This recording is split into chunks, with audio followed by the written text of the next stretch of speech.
Ask Rothschild.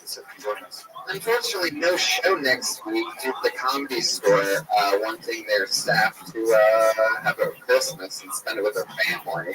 Things like that. The staff. The door guys like Ron who recommend pieces of shit to come here. No, I'm just kidding. What's his name over there? Poor guy. Look at him. I feel bad for him. I feel bad for a lot of tonight's guests on the show. I feel bad for listeners. I feel bad for everyone. I had a wet lap, 90% of it, and honestly, it did take me out of the game a little bit. I was going off them. I thought it went okay. I feel bad. I'm having a great time. You're like, man, this is the weird, bad episode ever. That's how good the show is. That was a horrible episode. All right, well, it's not hurtful, man. We watched Porn in public. Yeah. It's all right. I mean, Joe showed out for a while, Tony. We're living the dream. Thank you, live audience. Have a good night, everybody. Thank you. We love you. See you January 1st, 2018.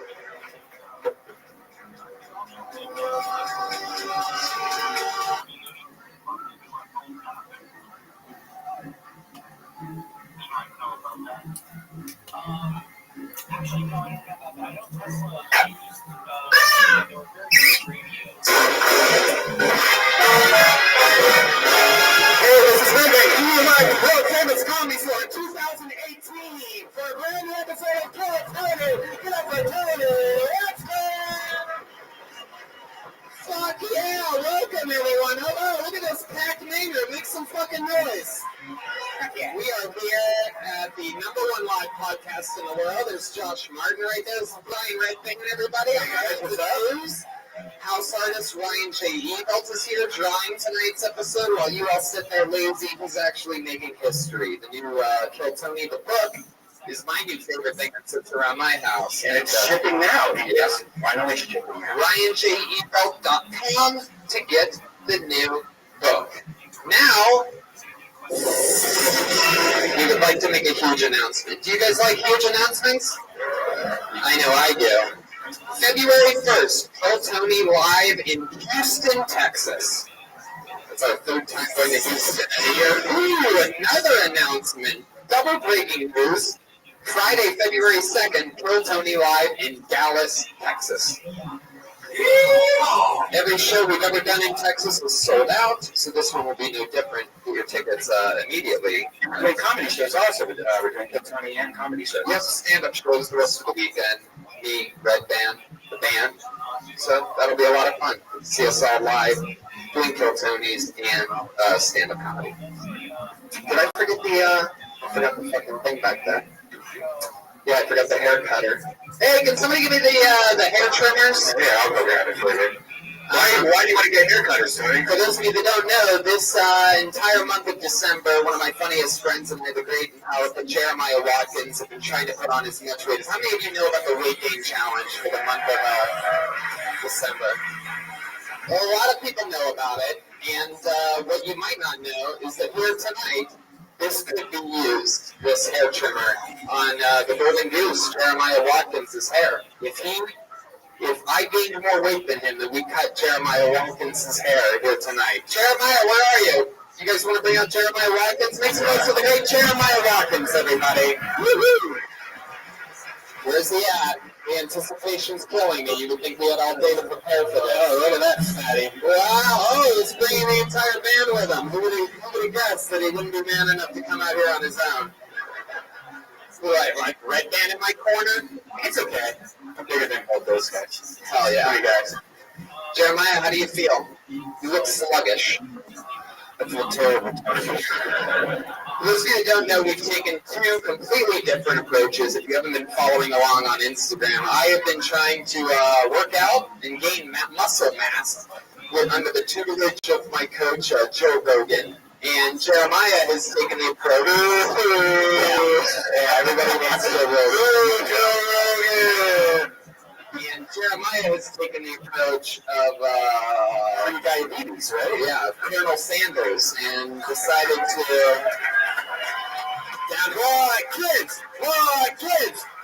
kids. So All right, and to close this out in front of all you guys, and also if Jeremiah gained more weight than me, if he did, then he gets to be the host of Kill Tony next week, and I will be joining the band if he gained more weight than me. Now, we weighed in on December 1st, and I guess we're going to weigh out right now. And I tried to get my friend and good friend of the Kill Tony show from episode 100, the voice of the UFC, Bruce Buffer. I wanted to get him here to announce our official weighing out weights. However, he could not make it due to family New Year's Day obligations. But Bruce Buffer decided to send in a little recording, so we're just going to go along with the recording from the great Bruce Buffer. And I guess it goes a little something like this. Ladies and gentlemen, welcome to the official weigh-in for Weight Gain December!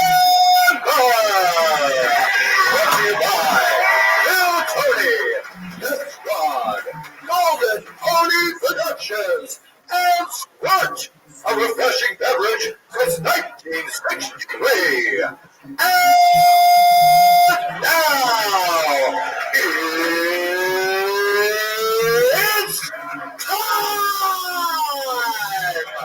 Weighing in first, he's the host of Kill Tony, and is one of the top young rising comedians in the world. He stands 5 feet 9 inches tall, with a December first weight of 138 and 1/2 pounds.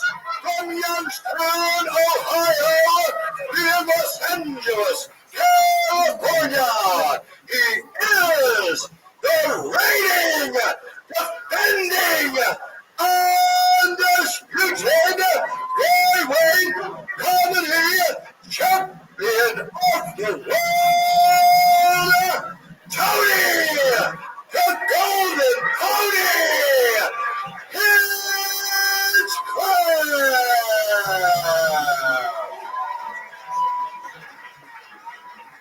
All right, here's the official weigh-in for Tony Hinchcliffe.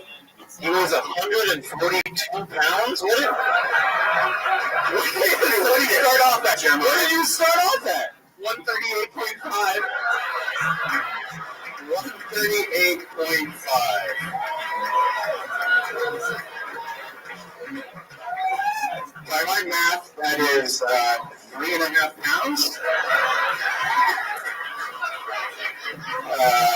Of pure motherfucking opponent in the fan corner is a member of the Wave, the comedy jam, the Kill Tony band. He stands 6 feet 3 inches tall, originally weighed in at 166.4 pounds. From Overland Park, Kansas, he is the Careless Whisperer, the Big Man.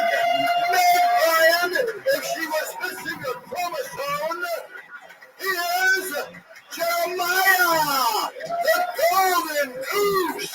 All right, Jeremiah, carrying at least 2 pounds of moles on his back. I mean, Jesus Christ, what is that? All right, here we go. Jeremiah's going to get on the scale. Who here thinks he may have given more than 2.5 pounds? Everybody in the room! It was 166 when he weighed in December 1st in real life. What is it? 196! 196!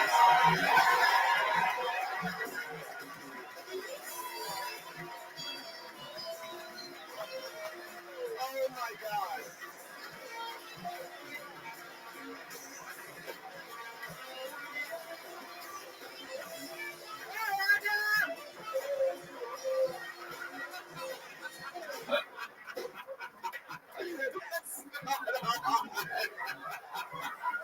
Wait, did you really said 196. He gained 30 fucking pounds.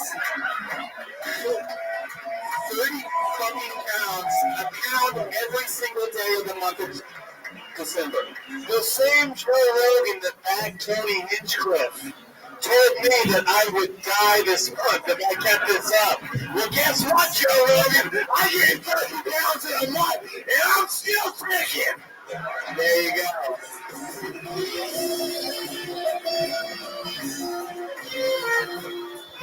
Alright. There we go. Wow. And I still got all the perks of seeing what Jeremiah's face looked like if I got to cut his hair for a second there. That's paying homage to our friends from Jackass, Rick Music, and Wee Man out there. I got a little inspired this holiday week rewatching the movies, and I just improvised that in the moment, and the look on your fucking face when you thought that I took a piece of those golden locks out. Like I would possibly cut that fucking Lannister hair without the, Jeremiah Watkins, ladies and gentlemen, 30 pounds. He will be hosting Kill Tony next week. I will be joining the band. I think I might have a little something up my sleeve for that. That'll be fun. Tune in to Kill Jeremiah next week, live at the Comedy Store. 30 pounds. 30 fucking pounds. Fucking amazing. I didn't even know that was possible. It's fucking disgusting, is what it is. Unbelievable. Jeremiah's wife's in the corner back there. I hope you're proud of little fat boy. You guys having fun so far? Should we start the show? How about that? That's not even a fucking show. God damn it, we haven't even started the show yet. So let's bring out our guests. Two of my absolute favorites. They've both been guests on this show before. Always shockingly hilarious. Insanity always ensues. This week's no different. Put your hands together for Steve-O and Kirk Fox. Oh shit. There's Kirk Fox. And there's Steve-O. Make some noise, people. Fuck yeah.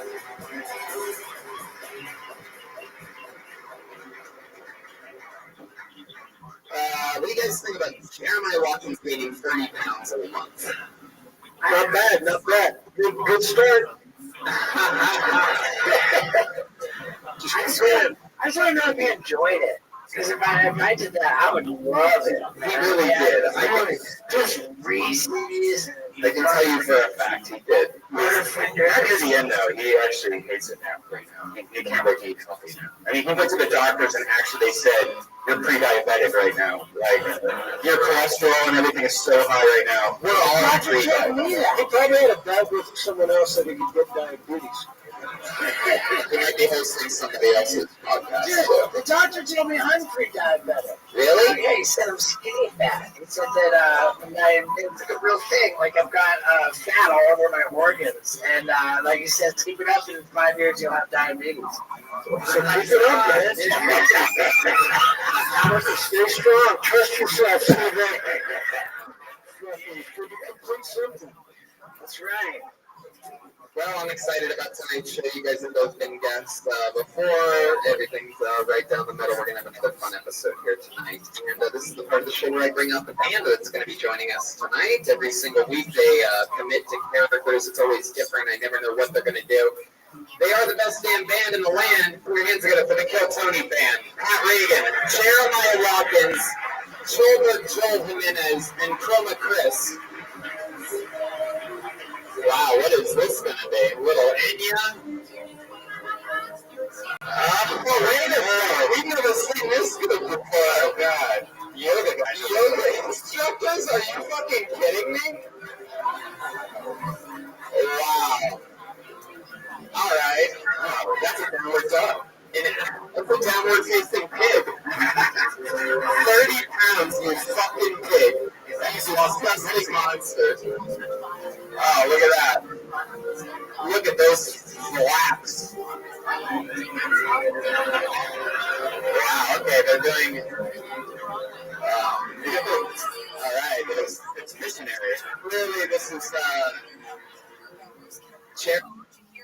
the songs once again. Mamma Mia opens on Broadway again after Maya and the corpse of Amy Winehouse. We don't have to tip, right? We don't have to give him a couple bucks. No, definitely not. Oh my God, Jeremiah, look at the way you're built. You're completely back to that shitty shape you were in. What was the go-to fucking Packer? So you were putting Butterfingers on a lot. Tamales, Butterfingers, a lot of ice cream right before sleep. A lot of ice cream right before sleep. Yeah. I melted ice cream. I drank it for breakfast a few days in a row. And don't forget about your official sponsor. No, I got a Will you keep that on? Or are you gonna try? No, I can't wait to get healthy. I feel terrible. What are you going to do to get healthy? Yoga.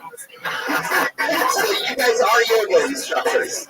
We're yogi, yes. Wow.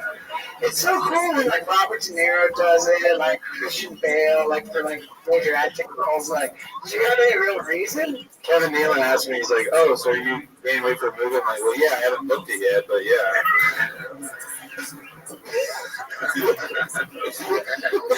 You look happier. You look happier. Shout out also to LA Speedweed here on how about make some noise for the first day of legalized marijuana in the state of California? Why not? Little shout out to that.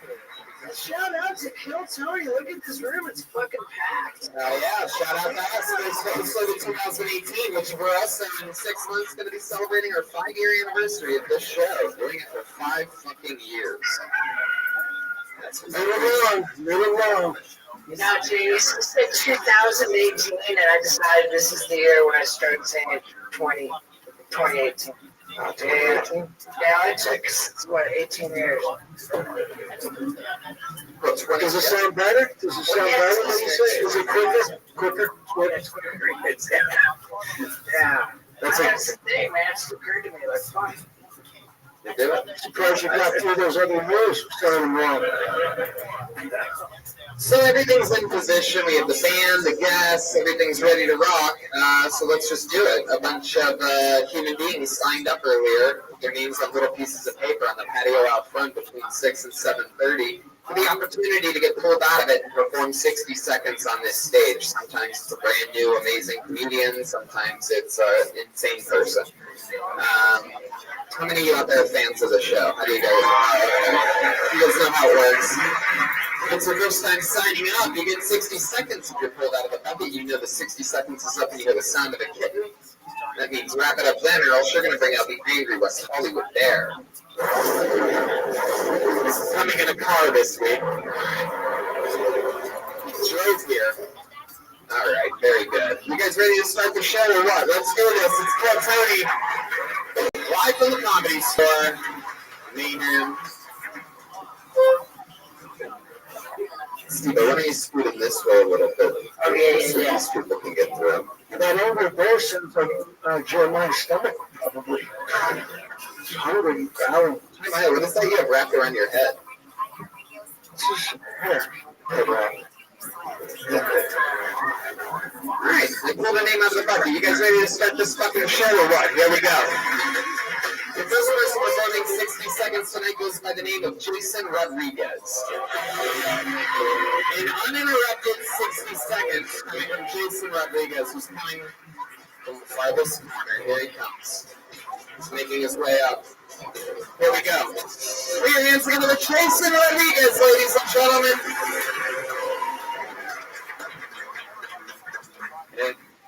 I'm 25 years old. Is too old to look like this. Look like I'm worried about prom. Yeah, it feels like when people see me, it's just I'm like, oh, this guy, he likes fidget spinners for sure. I'm Mexican, and I work with a lot of Mexicans, and I don't know how to speak Spanish, and they don't like that. They're not into it. So except for Miguel. Miguel's cool. He's like, hey man, do you speak Spanish? I was like, no, I'm sorry. He's like, oh, you should learn because Mexicans, they're sneaky. It's weird. It's a weird thing to say. Yeah. Doesn't make sense with the other stereotypes. Like, oh, look up those Mexicans when you're long. When you least expect it. Walk into your bathroom in the morning, like, who remodeled this? Who this happened? Should have heard something. All right, cool. Good. Fuck yeah, Jason Rodriguez.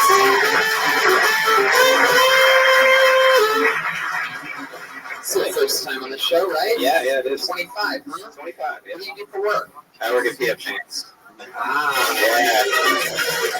I guess. A lot of Mexicans work It's all in the kitchen, yeah, it's all Mexicans. No, I've been away, but I could imagine. Yeah. how long have you worked at PF Chang's? Just a couple months. Interesting. And what do you do there exactly? I'm a dishwasher. Okie dokie. When you hear that sound, you know what that means. All right. I think you did fucking great, bro. Thanks, dude. You're a very attractive man. Thank you. Yeah. Thanks. Looks like James Franco without the confidence. Yeah. Oh, man. I like you. You're very conversational. That was funny. You made me laugh inside. But that's a start. I mean, if I can start there. Yeah. I think that the whole being Mexican and not speaking Spanish, man, I think there's a lot to get out of that. That's fucking funny. Yeah. Did you really not speak Spanish when you're Mexican? Yeah. I know a couple words. And it's, You from LA? Long Beach. Yeah. Yeah, I'd like to hear you elaborate on how like people react to that, like Mexicans reacting to that. Like, I think there's a lot of good tags you can put in there. What do you say? Like, what do they? When Mexicans get mad at you? Mostly they're disappointed. And usually I just lie. Disappointment hurt. Do you ever try to? Is there a reason you don't want to speak Spanish? Well, wasn't raised. They want to get out of the kitchen. I think in 2018. You know, you make New Year's resolutions. You should make learning Spanish your goal. Yeah. That's my Yogi Patty Ranger right there.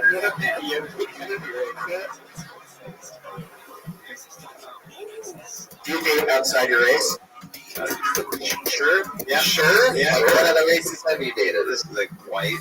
That was the other one. How did that go? Did that go good for you? Not really. No, that was alright. It was alright. Yeah. Do you normally date? Are you really Mexican? Yeah, Mexican. Yeah, I am. Yeah. You just sound good at an angle. What did you say? I wasn't raised that Mexican. I wasn't. What are the two words you do know? Poquito. That means little. And Moss? Is he work there? What's the other word? Like grande is one. You were never Starbucks. I like the fact that I know more Spanish than a Mexican. You do. Yeah, I'm sure. It's crazy. Yeah. You're booked for a comedy future. You're already dressing like Larry David on the day off. It's impressive, Jason. What do you do for fun? Like, what's something that you're into? You're a 25-year-old from Long Beach. You got like a Tamagotchi or something like that? No. I go to movies, like seeing like maybe like. Películas. La cinema. Yeah. I knew that one.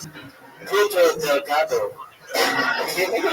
What's your favorite movie that you've seen recently? El Mariachi.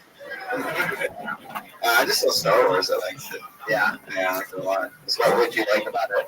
It was like different from like the other movies in some ways. You didn't like it was really long, like very thin. It was too. This one was true, right? This was the true one. Jedi finale. Did you go see that by yourself? I want my dad. Oh, Does this speak Spanish? No. he doesn't either? No, he doesn't know. No. That's kind of why I also broke my parents. So you guys came to America just so let's just fucking never speak Spanish. Yes.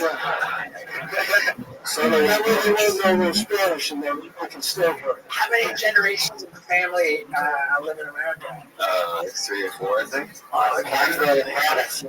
How many live in your living room? It looks like none of your family speaks Spanish. This is good. That was a good angle. Hey, cool, thanks. Other than going to movies, what else do you do for fun or a hobby of yours or something like that? Like anything? Besides forgetting your heritage. I don't know. I don't really do much, really at all. besides just comedy. Well, with that attitude, you're going to spend a lot of time with PF Checks. Yeah, probably will. Yeah. Mike Tuesday. Yeah. Love life good? You got a girlfriend right now? No. No? How's that? What's going on with that? I just You on any dating sites? If you speak Spanish, you would increase your odds of being a girl. Yeah, it's the language of love. You can meet Americans and Spanish. And saw son you went on a date. a couple months ago. Yeah. Where'd you meet her out? She's a comic, so Yeah. How'd that go? it was okay. We dated for a while. Yes. What happened? Why didn't it work? You feel I think because we're just her attitude, just short. no, not at all. No. I don't know. We're just both. She was a little mopey, quiet. No. Did you eat her Pinocchio?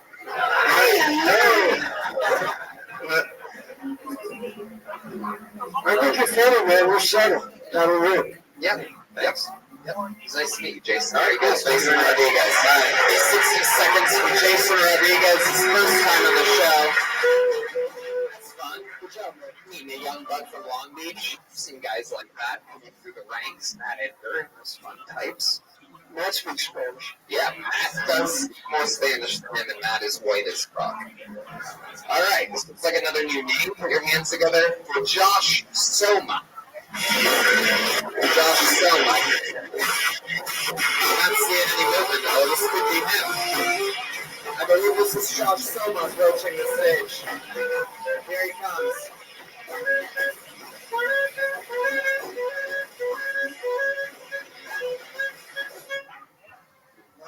Holy shit. Alright. So, I like having sex with larger women. And it's not because they're the only ones who love sex with me. It feels kind of like community service.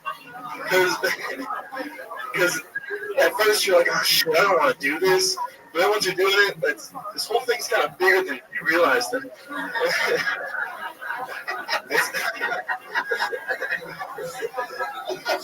It's okay, I can tell that joke. Because my girlfriend's not fat. Yet.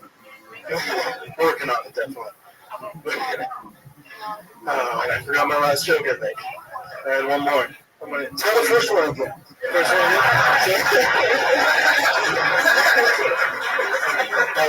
Oh, now I got her.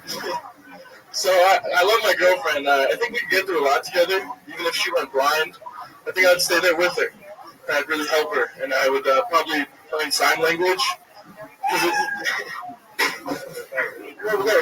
So you're going to finish it? Go ahead, Josh. Why would you learn sign language if she went blind? Because it can't all be about her. It's got to, like, I have to have my event because I'll be there to comfort her. But then at the same time, I can tell her, like, I want to fuck her sister, like, and just be over it. Yeah. Maybe we should have stopped.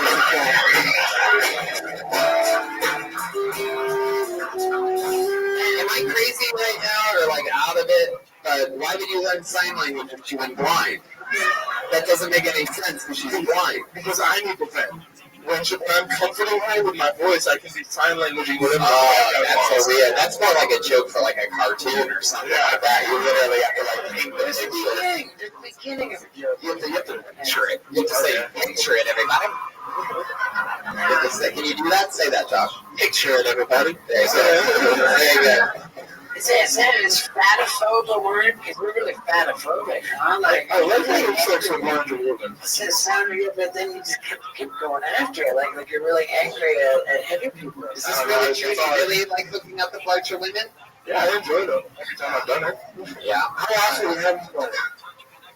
Less than 10 times. Less than 10 times. How fat are we saying? Are we saying like just a little chubby or like what's that? Like I'm not Jeremiah fat. Well, imagine me on top of you. Do you like it or not? Aubrey, do you like winners? So your girlfriend's not fat though, so we're going against what you are attracted to. Well, I date her, so it's fine. She laughs or she blonde? No, she's good. For right now, she's good. How long have you been with her? 2.5 years. Wow. What does she do? She is at school with me also. You're at school. What do you study? I study finance and accounting. Finance and accounting. What are you going to do with that? Tax accounting, and then come here as much as I can. Josh, how did your neck get so thick? What do you do to what do you do to work out your neck exactly? Well, you have fat neck. I've wrestled to run down on fat girls. There's a lot of cholesterol. That helps a lot, but I wrestled for 10 years. You wrestled for 10 years. Where are you from? I'm from Your sexuality? A little bit about it, everybody. I love the chance. I love very white. I will say that. Yeah. I had a white joke, and I was like, What's your white chip? Let's hear it. I know I look like the kind of guy that gets escorted politely to a police car. No, okay, now That's a good setup. That's just an intro self-deprecating kind of thing. how long have you been doing stand-up? This is my first time ever. Wow! There it is. He's powered up. I'm glad we were here to see it. Yeah, I'm glad to do it. I like you. I believe in you. Like if I need a white guy to do something stupid, Oh, yeah. you're my guy. He's my hero. I take offense to that. I look up to Steve. Do you have a job? I do tax accounting right now, but right now I'm just coaching at a high school. You're coaching at high school? An entire high school? Just life coaching? For wrestling. Here's how you have the thickest in your head. All right, high school. I'm your coach. All the fat girls to the left.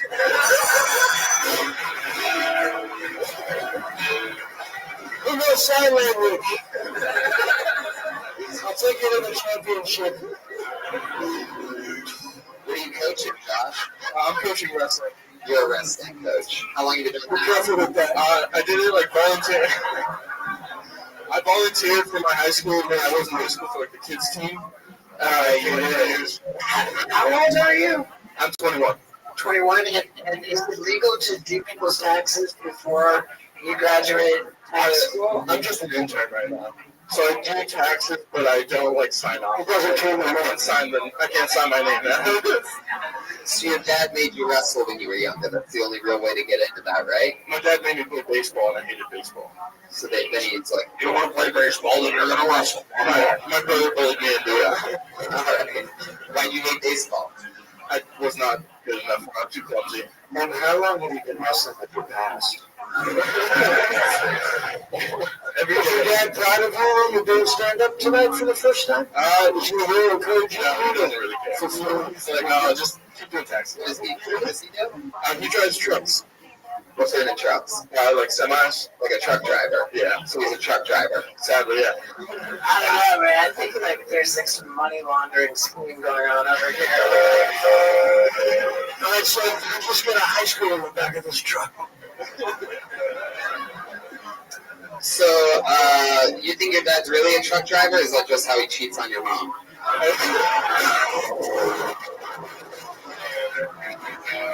Maybe back in the day, but not now. It's rough. Back in the day, but not now. It looks like he's pregnant. Did we get a rate out of you on what you think the biggest girl you've ever hooked up with was? Do you have any Over 200 pounds. How long did it take for a pinner? The thinner? Yeah. Oh, it was quick. It was definitely quick. That's where the wrestling comes in. Where'd you meet her at? Huh? Where'd you meet her at? College at my Tank.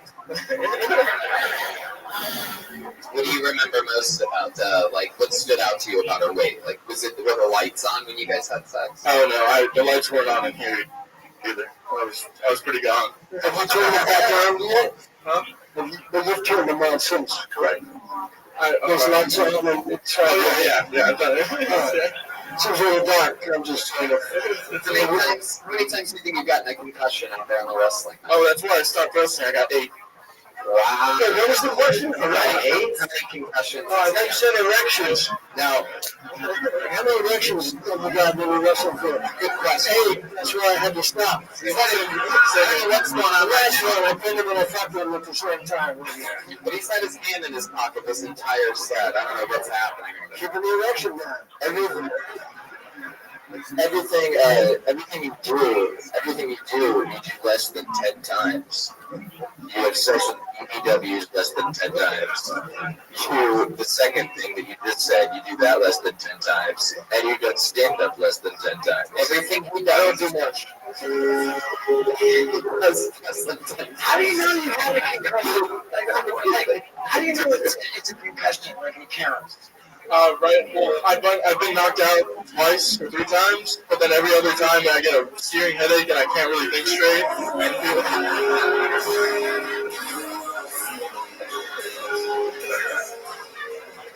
I want to know how many concussions I've had. You don't know? I could have had more too. I've got some undiagnosed ones. Did you ever have any crazy wrestling coaches? Oh yeah. Do you still let your wrestling coach cut your hair?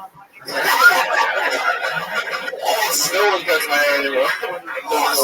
I'd actually let you do my taxes. I think you're going to do just fine in that. Yeah, only 8 concussions. I trust you with everything. Fuck yeah. All right, Josh. Well, did you have fun? Is this something you've always wanted to do? Stand-up comedy? How does it feel? It's good. I wanted to do it for a couple of years. You've wanted to do it for a couple of years. And it took you 2 years to It took me about 2 years to get the courage. Took your time. And then his go ahead, sir. To get up in and do 60 seconds. 2 years, you can stand right now 60 seconds like you start. Since you wrestle and like bigger women, how many Triple H size boobs have you seen? Sadly not. I knew it was gonna bomb. I really smarter than it was funny, but it was still good. Oh, I'm smart, thank you. As someone who does taxes, whenever you have sex with a large woman, you come early. So we say, Oh, there was W2.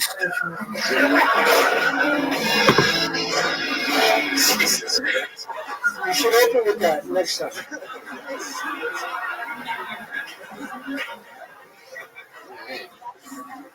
so it's I usually don't with them. Have you ever hooked up with any girls that are 1040 easy? The larger women usually. Get a lot on your return for that. All right. Josh, anything else you want to say? This is it. You're in front of your hero, Steve-O. You're in front of Kirk Fox. I mean, I'll be back. I don't know. I'll be back around. All right, little Arnold Schwarzenegger. I've always wondered what it would be like if Arnold Schwarzenegger said that without his accent. Just very normally and boringly. Just, I'll be back. I'll be back. It's maybe my first time, but it is not my last. I will be back. I am on my way. He's got the neck for it. Thickest neck in comedy on his first day, Josh Selma, ladies and gentlemen, popping his cherry. All right. Back to the bucket we go. You guys having fun out there, huh? All right. Put your hands together for Kyle Anderson.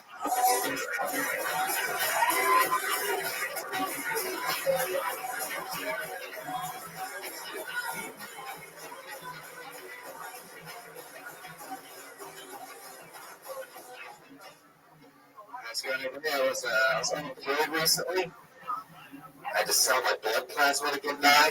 And, you know, when you're that level of you're like, maybe I get rid of the blood I'm not using.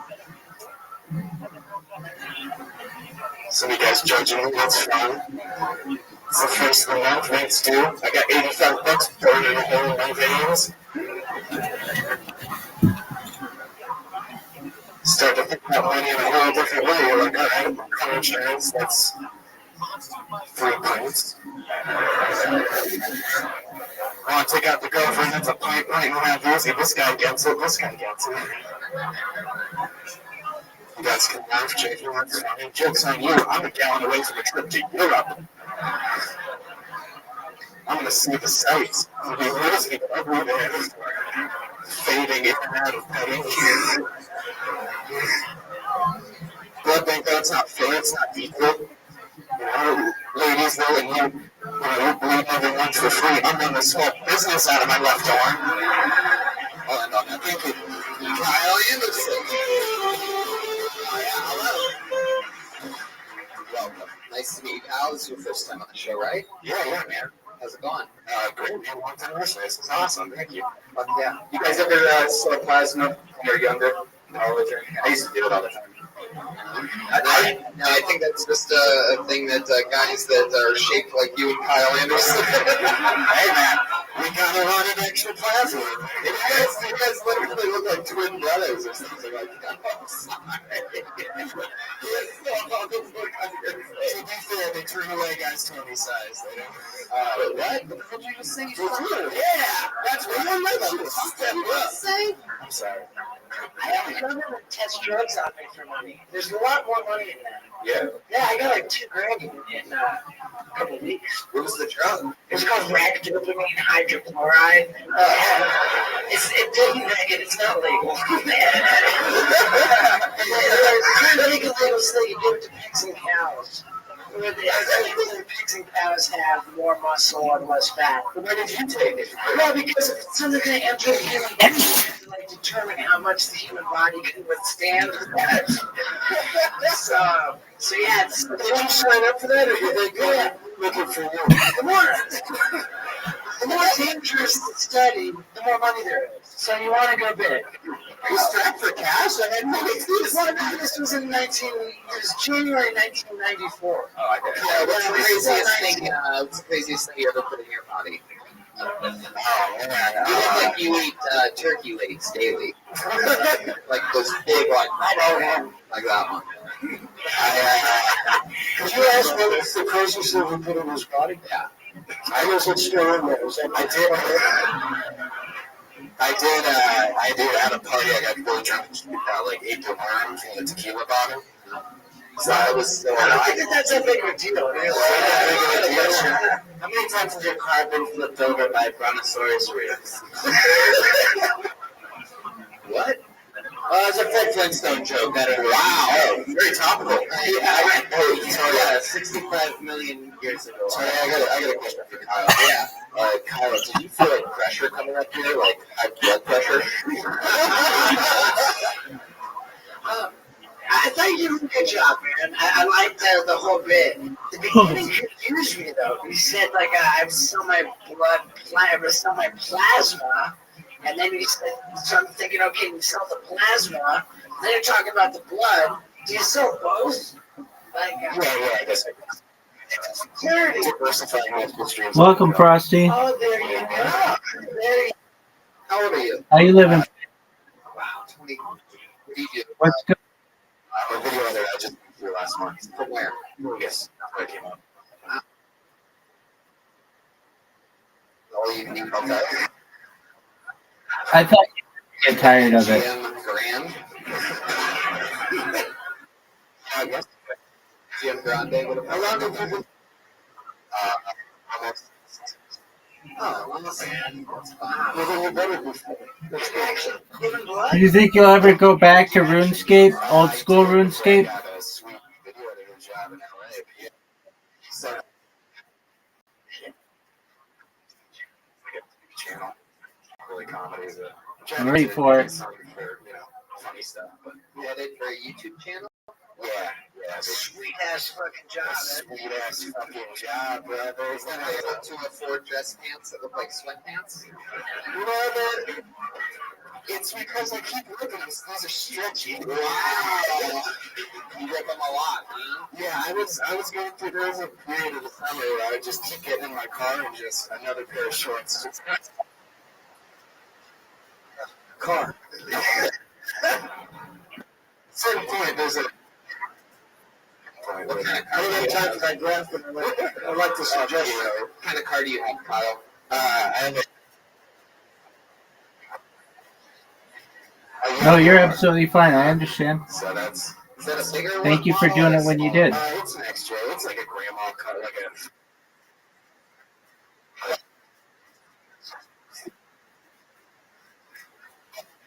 I don't need. $1,000 super like old nice car. It's like the same price as like a super old Toyota. So I don't know. I just funny. Thanks. Yeah. So you lived here for what, a month? Yeah, about a month. What part of town do you live in? North Hollywood. North Hollywood. Yeah. What do you do for fun? What have you able to do in LA? Anything that you like hobbies or anything like that? You collect any, like bells or anything? No, I mean, when I was in Vegas, I went for pro wrestling, like indie pro wrestling shows. And Did you ever think about getting into wrestling?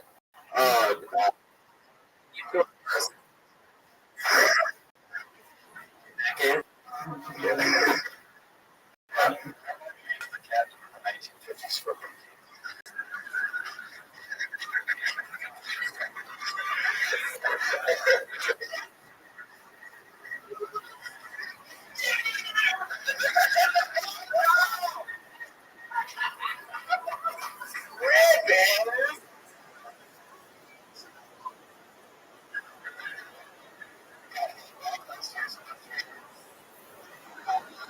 How about anything else that we're comfortable with?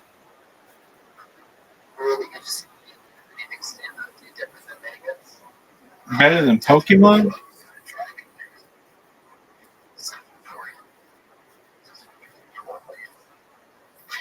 Better than Pokemon Go?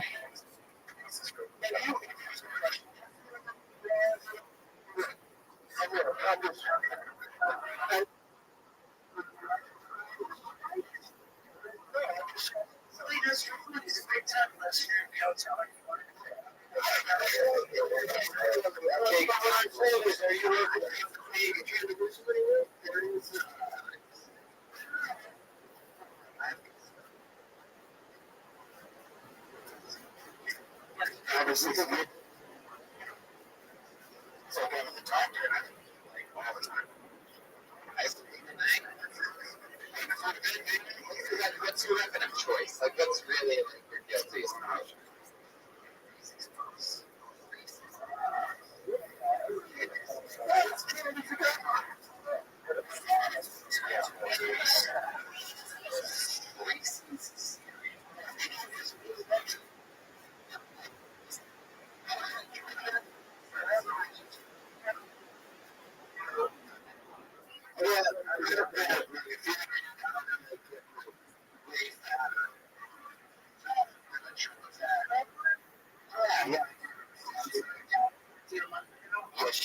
Back to the food too.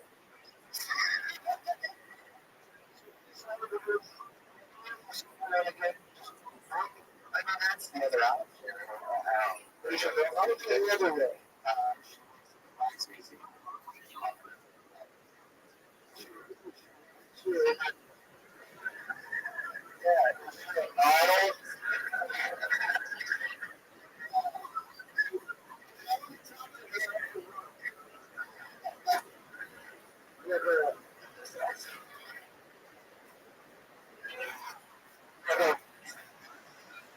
Yep. How many people? About 6 months ago, she drew that. She like that. So, she was like,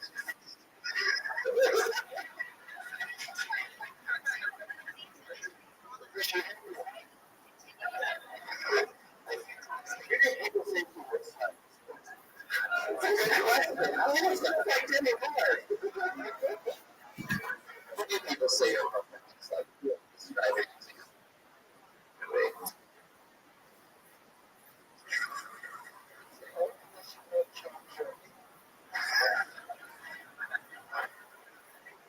I give it like a teenager.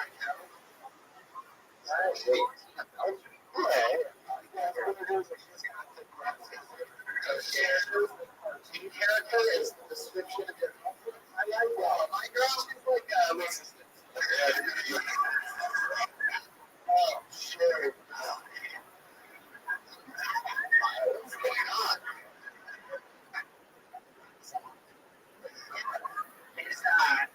Is your girl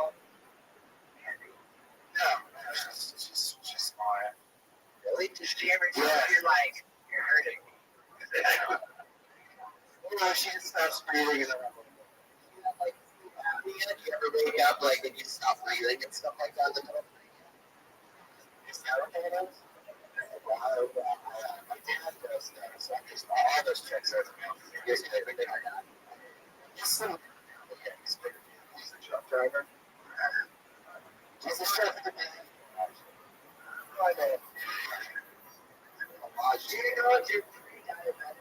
Oh, I'm sure, but it's like, I don't know that I'm good. Actually, it's fat.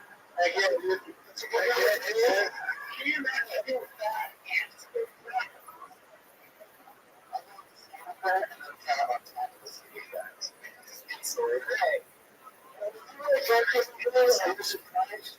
I wake up every morning. Surprised that there's more reason to do that. I like you, I just want you to get it. That's all. Yeah.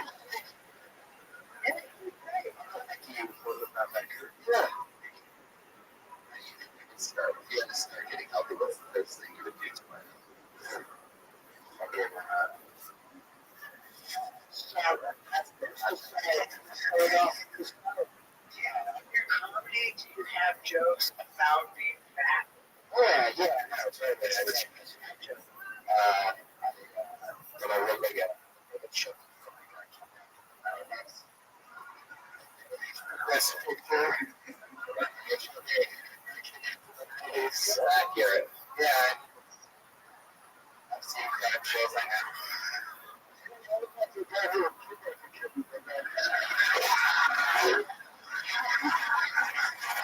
There's Kyle Anderson, ladies and gentlemen, who runs the Victoria Anderson. Yes.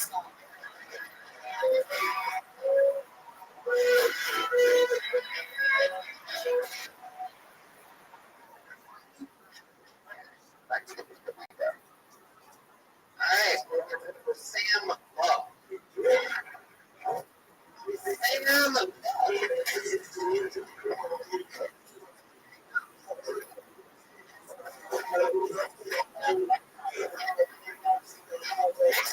Sam Love, ladies and gentlemen.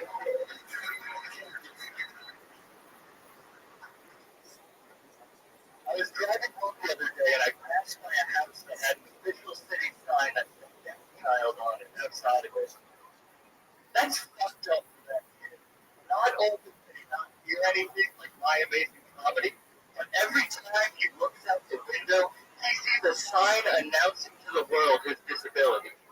That doesn't happen with other disabilities like blind children, maybe, but what terrible parent would tell their blind kid there's that sign out there? Unless maybe. But what if everyone had to have that in their meeting? I mean, big sign that just says huge overall.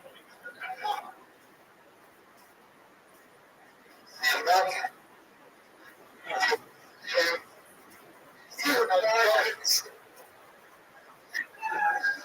Sam, how's it going? Good. How's it going with you? Good. Have you been on the show before? Yeah, What's your favorite weapon in that game?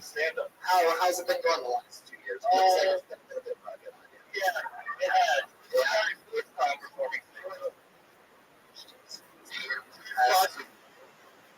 So we're driving in the room.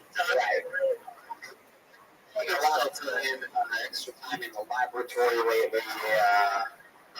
Articles.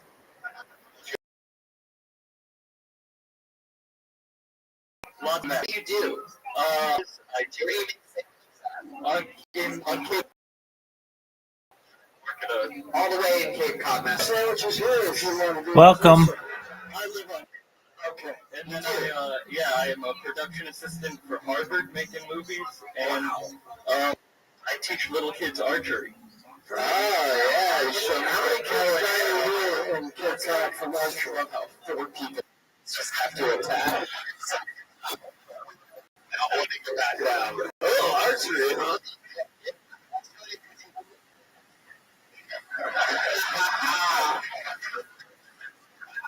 What's the youngest age that you taught someone archery? I do 2nd to 4th grade. Fuck yeah, I bet you do. It's like Jerry Sandusky. I like it. You know what you like.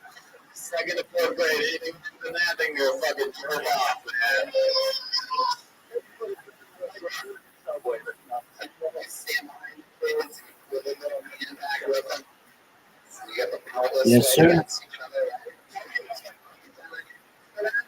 They're little fucking kids. I'm asking a tough questions here. I want to get them. How do you feel like I can't stand Okay. How? Second grader. Just second grade. I want you to actually.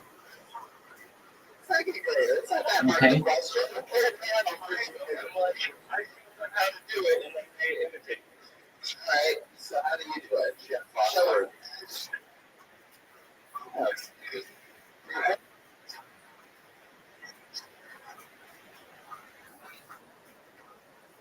She would go in there.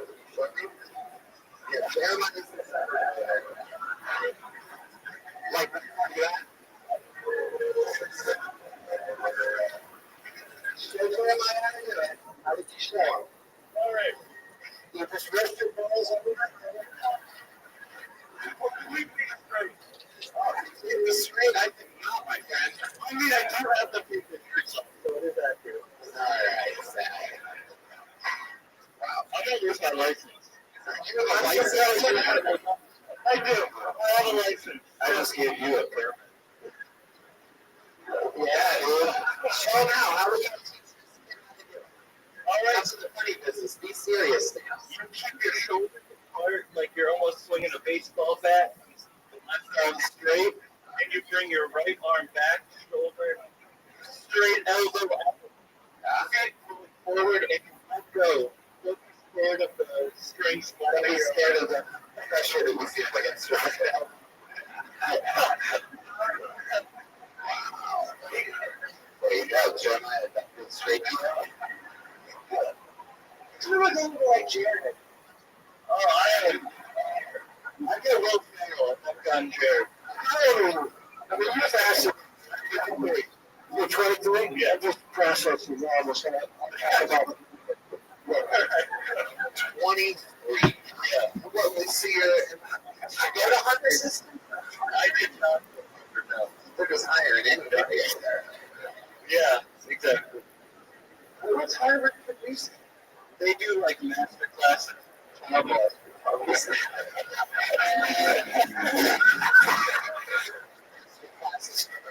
They do like movies for their business school where teachers like have interactive movie color correcting. What's your favorite sandwich place? And what's your favorite color? What you correct? Red and I like an Italian. What's your difference? You like an Italian. What do you think was your What's the weirdest thing about you, Sam? We all know that you have some skeletons. And then obviously second graders. What's the weirdest thing about you? The weirdest thing you have, like it's something creepy that you do, like her or something like that. Draw her toenails or something like that. Or nothing creepy. Tell the truth. Don't be afraid to lose your life. And I also want to know why every year you just done it twice, right? Yeah. At what point in the year do you just say, and then the 3 years later, I'm back to my sandwiches and going up there. I'm like, I was thinking New Year's resolution. Yeah. That's what I was thinking. So we can go back to Boston and hopefully do it more. Yeah, I did improv. You scared the fuck out of me.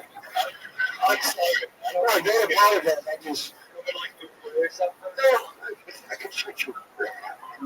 Where do you stay while you're in capacity? Like, what's the thing? You get a hotel? You have a friend out here? Yeah, hotel here. He stays 200 feet away from your institution. Travel with a guy? No, I do not. I actually don't do archery that much other than just teaching the kids. Yeah, why do you need to?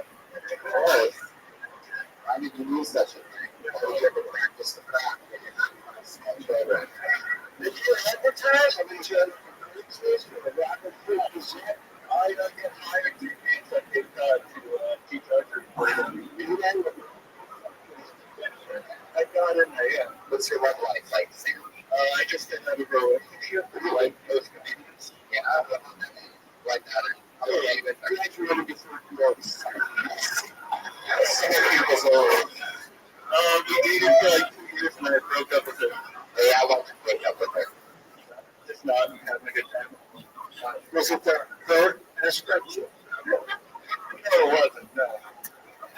But yeah, I just wasn't.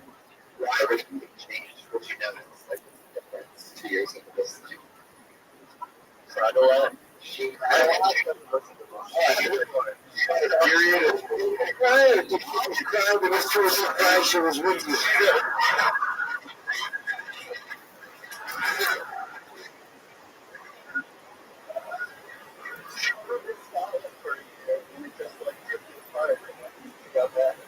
She did this Scotland for a year. Yeah, that was good. No, she was just like over there. In what way? Like, what's something that she wants to do that really stood out? Well,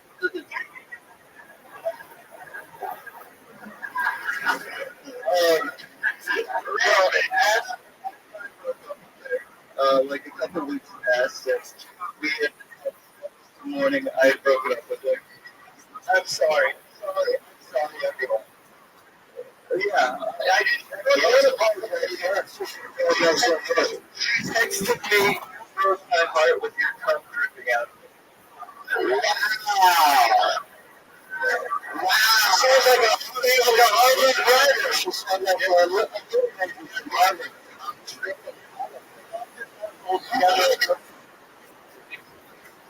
Just for a moment, Frosty. Moment. Side of it? Just answer your question. It's weird. Take this the way you think it. Yeah, you feel that dripping out of you. That's a lot stronger than you Where you live on Tree Guy, where you live in Connecticut,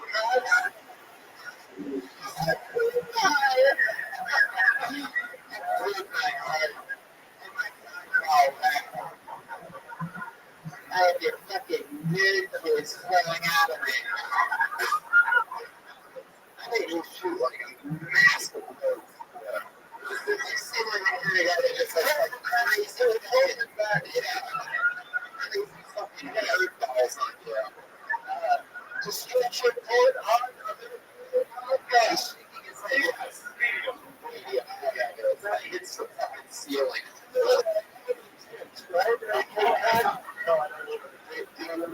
After you came inside her, did you write her a note that said, do you think we should get a plan B for that check, yes or no?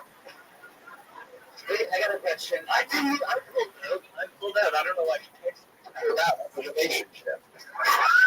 Yeah, after I was inside her. that's why I'm watching. Yeah. Yeah. I can't believe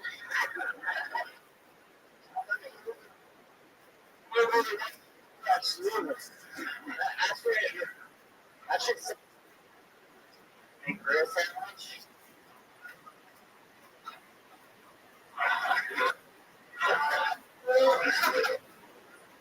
That's Yeah. so funny. Oh, Okay.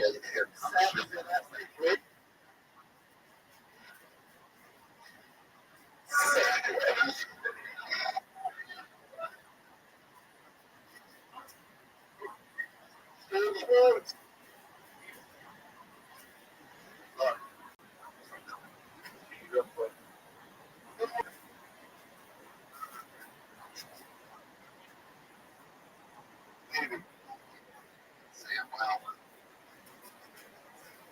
think about it. What do you think?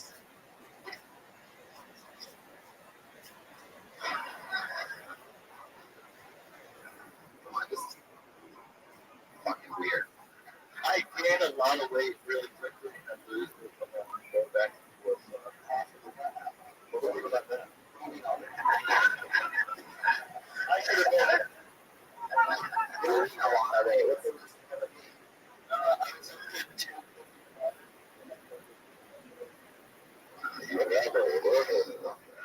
Jesus. All right. How do you lose it?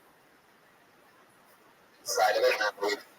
All right.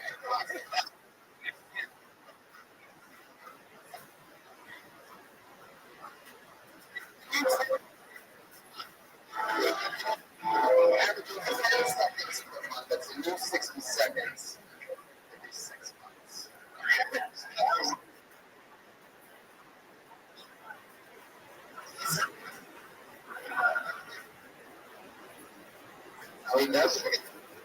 And up for the rest. He just leaves us. He just leaves us like that. Hang out. I remember that.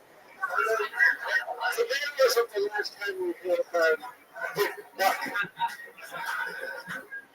Richard Duck to the students. Back to the dog. Well, I told you that I need not your hands for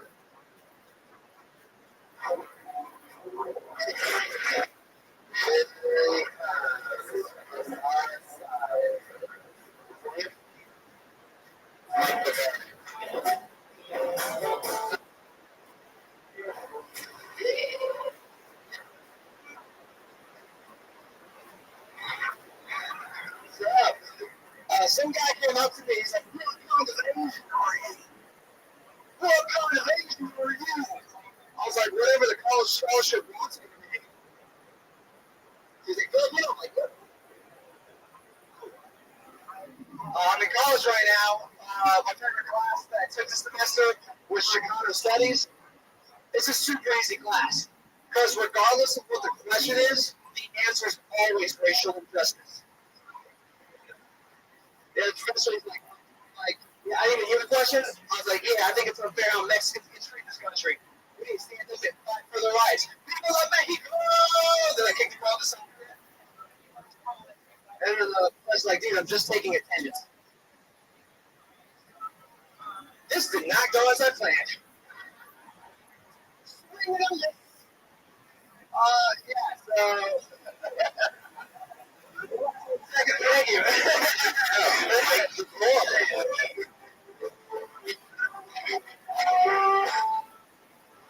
Somehow my humanity was the guy. And also the guy that doesn't twice a year for 60 seconds. Doing it? No. It's not. How long have you been doing it for? Wow, 40 years. It's not good for yeah, it's not bad. I like your passion. There you go. Compliment on your passion. Fox, let me ask you a question. What kind of Asian are you? Filipino. Are you really Filipino? Is that Asian? Yes. Okay. That's it. 50% Filipino? Not Filipino, not white. Not white? Yeah. I'm Filipino. I'm in Germany. My was there with the university program. Hey. Yeah. The wine.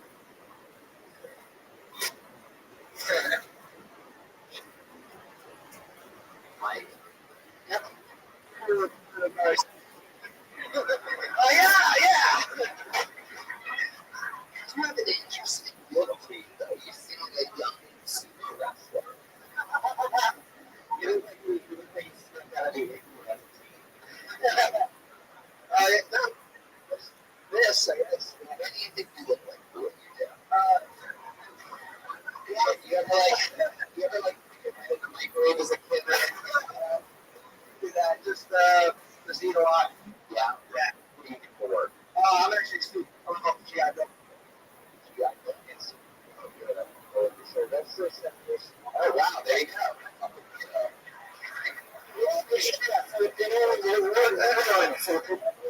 America. I'm 30. Okay. Can I just say this actually Wayman's here? Is he still there? Oh my god. No, a few years ago, he actually visited our ship, so we're doing that. That was pretty awesome. That's it, baby. Yeah. You visited the ship. You just Really kids, though.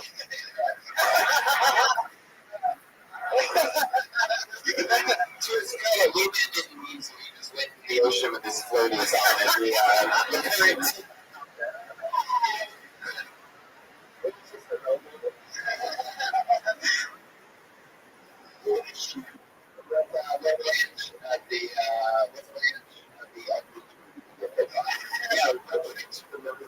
I was in the Navy.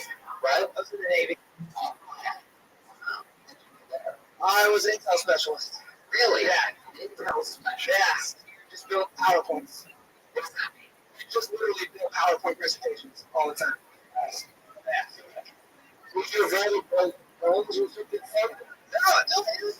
It's fucking easy. Like everyone else, like, oh, I don't want to be trouble. I was very defensive. She needs to, you know? Yeah, she did. Right now. That's it right there. Black as fuck, man. Anything you want, son. Alright, do it for your mom. Okay. My God, you never called me anymore. Is that true? Do you know how your mom is? No, I don't. Alright, call her right now.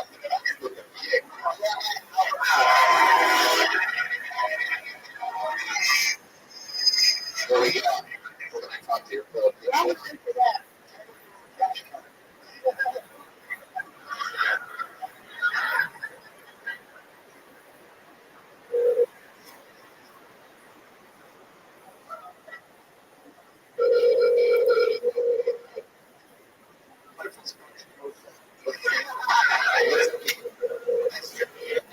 Yes.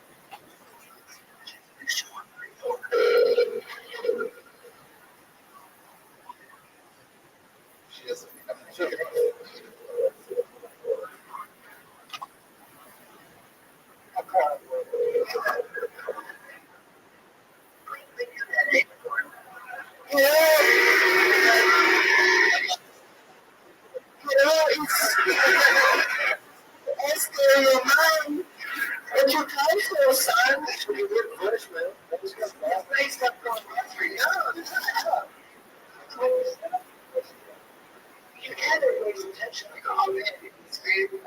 Guy asking me what kind of Asian you are, and it was like, what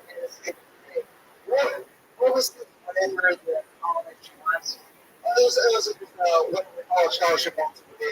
He would have been asked about my ethnicity before, and I'm just like, I really want to tell people that's what the college scholarship wants to do.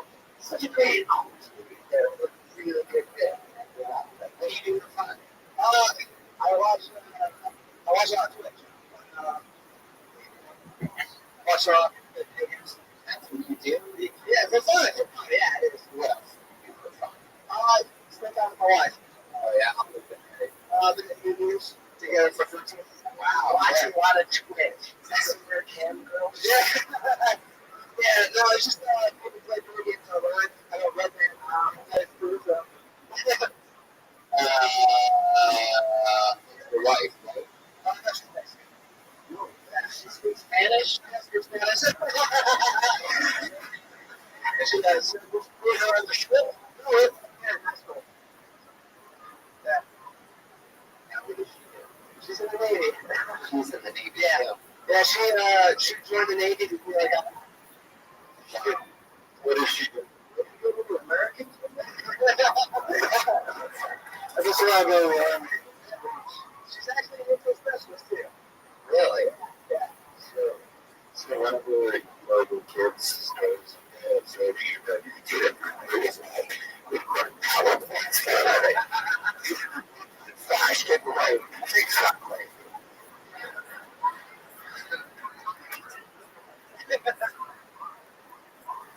What's the weird About you, Mike? Just like I like to be to myself. Just record, like if there's a guy People like Asian or no, it's just like usually when there's like a group of people. I don't know, I just keep to myself. Like I'm not very outgoing type of thing. I don't think that's full of shit. It's okay. Yeah, just hit for the cool way. So, yes.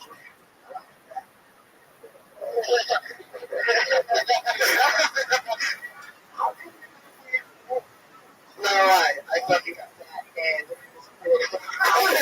special food that.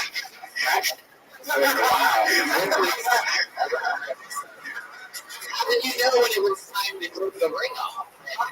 It was sort of that I was saying.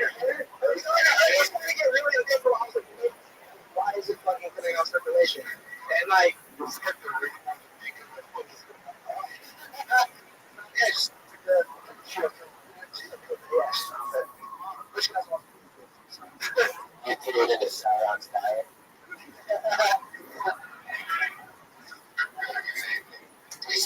what they did in this way. It happened when I was in Navy. Yeah, I gave, like, yeah.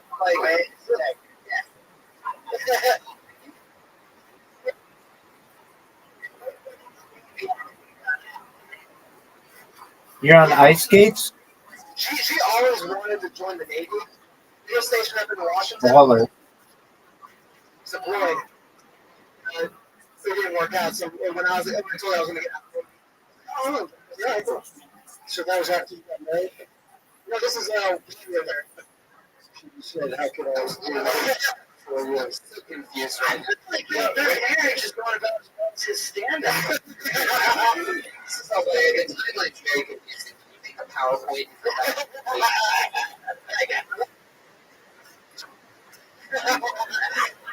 I feel like Steve is the weirdest. Second.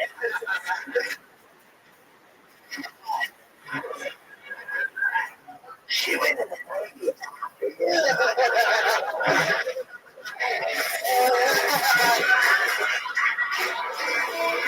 Jeremiah Watkins. What?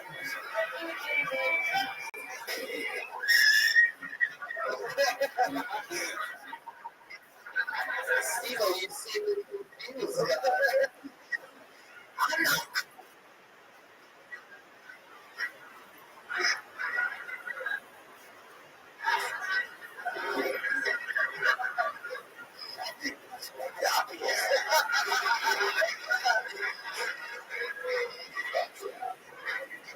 Mike, anything else you want to say before you leave? Oh, no, thanks for having me, guys.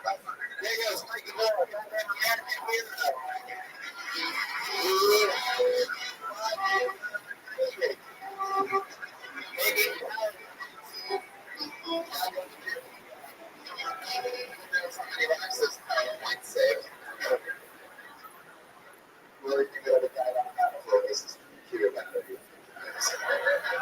PowerPoint guy.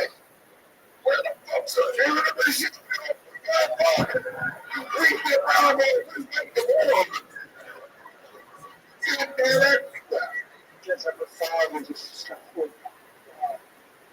Other guys are doing push-ups. He's just fucking. Alright. We have a regular on the show. Once a branding 60 seconds every single night. Well, everybody would see it pretty much. She's the goddamn future company. One of our favorites in the world. So your hands are going to put a green powerful.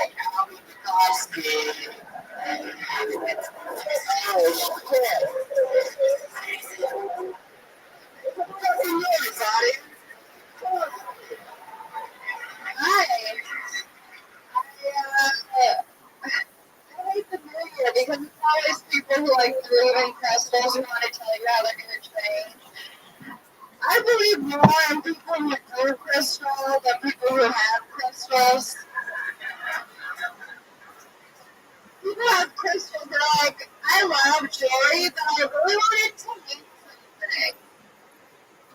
And it really guides me. I don't like it. It's a very colorful game. Always people have crystals who are the biggest bitches. It's like, what is your crystal to do? It's a very Like, colorful just game. It's make pretty. sense? Do you have a piercing crystal? How does this work? I don't know. The one thing that I do want to be over in 2018 is be a chain message. It was like, send this to 20 of your friends or have bad luck for the rest of your life. Like, my dad doesn't even have 20 friends. And he doesn't have that much longer to live. Is he really worried about being cursed? Okay, thanks.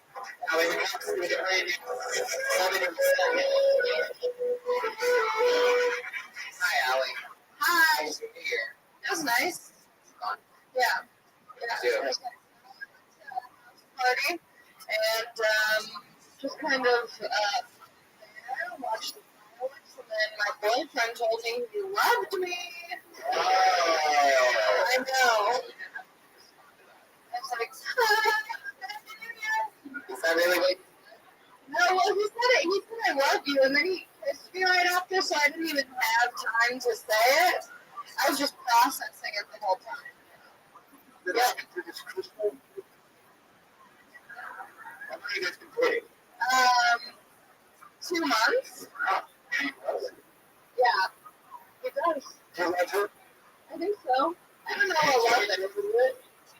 Yeah, I saw that. I didn't think you did a thing where you like flips or you brought it up. No, I knew he meant it. History afterwards, then say it. How much later after did you say it? After he took off from my mouth. You were like that. How'd you say it? I don't remember. Oh, come on. Yes, you do. I love you too. So that was last night? Last night? Can you show us how you treat the second grader to shoot a bow and arrow? Is he here in the audience? No, he's right here. But that was last night. That was last time. So, you didn't know if it was down? Yeah, thank you. Was it a midnight thing with the culture? No, What? it was after. It was in his car. It's John. Oh, he's John, they are. no, he drives the car. He's an all-American. Yeah. He's got me great. Maybe. If we break up, it could be funny. It might be worth it. It might be. I'm in it for the bits. What do you think you love most about him? He's really nice. Alright, that's a boring answer. Awesome. I don't know. What's your favorite thing about him that's different from other guys? I haven't been with really any other guys seriously. I have no reference. Wow. Don't you normally have sex with a lot of guys? Yeah, I just stay away from that, but that is a lot of my life experience. Being that I'm young, I don't have much life experience. Right. I wanted to hear more of jokes. Yeah, me too. Yeah, it was like you would go, oh, cool, you know, when it was like the crystals, that I trust people who do crystal. That was just great. And then it was all about crystals. I wanted more drugs. Yeah. I found my crystal. Yeah, please. One of the it's a crystal necklace. Getting further in Pac-Man right Every goal is It's all right. What's your skirt? everybody's a spook.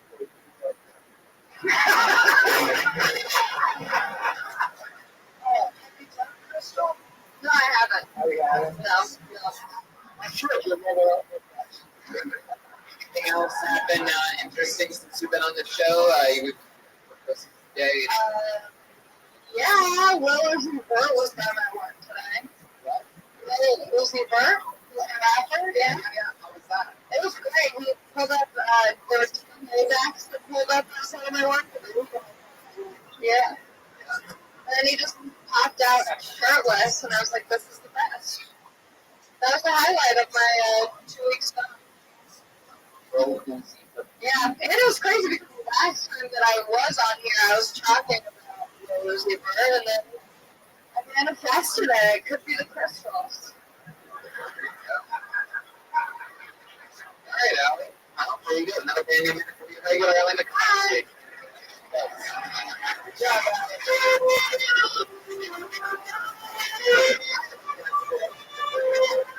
Before we're back to the bucket, I have a question for this audience. Do you guys like special treats?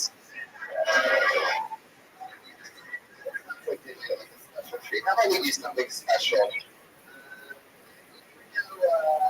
We're going to bring somebody up here to perform stand-up comedy for the first time in his history up here at the Comedy Store. You know, the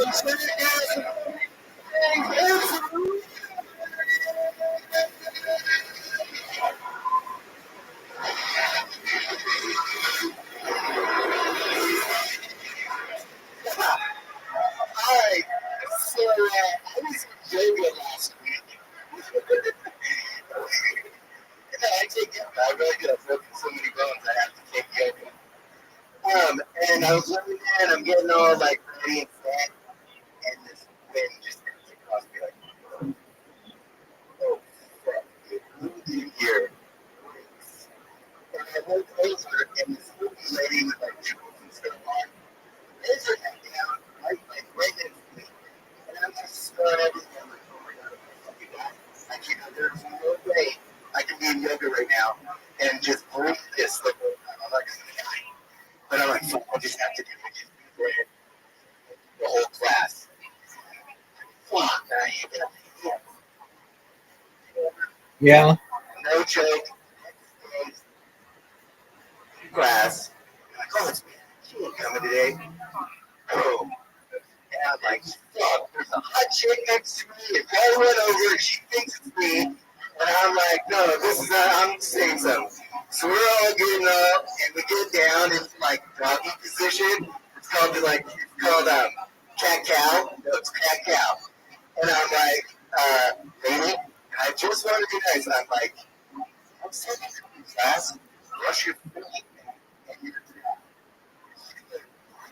And I'm like, wash your pad, wash your feet.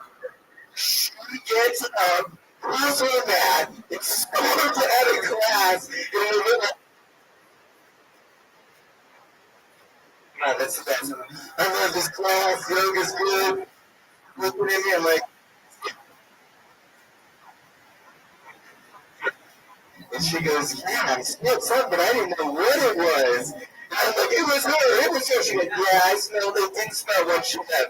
And I'm like, thank you. I was an asshole, but I was also a nice guy.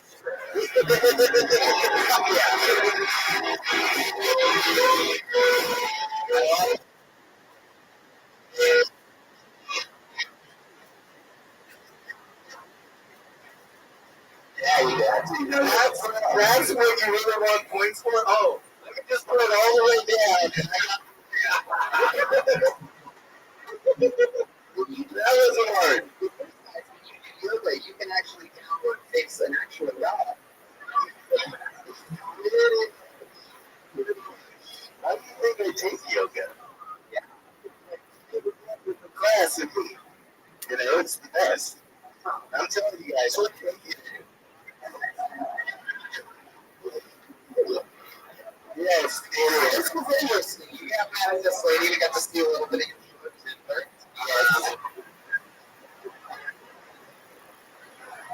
How bad? Like, what kind of smell was it? Would it be like potatoes? No, it was petroleum. I think it was like, oh, they've never been washed. This is like stuck on the leg like for days. And I'm like, no, this is like, I look around like these guys all day and whatever. It's food. Oh, yeah, it's good. Yeah, I see that. I'm going to hear about it from the teacher at Rookie View, and it was all like, oh, great class, good to have you. And I'm like, yes. Why didn't you just move your back to the part of the room? There was no other part of the room is like as big as this stage, and everybody's pretty much on my side, and she was right on top of me.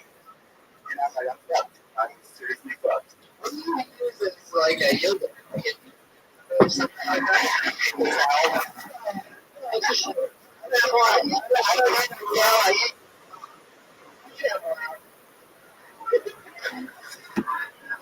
Such a beautiful game. Is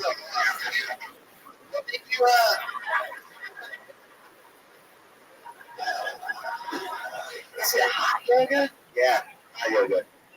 So you shake a little bit. It tracks. You like that better?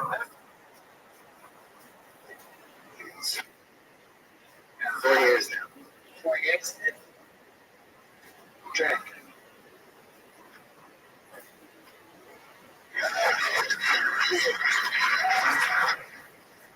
Good too, man. Good too.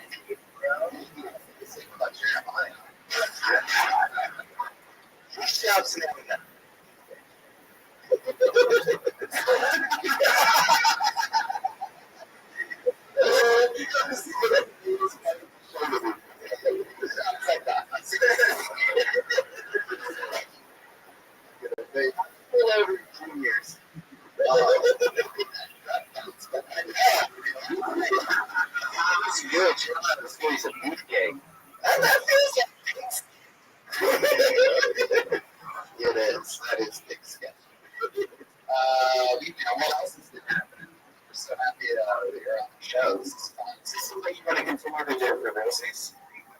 don't know. I just thought I'd try. Yeah.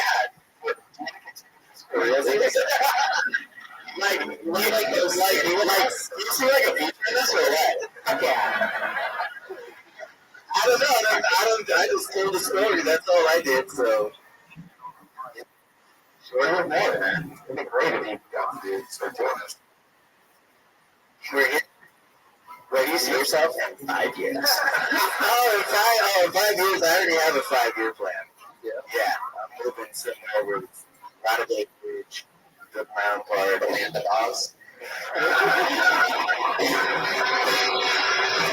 I'm going to the chocolate factory. Yeah. That's it. The lollipop. Well, we love you every single week, and anytime you ever want to test something out or run it good, you want to open it like that,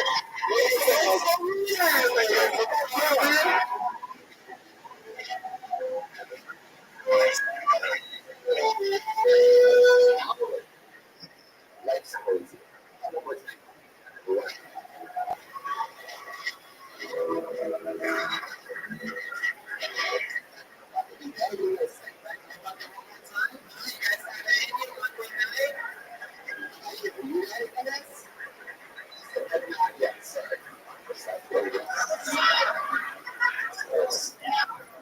can always tell the podcast fans to bring their girlfriends. So, we wake in the morning. Kicked ass. Yeah, that's what I started with. Yeah, I was just thinking to myself, because for all this it's just so utterly life. And I'm like,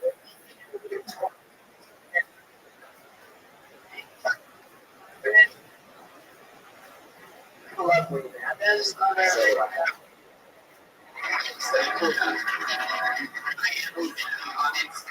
I like to come to it. Yeah. His name's Jason. Right. I'm gonna call Jason too. Yeah. I like Jason. Yeah. You know Jason's chairman. Is that true?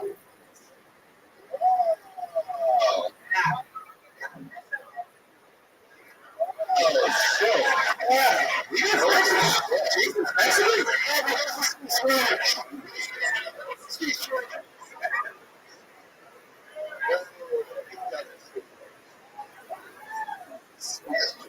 That's fucking scary.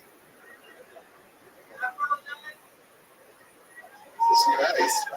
I'm pulling him out of the bucket. They're against the other.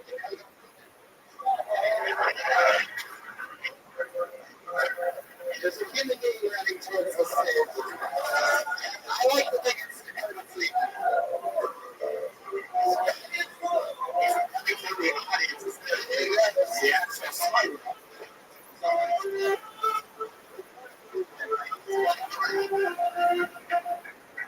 Hey guys.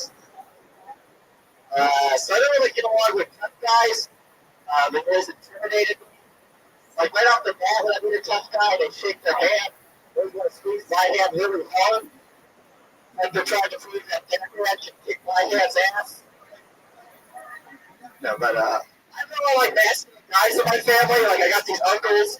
Like I have an uncle who's like super masculine. He's always trying to get the ladies. He's like a pervert and stuff. Like he asked me, "Who's better? What cousin of ours do you think is the hottest?" And I don't know how to answer that. What am I going to say? It's your daughter, bro. High five. No, but I have a lot of adult figures in my life that were addicted to speed. I guess that's why I grew up fast.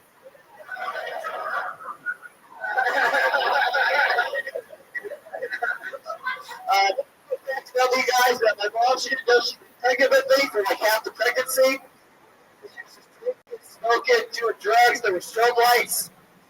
On the bright side, my mom's uterus is the best part I've ever been to. That's all I'm saying.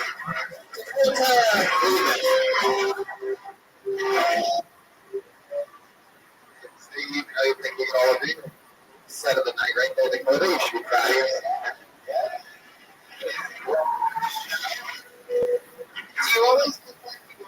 stand out in the rain? Oh yeah, that's my life. I'm a very nervous person. See people's windows a lot. Why do you look like a young version of the shovel Slayer guy from Home Alone? Young version of old man shovel Slayer. He sweeps the driveway and they never know what to do. He's like fucking sweet. What happens there?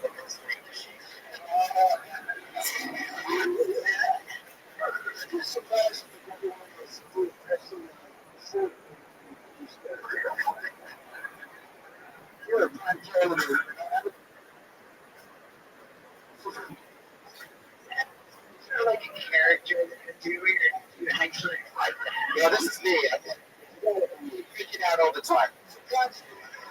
Yeah, God's doing that character.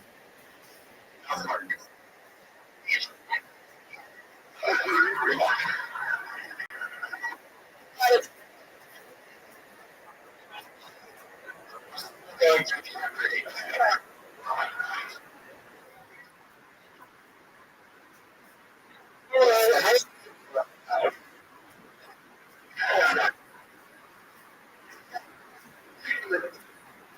Can't do it now. How old is it?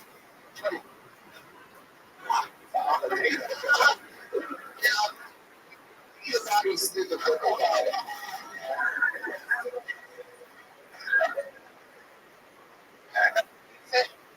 Fish? Yeah. Compliment? Oh, no. That's cool. Why does it remind you of you?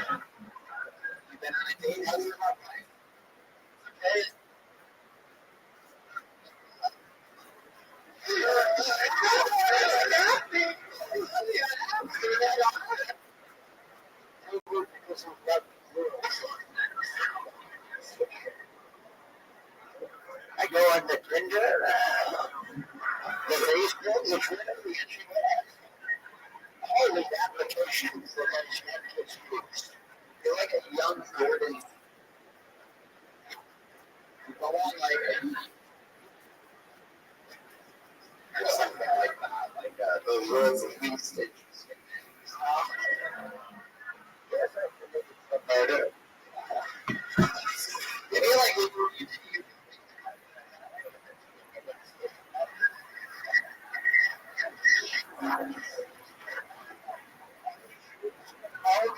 to school? No. Yeah. Yeah. I just do this and I look at it. And my dad's very he cleans houses, so.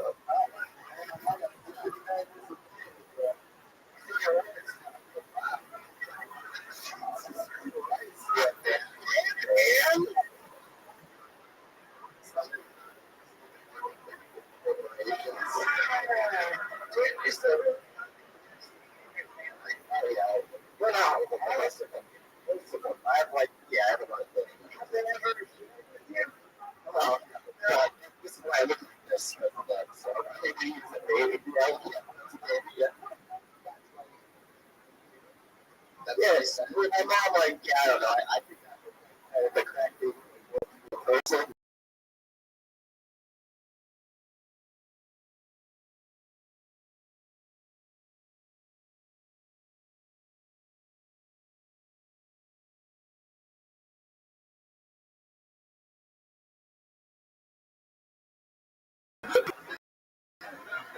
It's like the good. I mean, you're on the app on the Tinder, but like, what's the last date you went on? Like, what was that like? I mean, Was that date last night? Yeah. She was an ocean.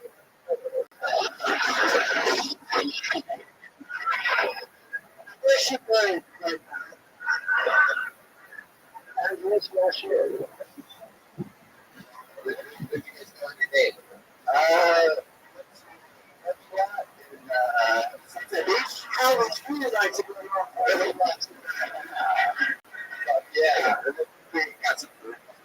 Yeah,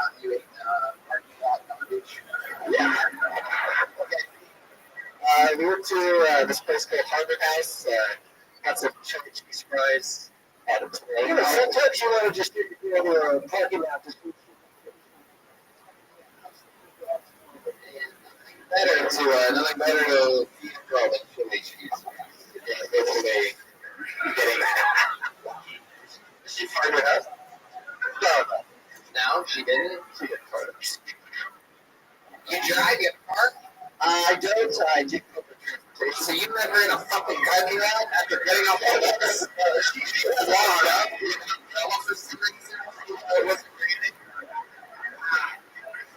Sorry, I'm really. I was still wearing this jacket. I think you guys are just going to have that side. If you didn't wear that jacket, it would have been no trouble.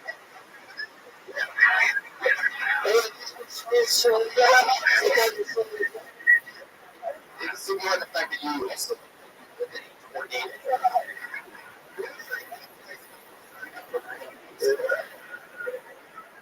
I don't find anybody else a great piece. So like door to door classes like half a day. That's some crazy gigs. Half a day? Yeah, dude. How often do you do school?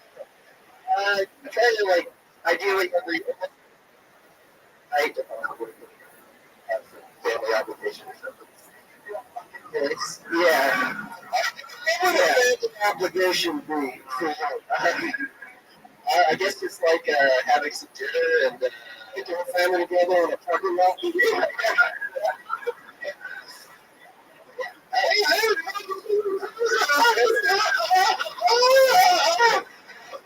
Thanks a lot, guys. 5 years. 5 years. Wow. I think it's like you just by yourself? No.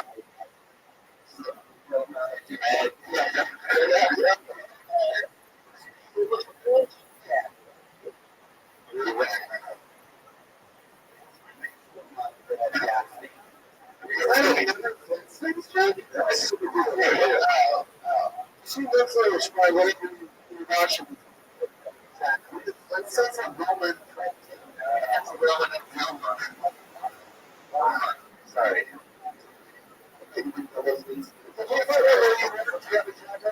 Yeah, I do. I work at the what do you do there? Shoots it up. It's just, yeah.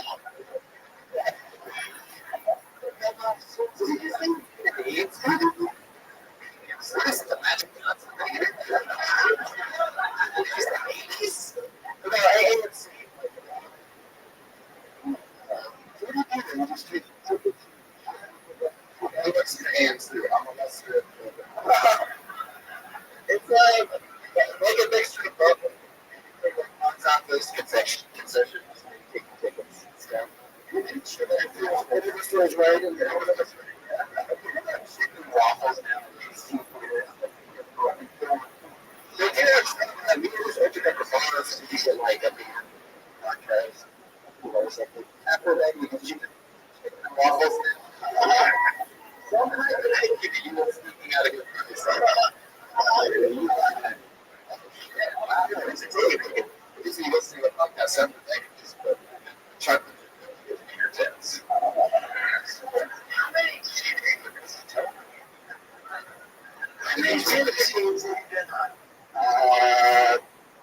Probably like 3, yeah. On any of them? Yeah. Parking lot. How large you get? Yeah, we did it stuff. Yeah, in the parking lot. Like that. There's like type of rooms, something like that. Yeah, we know you're romantic. Of course you know you're not from the beach. Did you hear that stuff?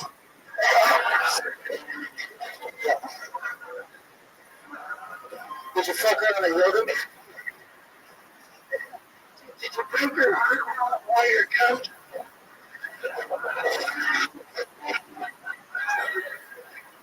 Is it awkward? afterwards. Slip her right home. It was. No, it was. Yeah, you can pay for half each one of these guys. Well,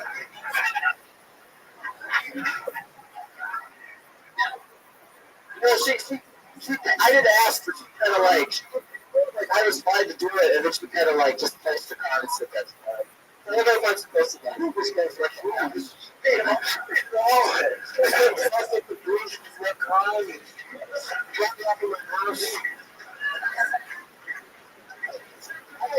I kind of wish my mom had she was struggling with it. It's so free, but I was that free. Love it. You're an interesting character. I've always wondered what high school. Yeah. What's the weirdest thing about you, Dakota? Besides your name. Yeah. I think those ladies are kind of hot. How old?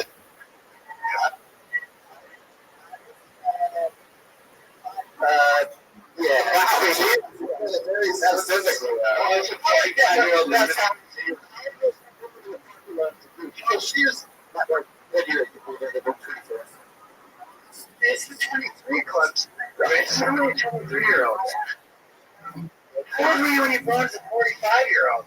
I was happy recently, like a few months ago. Yeah, did you go through the kind of Yeah, I did. You know your age? I was experimenting to see what would happen, and then I saw her, and I was like, oh, I was like, Daddy, and then we asked her, I was like, okay, well, I'll message her and see what happens then. And then she was like, oh, you want to do that? And then we went to like this like,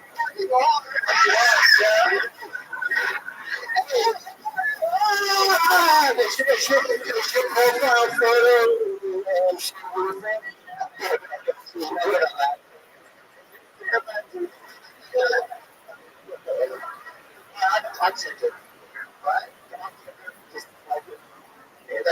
Where did you meet her? Just around your way to something, right?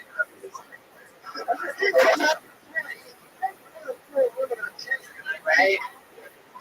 Every single one. No, I've only really been like everything else is not all of them, not all of them. Just I'm gonna hear one for the first time.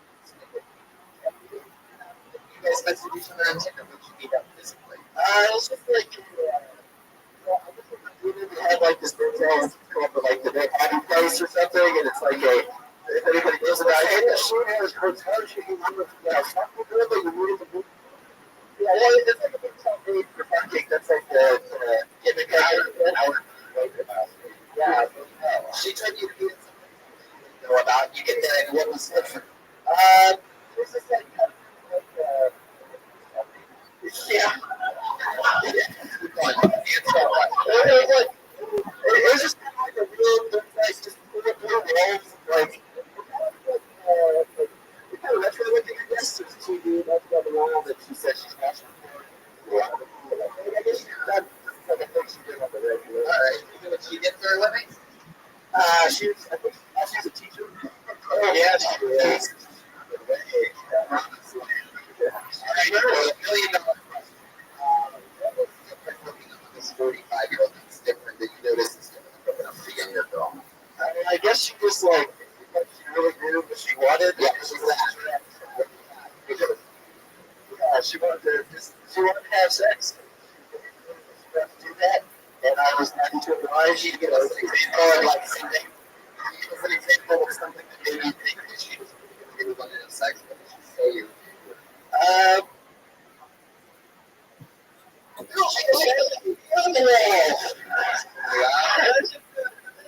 She was just like, sexting and stuff. Yeah. Oh, okay. I was like, yeah, me too. Oh, right. There's so many movie tickets for this. I guess Venmo me the other half. It's Venmo. see her again? Or was just the one and done? No, I did listen to her and she didn't play. Finish quickly with it? No, I thought it was a good amount of time. I thought it was 43 seconds. Exactly what she wanted, and he wasn't. He's too old for it. Yeah, I think he went wrong. I don't think she didn't message you back. Tell the truth. Be honest. She has some humility. Maybe she just didn't want to pick up with another 23-year-old again or something. Where do you think you would go? Oh,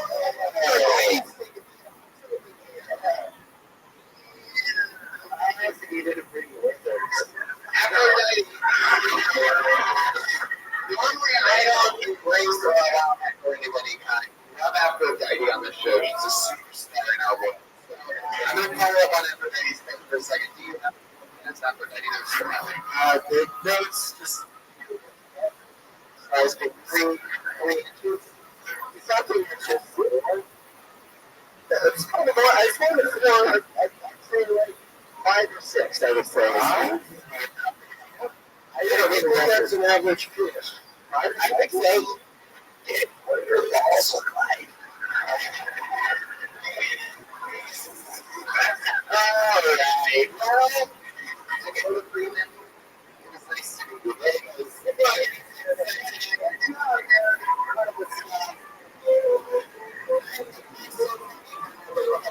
Right now. Look at the drawing, the name shade. I would see that in our class. We're going to show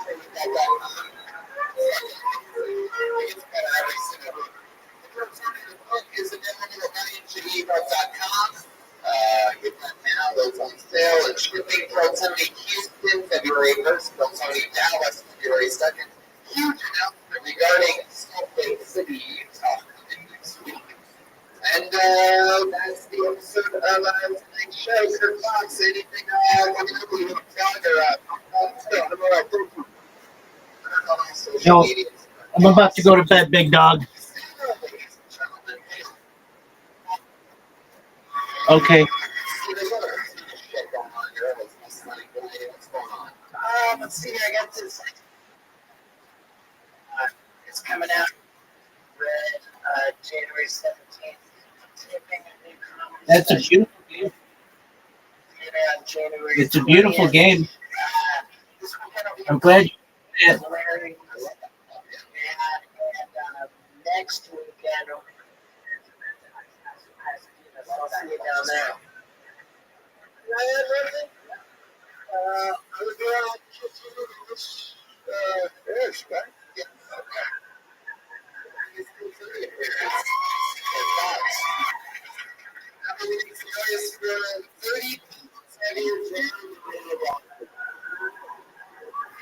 Whoa.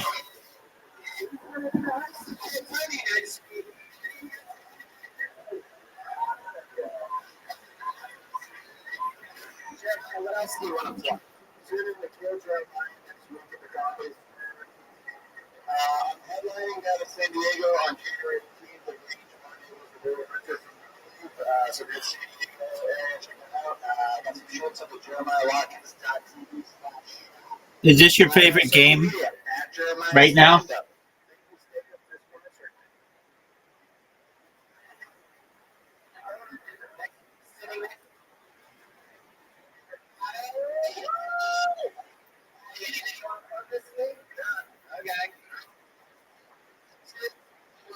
Right, you take your time.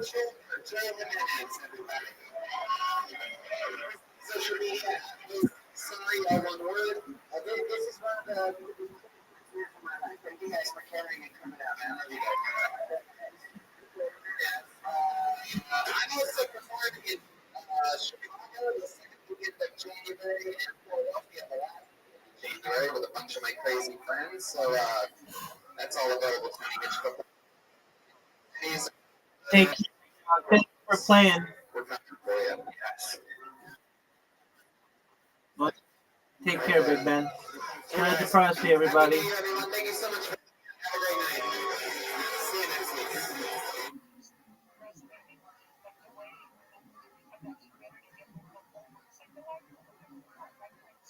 Hey,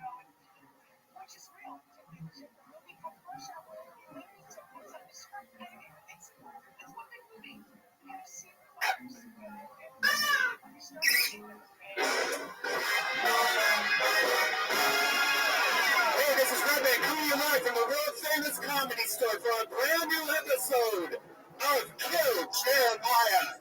Here's Jeremiah Watkins. My name is Jeremiah, and I always been that fight when my boy body rated.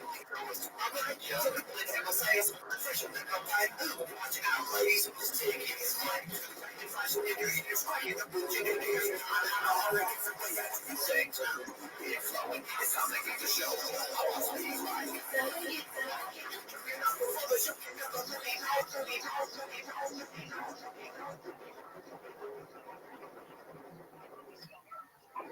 Yeah. Pat, bring back that mic. Hey, we need that mic, Pat. Pat, bring back the mic. What the fuck? Yeah. Welcome to Kill Jeremiah, live at the Comedy Store, ladies and gentlemen. Yeah, that's right. With my co-host, Redland, ladies and gentlemen. What's up? Hey, look what it is. It's Ryan J. Ebel. Ryan J. Ebel, our house artist, give up a Ryan J. Ebel.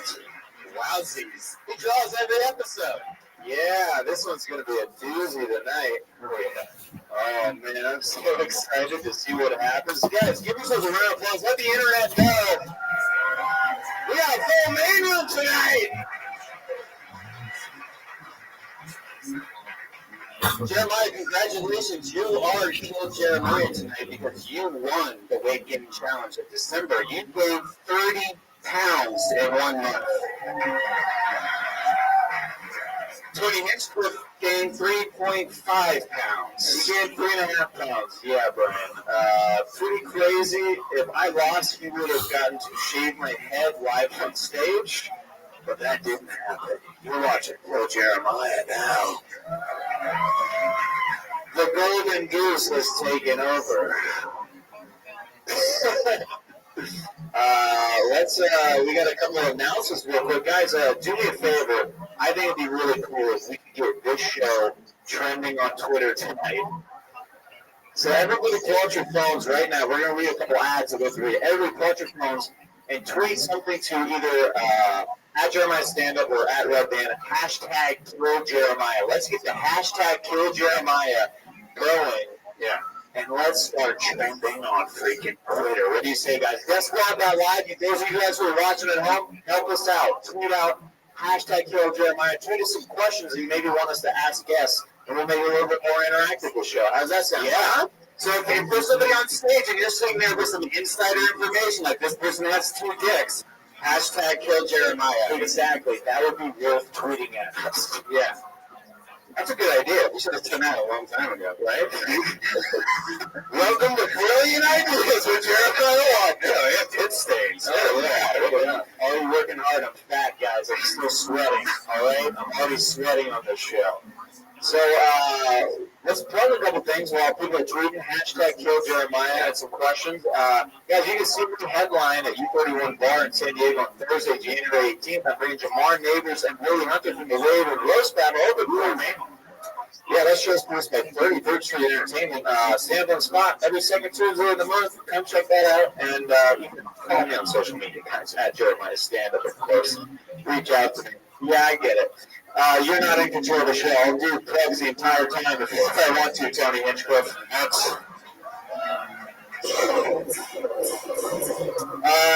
Do you have that breaking news sound effect? Yeah, sure I do. I've got some breaking news right now, guys. Yeah. Guys, I just released my new podcast. That's right, Jeremiah Wonders. It's finally out. You guys have been asking for it. SoundCloud.com/Jeremiah Wonders. Or you can check it on my website, all that stuff, iTunes, blah, blah, blah. Hey, did you know Kill Tony's going on the road? Wait, what?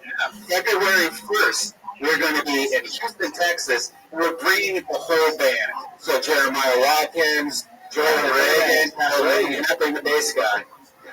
We'll get there. We'll get that budget eventually. Yeah, that's enough. And we're doing Kill Tony there at the Secret Group, followed by a comedy show. Tony Hinch is headlining.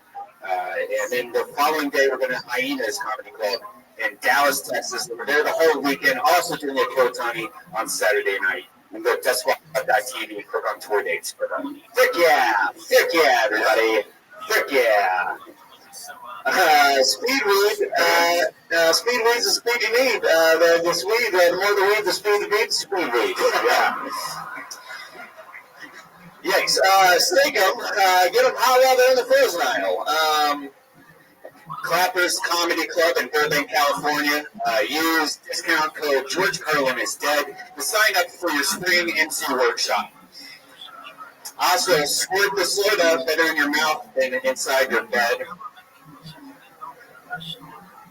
Okay, also, I want to give a shout out. You see these awesome shirts that Red and I are wearing? They're Weight Gain Champion t-shirts. Yeah. My buddy Nick, I want to thank them. He hand-printed these and shipped them all the way from Atlanta. So check out his Instagram at Luca Clothing, LUCA Clothing Code, and give him some support. And we're going to give you some t-shirts after the show. So cool, guys? Wow, what a great 2018, Jeremiah. Does your business have any New Year's resolutions? Yeah, we're looking for some new members of the band. Oh, good. Well, here's an important one. Every business does a better job at transforming how you find the right talent than they have. Like, they're trying to find talent better than you got. How would you do that, right? Wait, ZipRecruiter posts your job over 100 of the web's leading job boards with just one click?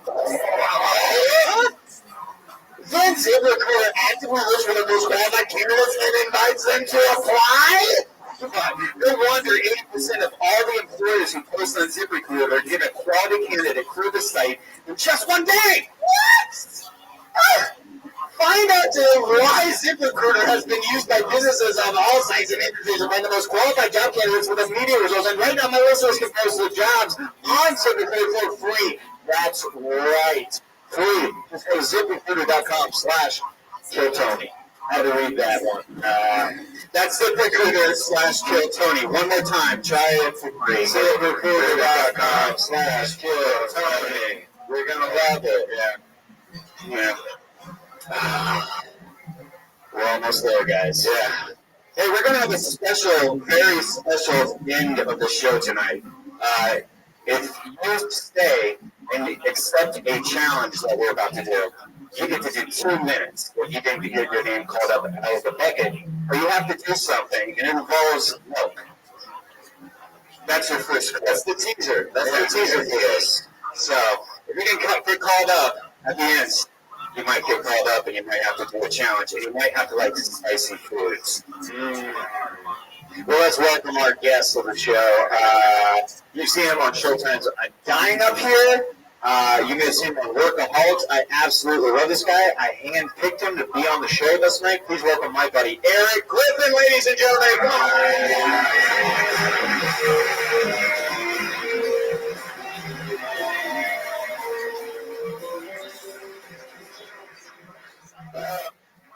Hello? Yeah. I'm not on, bro. Yeah. There we go. Yeah. This. Check. Yeah. Try it now. There he is. Yeah, that's right. Well, Jeremiah's after the smoothest start in podcast history. Right? This is kind of like when you go to a play and it's the understudy. You know what I mean? And you're like, oh, well, okay, which one of you are? I guess we're here. It is raining out. I don't want to go back outside in the rain, do I? This is like you turn on I Love Lucy and it's I Love Ethel. You know what I mean? Like, where's Lucy? We love Jeremiah. Get over Jeremiah, everybody. I also think it's bullshit that you had to gain 30 pounds. I mean, I should be hosting this show, man. What the fuck is going on? Maintain 30 pounds overweight. That should be the next challenge. Well, then Red Band will be. Red Man, what the fuck, motherfucker? Red Band, You a big motherfucker. What are you talking about, motherfucker? you act like you swim over there. Red Man don't like. He's trying to hide behind the mic stand, like, what are you doing? I just love getting on him. You don't have no sound effects for that? All right. He's not going to optionally put sound effects against himself. He does. All right. Go ahead. Well, I'm very excited to bring out the band. As many of you know, as part of the condition of Tony losing and me winning, I got to host the show. But Tony gets to take my place in the band. And he has to commit to a character the entire episode. He had to pick an instrument, and he had to pick a character that is unknown to me. I have no idea. We're going to talk about it. I'm very excited to see what the movie is. Feminist Felicia, maybe? Who knows? Who knows? Please welcome to the stage my pals, the Kill Tony Band, Pat Reagan, Joe Jimenez, Christopher Dillon, and the newest band member, Tony Hinchcliffe, to the stage.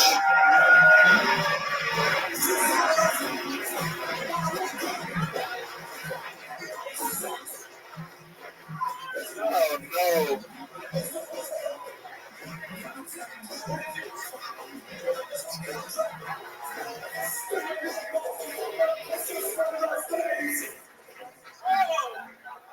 We already had white reggae. Now we got this shit. Fuck.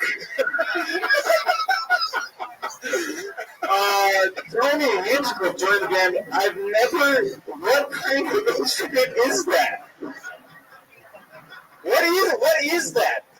First of all,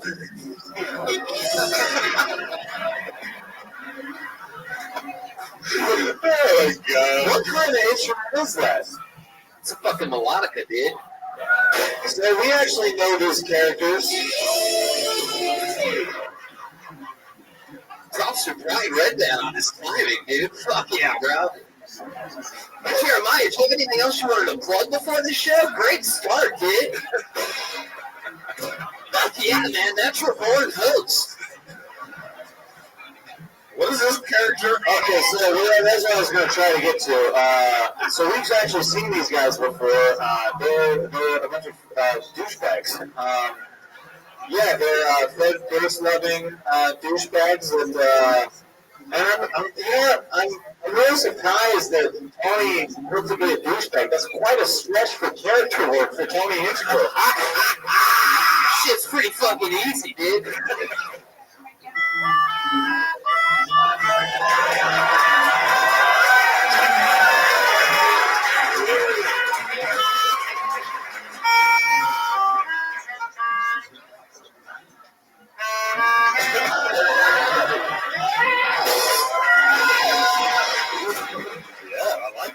Dude, I don't think Red Band came to work today. Fuck yeah, dude. Liver failure, bro. Hey, guess what else I taught myself in 5 minutes earlier?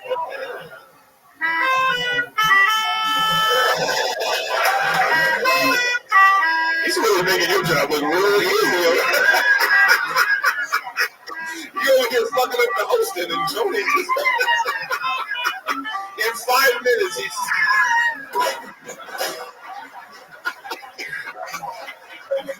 Dude, I know your whole fucking record collection, bro. JW, the top part discography, dude. How are the other douchebags doing, huh? How's it going over there? Oh, just streaming up close, dude. That's it. Alright, yeah, I figured about as much. Well, here on Kill Jeremiah, we had comedians that put their name in a bucket. That's right, ladies and gentlemen. And I'm going to draw them throughout the episode of this show. So smooth. You make it look easy, bro. And basically, what's going to happen? It's like when Leno was sick, you remember that?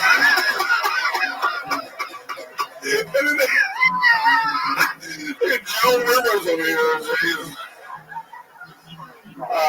You have 1 minute for credit. Kill Jeremiah.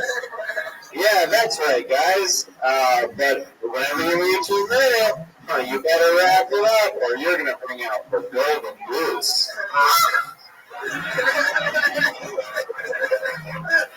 That's it.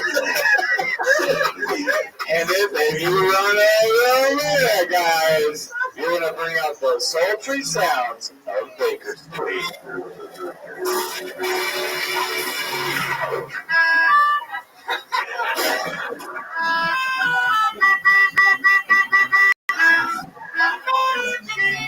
Wow, everybody is so shocked that Tony is good at bowling. Oh, who the fuck's Tony, dude?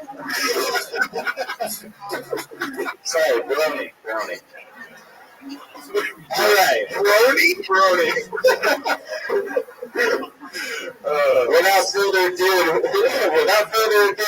Bruce Ferretti to get this show started. And then the first guest, I'm Joe Jeremiah.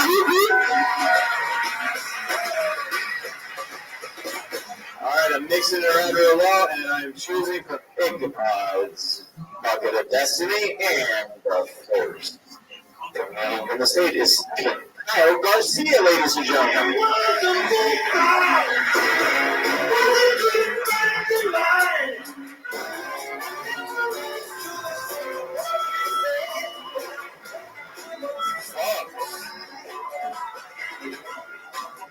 It's like the Golden Globes taking forever to get the stage.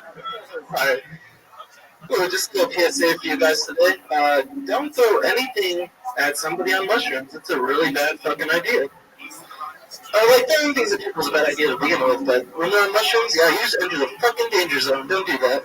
So I threw something at my buddy. We're taking our mushrooms, and his instant reaction is to fucking jump up like Jackie Chan with his Chinese get-up, almost 15 seconds, and then he fucking screams the phrase, "Something fucking jumped inside of me!"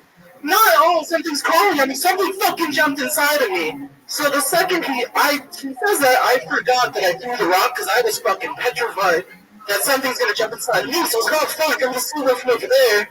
You know, nothing jumps in me. And yeah, that's what fucking happened. You're looking for the goose. Oh yeah, because not the golden goose that I was looking for. So yeah, kill Jeremiah, guys. Woo, Jeremiah Watkins. I'm fucking bad.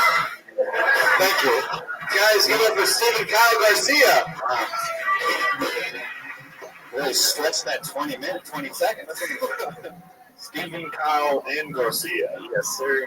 The whitest Mexican name you'll ever hear. Say, can you pick up? Yeah, his first 2 names go to skate parks, and his third name sells tamales on counters. They're good tamales. You watch your fucking mouth. Thank you, Joelberg. Dude, it fucking sucks being this close to strangers. Fuck yeah, dude. That was Stephen Kyle Garcia, ladies and gentlemen. Give it up. We're going to go back to the bucket. Wow. That's it. We didn't even. That was a speed. Hold on. Yeah, that's it. I freaking did that. I wanted to do that so many freaking times sitting over there. You didn't know it's freaking minute. He's done. Back to the bucket. We're waiting. God damn, that's on your Jeremiah now. But Jeremiah, you're not gonna rudely interview the guy? No, man, that's not me, huh? You're not gonna make him feel shit about his dream? No, this is still Jeremiah. We've been a positive guys. You're not gonna let the segment go on and on and on. No, we do it short here. Still Jeremiah. Wow. Fuck yeah, dude. We're looking about everybody's stats instead of showing our skill set. Fuck yeah, dude. This next meeting on the stage.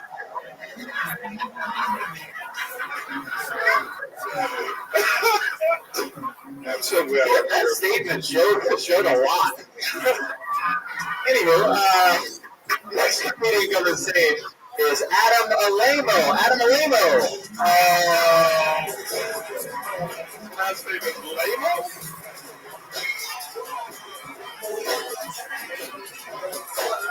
Guys, hurry up! Come to the stage faster!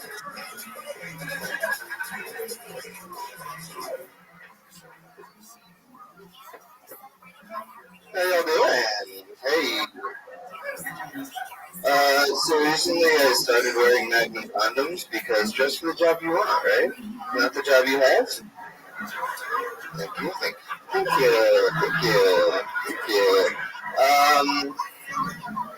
It's kind of weird that nobody uses voodoo dolls for like nice things. Like everybody just hurts people with voodoo dolls, and it's like you could really easily break somebody off with that voodoo doll and make their day. Just in a boardroom, like nice, yes, nice.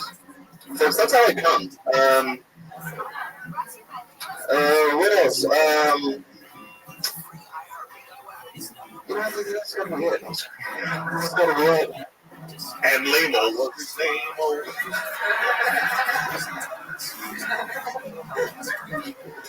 All right, that's Adam Malamo, everybody. And that was a minute. Whoa. Why am I getting? You're not Mexican. You can say. Wow. Damn, it's like the Golden Globes. That added an extra sting whenever he rim-shotted me after I was a racist comment. Perfect. I liked your first 40 seconds a lot. That was really funny. Just for the job you want, right, guys? Wait, is that your big advice right there? Who am I to give advice? What do I from here? Yeah, you were funny. That was good. Thank you. You got finished there. You got nipped, motherfucker. You know what I mean? Yeah, I'm sorry. You weren't prepared? I didn't know that I was having a name in the bucket tonight, actually. Yeah, my friend signed me up. So Lamo. That's like. But you're a stand-up comedian, right? Yes. Yeah, just, I've never seen the show before. I was, okay, great. Is that why your voice screeched like Michael J. Fox? Like, at certain points of your. That's just my voice. Yeah. Fuck yeah, dude. Where are you from? I'm from Philadelphia. Philadelphia? You live out here now? Yes, I did. Yeah, I've been out here about a year now. Do you have any special talents? Good question, bro. And where are you from again? I am from Philadelphia. And how long have you been doing stand-up comedy? I've been doing stand-up comedy off and on for just over a year now. Okay, and what's your special skill? My special skill would have to be how humble and pussy, dude. That's what that sounded like to me, dude. Damn. I'm alright at that. And where are you from again? Hey, dude. He learned this at the. You never. If you go to show, it's a running thing. Dude, how much would you not pay to fucking go? Good question, dude. Choose wisely, dude.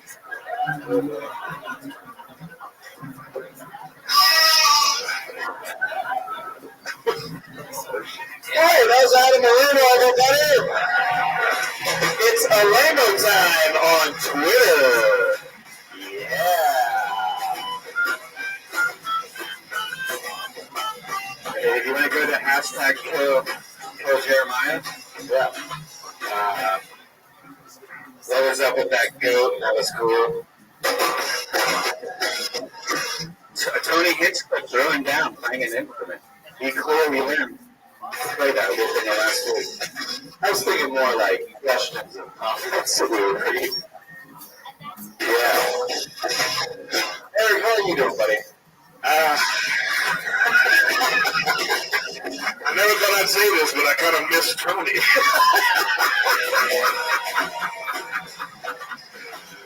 I miss feminists, like, you're good over here. You know what I mean? This might be this is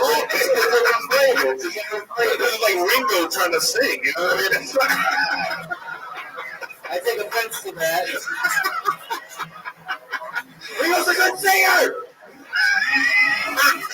Great drummer! Drummer! Oops, the drummer, the whole drummer nation just got mad at me right now. this next comedian come to the stage with an uninterrupted minute. Well, sorry, that was for me, everybody. Please welcome Akeem Woods to the stage. Akeem Woods.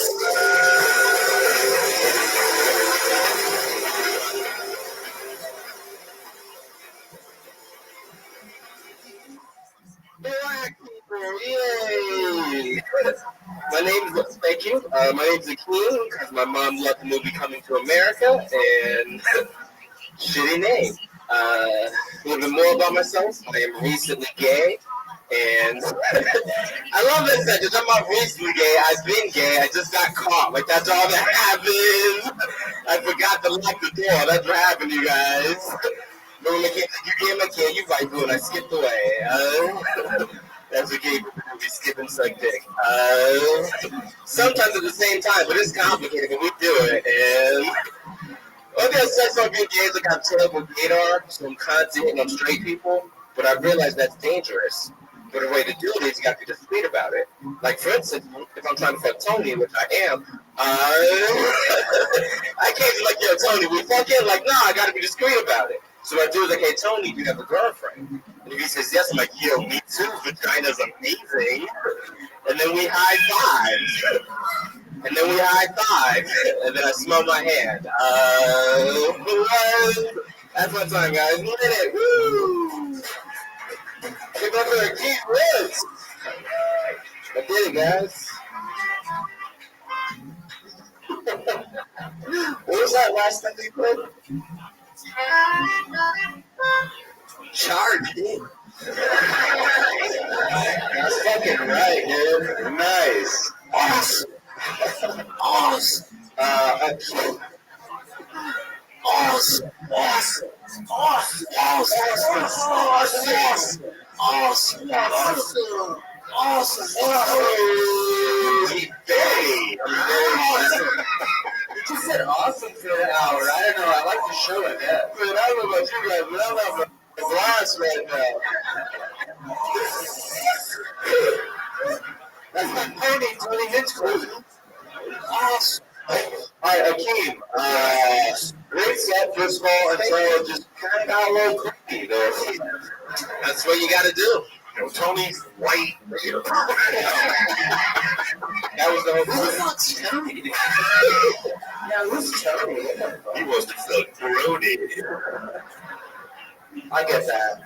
So, okay, if you were to ask Tony Hinchcliffe out on a date, how would it sound? Good question, dude. I'd be like, yo, dude, you want to do gay stuff later?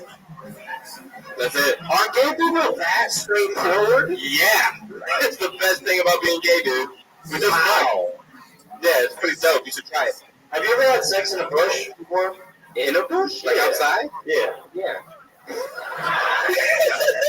Well, that's what the lie to you motherfuckers? I don't know you motherfuckers. Yeah, I fucked in a bush. Why not? I like how at first you sounded really offended by that statement. I was like, yeah, man, I'm gay. I had sex. Yeah, dude. Yeah. Oh, we have a new segment that we would like to bring onto the show. Sometimes, go ahead. No, yeah, breaking format. Awesome. So hard. Another new statement. Fuck yeah. Sweet. I'm glad we're getting some positive encouragement from douchebags over there. This next segment that we're about to do, sometimes if you normally watch this podcast, Tony Hinchcliffe gets real mad at Red Band for saying dirty things. So this is what we do. This segment is called Let's Get Dirty with Red Band. Let's get dirty with Red Band. What I do this time. Wow, I wonder who produced this segment. Hey, I got another segment idea. It's called Let's Not Get Paid by ZipRecruiter, dude. Fuck yeah! This gives a fuck. Let's call it that. I got a new segment. It's called Burn the Whole Fucking Thing Down. Fuck yeah, dude! I love how Tony is trying his hardest to commit to a character, but as he's boiling inside. Fuck. Dude, I'm totally happy right now. Wreck the whole fucking thing. Fuck yeah. My balls were filled with fire, dude. Who likes fans and money? Fuck that shit. So have you ever had sex with a guy and then stuck his dick all the way straight on it? No. Thank you. This has been Let's Get Dirty with Red.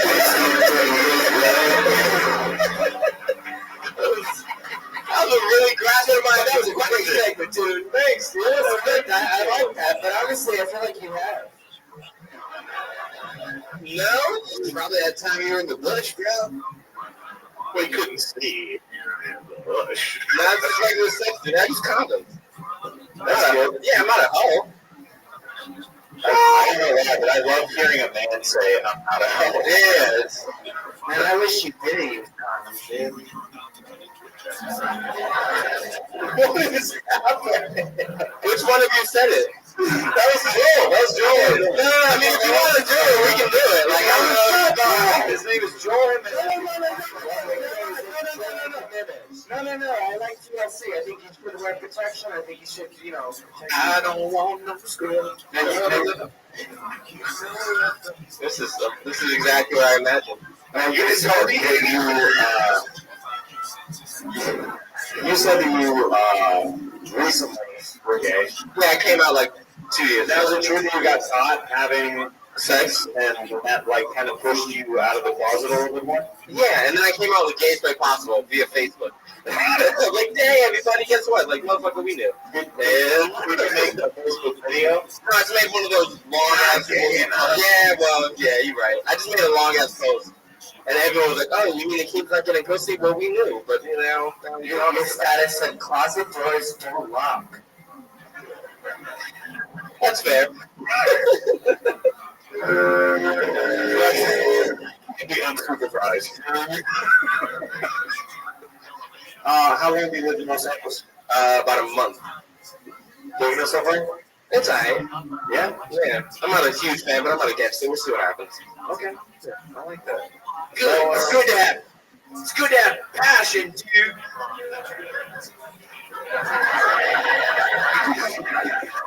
Have you ever hooked up with a woman?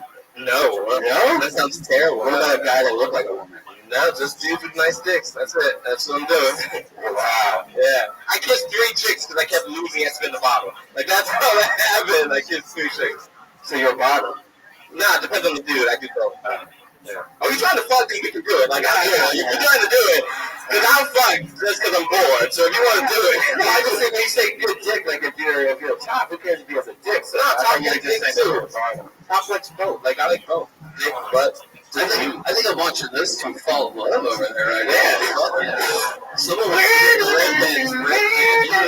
I do like white guys, though. I like white guys, though.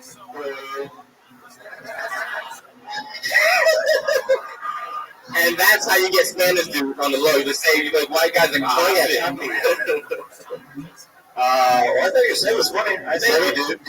Is that a Star Wars city? Yeah, dude. Like, You're like Empire Strikes Bareback.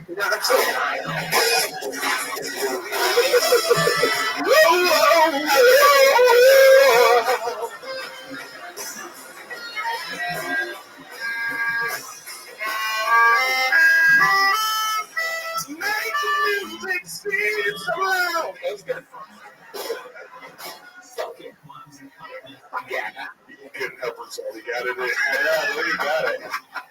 Give it up one more time for the teamwork. Go on.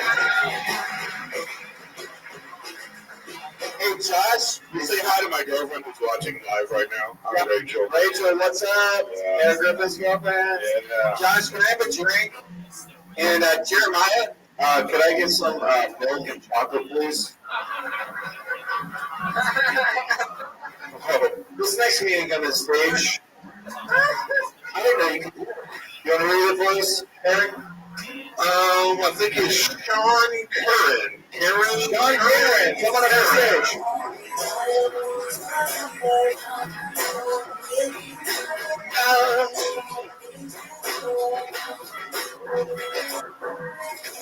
I don't want to. Right. So everybody's getting these DNA tests done nowadays. So I went ahead and I got one. I'm black and white. I thought it was Puerto Rican. I have cerebral palsy, growing up. When my mother used to tell me I was special, she really meant it. She really meant it. One good thing about having cerebral palsy, I never had to work out. I have retard strength. I have the strength of 10 men. I'm the strongest man in my village.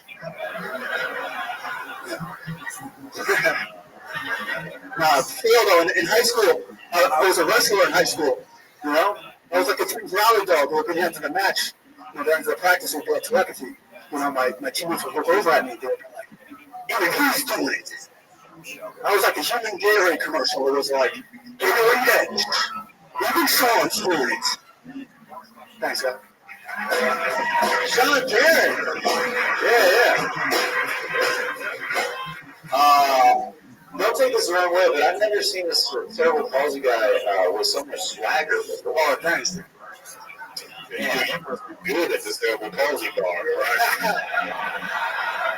You just come in shaking it. You're like, "What's up, girl?" The girl come up with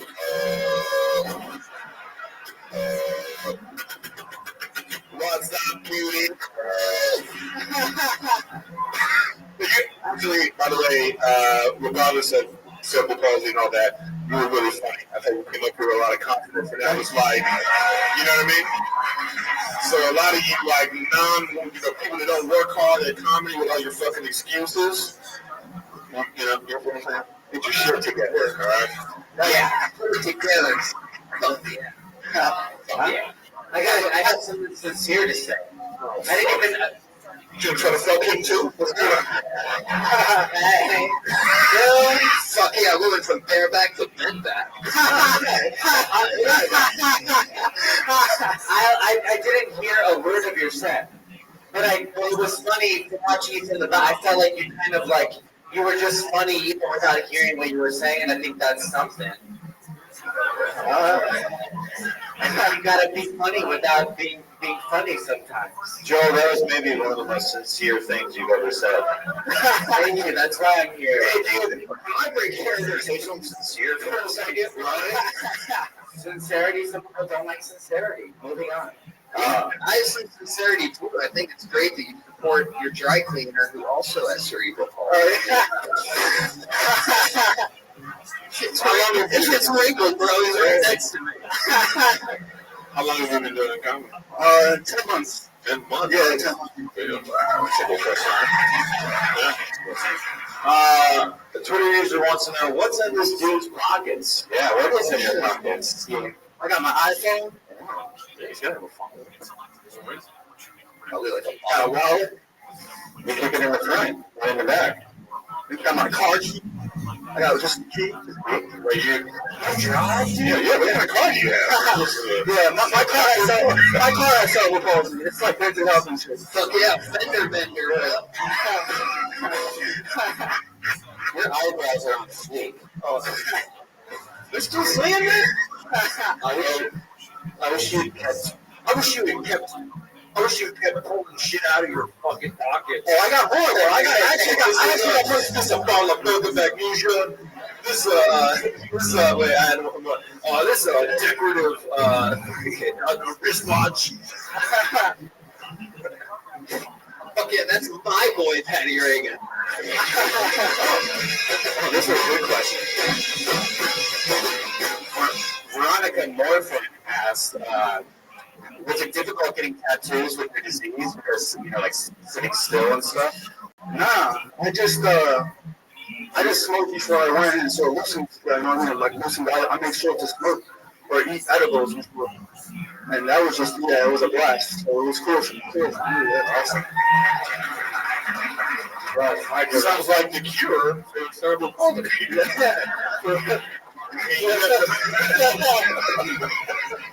Finally, the medical marijuana doctor. I got this. You mean they'll stop shaking? Wow. All right. Have you ever sang for a punk band? No, but I do like some punk music though. You should sing for a punk band. You said you sing? No. Jill, I've never heard you be so sincere. I'm just trying, man. New year, new me. Moving on. Back to you in the studio, Jeremiah. Well, Sean, we really enjoyed your set, and hit up Josh Martin after the show. We're going to give you one of these t-shirts, buddy. Awesome. Thanks a lot, John. Give it over Sean Carey, guys. Good job, man. Excellent job. Yeah. Shit, I did palsy. Okay, you're to get a lady on this crowd. I know, right? Oh, man, this milk is good. Yeah, what is this chocolate? You got a little reindeer chocolate. Yeah. You're going to dip it in the milk or what? Right. Don't touch me.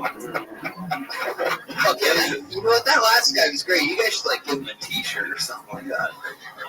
I think we will, douchebags. Hey, is Eric going to need to help you read this next name? I'm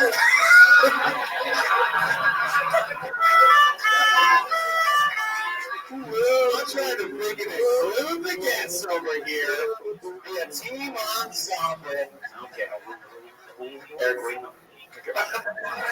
By the way, this Right. Whoa, Natalie Portman will love this. It's actually a girl. You guys get that joke? You didn't see the Golden Globes? Natalie Portman was doing the director's thing. The guy was like, and the nominees for director, and she was like, and they're all men. yeah. Fucking whiteness. So next year, it'll be a participation award for the Golden Globes. Over at 2020. Coming to the stage, Marissa Tandon. Yeah.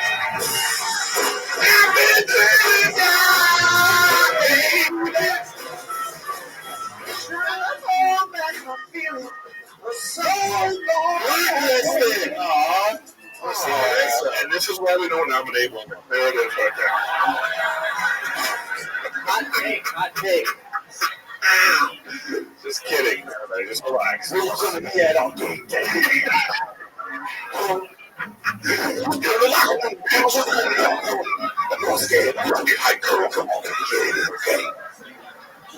can't get over the fact that Jeremiah is drinking Comedy Store milk. Vitamin L. That is. Vitamin Brooks.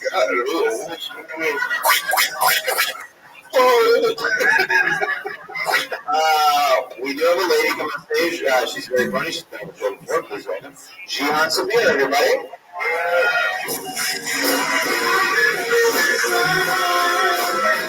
She's coming from the back corner of the room, ladies and gentlemen. Here we go. Like I feel, baby. Beautiful. Have you guys heard of this restaurant? It's called Soup Plantation. You heard of this place? I'm told it's delicious. I don't know. I've never been there because they have two things I don't really fuck with: soup and plantations.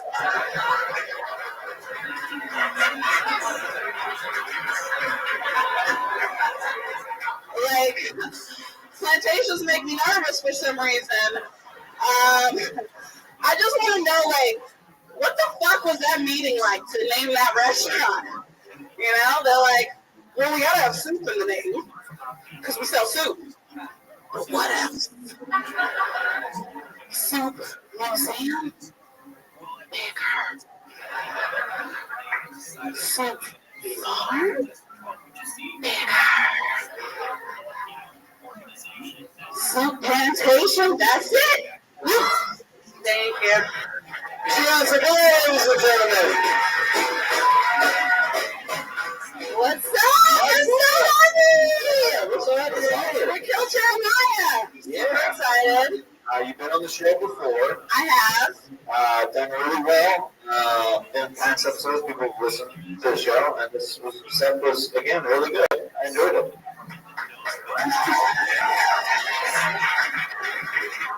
Do I have to pass, Eric? Am I the one who can get a nomination? No, I'm just wondering where the fuck he's gonna go with this. Well, I've always looked for equal opportunities here at Kill Jeremiah. We did Let's Get Dirty with the Red Band. We're going to take it back to that segment with Let's Get Dirty with the Red Band one more time. Let's get dirty with Red Band. This isn't the climate figure. we got a lot of demographic right here that you don't want to be fucking with right now. Have you ever sucked on a shit dick when giving up a blowjob? No, sir. What I did this time. Dude, sometimes you have to ask yourself, was it worth it? So bad, dude. I thought you were funny, by the way. Misdirection. I thought you were going to say salad. You know what I mean? Thanks. I did, because I was thinking that too. Yeah, I don't like salad either. But that wasn't okay. I'm just. That's what I thought, Tony.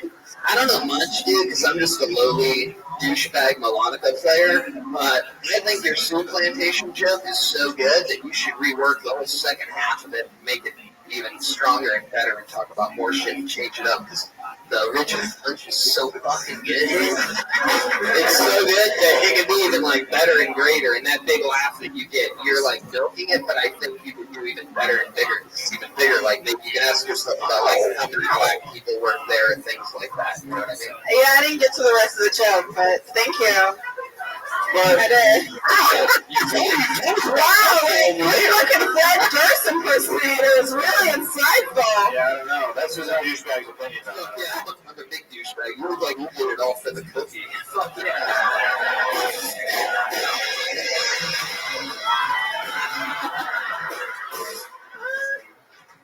Yeah, good advice. We get the whole joke, asshole. He's mad because last time I was on, I roasted his ass. Oh, looks like I was the only thing you roasted. Like,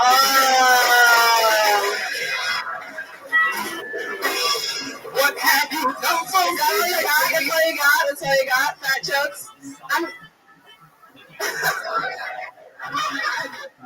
Tony, I'm just so happy that tonight you're not dressed like a fucking Pokemon trader. oh, thank you. That joke was almost about as precious as you are.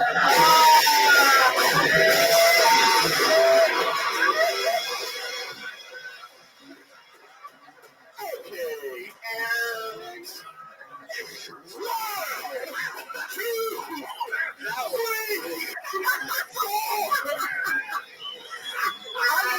I'll give you that one. Holy crap! Holy crap! Holy crap! Holy. Wow. Oh my god. So, how long have you been doing comedy?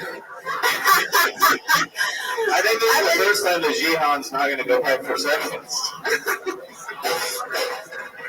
No. You have to commit to it. You fucking pussy. He was all like, this is the first time. He was looking at me with his eyes like, I'm so sorry, I'm not to say that. I'm so sorry. I didn't hear it with me. But you're apparently a pussy. God, Jesus Christ. Oh my gosh.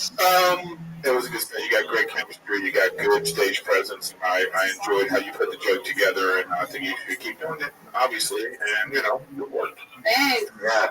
One more time for Jihan Sabir, ladies and gentlemen. @Jihan Sabir on Twitter. That was really good. That was awesome. You're welcome to a t-shirt as well after the show.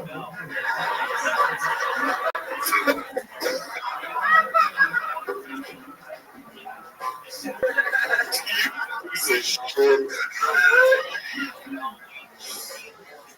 Oh my goodness. The only person who writes in all capital letters and black Sharpie. Please welcome the legend, Aphrodite, to the stage.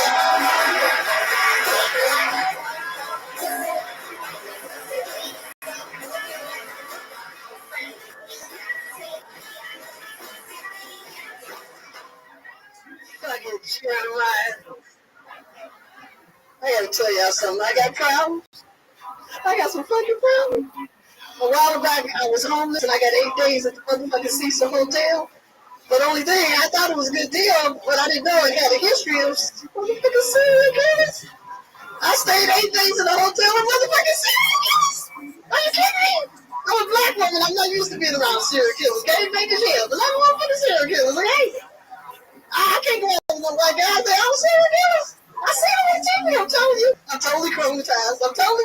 couple times. I noticed something was really strange. Every time I went to my room, I was like, get in the fucking room really fast.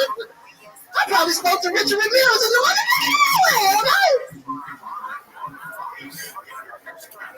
That's fucked up. That's really fucked up staying in a hotel. So people jumping out the window and shit back during that time. Motherfucking bodies found up on the top of the fucking hotel.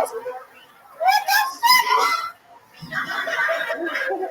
Aphrodite, I wanted you to keep going because I thought you were going to get even higher as you went on. I thought it was like a glass was going to break. You know? I had a fucking pipe in my pocket. You had a little water behind me. That was a weird set for you because really, I had no idea what you were saying. Like you seemed like an auctioneer. Like that's all it was. Because I've been like the fear after finding out from a fucking TV show I've been in a hotel with serial killers. You got those ups and downs today. I'm totally traumatized. I feel like you have the cadence I said, but not the punchlines. Like how I Well, let me just punch your ass. You look like you just discovered vocal inflection. All right, I get the punchline. I'll punch all you motherfucking serial killers out there. Hey, that was Serial killers. Serial killers? All of them. well, Jeremiah was killing that cereal. That's how you won. Look at you. You trying to say I should just talk about dick like I did before, right? well, we just couldn't understand it. I think a lot of us couldn't understand. I was so frightened. I saw this TV show and I'm still. Yeah, but we don't have any idea what you're talking about. Serial killers. Wait. Just honestly, from the audience, could you understand the words coming out of your mouth? I'll shoot all you motherfuckers. So You understand that, right? we got one person. You're on a different level today. I tell you. Yeah, I'm totally traumatized. I just can't get upset. Traumatized. Yeah, you're. Hold on a second. I'm just. Dude, I'm going to say traumatized, dude. Is that like chronic? Yeah, man. You look like one of my hacky sacks, bro. Yeah. You know when you all stressed out, you traumatized. Traumatized. You look like you're quantized. Fuck yeah. Sorry, I'm in big cut. Yeah, dude. She just looks like that because they all did that for the Golden Globes or something, dude. We're starting this shit because there's more white people in here, dude. Okay, the fuck motherfucking shit. What? Dude, I love it. It's like the host like clocked out 5 minutes ago. You know what I mean? I want Tony back. I ain't used to fucking Jeremiah. I want Tony back. Fuck yeah. Normally these interactions with you go so smoothly because of the chemistry between you and the natural host, dude. Fuck yeah. Yeah, fuck yeah. He makes it look so easy. A cookie right now? Are Yeah. you pregnant, Jeremiah? Are you pregnant? I'm not. You look pregnant. Do you have any kids, everybody? In my ass, Ellen. Fuck yeah, it looks like triplets. They're moving. That is a lot of movies. Yeah, this is astronomical. Hey.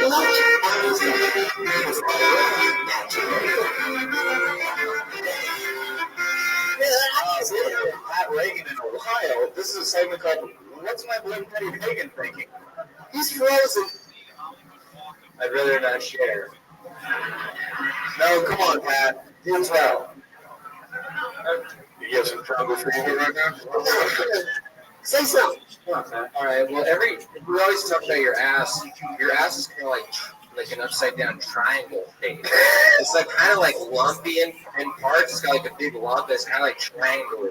And I've always been it's always tickled me a little bit. They're just like, yeah, Aphrodite's got ass. And then you're shaking it around, and there's like this like hump flopping, and it's like in an upside down triangular shape. But why you got his eyes closed and shit while he's saying that? Because he's traumatized. Yeah. You motherfucking traumatized. He's trying to think about how it's going to feel.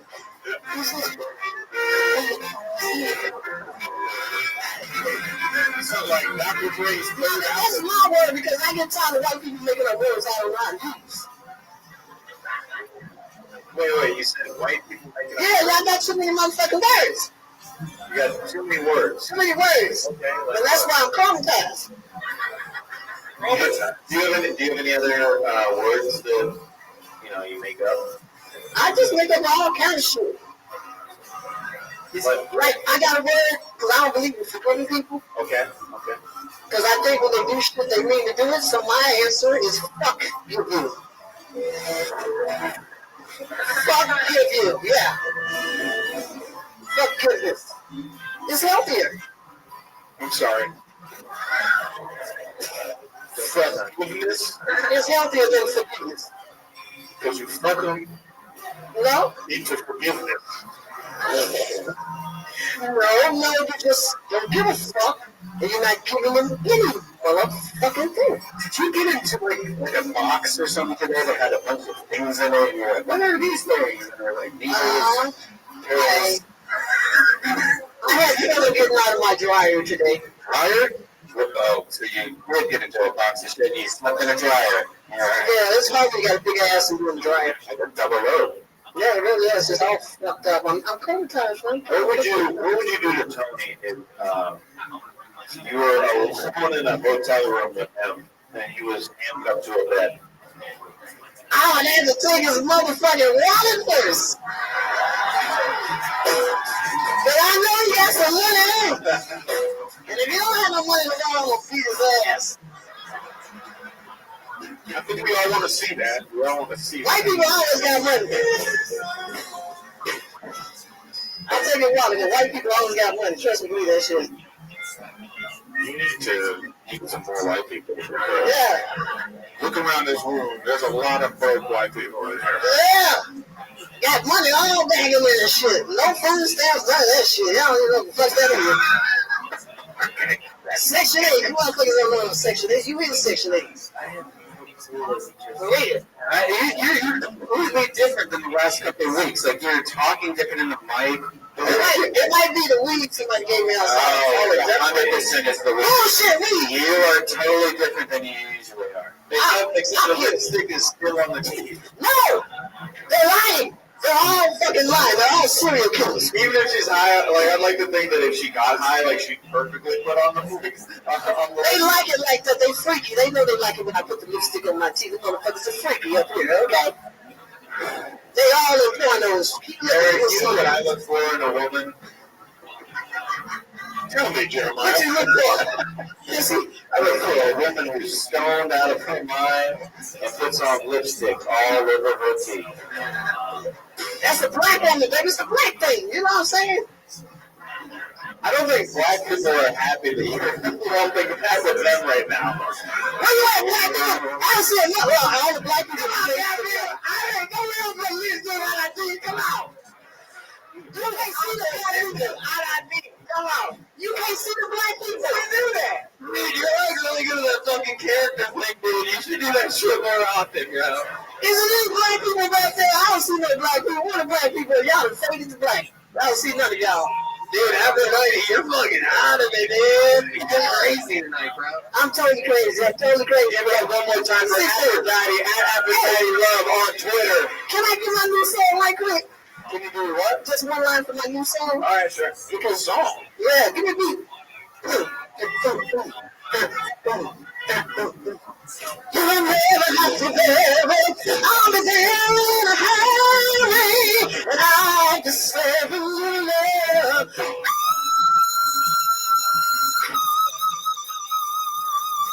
Yeah. Thank you, baby. Thank you, Jeremiah. I love you. Give it up to Aphrodite.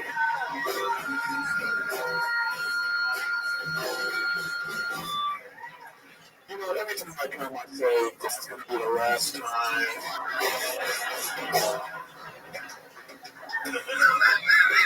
And then something happens. But I'm definitely traumatized. Fuck yeah, dude. I know shit. By the way, dude, I just want to tell you, I fucking love you on Workaholics.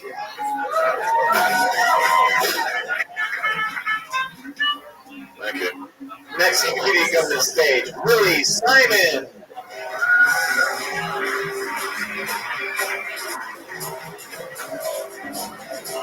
Is everybody in the back? Yeah.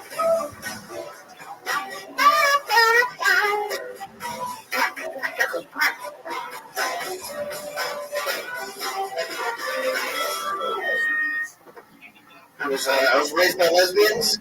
Everybody, thank you. Yes, that's why I'm so healthy. Birth through 2 vaginas.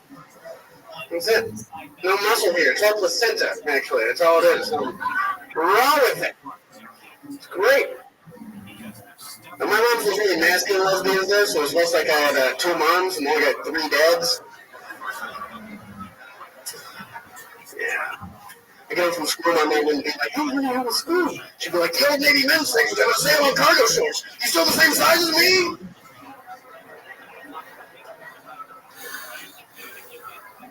Yes, Mom. Yes, okay. We've been through this a few times.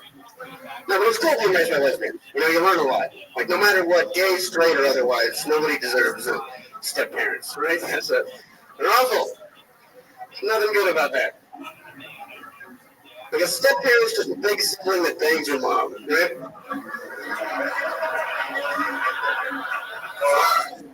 Thank you, guys. Oh, well done. Well done. Thank you. Really sad. That was funny stuff, dude. Thank you. Appreciate it. Yeah. How jokes, I usually, whenever I start to hear like a lesbian premise from a guy coming on stage, I usually like, what is this going to be? But Is that because you look like one, dude? oh shit! Yeah. Most people are always like, Yeah.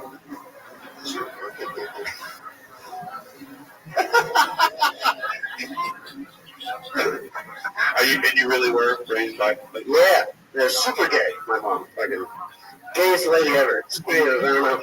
did you ever see her gay it up? No, fortunately, I wasn't allowed to go home certain times. My mom didn't explain that. But now that I'm older, Huh? Yeah. Oh, that's the problem. Yeah, see that shit off a dick right there. You don't see him stuck in no, he's off a pussy, bro. dick. Shoot out pussies. Do you find that if because you grew up with lesbians, you're a little softer, or like, I mean, you have a Mountain Dew shirt on, you have those ripped in shit. Yeah, he's right. I'm a giant pussy. Yeah, that's a good example. Or like, my moms were like, we're super masculine. You know, like my mom was like always chopping down trees and shit in the yard. Like it's like I'm not getting no other lesbian is like my mom. She's the gayest lady that there ever was. Like she's how gay is she? She's so gay. Yeah. She clicks off and goes. Yeah. Did she have the mullet? Like, was she like on those? She did. Yeah. Oh, yeah. It's like a hoodie now. It's a shirt. Now, dude, is your other mom like more like attractive? Yeah. Did you have a lipstick lesbian mom? She was like a taller version of my mom. So like she was. Yeah, it was weird. I don't know. It's like a bigger bulldog lesbian. Yeah, exactly. That was it. She was more like a Labrador lesbian. She had curly hair. She was really sweet. Wow. Hey, dude, over here, dude. Over here. Yeah. Dude, did you ever see hear your mom have sex? Like, what did it sound like? It was like, probably that. It was like, get out of here, William. Bring It sounded like a bunch of dicks, dude. There was a lot of talking afterwards too. Yeah. Well, my mom she had a lot of dogs, so there were a lot of dogs in her room, I think, when they were having sex. So What kind of dogs? Yeah. like medium-sized dogs, like dogs that weren't. That's usually how they respond. Yeah, there's a breed. There's a breed of dog, medium dog. What kind of dog do you have? It's a large one. How was the sex talk? Did they ever give you a sex talk? I didn't get a sex dog. I just watched porn. What did they say? Yeah, exactly. And like, I would smash my balls and be like, William's masturbating again, Molly, who get yelled at. You know, it's like, Did your dogs They didn't ever get get it. lipstick on their stomachs? a lot of peanut butter in their vaginas. How many dogs exactly? 2. 2 dogs, 0 doms. Worth it.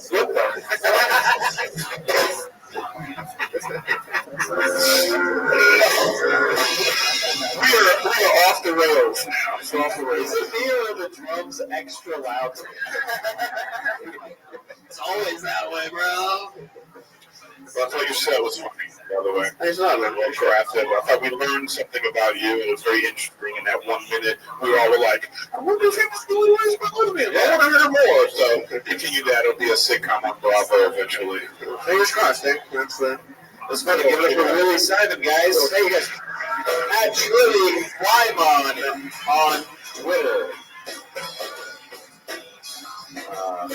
We have a regular on this show every week, and I'm going to honor that here on Coach. That's the one thing you're going to honor about you. But don't worry, we have the challenge afterwards. We have a challenge afterwards, and with a of time, we'll duck it. Which I think we do. She's our regular. We'll love her here. Please welcome Allie Makovsky to the stage.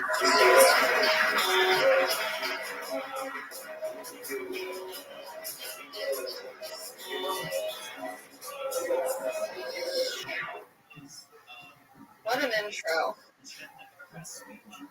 Happy to be here. I was reflecting. I remembered that when I was in high school, I tried very hard to tie cherry stems with my tongue. And I thought it would impress guys. And then I realized that guys aren't picturing a hot blowjob when you're tying a cherry stem. They're picturing their dick being wrapped like a bow tie. They don't want that. I don't know. I have two older sisters, and guys are always weird about that. They're always like, "Oh, are you guys crows?" I'm like, I don't know what that means. Crows, like, we don't talk about? Like, we talk a little bit? Or, like, are you asking if I tie my sister's cherry stem in a knot? I do have two older sisters, and my boyfriend met them, and they're hot, which is like, I'm like, can I finish? Okay, yes. Great, thank you. I have two older sisters, and my boyfriend met them, and it makes me really insecure. I'm like, does my boyfriend want to fuck my sisters? And the answer is probably. And I know that he does, because when we got home, he was like, we should hang out with your sisters more. They're super cool. And I'm like, no, I'm the cool one. I have to make up for not being the hot sister. Thank you guys so much. Allie Makovsky. Yeah, thank you for the chicken wings. Are you really about to eat chicken wings up here? Yeah. It's my show, man. Tony! Tony had to leave, and Tony had to take off. What? Yeah, Tony left, but I met a friend backstage. Maybe you guys might want to meet her. What?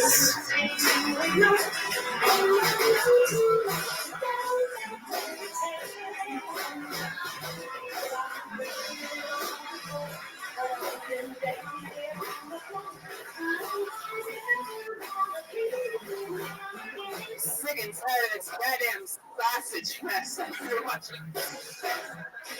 You couldn't wait to put that wig on.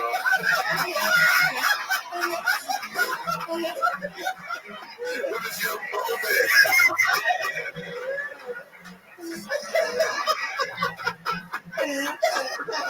This is a secret plan right here.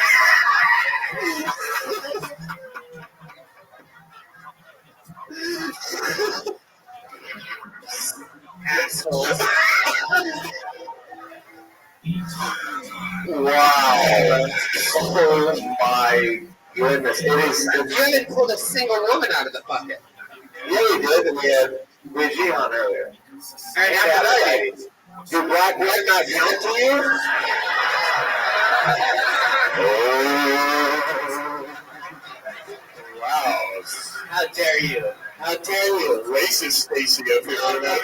No, she came out. How dare you? It's racist. I can't believe you're a racist, Tony. That is so bizarre. Wow. What's wrong with them? This is Tony. I'm feminist Tanya. Fucking hair is so annoying.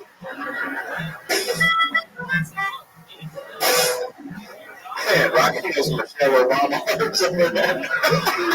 Wow, racist. Oh. Could be China arms. Who knows what that looks like? We're trying to arrest them. All right, never mind.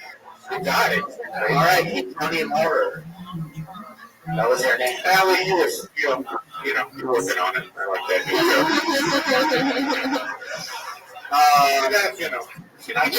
You're a real fucking pig, man.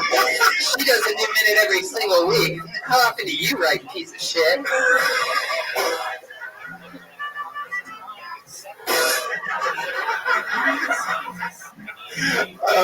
But playing that thing is the best. I notice your nipples are sticking out through your shirt. You're not wearing Of course you would say that to a decent woman like myself, Jeremiah. You should point out my nipples because everything's so sexual, you piece of shit. How's that feel? Yeah. You know what? I'm going to give you a t-shirt after the show. Oh, really? You think I need a fucking handout? Why? Because I'm a fucking feminist? No, because you're a very, very ugly woman. And you need all the help you can get. I've already started my blog. Allie, I really enjoyed like the second half. A little bit slow so we can start. Oh, what is that supposed to mean? Like her third, her second half? What's that supposed to mean?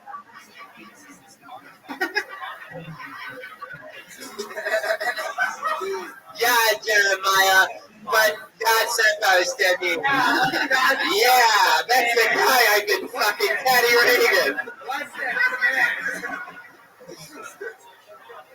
Oh man, I'm just gonna let this simmer with this crowd. Yeah, it's Mary had a little lamb, not Harry had a little lamb. There's two eyes in feminists, and I have my two eyes on you, Jeremiah. Man up. For those of you who didn't see feminist Tanya's signs, you know, the sign that said Jeremiah is a pig, and then he flashed the sign that said boycott, kill Jeremiah. You say he? And I don't know why they call it boycott. It should be girlcott.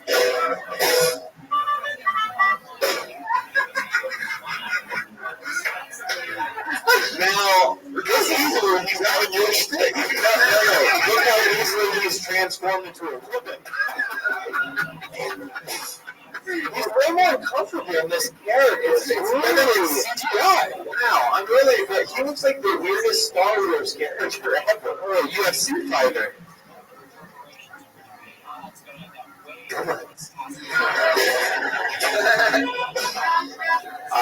Allie, have you been on the road much lately? I'm going to Phoenix, and then I'm doing a festival in Orlando, so I will be.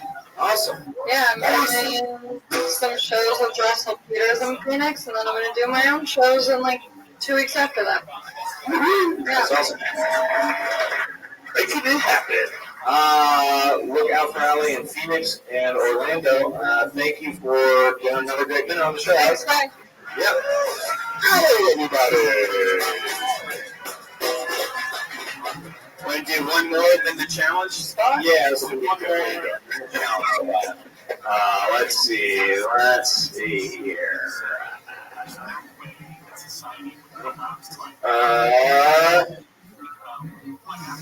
Coming to the stage, his name is Daniel Valdez.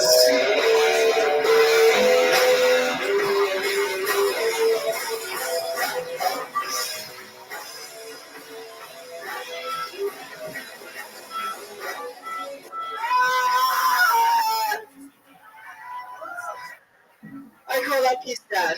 Thanks. Fuck, you guys are beautiful. Very beautiful crowd, except you, sir. Hi. Do a great charity. Give us some of your good looks. And him, that would be nice. Life is way too hard, especially when you look like this, okay? I tried to hang myself. not to kill myself, but to make myself taller. And I don't know if it worked, but something really weird happened while I was just hanging around up there.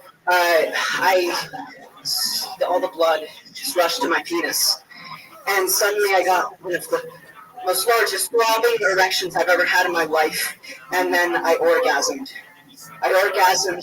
One of the most wonderful orgasms I've ever had in my life, and I'm wondering, tall people, does height have anything to do with your orgasms? Like, if you're 6 feet, sir, on the taller side, are your orgasms more sensational than someone, say, hypothetically speaking, 5 feet? Does height have anything to do with the sensationalism of your orgasm? Okay, just one. Thank you. Daniel Valdez. Yeah. You look exactly like a really small version of our friend Benji Aflalo. Right? Yeah, he's little. Yeah. You are a little motherfucker. You know? Man, the crew. How old are you, buddy? I'm 22. I just turned 22. You sound like Benji. I love Benji. I feel like you maybe, possibly, specifically or not, could have maybe had too many words in your joke. Yeah, you. I would say, for especially these shorter sets,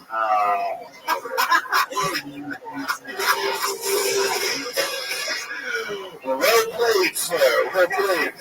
I would say try to avoid maybe crowd work or crowd interaction because it's so dicey. Like you're just going to need a little bit more time on stage if you're going to interact with the crowd. You know, in a minute, especially to get something out of somebody like that quickly, it's kind of hard to do. But, do you know Livermore Esther?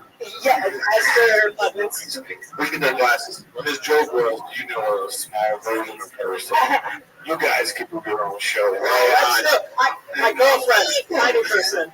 How big is your girlfriend? She's like 4'11". Oh, wow. You know, we're like little people, a big fucking world, right? But you feel big when you're with her. You like. I do. You look cool when you're with her. I'm not used to that, Dan. Yeah. What's the tallest girl you've ever dated? The tallest girl, well, it was the first girl I was ever with, and she was like 5'11". And go big or go home, people. She could dunk on you. What did sex with you guys look like? This was like just wonders of the world, fucking Greatest Showman shit. Hugh Jackman rolled me up. He was like, dude, you guys were so small. Crowds mercy could have killed you. What the fuck? Surfing. It's not better. You know, you guys are real assholes. He hooked up with a 5'11" woman that's a good, powerful woman. I'm sure when they're 69, he sucked on her tits. So, yeah, is your whole family small? Yeah, I think the only tall person in my family is my grandpa. Yeah. Do you look up there? Oh, hi, there. Good man. Very nice. Thank you. He was on Fantasy Island. Everybody's too young. You won't get the next. Do you? What do you think the average size of a dick is? What do you think an average size of a dick is? Well, I go with the size of mine. So, like, half your body size. Half your body? So you're half dicks. Yeah, I'm basically half dick. Like my jeans too. It's crazy. It sounds like there's a little thing your dick caught in your throat. Oh my god, dude. It's true. You said that you had that joke about stretching yourself out. Yeah, you're hanging. Do you have fantasies of being a larger man? Oh my god, all the time. No, I don't think I'd know what to do if I was any taller. You know what I mean? Are you ticklish? Ticklish. Wow. What do you mean ticklish? Tickle. You know, you just went.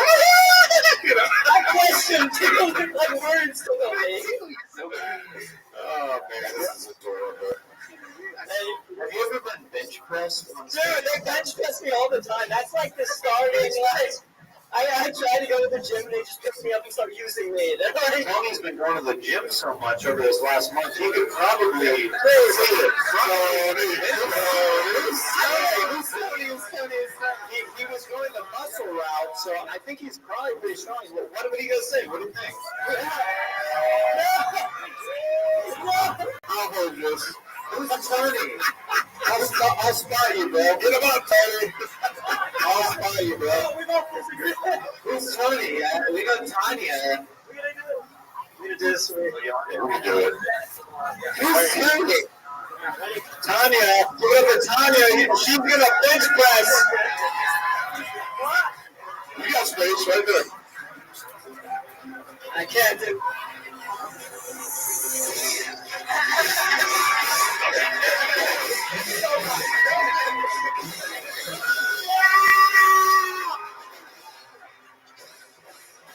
For your audio listeners, Tony is laying on the ground as a young man is laying quick on top of him.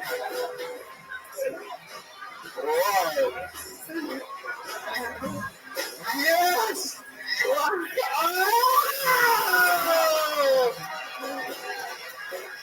Oh, now Tony is right under the bars.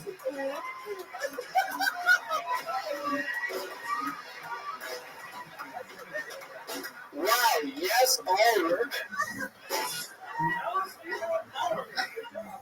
I just wanted to put the mic where you needed it. Here we go. Thank you.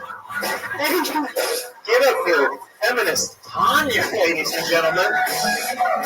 Wow. Do you take human growth hormone or anything? Well, it only took me a whole month of December to come up with that one, Jeremiah. Oh, man. Daniel, thanks for being an awesome sport, dude. That was super fun. Thank you for that. Follow him on Twitter at I'm Daniel Valdez. Thank you, guys. All lowercase. All right. Do you want to talk about this final challenge? Okay.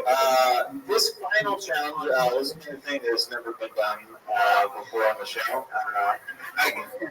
Now, does somebody really want to get up? Here's the question. All right, now get up.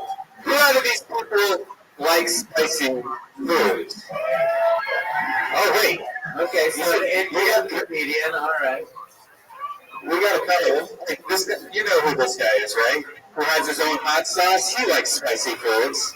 That's easy. I think that's kind of easy, though. I love Dave, but I kind of want to see somebody. All right.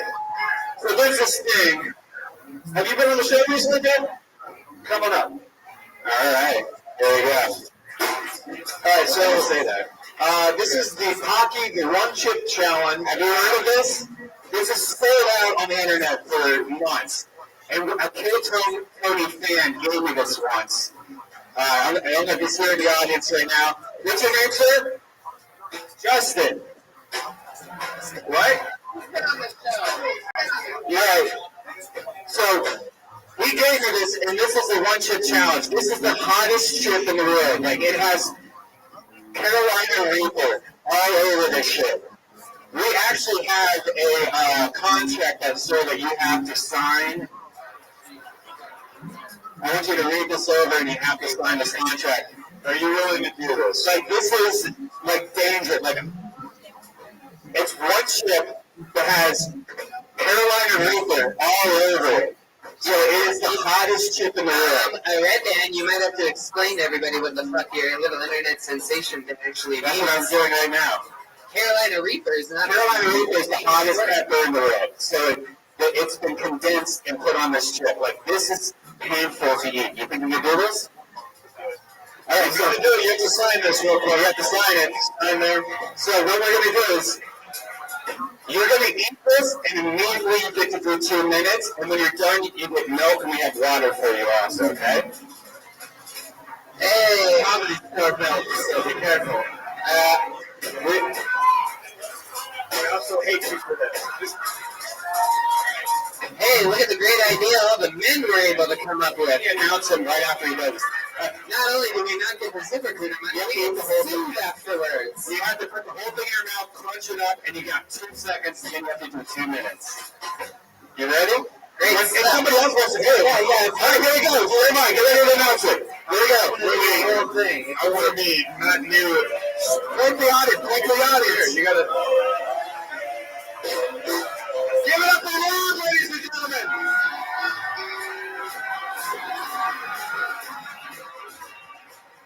And time starts now.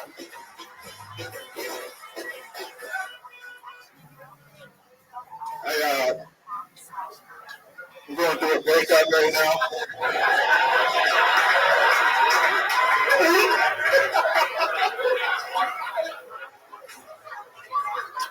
It's been 3 years, so it's not really affecting me, but sometimes a nigga be sad.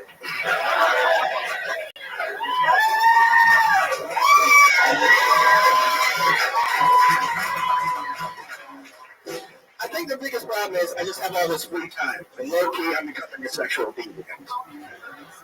I've literally touched myself so much in the last month. I've said this out loud. This needs to stop. This needs to.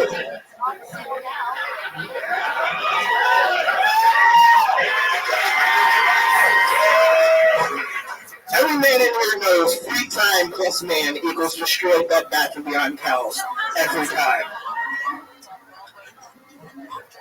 Holy fuck.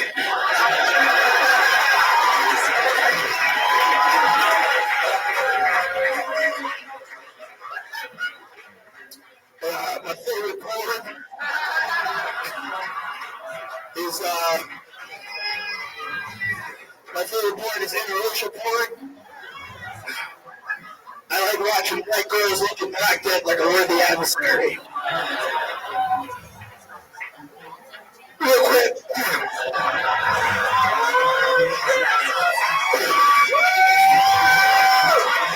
20 more seconds. Has anybody ever watched so much porn that the suggestion clip at the end of the clip you just watched is just a number 2-second video?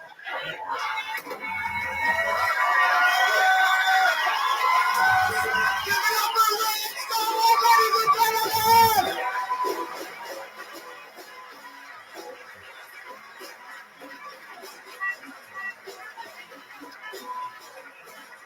And there's bread in the chicken, bread in the kitchen, bringing some bread as well.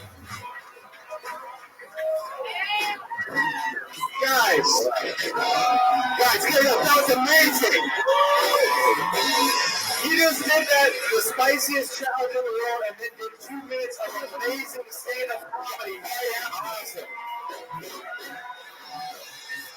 That's legendary.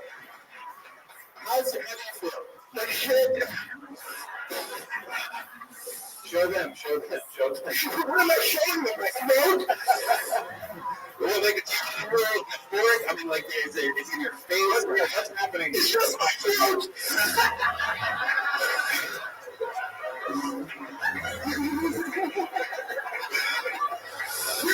For a moment, we didn't believe it was hot, right? I was like the first minute, I was like, that shit ain't hot. And then, he ate that so confidently, and then like started his first joke, and I was like, okay. Drink more milk, man. Drink more milk. That's the secret. How big is the milk? Milk chocolate, more healthier. I guess that's insane. If you want to eat any of this paper, that was amazing, man. Thank you so much. Wonderful vacation. I tell you what, if you want to do the next Death Squad show at the Ice House.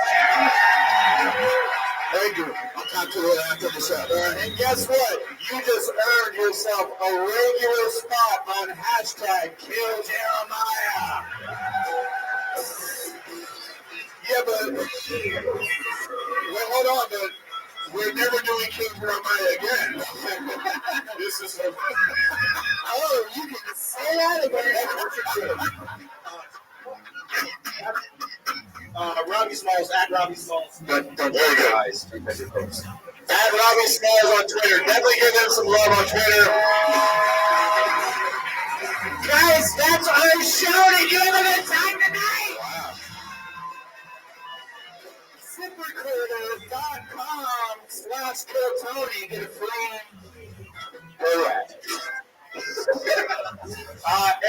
Eric Griffin, give it up for Eric Griffin, ladies and gentlemen. I handpicked you as my guest, and you came through just as much as I knew you would, brother.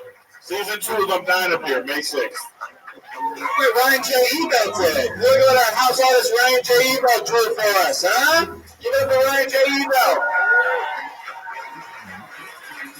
Oh, yeah, that is. Wow, you got Tony as a woman drawn. Wow. RyanJEbo.com. Yeah, he tries that. You know what I really want to see? I want to see the cerebral palsy guy eat pepper. What if it straightened his arm? That's how he got cerebral palsy. Redman. Yeah, we just have those Houston and Dallas shows coming up. Yeah, we got February 1st and 2nd, February 1st Houston, February 2nd and 3rd Dallas. Give it up for the band, the Kill Tony band, ladies and gentlemen. Tony Hinchcliffe or Feminist Tanya, do you have anything to plug? I don't know what the fuck that's supposed to mean. Like, is it my period or something? Like, plug my pussy? But that's some very disrespectful shit. You know, I'm just a really big fan. I don't know if I don't ever get to talk about. I'm a really big fan of Tony Hinchcliffe, and he has a lot of amazing. This weekend he's in Chicago, and then he's in Philadelphia right after that, and then Tony's in Houston, Dallas, and stand-up shows, and everybody in the band is on them. So I know I'm going to be traveling all around to see those Tony Hinchcliffe shows, and you should include TonyHinchcliffe.com for tickets. Rebecca, Jeremiah, I'm sorry to say, it was really uncomfortable having Tony so far away from me. Like, it was really hard to do that. Like that. So you guys have done, they've done over 240 episodes of the show. Yeah, that was hard. That was hard. Give it up for Tony and Redman for this amazing show, this amazing format. My boy Patty Reagan, do you have anything to plug? Listen to John Coltrane. John Coltrane. We also have a new video called Speed Dads. Check that out. Chris Dillon, do you have anything to plug? At Chroma Chris on Instagram. Joel Jimenez. Joelberg, give it for Joelberg, ladies and gentlemen. Yo, I'm looking for drummers in Houston and Dallas to let me borrow stuff while we're there. So, yeah, so you're around here in Houston and Dallas, bring me your stuff. I'll use it. Thanks. We can't bring a drum kit on Spirit. So I'm supposed to carry it on? Wait, I got GarageBand. ZipRecruiter, once again, we need more money, ladies and gentlemen, so the band doesn't have to fly Spirit. But it's ZipRecruiter. You're flying Spirit no matter what, Jeremiah. Even if it's in the budget, you're Spirit for life. Sincerely, though, I do want to say this. I absolutely love Brian Redman and Tony Hinchcliffe. Thank you for letting me do this. Thank you guys for all the support that you've shown me over the years. You guys are constantly encouraging me and supporting my comedy. And thank you to this live audience who came out and in the freaking rain and the views at home. Thank you guys so much for involved. Rain Game December. I love you guys. Have a great night, and we'll be back to Kill Tony next week.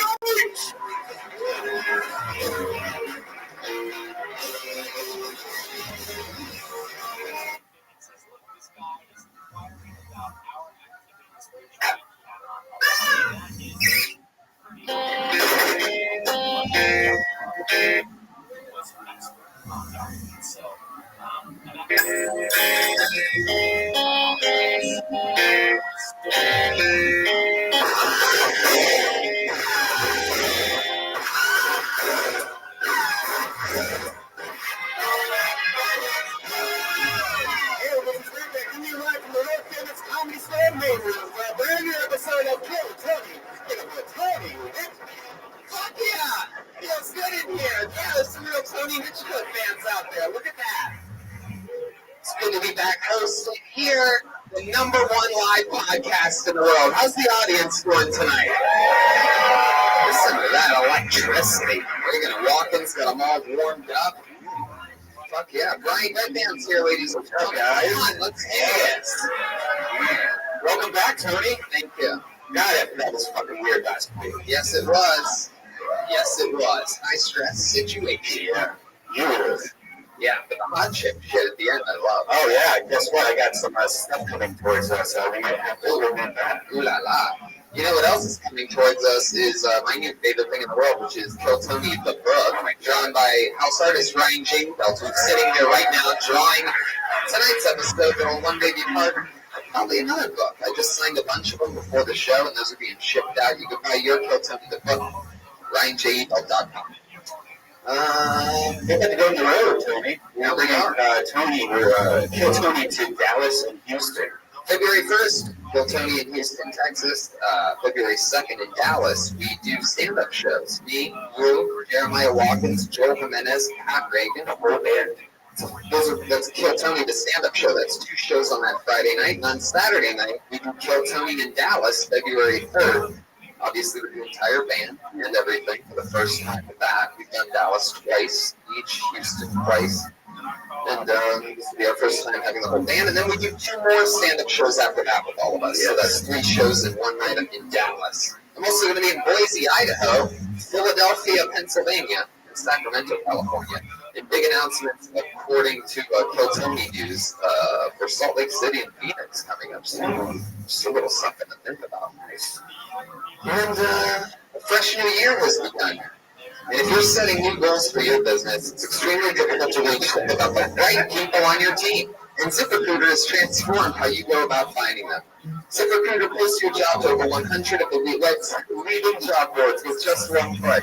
Then, ZipRecruiter actively looks for the most qualified candidates and invites them to apply. That's why ZipRecruiter is different. Unlike other hiring sites, ZipRecruiter doesn't depend on the right candidates finding you. It finds them. No wonder 80% of employers who post on ZipRecruiter get a quality candidate through the site in just one day. ZipRecruiter, the smartest way to hire. Hell yeah, so natural. Find out today why ZipRecruiter is introduced by businesses of all sizes and industries to find the most qualified job candidates with immediate results. And right now, our listeners can post jobs on ZipRecruiter for free. That's right, free. Just go to ZipRecruiter.com/KillTony.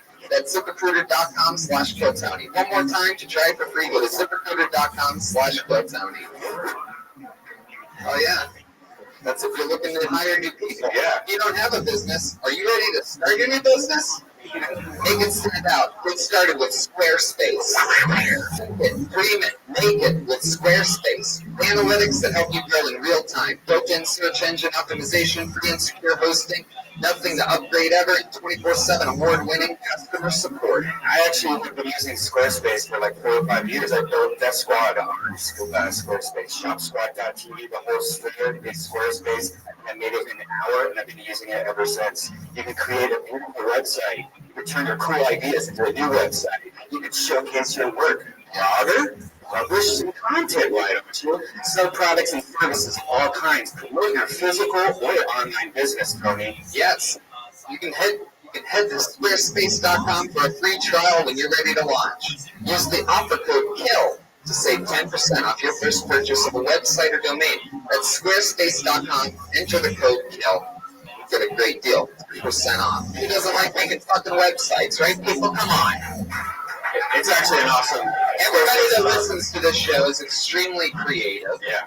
Always fun and interesting. Comedians, you guys too. In fact, I built my website off Squarespace as well. TonyHinchcliffe.com. And all the crazy shit that I do is all hosted on the crazy ass Squarespace. Crazy ass. That's their new logo. Crazy ass. Squarespace. Let's jump right into this puppy. I'm excited to bring out tonight's guests. 2 of my favorites. They've been on the show a bunch of times. We're going to have so much fun tonight. I always give you 2 of the funniest comedians in the world. This one's no different. 2 of my favorites. Let's make some noise for the great Moose J. Gomez and Dom Irera. Come on, people. Holy shit. Seinfeld, Big Lebowski, Legion of Skanks, Gas Digital Network. Look at this powerful union.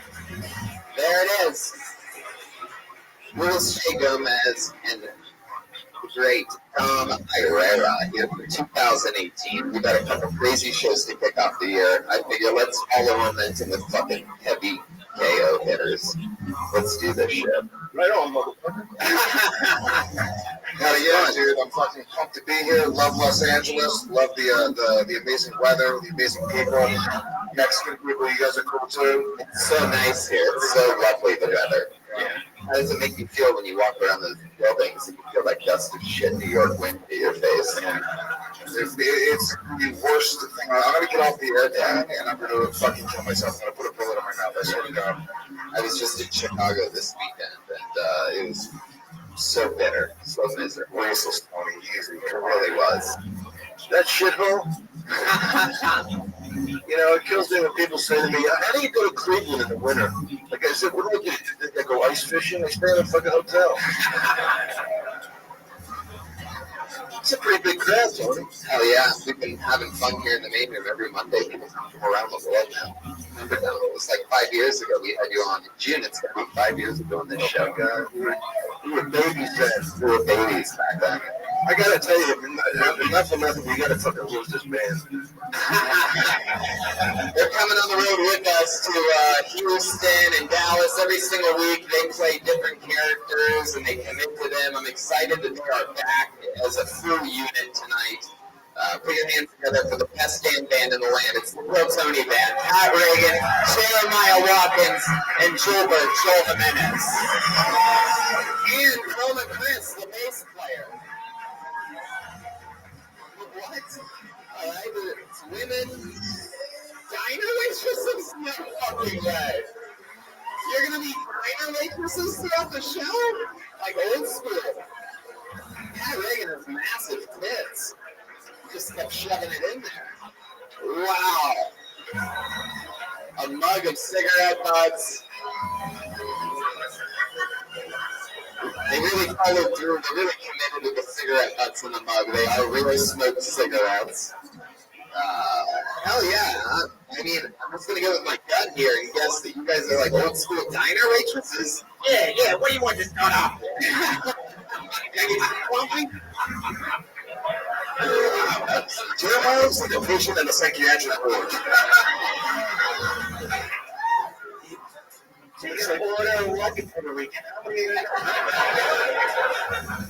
he's a girl? I thought that was the first part of Howard Stern's movie. I would never show you my private parts. Looks like it's Sarah's victim. Oh. What, you didn't see her place? I did. I know it's unpopular, but I'm going to side with Aziz on this one. Jeez, wow. Really put your fingers in your mouth there. I'm excited, and Joel Jimenez back there is clearly an Indian warrior here to protect his land. Who rode in on horseback and the bow and arrow. She's clearly the lady that they hired to clean up the restaurant. Late nights. How, man? How cool. Wow. Holy shit. This is very exciting. Well, diner waitresses, two of my favorite comedians, Red Band, everything's in place. I have a bucket full of comedians' names, or sometimes it's not even a comedian, sometimes it's somebody's first time, or just an insane person that signs up for random things. I pull their name, they get 60 seconds completely uninterrupted. We don't bother their 60 seconds, but after that, we can talk to them about anything in the world. Meet them, find out more about them, talk about what they talk about, shit like that. You know, your 60 seconds is up when you hear the sound of the kitty. That means wrap it up there, and I'll show you out the Angry West Hollywood there.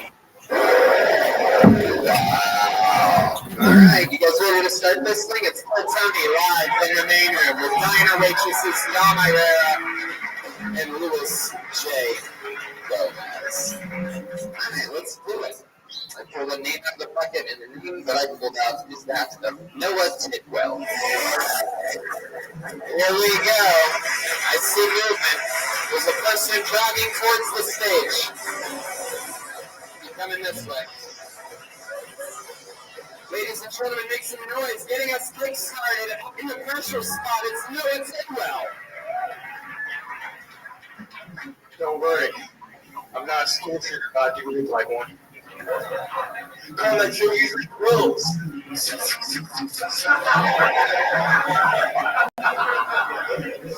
just got divorced. So can I get an amen?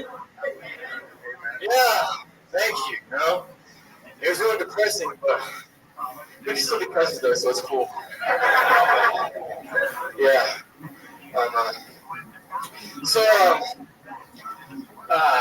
Fuck. Hey, I expect to take the bullet. I'm not take it.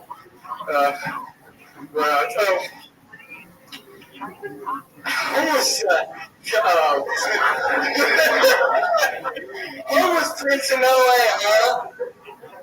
They're like modern day tabernacles. They're not the best, they're the most holy. Okay. Fuck yeah. Closing in with a strong okay. No, it did well. Wow. No, this is your first time on the show. Yes. Why do you look like you were born in an octagon? Wait, this is your first time here? Do you want to hear the specials or what?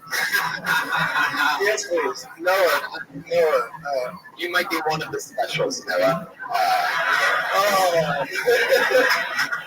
If your dad's name is Tennessee Tuxedo, do you know him at all? How old are you? Because your face is like 12 and your skin is like 55. You gotta get a read on you, Noah. Noah, can I get you a thing to start you off, like some jokes?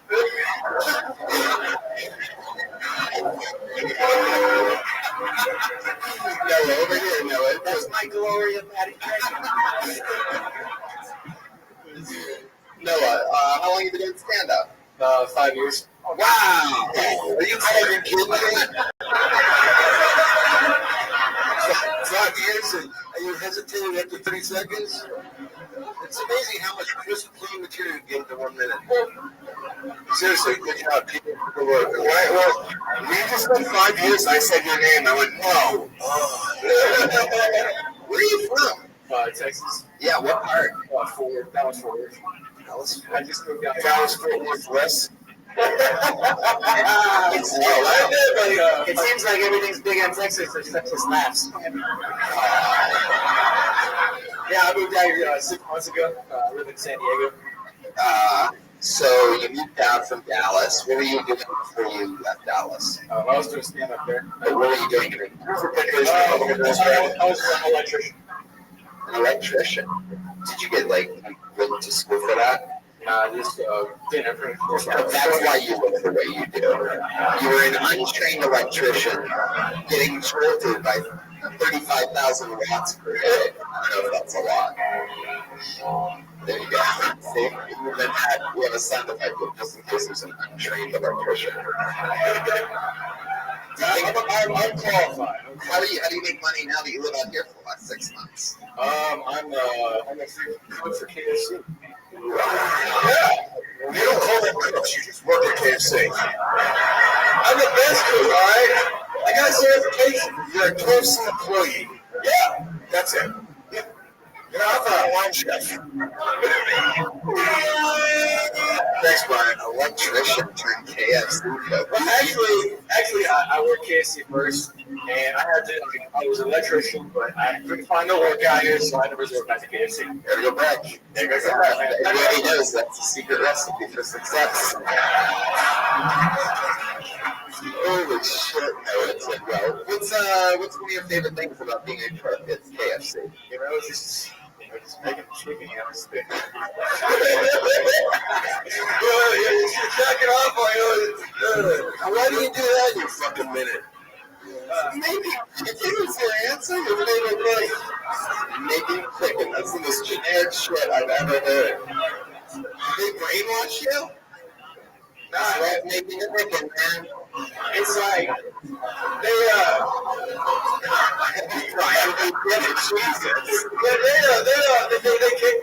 they give me this 11 recipes, but I decided to have my 12th recipe. So. It wasn't a joke, was it? No, it wasn't. Is that why the chicken crossed the road? To get away from your act? Yeah, there was not even a kernel. He just fist pumped him. Mitch tried to punch me, but he's such a nerdy cool guy. These guys. Oh, he probably has a strong uppercut from lifting the basket so much at the old Trojan basket. Are you ashamed that there wasn't even a kernel or anything from him when you said tonight?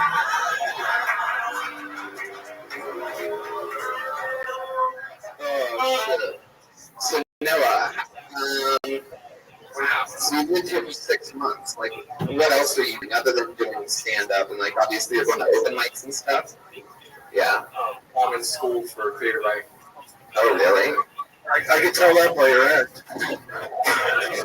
I went to, this is Gloria speaking. Hello, Gloria. I went to USC Film School for screenwriting. And look at you.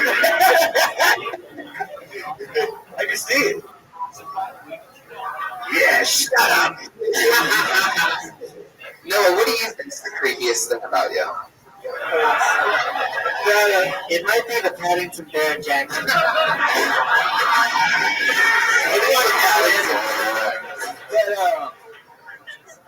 You kind of, like you said earlier, when I shaved my face, I look a lot younger than when I wrote it. Yeah. So you look 52?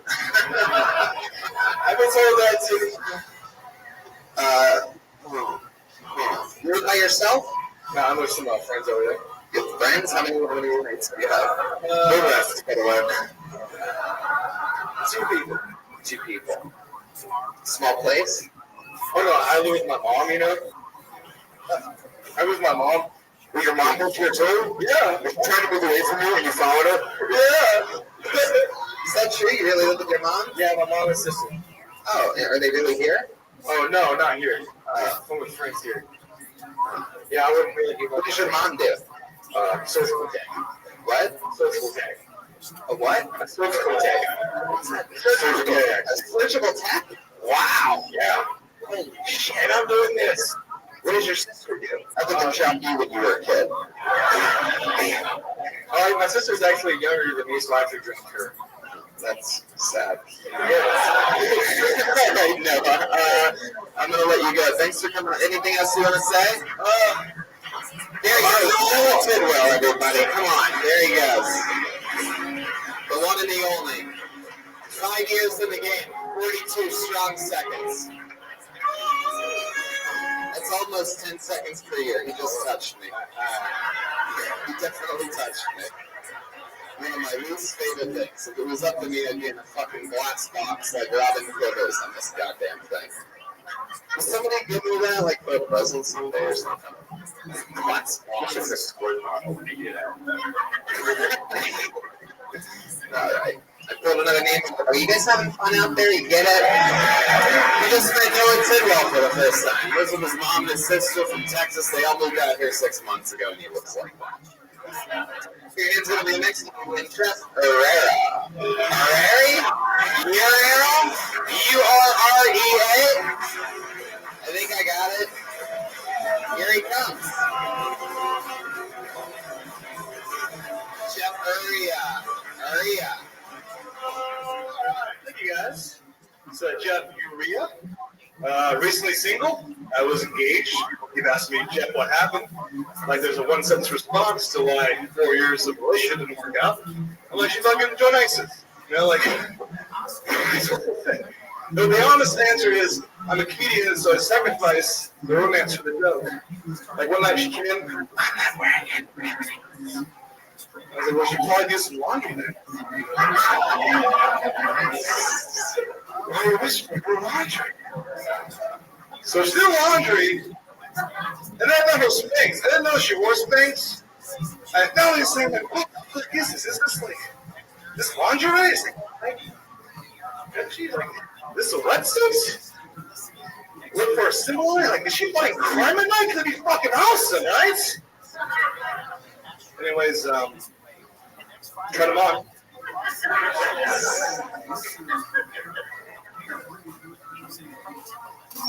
Wearing them right now, guys. Thank you. Let me get this right. Jeff Urea? Urea. Okay, your act is die Aria. I love how you. I had to wait 60 seconds to get the joke out. Is that Oh, why you bumped me? No. I bumped you because the first thing he did, he came up here and you said Jeff, Araya or whatever, and he just went, Urea. like, who the fuck are you to not have his name right? Tony Hitchcock. U-R-R-E-A. Yeah, exactly. Just fucking do that in a minute. You're not going to correct him on how you said your name. It's fine, dude. Nobody's going to remember you after this. Technically, it's Urea. You are one of the funniest weathermen we've ever had on this show. That's not even true. My friends are killing me. All right.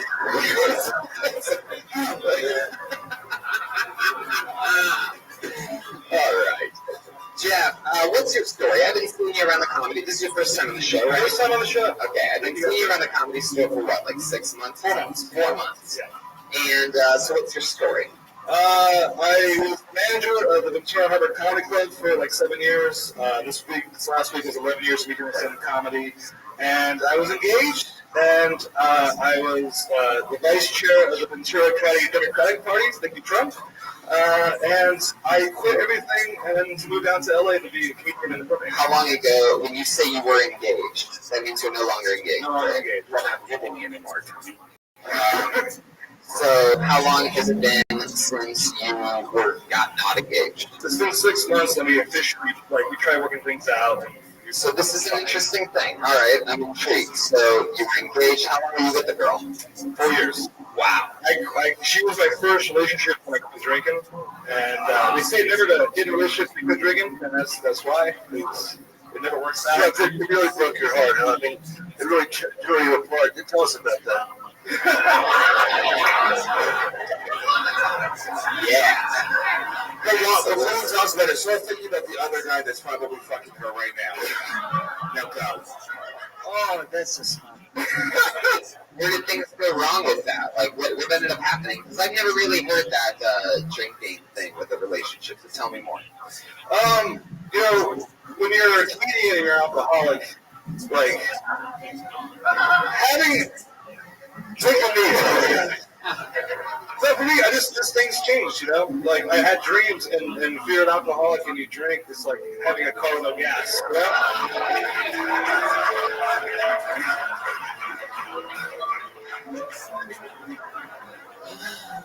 How many times have you said that shitty car with no gas analogy in your life? A lot. Not a whole lot, actually. I go to AA and I listen. Right. I don't drink anymore, but yeah. And so I'm down here, and Can I ask you? That's good for you. Yeah. Look, you're nervous. Somebody drinking a Corona right there. Just clap for you. Jeff, how long has it been that you've been sober? From alcohol, 4 years. 4 years. Yeah, March will be 4 years. Just like weed. Hey, Jeff, how long have you been sober from hunting werewolves? Yeah, you fucking werewolf hunter, you. Jeff, you mind talking about it? Like, what's the craziest thing you ever did when you got wasted? Like, what made you sort of get it together, do you think? Well, I have 2 DUIs, and because I'm Mexican and Irish, I got kicked out of my DUI class for showing up hungover. I like a bad boy. Look, yeah, bro. It was 9 hours of the last drink. I showed up at 11:30 in the morning, and the alcohol counter smelled alcohol, and I blew the legal limit. 9 hours after the last drink. Was this before or after you got in a fight with Barney and Wilma? So if I did in the house tonight. What was your drink of choice? Well, at the comedy club, I start out with vodka Diet Coke, because you can't really smell vodka as much, and there's no sugar in it either, so I wouldn't get as bad of a hangover. And then go downtown, and I was in Ventura, one of the only 5 comics that live there. I would just fucking go out and party and drink Rolling Rocks and Fireball. You think there's not sugar in Diet Coke? There is, but if you drink vodka and orange juice and cranberry, that shit will mess you up the next day. Or vodka Red Bull will fuck you up the next day for all the sugar in it. I drank every day almost for about 10 years straight. Wow. I went to school at UCSB and I started a comedy show there, and like now I went back and none of the kids drank. Wow, you have such a great story if Bert Kreischer wasn't alive. But this is just boring horseshit compared to Bert and other actual party animals. You're just a fucking... You're kind of a failure, and you're trying to turn it into this party animal thing, and it's just not up. Yeah, I mean, other than, two DUIs, sure. Showing up hungover, alright. I mean, like, what's something, like, you have to have, like, fucking something crazy that happened or that you would do with it you did. What's about a hooker that you killed? Come on, bitch. Let's get to the good shit. Is it the good shit? The good shit. One time I had sex 12 times in one night in this room. Well, you did what? I had sex 12 times in one night in this room. What was his name? Oh, come on. Jesus. He's so much like it's so physical here. He doesn't realize how sensitive our tables are on Cantoni. It's just smoke and meters, bro. Everything tips over here. You have some strong legion of skanks people you're using. This is just look how wobbly that's fun. Anyway. I didn't know you could get a DUI when you can already car with your feet. There was actually a guy in my DUI class who got DUI running a horse in Oxnard. Oh, that's a DUI running a horse. another good story. Jeff, do you have any special skills or talents? Anything? I'm good at karaoke. Really? Yeah. Real? I think it's a skill, guys. I think he's going to have to prove. Oh, you diner waitress. I mean, go ahead.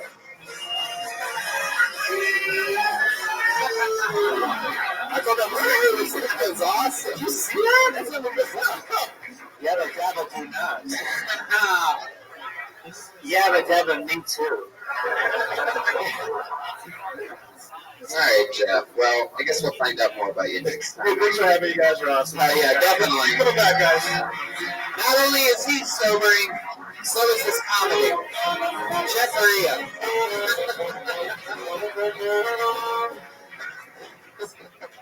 We had one of those awkward moments where I put my fist out and he started shaking like this. And he started, Jeff, sorry about that. Next time. These people are too nice. You say they're nice. I want to be mean to them, and then I look over and I see their faces. I'm like, all right, fuck it, I can't do this. Can we bring up a real asshole next so I can hit him? I'll bring up a man. Well, this next guy, he's a pretty big asshole. He's the biggest asshole I know. That didn't make any sense whatsoever. Put your hands together for Matthew Maloney, everybody. He's a nice guy. But he is big. I think he's going for the big thing. I was just being sarcastic. Oh. Matthew Maloney, everyone. January's half over. Are you guys still pretending you're going to lose weight? Because I am. Started looking in the gym. Turns out they're all rip-offs. $40 a month? Are you fucking kidding me? Netflix is $8 a month. So I decided I'm going to build my own gym. And you better believe I ain't paying taxes on it, because it's also going to be a church. Going to call it God is my fitness. Come on in. Confess to cheating on your wife or your diet. Either way, we'll absolve you.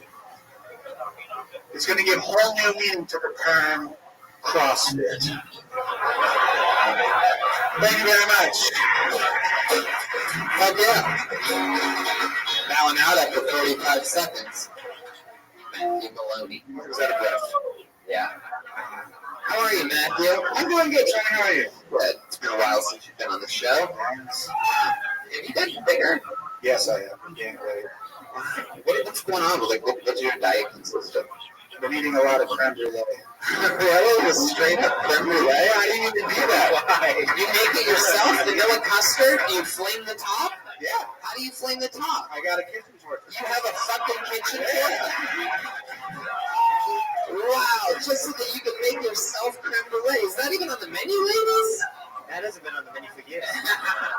You just use Aquanet and a lighter also. You don't need a torch. I feel like I've asked so many people like that question sometimes, and never really gotten the answer I wanted until tonight on that one. Like, oh, creme brulee, I make it myself. Like, fuck yeah, that's crazy.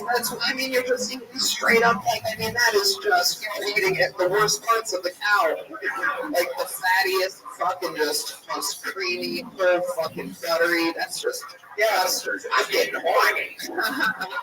You want to cut to his hand, just got a fucking lighter and some jello pudding. It is basically the. I'm not using vanilla extract. I'm actually cutting vanilla beans open. Oh, Jesus Christ. This guy's a level fat. Man. So, what else have you been doing for fun, Matthew? Oh man, besides the creme brulee.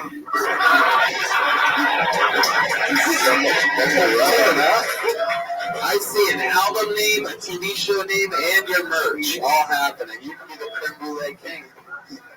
Don, what do you think about this creme brulee boy? He's making me hungry. Well, he looks like the biggest baby in the world. Yeah, he really does. But in a good way.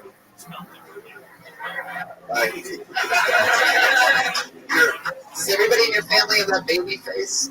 My mom does. Yeah? My brother too. Your brother too. What does your brother do?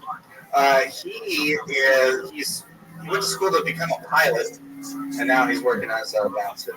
I bet he is. Aviation doesn't fare well with the Maloney's. Spending too much on gas. It's a real. I get it, Brian. Yeah. Your brother got big too, right? Less or so, but he's big too. He was a football player. Oh, Yeah. You never played football? Hell no. No. What was your sport of choice? Creme brulee. Theater? Yeah, it was theater. Really? What'd you play? Babe Ruth? Why would Babe Ruth be in the theater production? What were you, the house that the fiddler played on? The roof? No? That's so stupid. Okay. No, he wasn't there. Were you Romeo and Orange Juliet? Okay. Were you sad when they killed off your character on Game of Thrones? What? Yes, I am! Like you still hold the door in here. There he is. The crowd goes crazy. Man. Matthew, how do you supplement your income? I'm unemployed. He came back from the mushroom trip. I forgot where I was. How do you make money, Matthew? I am unemployed. I'm not making money. Oh wow! How do you pay for your creme brulee habits? I just steal all the ingredients. It's not that hard. It's only like eggs, cream, sugar. That's it. Steal all those things. How long have you been doing this creme brulee? I just got into it. It's a new hobby of mine. Yeah. Why do I feel like you should? Why do I feel like my advice should be for you to stop eating creme brulee and for Jeff Uria to start drinking again? It's too late to make a call back then. All right, as all diner waitresses do, Jeremiah came out with some bubblegum. And of course, he threw it away because he doesn't chew anything he can't swallow. Matthew, what's your love life like? Empty. Empty? Yeah, you ever try? Are there like dating sites for bigger people, like even more plenty of fish? Maybe you should plenty of fish sticks. You should try creme brulee. Yeah. Matthew, did you try it all? Like, do you on any dating apps or anything like that? No, not really. It's just sticking to the creme brulee. Alright. Have you tried to use a blowtorch on a date? No. Have you tried to torch anything else interesting other than your vanilla custards? Other than your sweet eggs, cream, and sugar? I like people's cigarettes. It's fun. Interesting. Alright. Oh, Matthew. Alright. Totally. Yeah. He dropped that piece of candy and looked at it and went, no way I'm fucking picking that up. Oh, stretchy pants. You couldn't catch that? Jackass. He only lost 2 buttons and a zipper on that bend over. He's been waiting 15 years to shame somebody else for their athletic ability. Ladies and gentlemen, there he goes, Matthew Maloney. He's on Twitter at Matthew Maloney, Jeffria, URREA, and at Sidwell.Noah, if you remember him for earlier. There you go. Some interesting characters so far. Alright, back to the bucket we go. What about a white guy? Can we get a white guy up here? Let's see what Ichabod's Bucket of Destiny gives us. Put your hands together for Sean Karen. Sean Karen.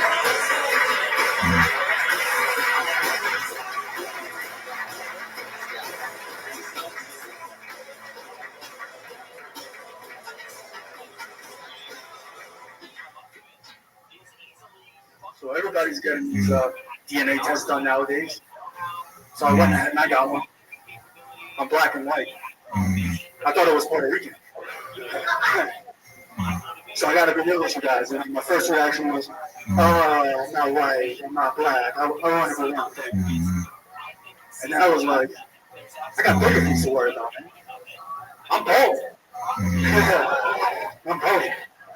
My scalp looks like Ventura Hills after the fires.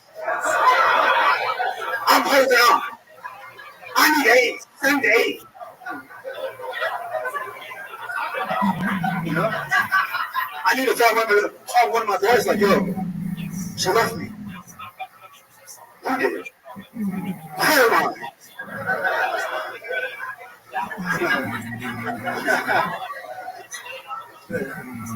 That's all the hair shit that I got. Sean Karen. There he goes. Now, Sean, I remember you from last week. Last week was your first time on the show, and you have cerebral palsy, and you said you're Puerto Rican? Oh, I thought it was. Oh. Luis J. Gomez actually is Puerto Rican. He's known as the Puerto Rican rattlesnake. Yeah, and I also thought I had cerebral palsy.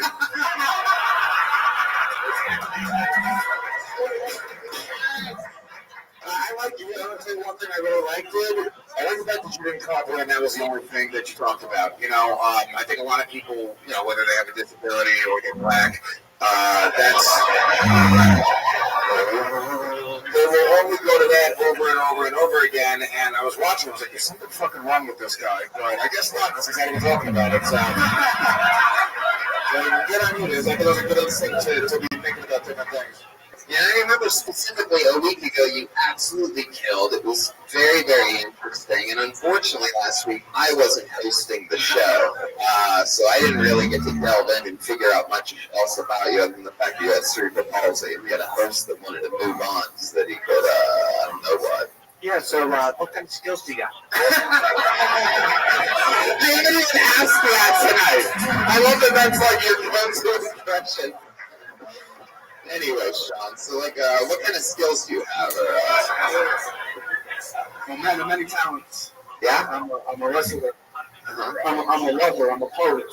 Yeah? What's your go-to move in the bedroom? You hit me about like cerebral palsy? Man, that's fucking... I like to mix it up. You can't just do one. Like how I can't just talk about one thing. I gotta move all around. You gotta element of surprise. You gotta be like a ninja. You know? Yeah. What do you do? What do you mean surprise? That's called rape. You just gotta be a ninja. Get them when they don't expect it. Come down from the ceiling and just fuck the shit out of them. Like, have you ever been figuring her out and got your hand stuck inside of her? I have. You look like the kind of guy that would do some Gillis and sorry shit with your hands, right? Some of that fucking V-mouse shit, that fucking, you fucking big surprise. He's come up there and said he wants to surprise him, you assholes. It seems like you try to do that move where you make a pussy out of your fingers with her mouth. So open it up, look inside. It's a pussy. Oh shit, master of none. Oh man, Sean. So other than being like a ninja, what are some other of your go-to bed tributes? I'm interested. I love to eat pussy. I love that. Like, What's the longest you think you've spent down on a girl? Do you want that medium rare? Medium rare. Medium rare is with a red center, pink on the outside. Anyway, all right, Sean. What do you do for a living? Right now I'm an Uber driver. Uber Eats. You're in Uber driver? Oh, the Eats though, just the Eats. You can't deal with fucking humans. I heard there was an owner of Linguini that wrote a bad report on you the other day. Swerving, going from lane to lane. You can only deliver scrambled eggs.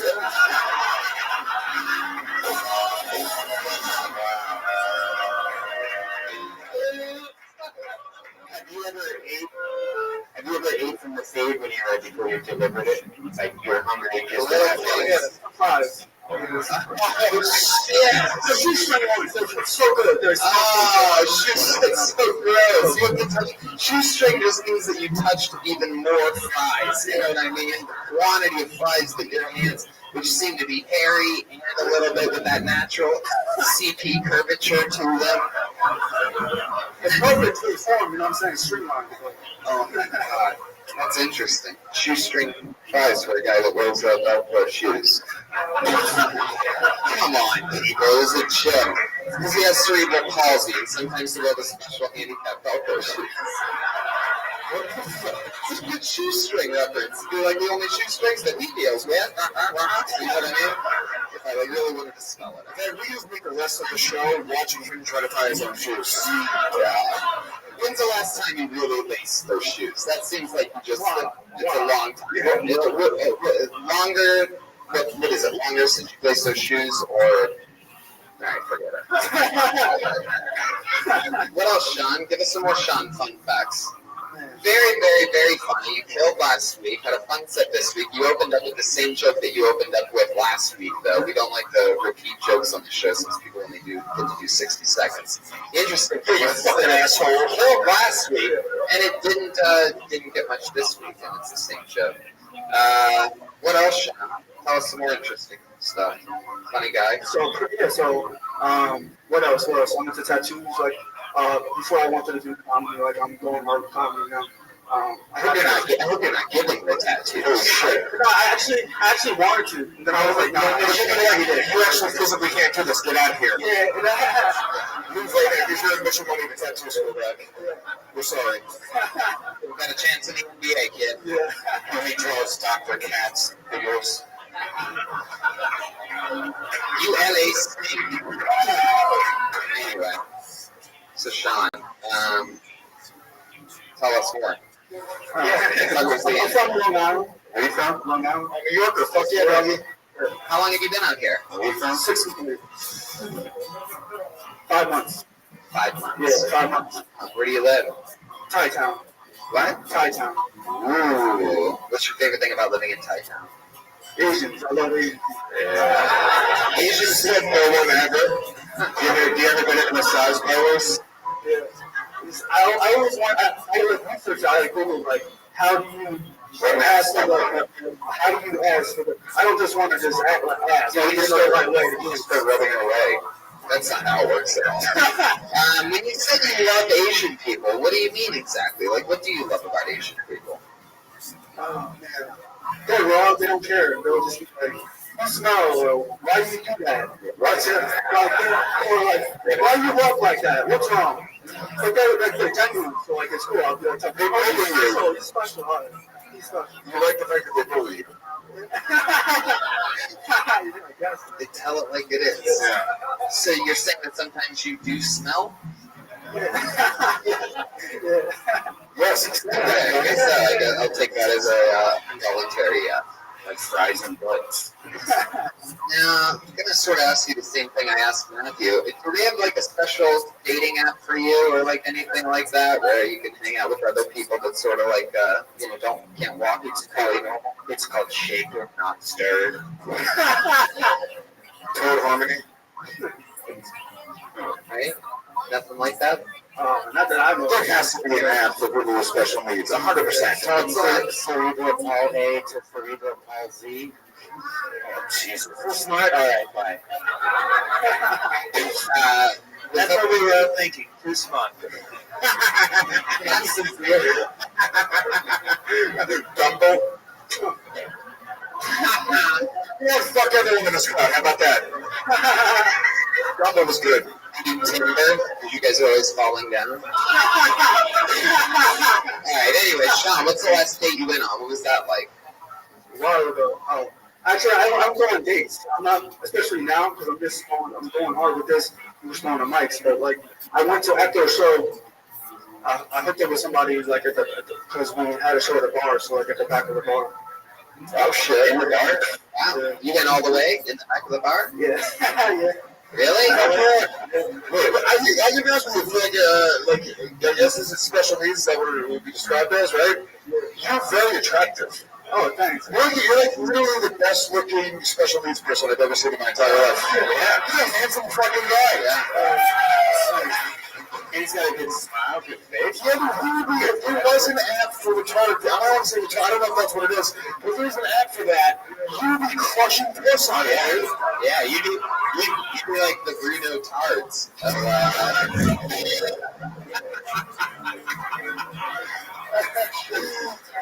Terrible. I'm sure they have to swipe like up and diagonal a little bit.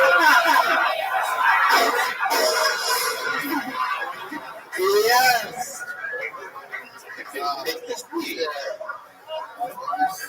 What kind of bar was this? At the show? Yeah. That's a candy bar, And like, where were you? Like behind curtains or something, or in a bathroom? No, just in the back, like, because I guess we were just talking for a while, and then people had cleared out. So I guess we were just in the back. Like the total guy smoking a girl in the back. Everyone leaves. That's what I think it was. That's This is crazy. What's going on here? It's weird that they would give you guys the table in the back. Normally, you guys have the table in the front, right? Hey. Good spot always. That was because he was half black. Do you drive? You do, yeah. You drive food for a living. That's right. Right. What else, Sean? What's like your favorite accomplishment that you've ever been part of? Non-comedy thing. Non-comedy. I went to Temple University. I graduated. What else? Yeah. Oh, fist bump. Wow. That was involuntary. What did you,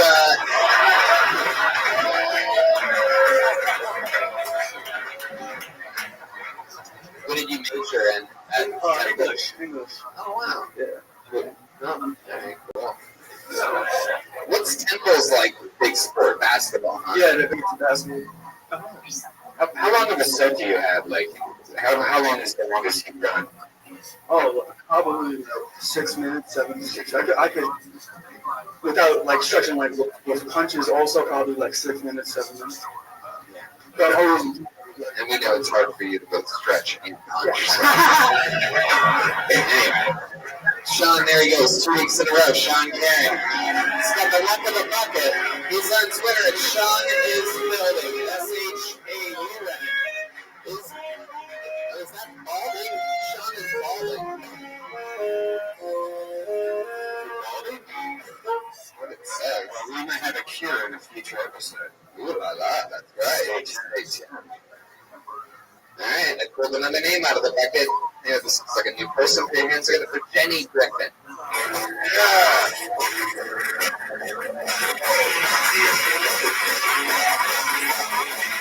Here we go. Jenny Griffin.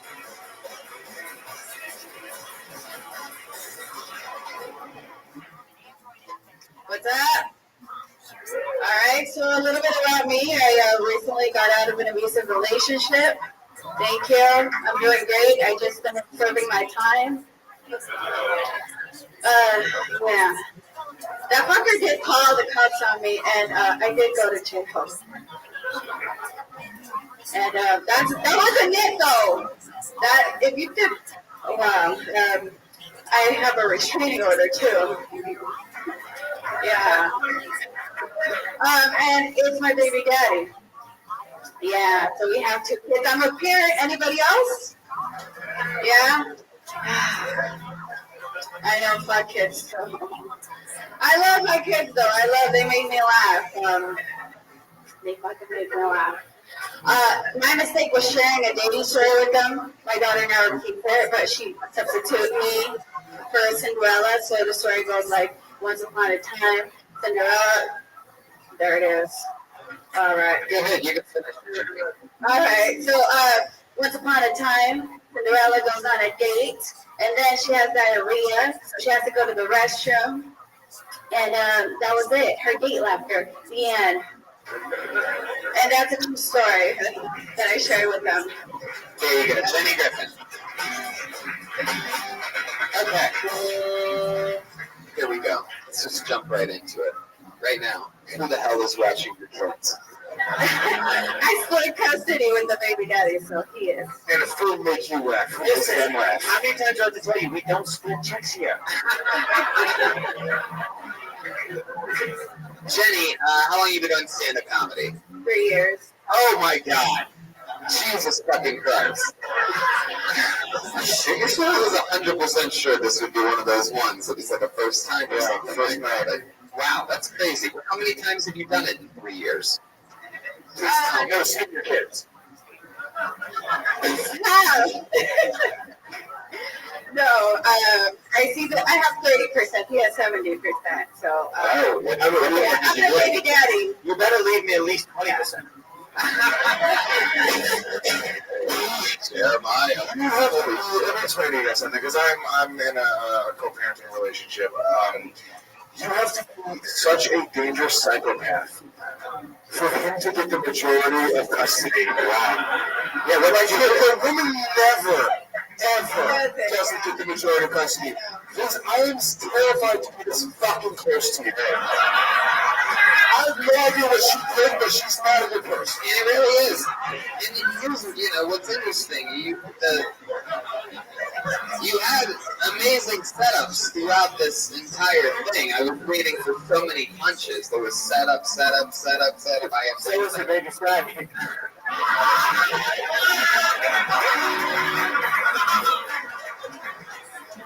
So, but you really didn't give us any of the juice, any of the details. You just sort of gave us your, very bad employment resume. Are you obsessive, jealous girlfriend? No. Where did it start? What happened? I want to know what you did that made you lose the majority of custody, because it has to be a dark story. You did something fucked up. Come on. I slapped him, and I kind of beat him up, and then he called the cops.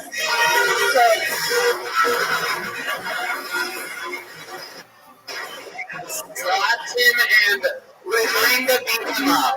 He deserved it, though. What did he do? He cheated. So, Are you sure? Are you sure that he cheated? he told me he cheated. I didn't catch him. Who did he cheat with? Obsessive, jealous. A girl. Just some random girl? Yeah. It's a bitch. A bitch. Wow. Fuck a bitch. I don't know where it is. Fuck that bitch. Any more questions, Tony? Fuck that. Where did it happen? Don't tell me it happened in the back of a bar. No.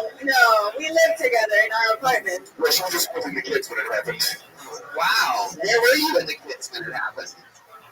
We were all in the same apartment. Really? Yeah. The kids saw this? The kids were in the room. They were playing. They're blind. We were having I have blind kids too. I said, fuck it, I'm gonna hit this fucker right in one of them. They can't see. I don't give a fuck, dude. Any more questions, Tony? How big is the apartment, Jenny? How big was the apartment? 2 bedroom. 2 bedroom. Well, they're in 1 bedroom playing, and you guys are what, in the other bedroom? Yeah. And where did... Alright. Well, maybe you wouldn't have cheated if you proceeded to have a C rating. Jenny, what is your ethnicity? Your name's Jenny Griffin, but you don't, alright. I'm Mexican. Right. Jenny Griffin's just like a couple. That's his last name. His last name just fucking, because that other bitch ain't taking it, right? Yeah. I just like it. How long ago did this happen? This was 3 years ago. How old are your kids? 4 and 6. How long did you get away for? It was only a day. Oh, that's not fucking prison. You were about to say something there. You were about to say something. No, but I do have a restraining order, and that was for 3 years. So I could go to jail if I talk to him. You're gonna have to drag me though. Fuck that, Come and grab me. I fucking dare you, man. We need a pigs. I say you slapped him and beat him up a little bit. Was that like what else? What are some of your other moves? If we had Jen Griffin, the video game character on UFC, the video game, like what would be in your skill set? Like a spatula. She'd stick a pit bull on him. Get him, Chico. You fucking cheating, man. Honey, real quick, can I add anything to your restraining order, like snag, fertilized? What did you do? You just go close fists, you throw elbows. What was some of your moves? I just slapped him, and he said I scratched him. He said you scratched him. He said I scratched him. Was there a fucking scratch him? Shut the fuck up, Jenny. Scratch that guy. Look at it. I don't remember. You would probably feel good to come clean right now in front of these people. Jenny, you know what? We want your kids. Bring them out. Come on. Here they are. Your kids are sorry. Here's the kids of Jenny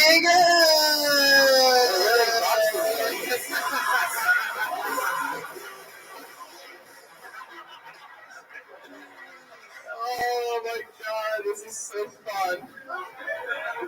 So Jenny, what do you do for a living? I'm a Lyft driver. Wow. Interesting. How long have you been doing that for? A month. Only a month? What did you do for that? I was in construction. Construction? Facial reconstruction of my ex. Now you're rebuilding your life. Hey, that was not Joe, but you gotta share my luck. So you shut up about that. It's a shame your husband didn't wear a hard hat. You wouldn't have those two pesky kids running around the house. Jenny, what kind of construction did you do? I was in the project team. So, We know you were in the projects. I was in outside. I was handling paperwork in the administration. Did any of those guys in the construction place ever make a pass on you? You get flirted with a lot there? Better not, eh? Where'd you get baby daddy at? At a bar. Hooters. Wait. What did you just say after you said a bar? Hooters. We worked there. No, we were watching this. I was going to say, those are Dodger game. Who's the Dodger game? Dodger game, Raiders game? Lakers. All right, shout out to Lakers. Yeah. But he's not Mexican, is he? No, he's black. Oh. You beat up a black guy? Oh, and now, by the way, it all makes sense to me, because when you said that you scratched him and you don't remember that, I'm like, well, where was the scratch? But black guys don't have the power to get scratched. A lot of people don't know that. There's no scratch left afterwards. I black guy with a girl group, I put a bitch. Anybody in the thing in front of him now, it's great. But there's a black cock taste different. I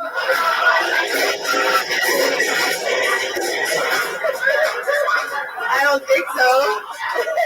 And most of the men that you've been with have been black. Is that your overall preference throughout most of your life? I'm really open-minded.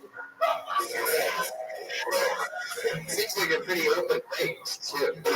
A judge gave a black man 70% custody. And you slapped him. And he says you scratched him. Did you get crazy in the courtroom? I can see you getting crazy in the courtroom. Did you? You did? What did you say in the courtroom? Did a Mexican put out with a family? Well, that's why you got the your restraining order. Oh, wow. So Yeah, well what did you say in the courtroom? What'd you do? Something horrible like that Cinderella story you told at the end of your set? Yeah. She's gonna act. Objection! You will stop, madame! I spent 3 years under devoted to the black man!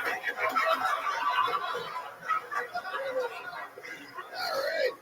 What else? You seem so compelling, Jenny. You seem like you're like a cool like comedy thug or something like that. You're like the bad girl of comedy. You don't even have jokes. I love it. You have like all the attitude. What else? You gotten in trouble for other things before? No, that was the first time. You like hot Cheetos? I love Cheetos. What about Takis? Is that a girl that likes black guys thing? Yeah. Wow, it's a Mexican thing. I thought it was the name of a black guy. Does she have Jordans on? Are you talking about Hot Cheetos Johnson? Hot Cheetos, Oh, you know hot Cheeto. Oh, shit. Well, Jenny, alright, you work from construction, you're driving a lift. How often do you go on stage? How often do you do stand-up? Every other night. More than just use fucking children. Yeah, word. How could you ask me where you from? What do you think is the most Mexican thing about you? Wait, what? Like, what do you think is the most Mexican thing about you? Like, of all the stereotypes that you can think of, or anything that you do in which you're like, I wonder why I do that. Maybe it's in my blood. Like, Wow. for example, like, the most Mexican thing my wife does is she fucking loves quesadillas. Your turn. I like chiles. What? I like chiles. Chiles? We're going to go to Joe Jimenez on the scene to decipher this. It's a restaurant, Tony. Do you want me to translate, or thumbs up it or thumbs down it? You can just give us a description of what she just said. She just means she likes spicy shit. Yes. And chilies. Ah. Yeah, we don't like chilies, the restaurant. Alright. Too bad we don't have one of those chips that we ate last week right now. Yeah. You like really, really, really hot stuff? Yeah. Did you ever have a guy with cerebral palsy go down on you? He's half black. Well, sort of. He's like 70-30. There she goes, Jenny Griffin. Thank you so much. Giving us all the good. I love it. I love it.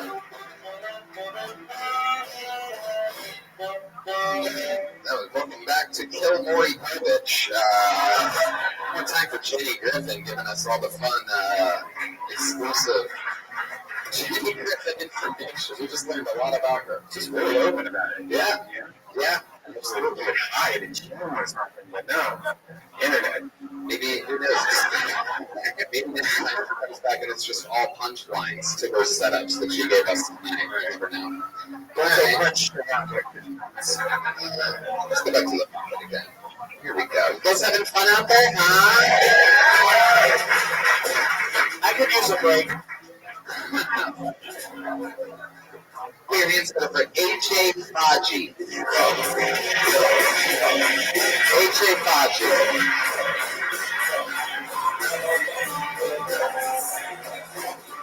Here he comes. Come on, everybody, make some noise for H.A. Faji. Hello.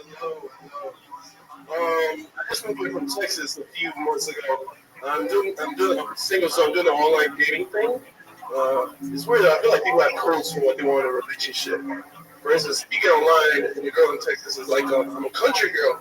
And all she's trying to say is no black guys. What that means.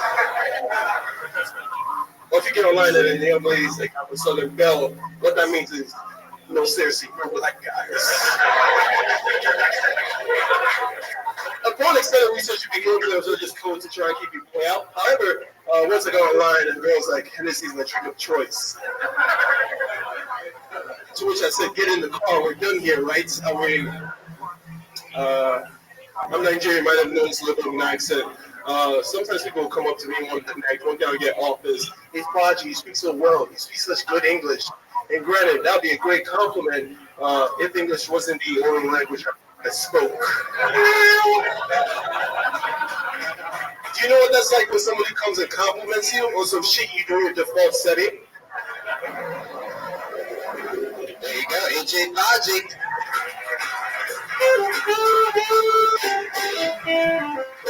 First of all, very, very funny. Really, what I want to know is how does it feel to have 70% custody of those little children? How bad was that scratch? Also, you said you're Nigerian. Did you ever get the money that you're trying to get those emails?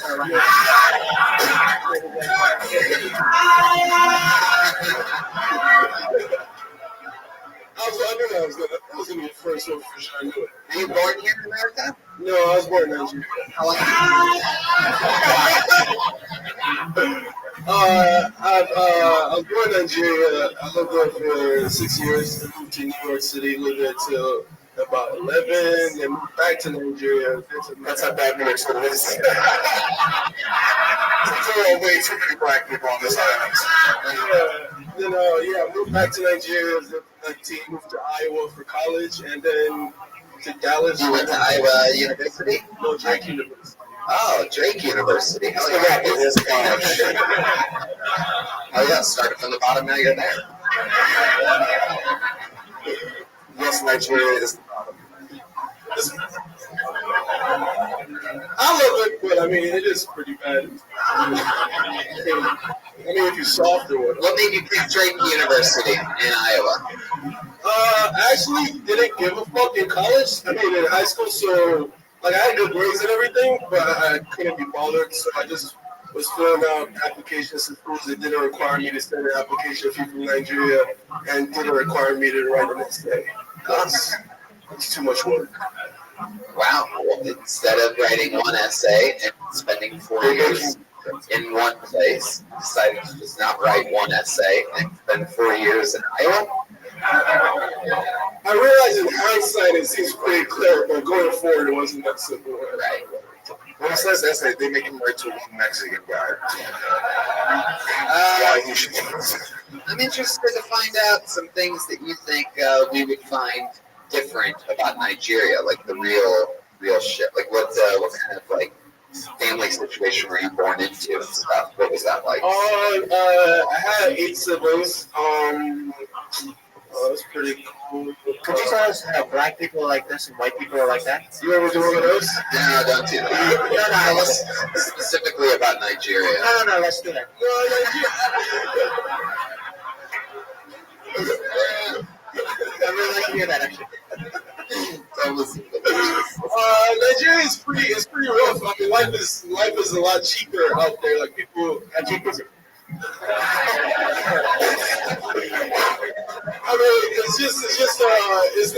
it's not. I mean, yeah, I guess it'll be out of the norm to see a dead body or whatever. I mean, it happens.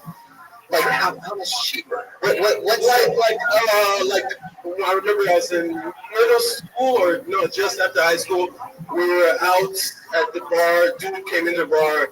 He told us how he just got in an accident, killed the dude that he hit, and then just came out and drank with us. So, like, wow. Yeah, it was a piece of shit. Wow, Nigeria's really changed. You know, seriously.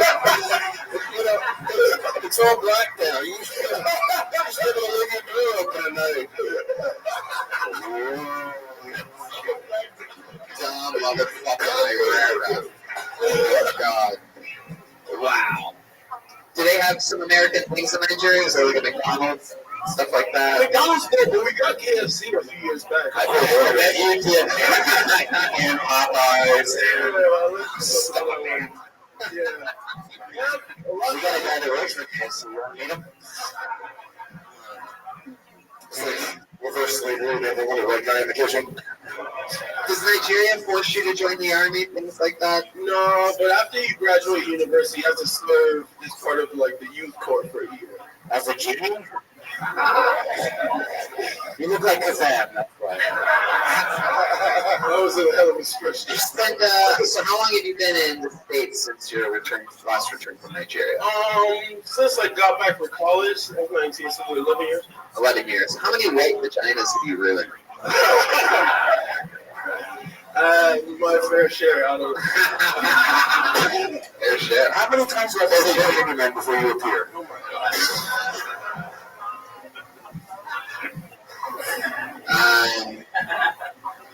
Wow. What else do you do for fun when you're not doing stand-up or, what do you do for work? I'm a doctor of pharmacy. Oh, wow. Oh, they take it back. Yeah, legal surgery. Do you have a paper for my sciatica? How long have you been working at a pharmacy? 10 years. Wow, that's a pretty good job. Not that you do it, but could you steal drugs? I could. But it's like, Dude, you're so funny. You're so good. You're so awesome. I just take a couple of Z-packs. yeah. Like something like you see, like I always think about it, but I never want to do it just because I have a good job. But like something like Z-packs, I feel like I could get away with that shit pretty easy. Nobody's got that, they would find you pretty quick. Well, what about just like a couple of weeks? Come on, a couple of weeks. You can probably find somebody to do that. I just I know that. Right. Yeah. Sickest person that's ever walked up to your window at that pharmacy. What was that like? Something really You mean stand like out. mentally or like physically? Half black guy, had cerebral palsy. Let's go with physically. Anybody like bleeding out of the eye or something? Physically, like just have people pass out, like need an ambulance, like shorter birth, stuff like that. If you're really sick, you're gonna be in the hospital anyway. So Yeah. You ever give anybody mouth to mouth? well, traits just were like I would just probably give compressions. And Wait, it wasn't a big to mouth? Have you ever been paid to be in a cut cord? No, but I have been offered twice. Yeah. But no, I just thought of somebody staring at me in the background. I feel too vulnerable. You ever prescribe like African medicine, just like some chicken bones and a fucking a voodoo prayer? A lino horn? Like grandma would do that shit. That you work in.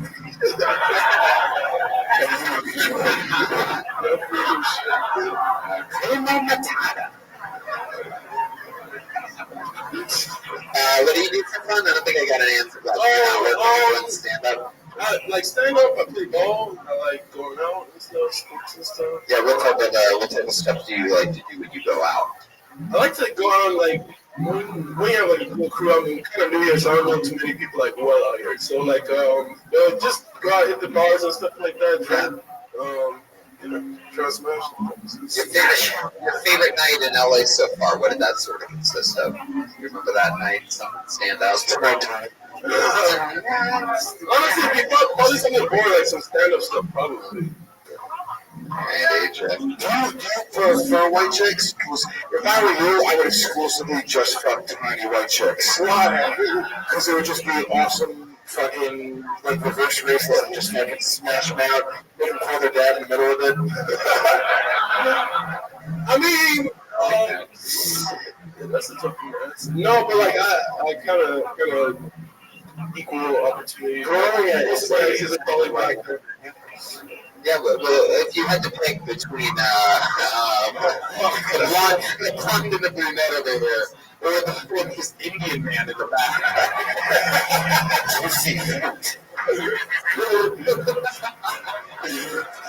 I mean, I guess Joe looks the most like the woman out of the three of them.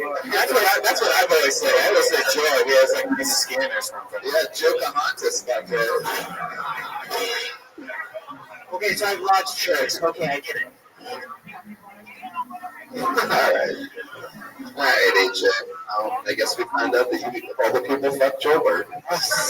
So now you have to fuck Joe Bird. Congratulations, AJ. Welcome to a new segment we call Fuck Joe Bird. AJ, anything else you want to say? All right, fun times. Anything else for AJ, guys? Here we go. AJ Podgy. He's on Twitter at AJ Podgy. We're going to go back to the bucket in just a second.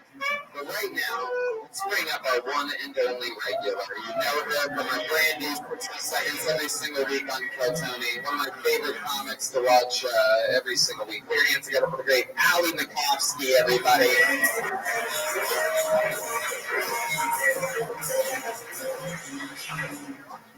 Hey, I've worked a lot of restaurant jobs, and you never get like a full 2 weeks training. You get like 3 days of training, and then suddenly there's a new person that you have to train, and it just feels like a game of telephone. I'm like, I think Steve said that forks go on the right side, and then I'm like, wait, how long has Steve worked here? Then it turns out Steve is just a regular at the restaurant. The break room's like a prison cell. Everyone's just scratching out how many days they worked there. Just feels like the blind leading the blind. And honestly, I feel like a blind person would be better at my job than I am. I mean, I don't know if that's more offensive to blind people or to my work ethic. I had a blowout at work. This lady was giving me a hard time, saying that I wasn't explaining the prices correctly, and I said, do you want to work here? And I genuinely wish she did. Thank you. Ali Makovsky. We're gonna have a new manager. I liked it. So you're working at like a wing joint, right? Yeah, now I'm working at a wings place, yeah. Yeah, it's a wings place. Yeah. What's the break room there really like? There is no break room. Right. It's just the walk-in freezer.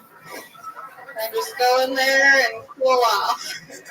So that's literally like, I mean, that's an interesting thing. That's true and funny.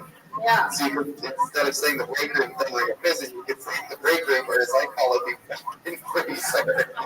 And you'd get that laugh that you got the first time you said that you go into the walk-in freezer. Mm-hmm. Anyway. How long have you been at this wing joint? It's been like 3 or 4 weeks.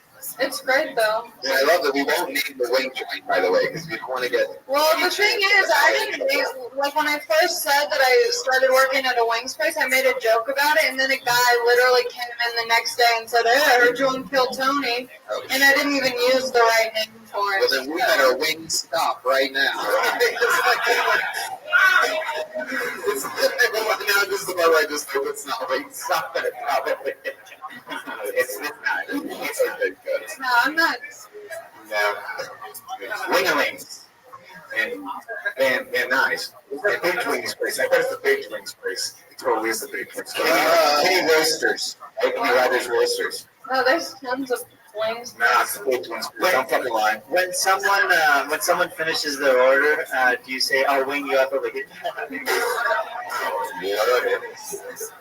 You're not gonna give us a hint on the wing place. You're not going to throw us a bone. Good one, Helen. Good one, Helen. Hey, Helen. Hey, what do you call a dog with wings? What? Linda McCartney.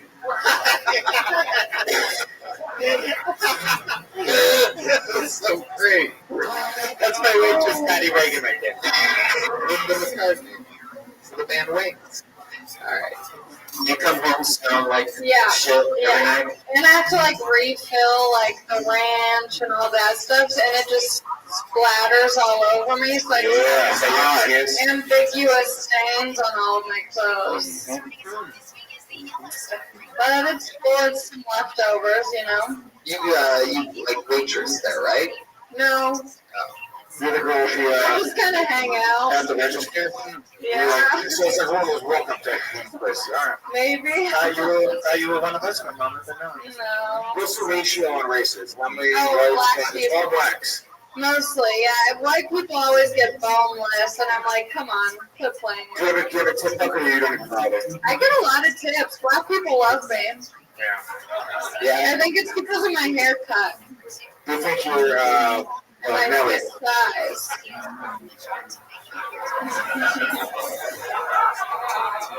Sick thighs. How about your love life? You still with that guy? You have a boyfriend? I don't right? want to talk about That's the how to talk or something. Look at that. He's now off limits on Kill Tony. Can we just call him Stedman from now on or something like that?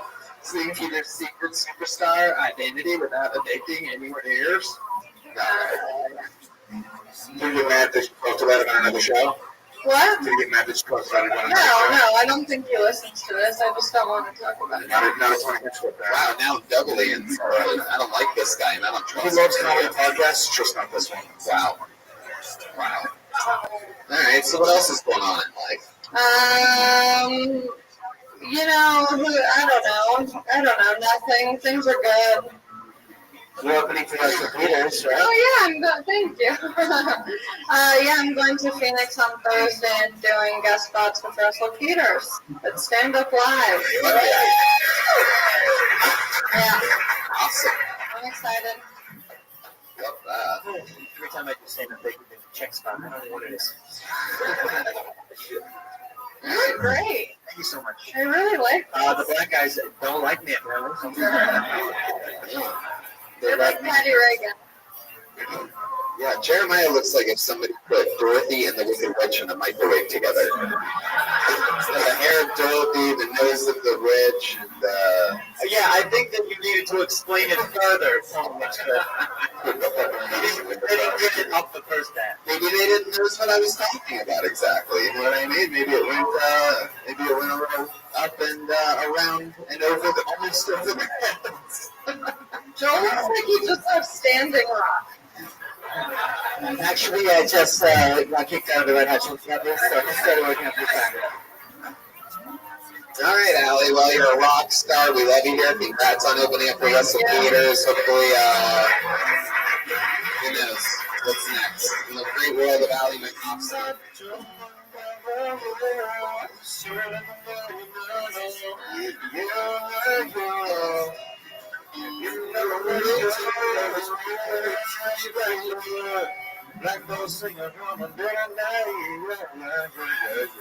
Wow, look at that. Came all the way from the bottom of his nose. All right, I pulled a name out of the bucket. This certainly looks like a new name. Put your hands together for Jonathan Picard. Jonathan Picard. Yes! I'm 0 for 5 this week, alright? 0 for 5. I've been here 5 weeks for flew in from Memphis one time, drove the second time.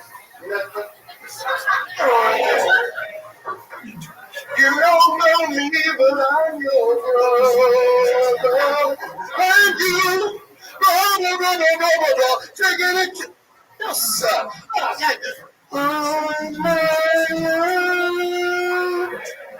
You're a fucking band. Oh, you want us to play?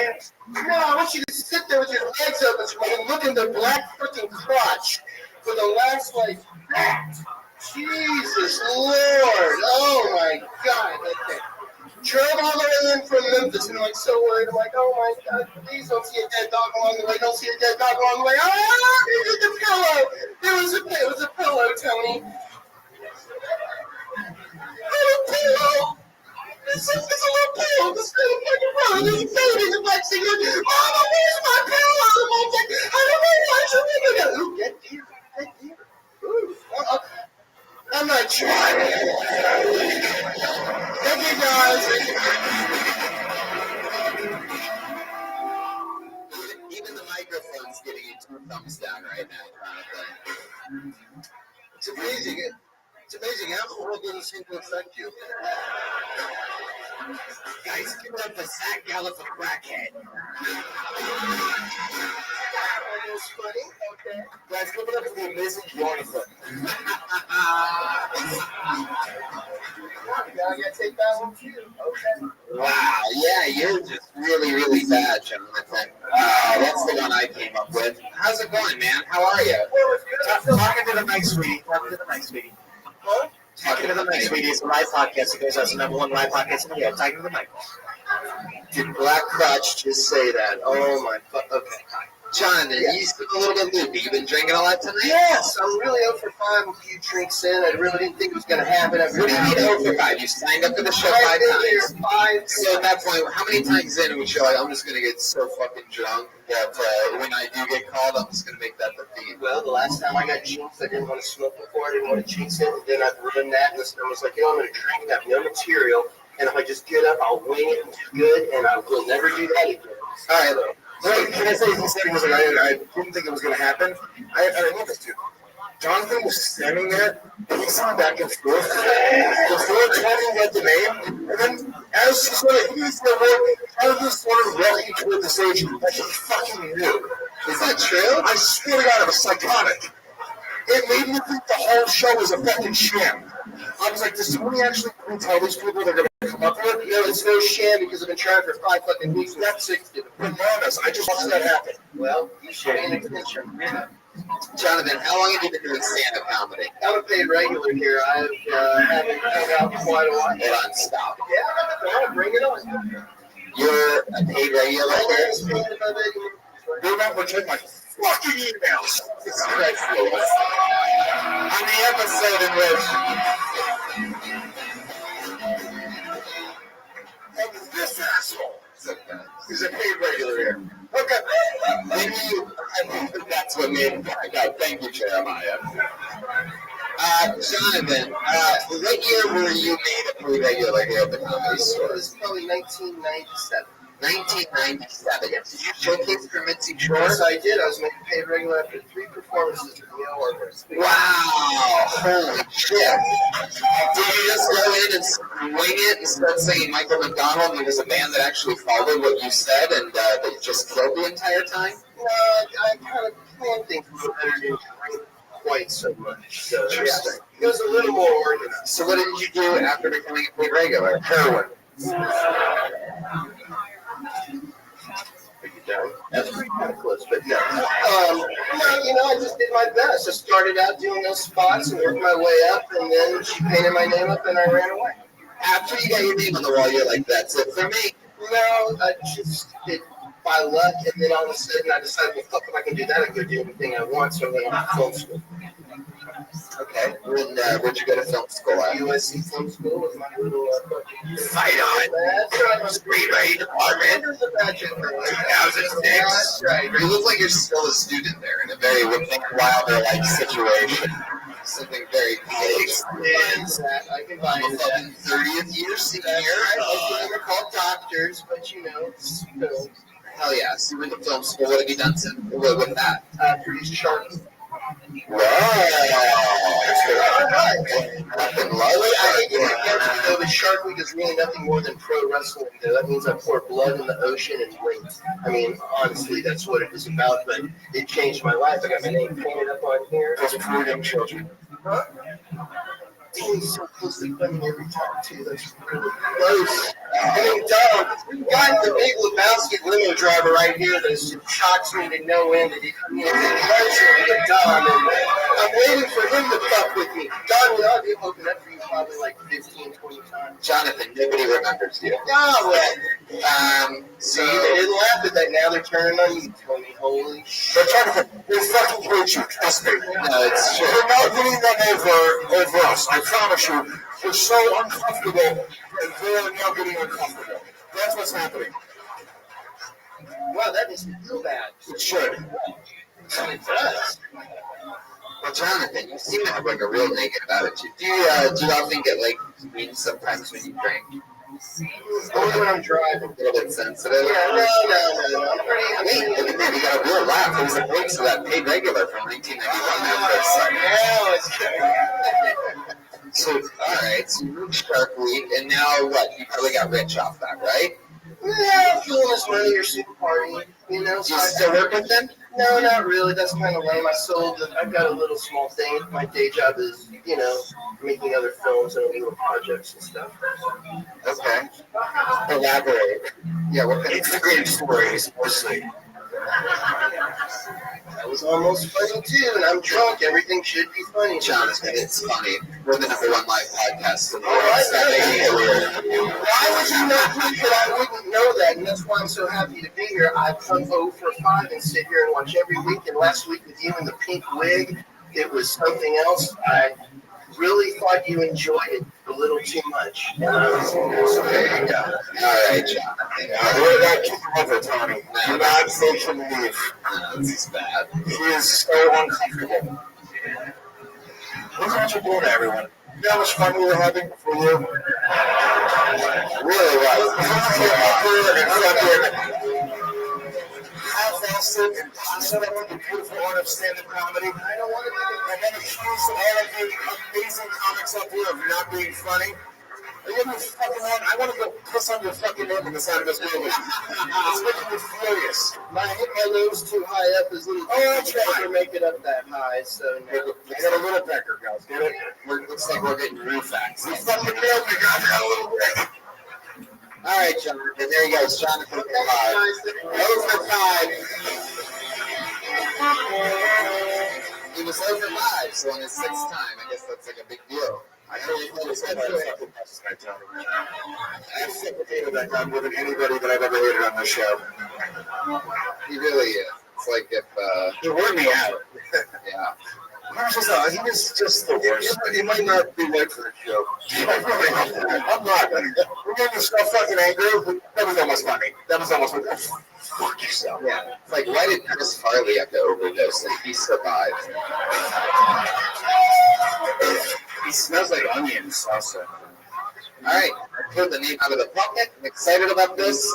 This is Redding. That's why I'm excited, if you're wondering. I don't think we've ever had this name up before, but it's Redding. Put your hands together for Luke Garrett.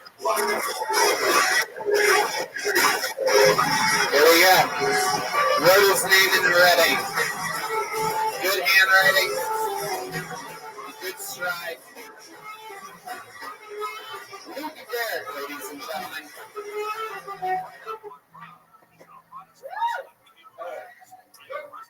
You know what they say of some of the best, funniest, most successful comedians?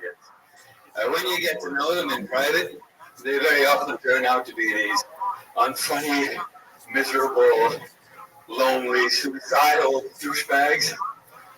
So I thought, maybe I should give it a go. And people don't realize sometimes how much work actually goes into being a stand-up comedian. Virtually none. I mean, all it is really you try to come up with the funniest, stupidest thing that makes you the angriest in the world, and which for most comedians turns out to be their genitals. Now, in my case, there's all kinds of things that can make you angry. I know what you're thinking, so Luke, so what is it that makes you so angry? Where does your stand-up therapy, comedy comes from? Well, I can tell you, but that's really none of your business.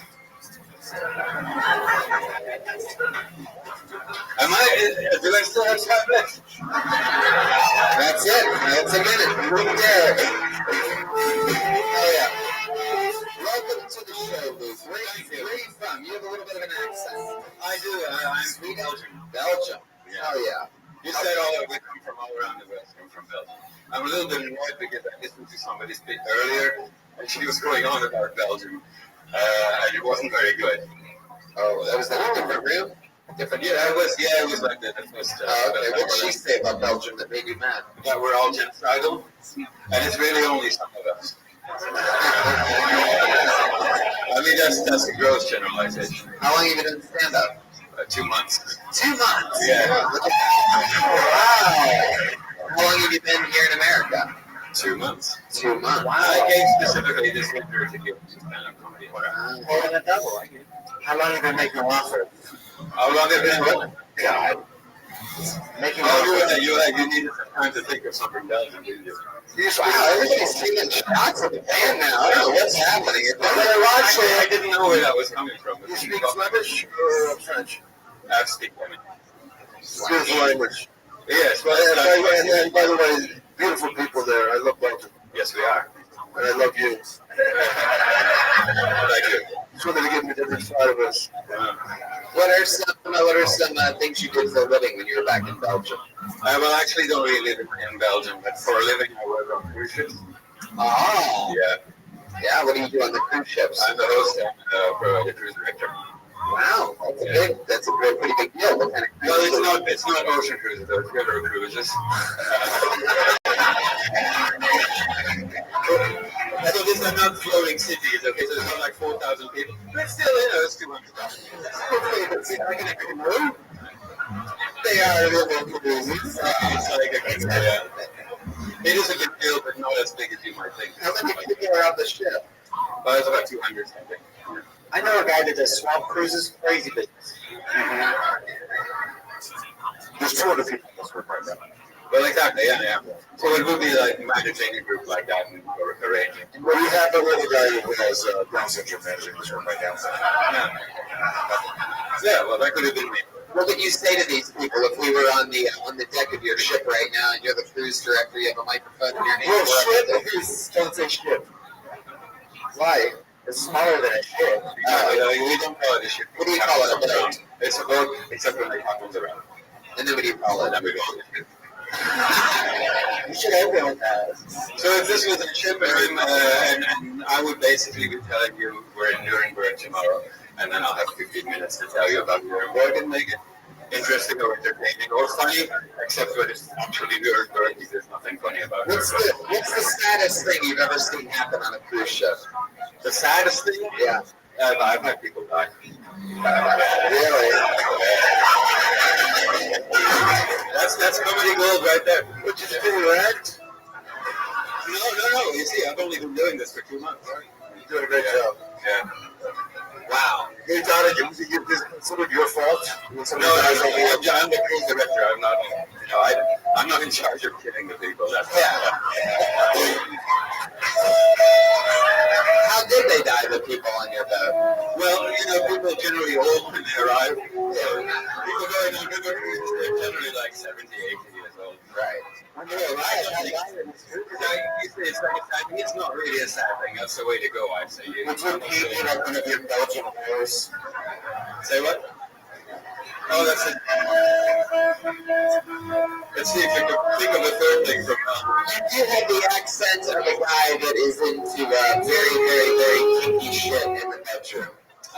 What's the craziest thing you've ever done or had done to you sexually? And how much black shiny leather was involved? All right.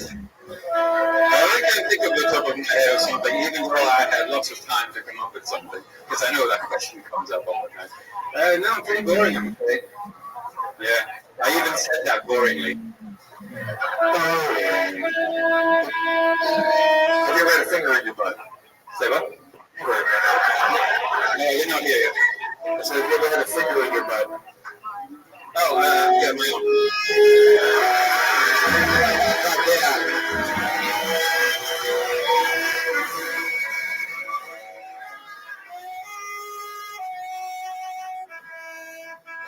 It's the tights in Titanic. So stupid. Yeah, I just identified the music as well. When you put your finger in there, did you say, "I'll never let go, Jack"? He said, "Oh, the Baldwin." What do you do for work now that you're here in Los Angeles? Well, nothing. I'm just here specifically to try stand-up, and during the day I just concentrate on getting fatter. And then in a couple of weeks I'll go back to Europe, and then the season starts again. I have to start working again. Oh, so you get like a break. So I'm actually hibernating here, because there's snow and cold in Europe right now. Right. And so you get, how long have you worked on the river? About, I guess 10 years now. What are some things that you've done since visiting Los Angeles that have been some highlights of your trip? On this trip? Yeah. Well, I've been coming to a lot of open mics, and I've been coming to this a few times. The funniest thing I've seen while I was here was I actually went to watch The Room. Have you heard of this? Yeah. So I went to one of those screenings because the other movie came out about it, and that was the funniest thing. Yeah. It was a funny movie, unintentionally funny, but then the whole vibe and the reaction. I knew about it, and I've been wanting to do that for a few years. By the way, that your happiness just made me sad. I don't know what happened. Like, you don't like me? No, I like you. Oh, okay. I really, you could have punched me in the face and I'd like you more than the last guy. Yeah. I hate that guy so fucking much. That's so funny because I was thinking of doing that. You ever scare anybody? You seem like the kind of guy that likes to stand around corners and be like, "Woo!" You know what I mean? I seem like the guy that stands on corners and does boo. Something like that. Gilbert, can you translate that into Spanish? Yeah. No. Well, you got me all wrong. That's not something I enjoy. Yeah. You don't ever scare people. How about for Halloween? Do you dress up for Halloween ever? No. Because you don't really do Halloween. What's your favorite holiday in Belgium that only the Belgians have? Only the Belgians? Belgium Day. Well, we have St. Nicholas, which is kind of Belgian. What is Well, that? there's no such thing as Belgian. No, what do you guys have? Well, we have St. Sometimes I put chocolate in your shoes in the morning. Well, that's pretty close. I was going to say St. Nicholas. Belgian is fucking autistic. I can't tell you. Do you guys do weird shit for Christmas? Is that true? Like, you guys seem like you do, right? Like chocolate and shoes and stuff like that. Is Yeah, well, we did that for St. Nicholas. Chocolate in the shoes? St. Nicholas is the same with the white beard and the red robe. Yeah, Santa Claus, motherfucker. We know. Yeah. That's where I was going. Yeah. Wait, do they actually put chocolate in your shoes? If you put your shoes out, yeah, they put my shoes. Yeah, I just picked that up. Yeah, that is the most Belgian thing I could think of. That's what Belgian people do. They just put chocolate in everything. So you do know about it. Yeah, chocolate and cheese. What's your favorite thing to eat chocolate out of? Sure, of course. See, I'm not so crazy about chocolate. I'm kind of a pretend Belgian. I'm like a traitor Belgian. I don't like beer either. What's up about this? Huh. So, what's the most Belgian thing about you, though? I speak Flemish. Can you give us a little taste of your Flemish? Boy, that's not sturdy, right?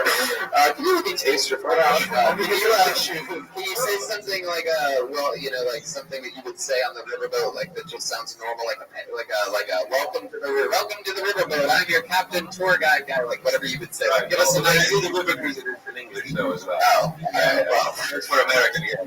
Say something in Flemish that's like a sentence. Okay, well, it's going to sound very much like English, though. Welcome on board. That's welcome on board. Something longer, perhaps. Yeah, longer. Okay, well, give me a sentence. Give me a sentence. Hey, do you want to watch me put my finger in my butt?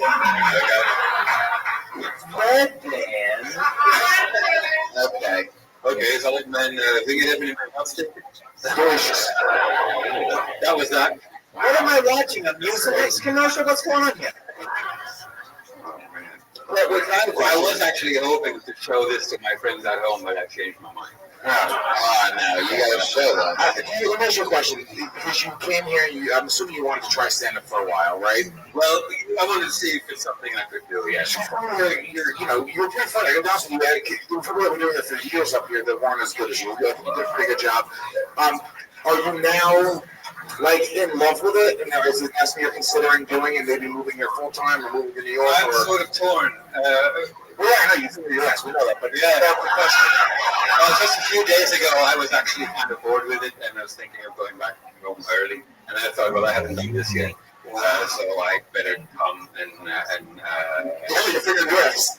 When you say this, you mean like the comedy store or this show specifically? This show specifically. Have you listened to us before over in Belgium? No. I hadn't heard of it before I came. You heard about it when you came. I love this guy laughs like I'm going to be insulted. Like, oh, you don't listen to every episode in Belgium? I'm a dick. Fucking asshole. It is the #1 podcast in the world. Thank you, Liz. I mean, the open mic world can totally get you like jaded. It sucks going up instead of mostly just comics. Yeah, we're just before the other night that made you depressed and want to go home early, like a little bitch. I wasn't depressed. Where did I go? I did the Laugh Factory and I did. There we go. I've been doing this years. That happens to me every time I perform at the Laugh Factory. The shots fired. Little kids like idiots out there. All right, Derek. There he goes, everybody. All the way from Belgium, everyone. Come on, make some noise for the guy. He's taking that energy back home with him. Belgium. Waffle Fest. That's still Tony. We did it. You made it all the way through. Look at that drawing from Ryan Chayuto. The great Tom Igrera, Louis Dick, Gomez, let's pull it up. What the hell is that, Ryan? Full color and everything. Me, Red Van, powerful Ryan Chayuto. Freakish work. All of those works available at RyanChayuto.com, including the book. Pro Tony the book, Pro Tony the poster, and the Prince of every single show. Guys, tell me what you got going on. Legion of Skang, Network. What else? I got on my podcast. I host Louis J. Gomez. Yeah, I host 4 podcasts. The Guest Digital Network. Go to GomezComedy.com to see me live. I do stand up all over the country, and that's that. Down my era. I'll be in Size Swimmers in Tampa, where I kill Friday and Saturday this week. I love it. I'll be at the Tropicana in Atlantic City February 17th. You have to be there. Come up to my room in the suite at the top. You're a great crowd, by the way. Thanks. I got Philadelphia, Pennsylvania, right? Philly, is that what you call it? Philly, and Idaho, and Sacramento coming up at TonyHitchcliff.com. And also, February 1st, 2nd, and 3rd, guess who's coming with us to Texas? The band! How about that? Jeremiah, Matt Ray, and Joel Jimenez. What else is going on, guys? Thursday, January 8th. You can see me headlining U31 Bar in San Diego, so come on out to that. And then the weight gain championships are in at jeremiahwatkins.tv/shop. Get yourself an XXL in honor of Jeremiah. I'll also be at, I'll be in June, I'll be at Providence, Rhode Island, if you have to be there in June. It's going to be like 5 minutes later, everybody's fucking sleeping. I'll be at the main port in Atlantic City. Oh, I'm kidding, guys. I know you really were. I am going to be in Providence in June. No, I am really. Oh, okay, me too. What else? To meet someone in the couch for me. You got it, babe. Thank you for yeah, this is my new podcast, Jeremiah Wonders. Yeah, I was on it. Red Band was on it. Connie Reagan, what do you got for us this week? Nothing. Joel Jimenez is mostly sorry on all social media. What else, Joel? Still looking for drum stuff in Dallas. Yeah. If you go to drum set in Dallas, or you're friends with somebody in the drum set in Dallas, have them hit up Joelberg and come see Tony. If you donate drums on us, how about that? Yeah, we're friends, right? What? We're 4 friends. Huh? We're 3 friends. We're 3 friends, yes. The thing 3 friends. One church, bastard. I'm not just giving away 1 ticket. I'm just going to give a +1. But if you still want to say 3 friends, sure, bring your whole fucking family. It's so Puerto Rican that Louis J. Gomez to invite everybody.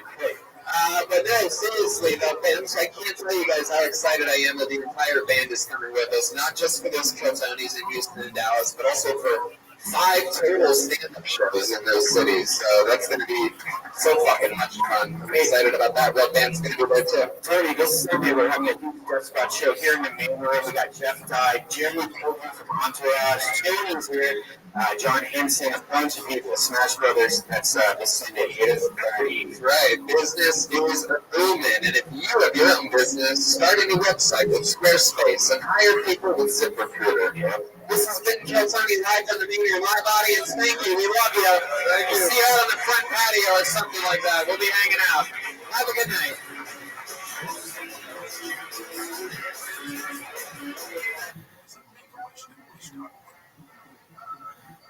The free iHeartRadio app is #1 for music, radio, and podcasts all in one. Discover a new podcast from our library of hundreds of thousands of titles.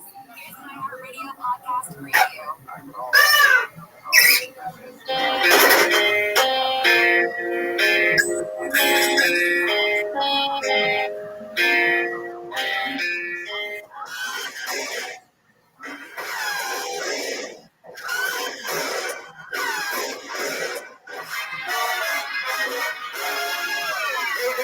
Coming live from the world famous comedy store main room for a brand new episode of Kill Tony. Give it up for Tony Hitchcliff! What an amazing applause. Welcome, everybody. How are you guys doing? You excited? We're the #1 live podcast in the world. Nice to meet you. I'm Tony Hinchcliffe here with Brian Redband, as always. On the 1s and 2s. And the great Ryan J. Evelt's drawing tonight's episode. He's right there with a blank sheet of drawing paper in front of him. And my favorite thing in the world is Tony the book. And that is now on sale at RyanJEvelt.com. I'm signing a bunch of copies today, and it's a lot of fun. Yeah. Life is good. I'm excited about a lot of things. We have some fun gigs coming up here. I'm going to be in Philly this weekend doing stand-up with a bunch of my wrestling buddies. We're going to the Royal Rumble in Philadelphia on Sunday. No way, man. Hell yeah, dude. It's fucking awesome. And then Tony goes to Houston, Texas next Thursday. Yeah. And then we're going to be doing a Tony in Dallas as well. On top of 4 stand-up comedy shows. We're 5 total, including one in Houston after Tony, and then 4 shows in Dallas at the Hyenas downtown. Tickets available everywhere for that, and I'm doing stand-up in Boise, Idaho for the first time ever after that. Sacramento, California, making my return there, and then all of a sudden that brings us to some breaking news. Tony will be in Phoenix, Arizona. Yes. The links just went up today. That date is set for, what did I say? March. Anyway, that's a live thing. And then we do the 10 p.m. improv after that, and that's pretty much everybody and everything. Yeah, we're stand-up live. April 5th, 6th, 7th. Yep. So that means we'll be missing the Joanna Jędrzejczyk rematch, which breaks my heart. No way, man. Fuck yeah. UFC talk. Well, life is good other than that. I'm excited about a lot of different things. You know what? I don't know about you, but, we've been looking for some replacements. We have another big announcement coming up later. You guys are going to be shocked. This episode, I just want to warn you, I do this every week. This episode has a couple surprises wired into it. You're at an epic episode. I hope you guys are excited. Maybe another... I think a lot of people are going to be really pumped when they hear what's happening today. Are you hiring? Mm-hmm. No? Do you know where to post your job to find the best candidates? ZipRecruiter posts your job to over 100 of the web's leading job boards with just one click. Then ZipRecruiter actively looks for the most qualified candidates and invites them to apply. They even review every application to identify the top candidates, so you never miss a great match. That's why ZipRecruiter is different. Unlike other hirings, like ZipRecruiter doesn't depend on right candidates finding you. It finds them. No wonder 80% of employers who post on ZipRecruiter get a quality candidate through the site in just one day. ZipRecruiter, the smartest way to hire. Find out today why ZipRecruiter has been used by businesses of all sizes and industries to find the most qualified job candidates with immediate results. And right now, the listeners of this show can post jobs on ZipRecruiter for free. That's right, free. Just go to ZipRecruiter.com/KillTony. That's ZipRecruiter.com/KillTony. One more time to try it for free. Go to ZipRecruiter.com/KillTony. And if you're looking for a job, you can also use ZipRecruiter. My girlfriend actually got a job through ZipRecruiter. So it's actually completely proven. It's one of the great evolutions of the internet and everything is that there's people that post clearly for you. And it's a big year this year, 2018. What kind of physical impression do you want to make? ForHims.com is a one-stop shop for hair loss, skincare, and sexual wellness for men. Medical-grade solutions, real doctors offering well-known generic equivalents to name-brand prescriptions to help you keep your hair. Non-herbal supplements, prescription solutions backed by science. And there's no waiting room, no awkward doctor visits. Save hours by going to forhims.com. Answer a few quick questions. Doctor will review you, prescribe you directly to your door. And you even spoke with the co-founder. Yeah, this is cool. So what you do is, like, there's certain things, like say we want Viagra, right? They have generic versions of Viagra. Instead of doing what I do, like go to like the gas station, buy some boner pills that has a rhino on it. You could actually go to this website, talk to a doctor on the website, and he will prescribe you generic Viagra for really cheap. And that's what Viagra. What are you talking about? We're talking about forhims.com. Yeah, ForHims also has Viagra. Generic Viagra that you can get. Okay. And what's cool is that, a lot of people, like millennials and stuff, don't have doctors. We just go to like urgent care when we're sick and shit.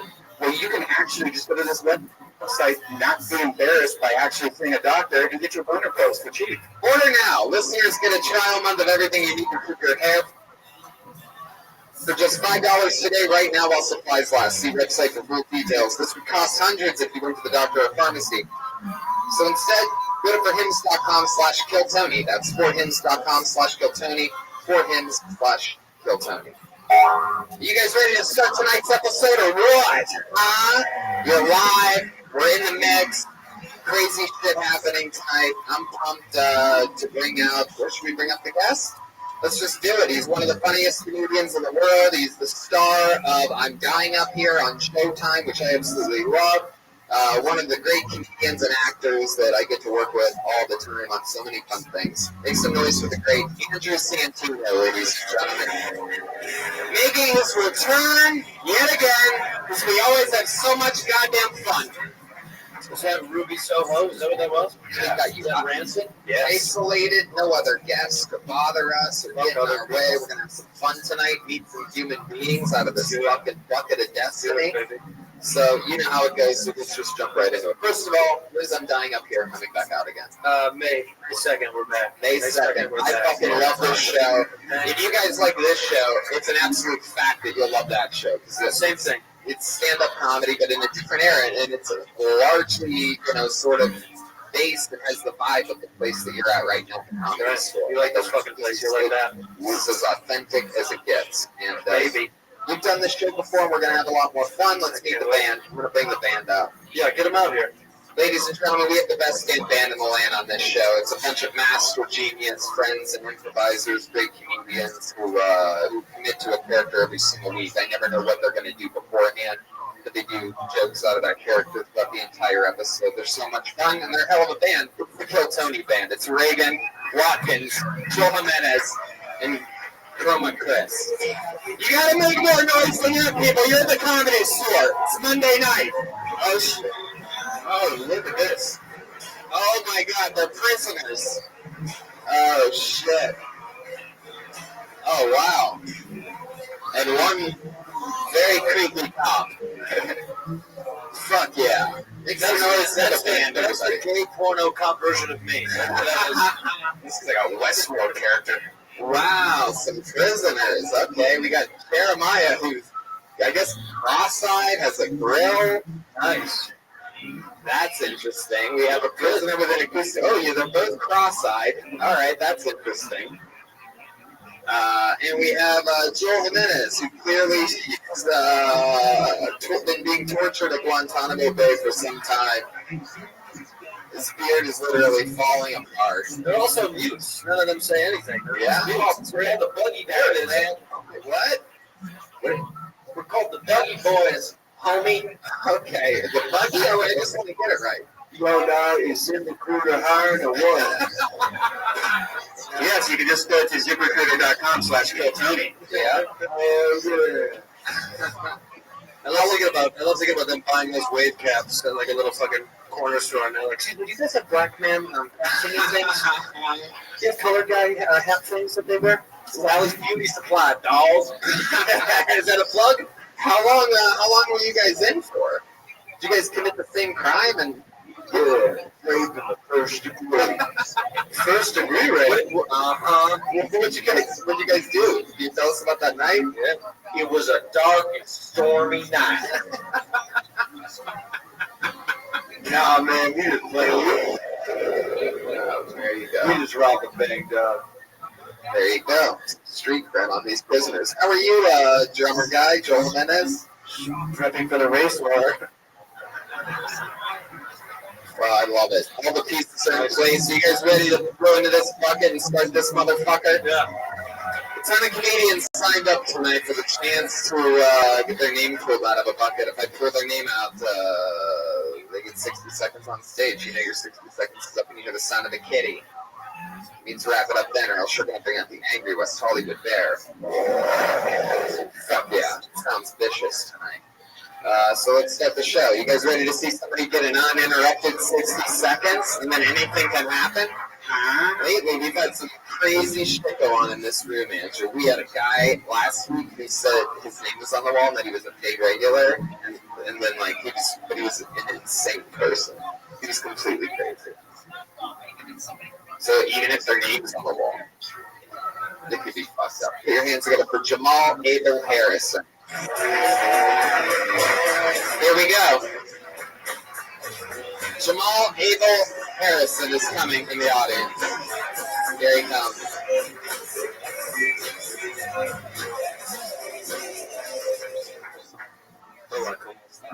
Hey, what's up, everybody?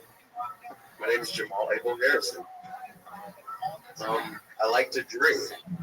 I like to get drunk. Anybody like to get drunk? Yeah, okay. But I also like to come to these like comedy shows, right? And I really feel as if it's the most counterproductive thing to do is to get really drunk and then try and pay attention to people a lot. So I tend to, that makes me very polarizing. You know what I'm saying? When I'm in the crowd, because I'm not a heckler, but then comedians are like always being mean. You know, like I seem like I'm the guy that I tell them like they're like always hitting me with like welfare jokes and things of the such. No, honestly, I ate a bunch of mushrooms. It's not like the best time for me to be doing this. I didn't think you were gonna call me tonight. Like I'm like, oh shit. Fuck yeah, Jamal ate Harrison. Wow, It's so much tighter. Like if I remember. I'm excited about this. Last time I was here, the last guy was on mushrooms. Like exact same scenario. Yo, man. Was it you last time? Did you get maybe on mushrooms? Maybe. You suffered up like you were on mushrooms. That's the type of awesome crowds that we draw here at Kiltownie is people that just recently took mushrooms. That felt like you were live vlogging. Like I felt like you were just kind of talking. No, it sucks. I bombed. I'm so much fucking. You did not bomb. You didn't bomb at all. Did I not bomb? You didn't bomb. Okay. Let me ask you something. Yo, that was bombing in the first city, dog. Yo, if you ain't gonna say it, dog, I don't care. I'm a prisoner, dog. I don't care. And he was talking about, you say people like to make fun of you and stuff. Call it what it is. Use the bitch.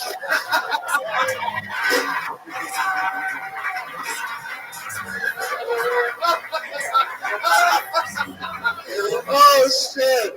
Wow, I might have a new favorite character immediately. Holy shit! Hey Jamal. So, all right, how long have you been doing stand-up? 2 weeks. All right, great. Hell yeah! There you go. You love. I want to say I like him because he's cross-eyed like me. Like both of them. Oh yeah. Have you ever been to prison? No. Where are you from? I'm from South Carolina.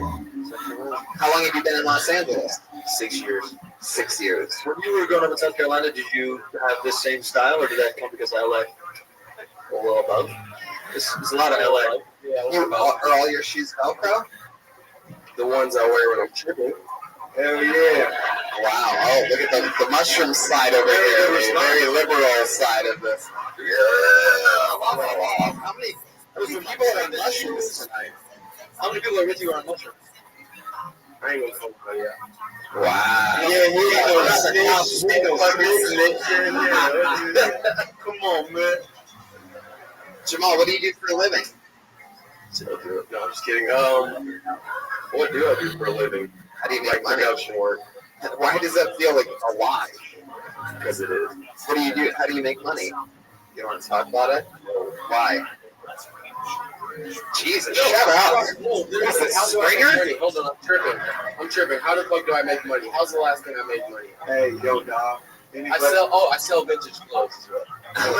Hey, yo, dog. Sorry. Hey, yo, dog. Yeah, prisoner, go ahead. Anybody ever tell you the body of a young tortoise? Have they ever told you that? I didn't even hear what you They say. You're the body of a young tortoise. It's pretty cool. I'll take that. Thank you, gingerbread man.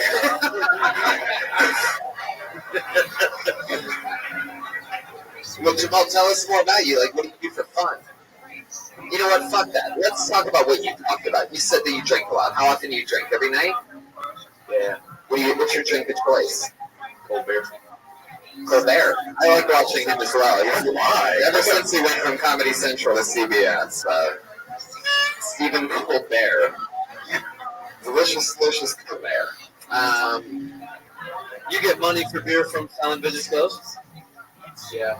What else do I do? I swear to God, I'm forgetting. Like, If you have to think about it, you don't do anything. Doorman sometimes. You're forgetting what you do. I doorman like gay parties. You doorman house parties? I doorman at like gay events. Sometimes like I know some cool gay people. Doorman for events. It's called a backdoor man. Oh yeah. How much mushrooms did you eat tonight? That's my favorite. Did you really eat mushrooms, or did you just say that because that's what you say? feel like you're bombing right at the end. You're like, oh, I'm okay. I ate mushrooms. I like that story. That was it. Really? Let's use that. Yeah. It's better than when he used to say, did I do that? Yes! I know. Yes! We saw it coming, didn't we? There he is. Joelberg has begun. The chants are powerful tonight. Very organic on the Raw 25th anniversary. Jamal, what do you do for fun? Like, what are you into that, you play any games or anything like that? Like, I go out. You sort of remind me if Spielberg made it so that Bubba and Forrest Gump had to be turned into one character for the movie. They're like, we need to combine the best parts of both of these guys. Oh, I heard somebody awe out there. Some pussy-ass crowd tonight. Very reactive. I like that. So that was weird. What are you keeping in your fanny pack? What do you keep in it? You keep things in your pockets as well, or do you go all fanny pack? Jamal, we're not over here. Don't try to get them to play with me. Yeah, I ain't your puppet. Don't try to be a ventriloquist. I'm not gonna say what you scream me, bitch. Yeah, these prisoners don't like sketches of any kind, if you know what I mean. Yeah, you probably get scared straight. Whoa, what is that, prisoner? Is that a little saxophone? Yeah, I whittled it out of a bar of soap.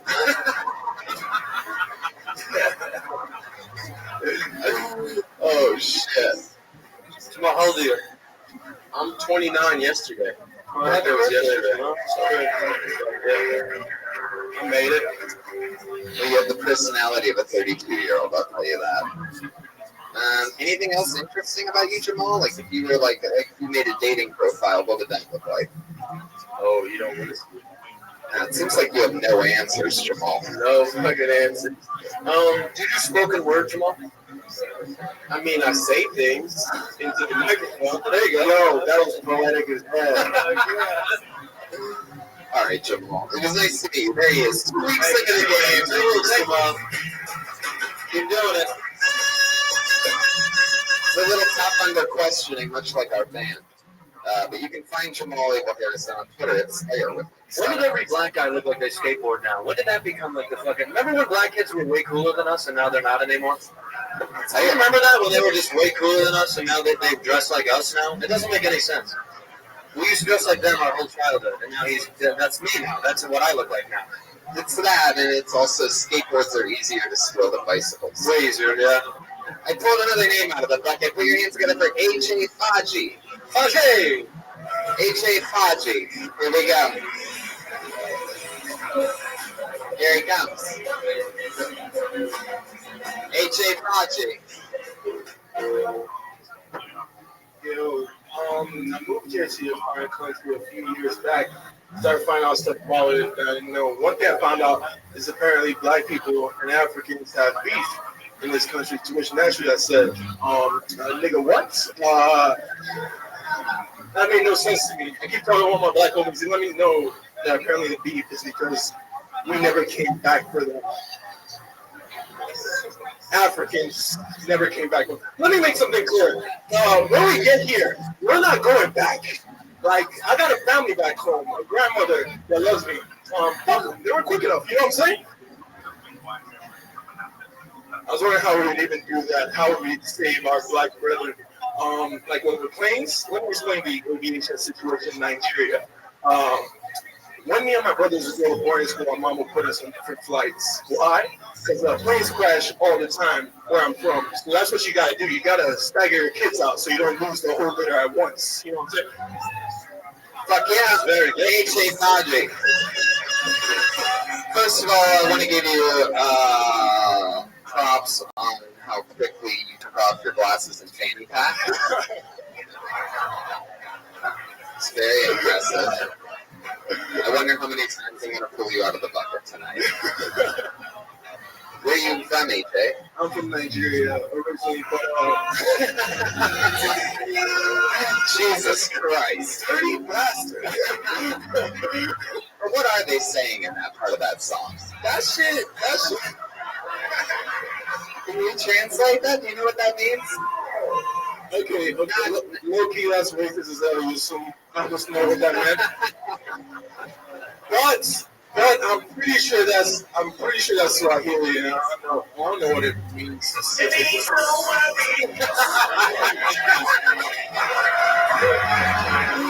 Brian Redman from 3-point range. This is an unscripted show. Well played. SNL has to practice like 30 hours a fucking day. I'll take that. Wow. Look at that. Fantastic. Needless to the words. Unbelievable. There's so many diet black guys that are fans of your show. Yeah. Diet black. Diet black. African is diet black too? He's Nigerian. Diet black. He's a big fan.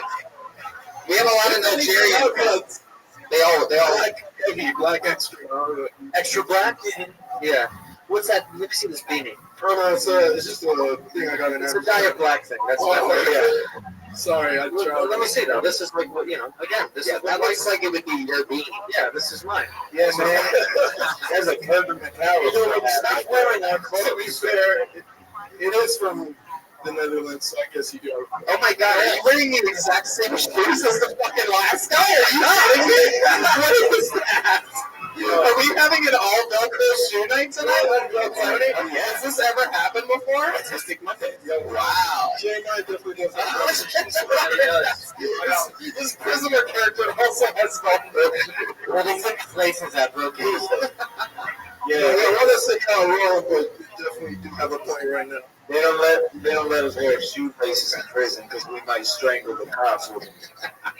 This is a true story, y'all. You don't have to laugh because y'all scared. Oh, fuck. All right. AJ, you were on the show recently, right? Yeah, last week actually. Yeah. What did we find out about you? What was the meat?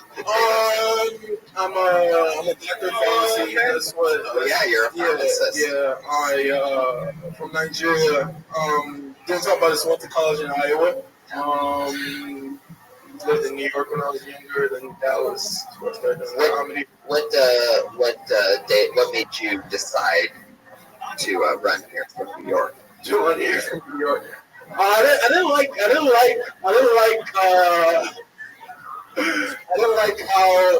moving in New York when I was younger. I didn't like how aggressive everybody was. It's too much for me to do. How long have you been in LA now? In LA for like 7 months. What's your favorite thing about living in LA? I like the weather. That's the best thing. I'm sorry, that's not good enough for you. What else are you into? Like, what else have you done for fun since being here? Done a lot of Tinder dates and stuff. That's right. How do those go? You have like some real animals that live out here. It's very. I'll call them people, but that's not exactly. That means a lot coming from a guy. Go ahead. I mean, it's unbelievable. Real animals out here. Meanwhile, you're used to like lions and tigers and shit. But I mean, it's very different from like the average. Are you ringtone? Oh, Jesus. What is that, a ringtone? All right. Hey, Tony. Yeah, President Watkins. Go ahead. Yeah, I found a flaw in his premise for one of his jokes. Oh yeah, what is it? He said Nigerians and Africans have beef. I thought they were starving, y'all. That's right. Holy shit. He's right. Does Faji mean something? My last name is Faji Molu. People have too hard a time trying to say that. So What does it mean? That doesn't mean anything. My first name, Ajibala, that means I wake up to find wealth. You wake up to find wealth. Yeah. Wow. That's a lot to live up to. I guess. Yeah. How's it going?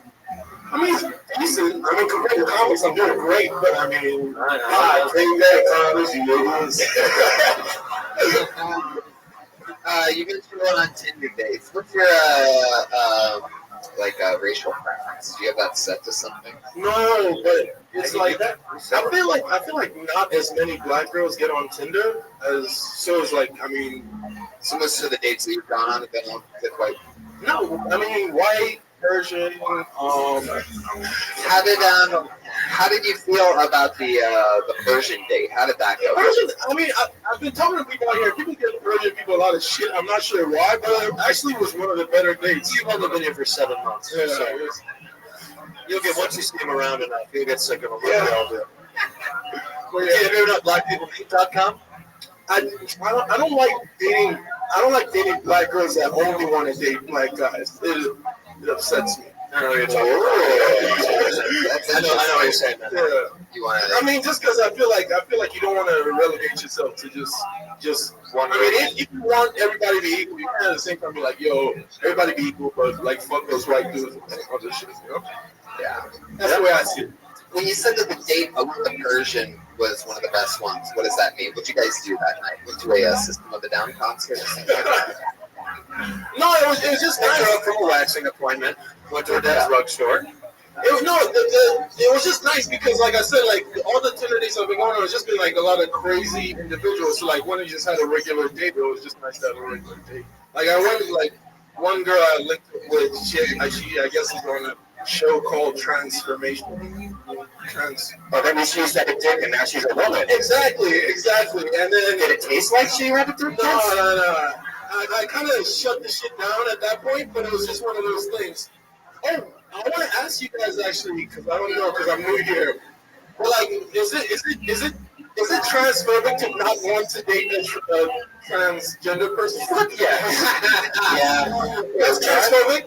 I want to. Hey man, I would never have gone on that first date. You did way more than I did. No, that's I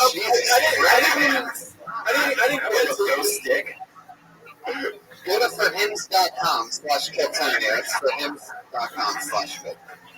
It's not transphobic. Like, that's what I'm saying. Like, I don't have a problem with it, but I specifically. What I wouldn't give to have her here with me in jail. What just happened? I think it's over. Had a stroke. Should I explain it? There's not a lot of girls in jail. Oh shit! We're gonna put you in solitary for that one, Joe. All right, AJ. You fuck on every Tinder date? No, almost. Some, not everyone. But you fucked the Persian that day. Yeah. Did you notice she was a little hairy? No. Well, no. I mean, on the head. Obviously, yeah. Did you ever talk to her again? Yeah, I'm still talking to her. Wow. Noble guy. I feel like you're very surprised about keeping up with this Persian person. Yeah, I am. What is that stereotype? I actually want to know. Why is it that with the Persian women you decide to use the words keeping up with? No, I'm saying like because no. Is that a trend? We're still dating. Because the parents definitely don't know, right? No, not yet. They never gonna know. You don't think so? No. Definitely they don't know. All right, AJ. Big black man in the car. Who is this? Wait till. Oh my God! Can we record that? I would love to see that on tape. Yeah. What do you see? That 6'3", 6'5", 6'5". Yeah. little Persian dad. Let's force. Do you know what her dad does? Hates black people. Her dad, like. That's one of the things. Her dad actually walked out on the family. She only.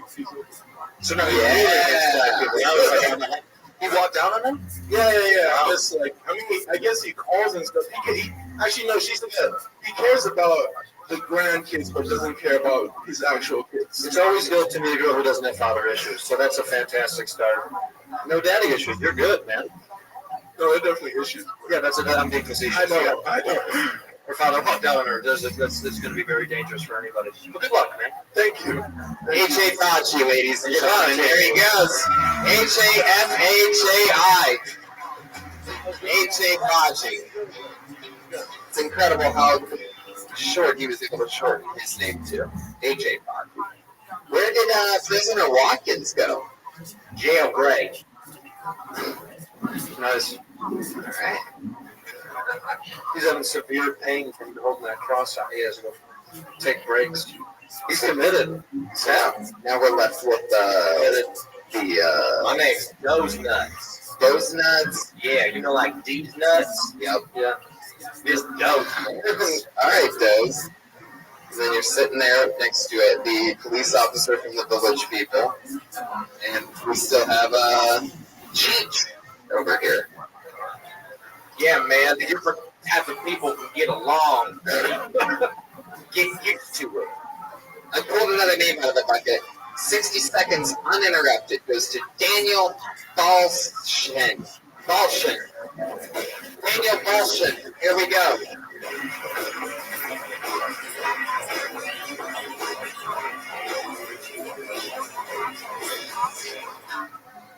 How's it going? Whether the contrary belief, I'm a virgin. I'm just holding out for the right woman, or any lady of the night that takes food stamps. My parents are from Ukraine. My mom is gorgeous, beautiful. My dad's a stud. What do I pay for this? Chernobyl. My parents only speak Russian at home, and I have an American friend who lives in my house. He thinks every time they talk, shit's going down. Дима, давай, ты едешь куда? Давай, пожалуйста, я поехал, давай, с лимоном. It's like, dude, what's going on? She asked him if he wants some tea. Yeah, what did he say? He said, yeah, with a lemon. Дима, давай, едем. Хорошо, я поехал. Fuck yeah, Daniel Balshin. Yeah, that's fine. How's it going? What's the punch? What was the punch? It goes on for like 2 lines. Never mind. That's not the punch. What? This is good. This is the first time we've ever had a young Count Chocula on the show before, so I'm really pumped about that. Has anyone ever told you look a little bit vampiric?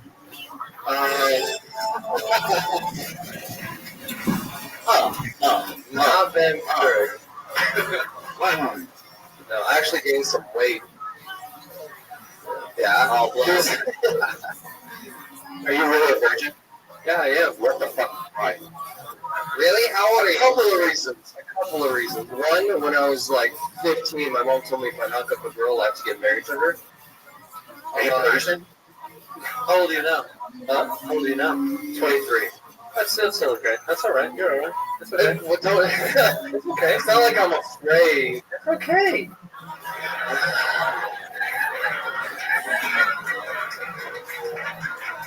That was amazing. That's how my dad talks to me. I know. I understand.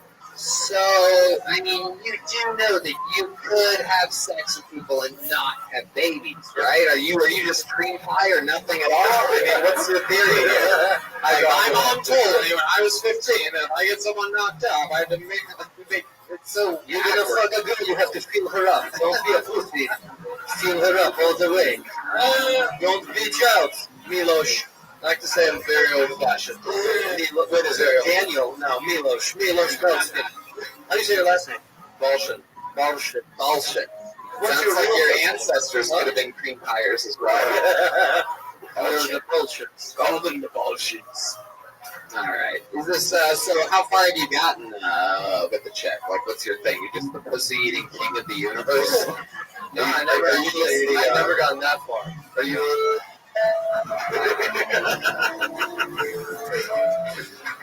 Wow. Exactly the episode I wanted to try. Are you like the deep of fingering? Like, how far have we gotten? No, I just went kissing. Just kissing. Just kissing.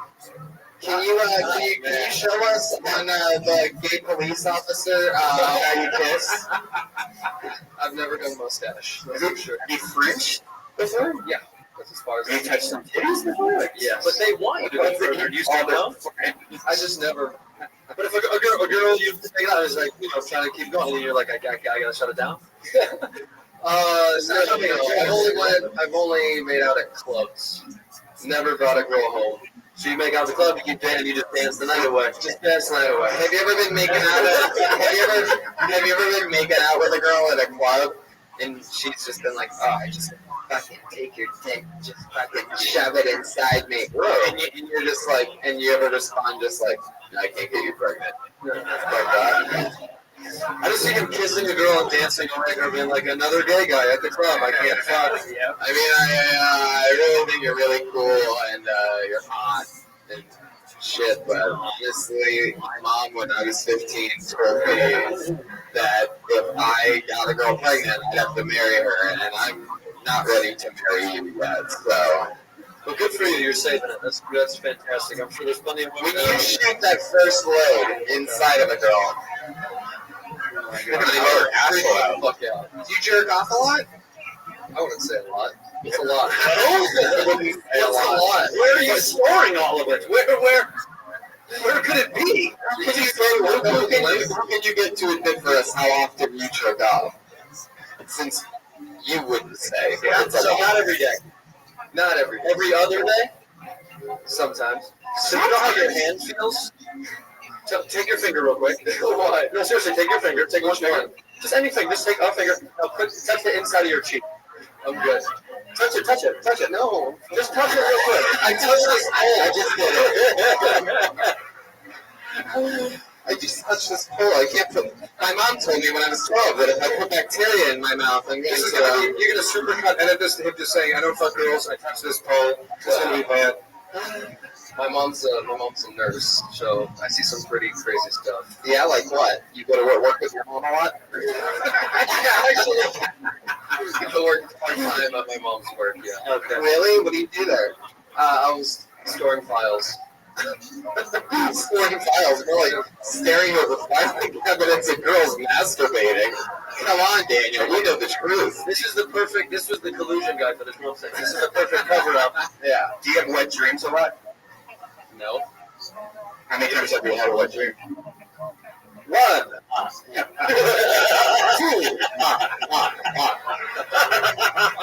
The girls are like, fuck yeah. Daniel, so, I mean, it seems like you're really not gonna, like, what's your plan when it comes to, like, feeling out what type of girl might end up being the one? I take it really like, Wait a second. I think we have that figured out, Daniel. You told us you're a virgin. what's your How slow do you take it? Like, where do you pump the brakes? Where do I Other than on hello. I don't know, 3-4 dates before probably. Well, the club thing, I was drunk, but if I was to actually like a girl and go all the way, it would probably be 3-4 dates, and then see the kiss. My parents like, I don't. I guarantee. Really? Wow, you're really close with your parents, right? Did you live with them? Yeah. Daniel, you bring that girl, we have to watch you fuck her, okay? And Dad is like, finish inside! Don't pull out! Daniel, you pull out! I actually feel like my parents are more of a turn off than me, so if I bring a girl home, my dad walks around like shirtless in the house with like, he has Puma sweatpants up to here, it's the most awkward thing. Wow. Let me tell you something. All jokes aside, I'm sure you can get pussy if you try. You're holding out. That's a good thing. But I bet you there's someone here that would fuck you. I guarantee there's a girl that would fuck you. Is there a girl out there willing to fuck Daniel tonight? There's gotta be. Put your hands down. The guy on mushrooms just raised his hand. All right, Daniel. I actually have a thing. Chicks like nice guys, dude. So you keep this up, you'll get a good chick. You'll get a good girl, for real. Oh yeah. I'm dead serious because you're not a piece of shit. You'll be fine by 30. Huh? By 30. Yeah. Just whenever the fuck you meet a girl that you finally want to bone, just be like, look, I'm taking it easy, and then she'll probably be like, all right, Daniel, then pound me, let's go. Just the other day at home, my dad goes, whoa, what's time out? That's a weird transition from what I just said. Just the other day at home, my dad was like, my dad asked me if I ever want to bring a girl home. I go, I can have sex at home, and my mom goes, "Who, yourself?" Wow. Jesus. wow, you got fucking roasted by your Slovakian mother. Croatian? What are they known for? Like, do you know how to, like, figure skate and shit? I'm not Croatian. No, he said, what is it? What did you say? What are you? I'm Russian. Ukrainian. Yeah. Why does the Russian signs here in the Russian neighborhood? You know, like all the Russian storefront. Why is it all vowels? Why is it all? It's all vowels. It looks like vowels to you. Yeah, it looks like I's and E's and O. It's all. Well, the O's the same. Always the same. Always the same. What about everything else? The E looks like a backwards N. Yeah. It looks all those stores look so shady. Like there's a vacuum repair store down there. You guys you guys fix a lot of vacuums? Not that I know of. Yeah. That's like a plumbing business. You're a virgin. You live with your parents. File things for a job. That's doesn't work there. Oh, what do you do now? I'm a student. What are you studying? What's that? The sun is not good for vampires. California State University, Northridge. Okay. So what are you studying? Screenwriting. Shout out. I went to USC. I got a screenwriting degree from there. Statistically, Shout out. CSUN is way better than USC. What's up, dude? Hey, what's up, dog? You keep talking to that prisoner that way. I think you're gonna lose your virginity. Let's go. So Daniel, I'm trying to get something out of you here. Well, you picked a career. Let's go. Screenwriting's a good career. They get a lot of pussy. You know those writers get tons of pussy? No. No, they don't. Yeah. They're going to be sitting at home. So Daniel, what's the most rebellious thing you've ever done? You live with your parents. Like, what's the sneakiest thing that you do or get away with that they don't know about? Like something that you do. That's funny. The first time I went on the show, you asked me the same exact question. Oh, you've been on the show before? Yeah. Wow. Well, I haven't been out here in over a year, so. What was that? You live up in Northridge? No, yeah, close. I live in Tarzana and Sula, so.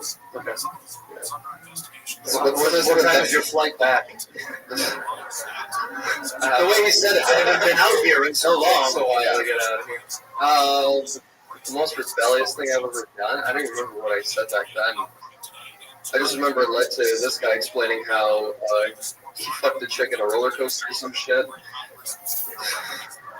That was just trying to help me. That one time I left home at 1 a.m. Like nothing. You ever hear your parents talk? No, but I know what had happened. How do you know? Because my mom's happy. Wow, really? You want a sandwich? I just screwed your mother up. Daniel Boston, there he goes. Not even on Twitter. That's a real life virgin, ladies and gentlemen. Pretty sure if you give him $100, he'll shoot like a virgin load on a paper towel for you. You could take it home or something cool. The load of a virgin. That first nut's gonna be so. Oh my God! I'm excited for him. He's gonna after he nuts the first time, he's gonna turn into a bat. And finally be free. My mom was wrong about having to marry the one I impregnated. Right. So the name on the fact that your hands together for Chelsea Warner. Here we go.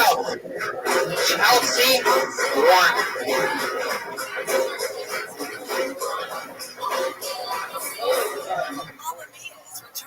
So I've been enjoying the story about how Trump has been or had an affair with porn star Stormy Daniels, and she did it to get a gig on The Apprentice.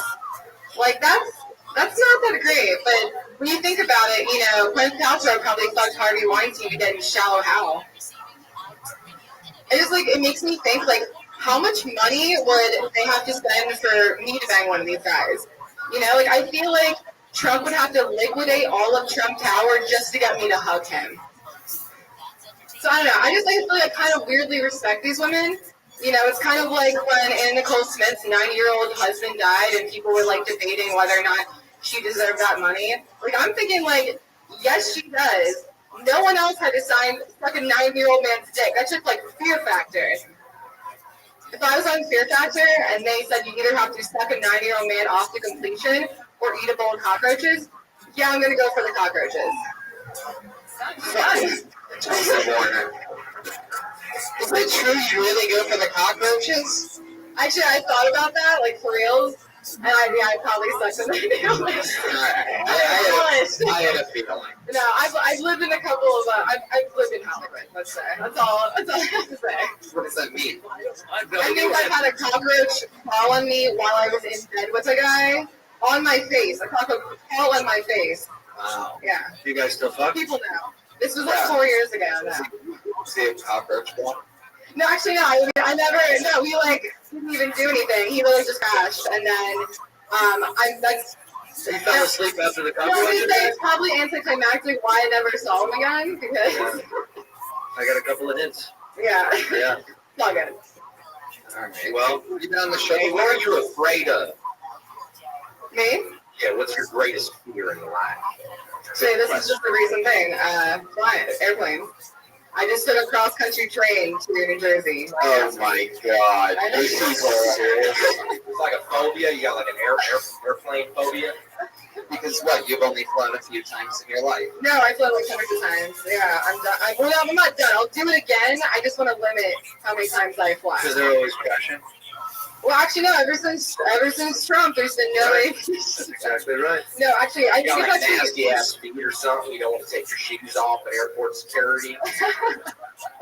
Actually, the last time I flew, they weren't doing that. Like I went on the plane in 2014, and they're like, "Oh, you can't have any liquid." Like I had like wine with me, and like yeah, they weren't doing that. You were taking a bottle of wine with you on a plane. I was trying to run. 2014. Wow. All right, Chelsea. I'm loving it. Hashtag girls trip.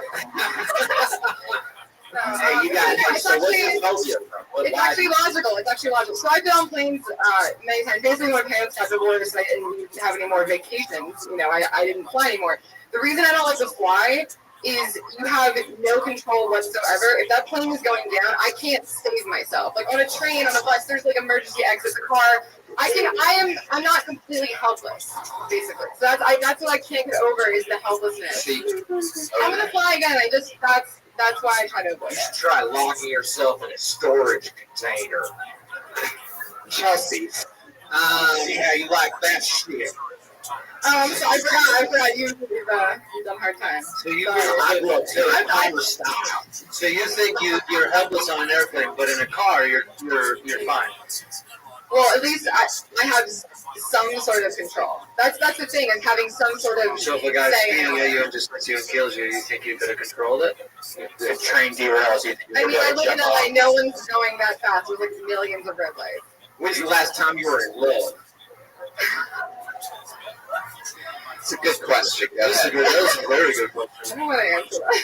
You don't? I'd rather talk about being a sex slave than talk about that. So. Are you a sex No. Sounds like you're Look, ready I as was on the fuck show- to talk about that. I was on the show like a month ago, and that's what. Oh, we found out you were a sex slave a Or month like a ago? week. How do I never remember anything that happened? It's the dominatrix, remember? You are? I was not a dominatrix. You wanted me to be there. I know. Wait, You were the This stage. man self-dressed. what have you done as a sex slave? Feet on feet. Remember? No, I don't. Is that true? You saying remember? No, I didn't say anything I did. I talked around it. No. I didn't reveal anything, and I will not know. Oh, so wait, what did you do? No, actually, it was pretty vanilla for like sex slavery. I would imagine, but I'm not gonna say it. What do flavors have to do with this? What did you do? Wow. Sounds like you were like a sex intern. Yeah, no, I'm actually in New York, and I'm now a sex indentured servant. Wait, what'd you just say? Indentured I said New Year near me. I'm now a sex indentured servant. I'm sorry. There's a lot of racist jokes that's going on. I thought I could pitch into that. So. I like Sorry. it. I like it. What do you do? What do I do? I'm an accountant or bookkeeper at a robotics company. You don't look like a bookkeeper. I mean, I went to film school. I wasn't like. Yeah, I you wasn't go to USC Film School for screenwriting. Yeah. I did. You know, I know a screenwriter. Yeah, USC is better. If that's what you did. I was sitting over there. I was like, CSUN isn't better than USC for filmmaking. Chelsea, over here. I'm sorry. I'm just nice to this. I like him this time. What? So I like him this time. You've forgotten everything. Are you in a relationship? Yeah, I know. I do conjugal visits to these guys. Chelsea, stop trying to be funny. It's not working. You keep doing it. I don't know what income proceeds. You leave that to the pros, kiddo. Just answer the questions honestly. This is not your UCB level 2. No, I don't do it. Don't even. I don't do it. You can tell I don't do it. So, what do you do for fun? You seem like you have like a wild double life. You know what I mean? See, he remembers, yeah. A wild double A. Yeah, nobody remembers your last appearance on this show. Stop referencing No, this it is at the because same it's exact making this thing. one horrible. Sorry, we can just cut it short if this is so painful for you. I'm sorry. I mean, I know we could. Or you could just answer the question for the But it's for fun. It's the normal boring shit that everybody does. They go to concerts. They go to fucking thrift stores. What concerts did you see? What did you do today? That's the easiest question anybody's asked tonight. Oh God. I'll be truthful. I was a gynecologist this morning, so I didn't have a fucking great. cool day. That's great. Okay, now we're getting something out of you. My stepfather's a gynecologist. What happened to the gyno? Was it regular checkup or did you? Sounds like someone got a rough test result. If you ask me, you have a fucking little attitude on it. It was a bad day. I know I'm pregnant with your baby, Tony. One second, I have my food up in the air, fucking herpes, and the next time you ask me what's fun about my life. I'm just a bookkeeper, Tony! No, it's fun. Tell me what happened to the gyno. It was regular. It's regular, but I have a male gynecologist now. So that's kind of Ty. That's not what he said. Oh, shit.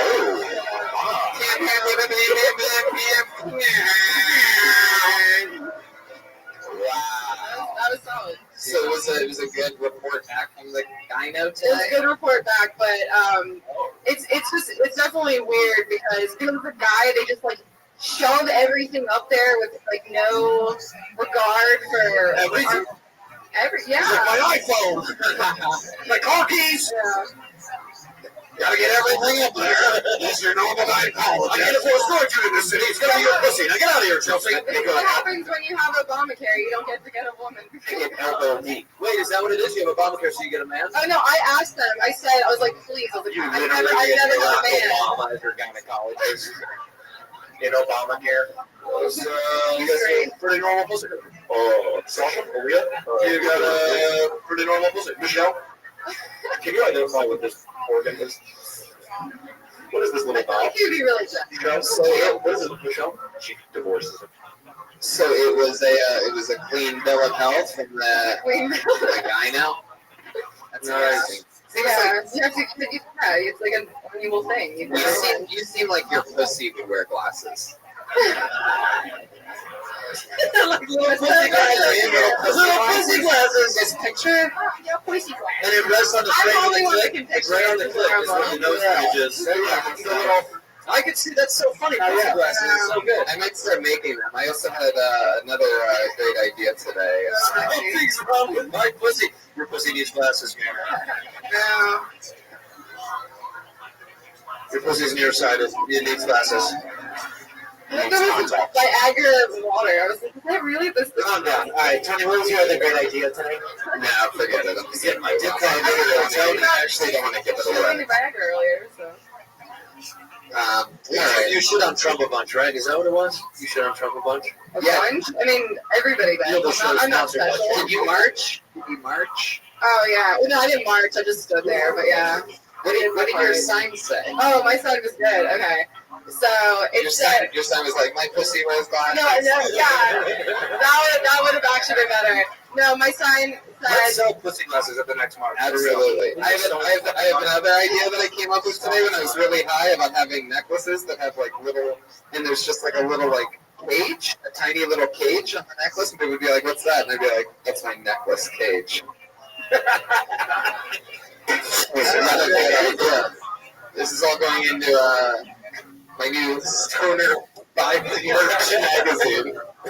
What did you ask about the water? Necklace cage? Really? That was brilliant. What did your sign say? My sign said, Donald Trump is sensitive to fake news because all he's ever seen are fake orgasms. Boom. Trump was like, oh, you got me the final blow. Oh, you beat the bad guy in the video game with that one. No. I'm melting back down. Oh. And 90,000 other white girls were like, right on. Let me get I know so many people asked to take pictures of my sign. And then this little boy Can I put that on Instagram? Can I gram that? I'm going to gram that. No, this little boy was like, that's your sign. I'm like, you don't know what that means. These all women's marches are incredible. That's what I want. I was like, I want to go just to like have like a really smart sign. Imagine I need to two of those. You don't really support women's rights. You just want to do science shit. Yeah. My grandma's been red scenes for LOL. And I'm like, I gotta update it. What did you ask about the water? Chelsea. So let me ask you this. What the fuck was it? No, that's it. It's good enough. Chelsea, have a good night. Chelsea Warner. Good. That was Chelsea Warner. Anything can happen. One of the top young rising librarians in the world. Chelsea Warner. What else is going on? She seems like the type of girl that's heavily invested in Bitcoin. She knows about it. You guys having fun out there? Alright, this is interesting. I always say that one-word names are the best. I don't know if we've seen this person before. Have we? No? Put your hands together for Rory. Rory! R-O-R-I! R-O-R-I, Rory! Where's Rory? Here, Rory's not here. Why did you get so excited?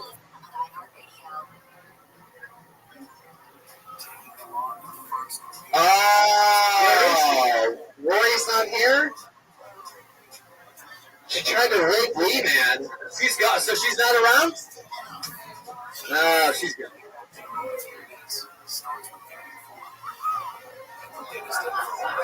Sounds like a good mom.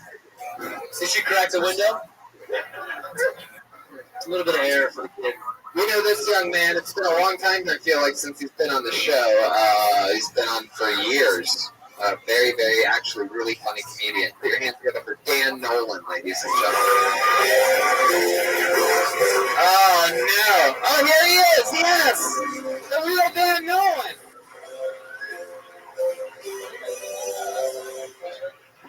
What's going on? I'm a recovering heroin addict. Just coming up on 3 years sober, a couple weeks. Thanks. That's not all right. Saturdays are still my cheat day. Shooting heroin is a pain in the ass, though. You know, you gotta find somewhere to do it. My favorite place to shoot heroin was Chipotle. Just because nobody wonders why they've been in the bathroom for 45 minutes.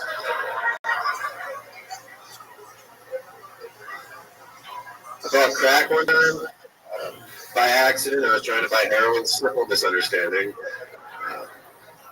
You think buying crack would be intimidating? Imagine having to return it. I went back to the guy. I was like, "I'm sorry, I didn't want crack. I wanted heroin." He just looks at me and goes, "How do you know you don't like crack?" I was like, "Can I speak to your manager, please?" That's a minute, right? That's exactly a minute. Dan Nolan. Thank you. We're coming up on the 5-year anniversary of Kill Tony coming up in June. It's going to be a real hoot. I don't want to give too much away, but I had some Twitter messages going on with Ichabod this week, Kill Tony legend. And I feel like you have been one of the people that's been doing the show almost that entire length, right? You've been there for a while. 3 years. Yeah, I got here like 3 years ago. Okay. Seems like longer. And you're very funny, always good stats. What's been going on in life? I feel like it's been a while since we've seen you. You went to New York for a while. Yeah, I went all over the country. It took like 6 months. Like the Appalachian Trail? Like part of the Appalachian Trail. He's deep in Bitcoin now. No, I sold it all 2 weeks ago, right before everything crashed. It was so crazy. Wow. I got in it right before it went crazy, and then I got out right before How much did you make? I made like 11 grand. Oh, yeah. Absolutely. $1,200, but I did a bunch of the altcoins and all the other weird shit. I made it so crazy. Was it easy to get the cash? Was it easy to sell it? I got it the day after I sold it. That's great. Oh, yeah. Just like you used to do with your heroin. Yeah. Anyway. So what else is going on in life? You made money from Bitcoin. Yeah, I just got a new apartment. I just moved in this week. I took all the money out. Got a new apartment. And you were crashing on couches. Yeah, I was living on Comedy Store. Roast Battle champion Frank Castillo's couch for like 2 years. Is part of the agreement with you living on his couch that you have to call him Roast Battle champion Frank Castillo? Yeah. Well, since I lived on his couch, let me give you some of his credits. So they're friendly. Yeah. Hey, Dan. Yeah. What happened the first time you went to take a shower when you were in prison? What were you going through mentally? I remember the first time I took a shower. I was taking heroin, and then it was a private shower because it was a medical ward. So it wasn't exciting. I was very excited to take a shower. Were you tripping on balls under the draw and you thought the water was spiders and shit? That was a really nice shower that I enjoyed very much. But like the rag was like really rough to the touch and shit. No.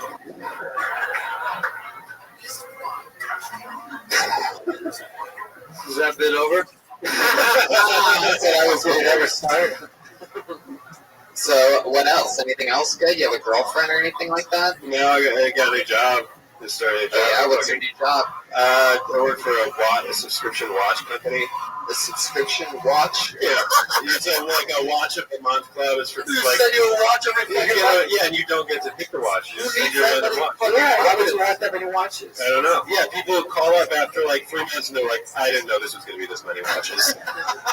You didn't realize the Watch of the Month Club was going to be too bad. Dan, is it called Watch This? Yeah. Oh, that's so funny. Yeah. That's how I do it all day. So you do sales stuff? No, I do like phone center, yeah, just customer service. So you just take all some Yeah, people that are like, this is every month. And, yeah, it's a fucking subscription watch. How much is the subscription? Well, there's 3 different tiers. There's like Give it to you. What comes to your eyes? 3 months in. What are the tiers? There's actually. What if you were what if I asked you about the shower thing again? I said, what happened to the shower that you got through in the shower that you took after you got out of prison? And you're like, oh yeah, I was ripping. Yeah. So anyway, these watch tiers. What's your one of these tiers? There's the original subscription is $30 a month. There's the black subscription, which is $100 a month. Wait, the black subscription? That's in America. They always charge them more. What's the first one called? The first one is just watch of the month. It's just the watch of the month. Well, it's $30, and the black tier is $100, and then the platinum tier is $300. Whoa. That sounds like a black tier as well. Yeah. The platinum tier is also the super black tier. Yeah. And it's $100 for the same, just better watches? Yeah, you get way fancy. You also have like a really fancy one where you get like Rolexes or whatever. All right, so you're on the phone with it. Let's say you're working your job on the phone and I call up. All right, are you ready? Okay, here we go. Watch gang, this is Ed speaking. How can I help you? Hey, what's up? My name's Tony Hinchcliffe. I'm one of the top young rising comedians in the world. Looking to get some watches, and I realized that I just don't have the time anymore because I'm working on so many projects to go to an actual store and pick out a watch. But I fucking love watches so fucking much that I actually want some sent to me. So how does it work over there? You just go to our website, watchgang.com. You can. Wait. What if I wanted to do it with you? You can't do it with me. You know, I think you have to give your credit card information. I'll have to do that with They don't allow me to give my credit card information to heroin addicts? That's right. I'd like to speak to your manager. Alright, well. It seems like everything's good. You have a new place. You just have new, fresh Bitcoin money that you don't know what to do with. Yeah, well, I spent a lot of it on the apartment and furniture and shit. Wow. You already spent a lot of it on the apartment? Well, it was $10,000. It was like $2,500 to put down on the new place, plus the next month rent, $1,200. So that's $3,600 right there. I left $3,000 on, which is now $1,600 because everything crashed. But yeah, I got another like $8. That'd be cool, man, if there was a chalkboard up here with a big ass map and Dan went up and solved it and walked off stage. Are you going to how do you stay clean? I did for a while. I haven't been to a meeting in probably 6 months or something. You don't need Yeah, it's fucking. I'm old. Well, then you got to grab the mop and started mopping the stage. Yeah, you figured it out. You got it. Yeah, I feel fine. If shit gets warm. How do you fill the void that you have, that you miss doing heroin so much? What do you think and what do you do?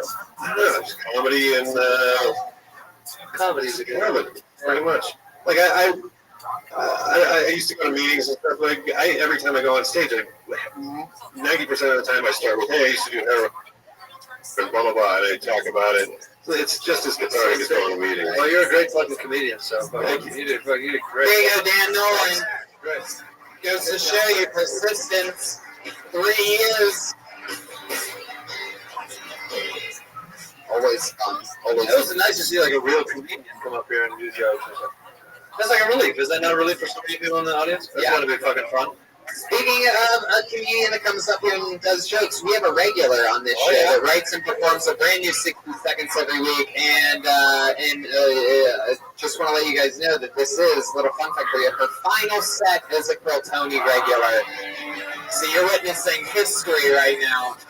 As I bring up someone who we watch her write and perform a new minute every week, always amazing. She's been doing it for years now, literally like 3 years. Fairhaven's going to put a great Allie McCaskey, ladies and gentlemen.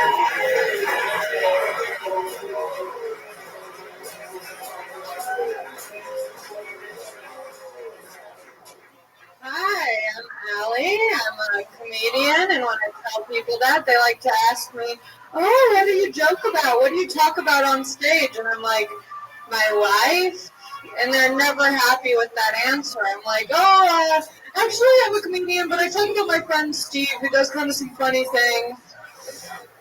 I just recently ended a relationship that I was in. I know, thank you. I met my boyfriend on Halloween, and I was dressed as Guy Fieri. Yeah, so it was kind of confusing. Every time things started to get heated up, he'd be like, "Take me to Flavor Town!" And honestly, I have no idea where that is. I can't even find my G-spot. I was at the aquarium the other day, and there were so many cute kids, and I was excited to see them. I love kids, but because I have this haircut, the parents are like, "How much do you love kids?" Okay. Go ahead. Is that the end of it? Is that it? Okay. Fuck yeah. A new minute from Allie McCaskey. Who'd you go to the aquarium with? I went with this guy, Andrew Santino, and Ari Manis. We went to the aquarium together. Is this true? Wow. Yeah, Ooh, man. She let you check out her fish tank, bro? It was smelly. She got a great snapper, dude. We had a really good time. Yeah. Yeah, we had a good time at the aquarium. Ari ruined it, but it was good. Yeah, Ari was such a buzzkill. Such a fucking buzzkill. He got us in trouble. He got us kicked out. Really? Yeah. He tried to steal a kid. He picked up someone's kid and started running. And he started running with him. Yeah. So he got us kicked out. Guys, if you know Ari Manis, he's here tonight. He works here. Yeah, I'll point him out to you guys. He's a kid fucker, and he's here. And if you guys could all write a note to the comedy store, And he told us too, he was like, "Is it cool if I go fuck a kid?" And we were like, "It's on you, I'm not going to stop you." Yeah. In this climate, I'm not going to stop someone from doing something, No. you know? You guys let him fuck a We didn't let him, we were just like, "It's up to you, you're an adult." It's an aquarium, you know what I mean? Like anything goes there. Yeah. No rules at the aquarium. So you broke up with your boyfriend, and is that true that you were Guy Fieri? When we met, I was Guy Fieri. Wow. And he still wanted. That the relationship ended. It wasn't anyone's fault. I was just like, not trying to fuck someone who wants to fuck Guy Fieri, you know?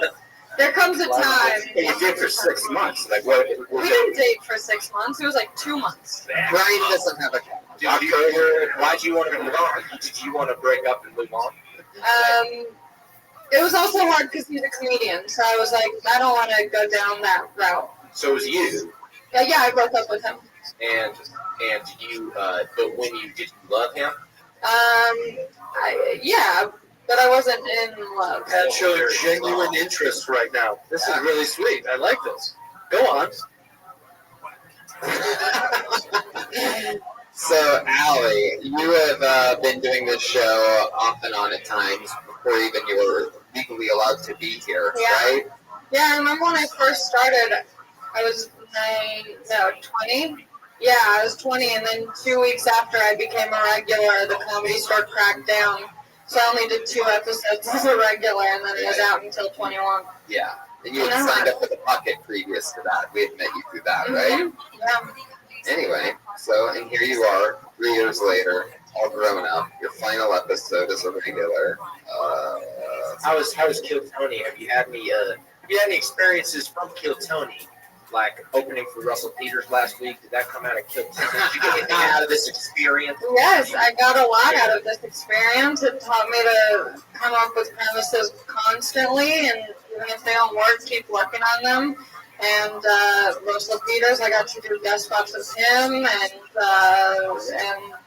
just have fun up here. Oh, yeah. Meet a lot of cool comics that I look up to and go to the aquarium with them. Well, it's been a pleasure having you on. Always fun, and we're all very proud of you. Thank you. Bye, Allie. Bye, Allie. Bye, Allie. Goodbye. One of the best comedians in the world one day. Farewell. Goodbye. Yeah. Now is a special treat for you. We're going to show you the man who we are going to try to convince to become the newest regular on Kill Tony and write and perform a new minute every single week. There's a special treat to all of us. Ladies and gentlemen, I present to you a new minute from the stylings of our friend, the great and powerful Wee Man! Fuck yeah! The great Jason Akuda! Come on, Comedy Store, make some fucking noise! How's it going? Good. My friends always tell me lately that I turn up for weird whenever I'm around. Now, here's an example. So I'm driving down the 405. Yes, I drive. And this guy is coming over and from the left lane over the right side, but he has this left blinker on and he's coming over to the right, and he's half in my lane and half in the lane next to me. And I'm like, really, guy? So I honk. I just honk. Guy freaks out. What's going on? I'm like, wow, really? You're halfway in the lane?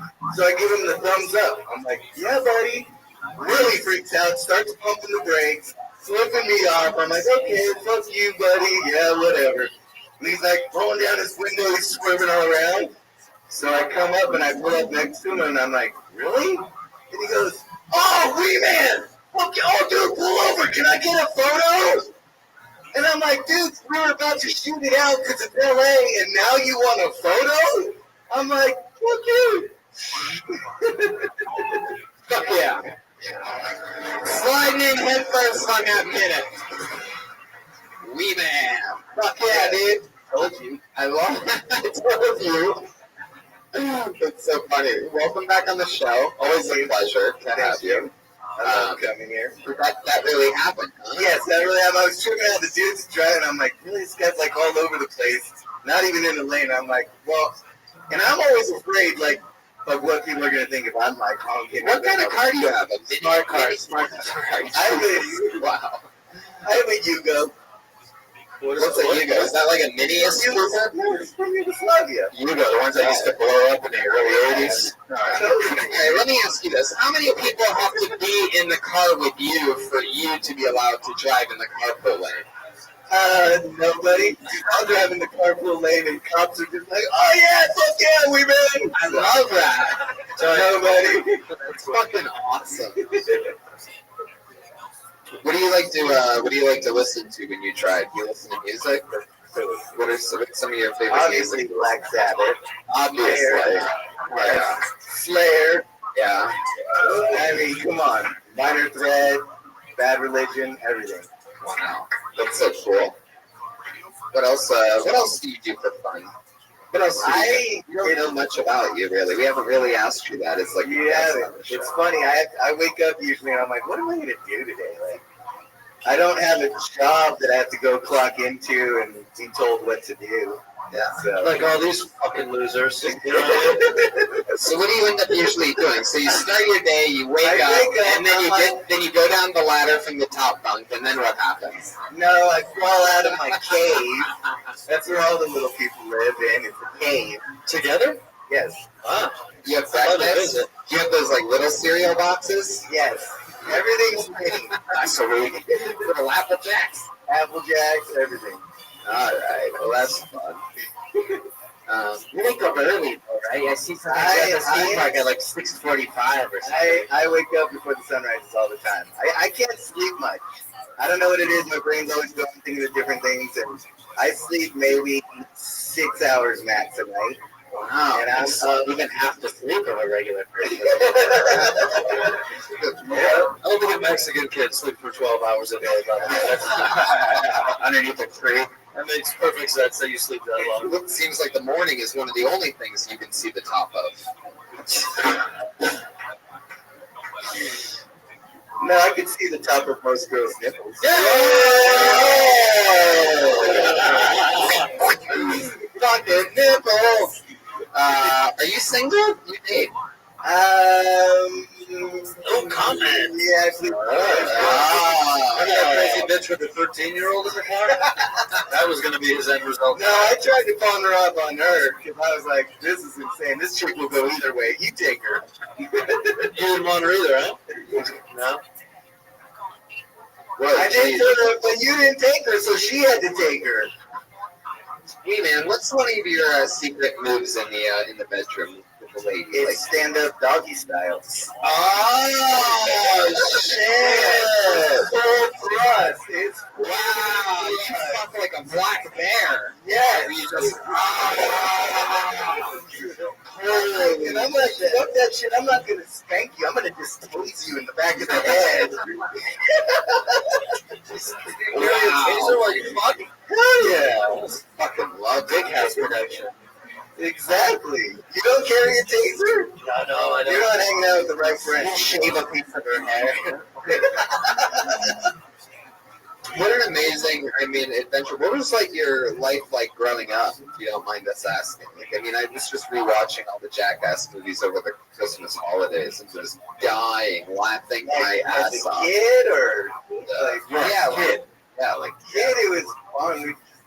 I barely went to school. I made it just enough to graduate, but we were always teaching, going to the beach. Yeah. So just fucking around. I think I had ADD before they had it, where I couldn't pay attention in class and I was so bored. Yeah. Like I did better in school when I didn't show up. I heard a little bit of like what was going on. I went and took the test and it was the test. But if I stayed there and it was like blah blah, I'm like, wow. Right. How many times on Halloween did you sit on someone's shoulders and cover yourself with a trench coat? I've never once done that. Not once? Never. This year, me and you. Let's do it. Okay. You heard it here first. Okay. Well, Is it going to be a regular thing? Maybe. I'm going to sleep on it. I'll sleep on it. sleep on it. I love it. Sleep 6 hours on it. Let's see what's gonna happen. Thank you guys. He's in the running. The great and terrible Wee Man. I am Wee Man on Twitter and Instagram. We got to get this guy in one wheel. Rick and I went at it online. Rick and I went at it for like a hot minute. Do you guys know what a one wheel is? No. It's like a motorized one. It's a single wheel, and you stand on it like a skateboard, and your weight shifts and it starts the engine. And my neighbor, for context, my neighbor rides around in this thing, and I fucking hate this guy. It's not the wheel, it's the guy. I fucking hate the guy. And so I tweeted, I pray every night, and I'm not religious, but I pray that he catches a rock because I want to see it so bad. So when I know he's on it, I go outside and drink coffee because I'm like, I want to see him catch a rock so fucking bad, just to like have a nice day. And I want to watch him do his teeth and just watch it. I'm not going to help at all. I just want to see it happen because I fucking hate this guy. So I tweeted about it, and then Rick was like, fuck you, one wheel's kind of tight. And I was like, what are you, the fucking rep for one wheel? And he was like, I know somebody, so we figured it all out. Well, so get me a fucking one wheel, I'll rock it. And I'll go toe-to-toe with my fucking dickhead neighbor. I'll throw it probably here. He's probably fucking here. I don't care. He's probably here right now. Let's change the subject before the wheel falls off. What do you guys say we go to the bucket again? And then after that, we have a special treat. But first, the bucket. Ichabod's bucket of destiny. So many names. Anything can happen. It all comes down to just which sliver the life is. This name says Sean Karen.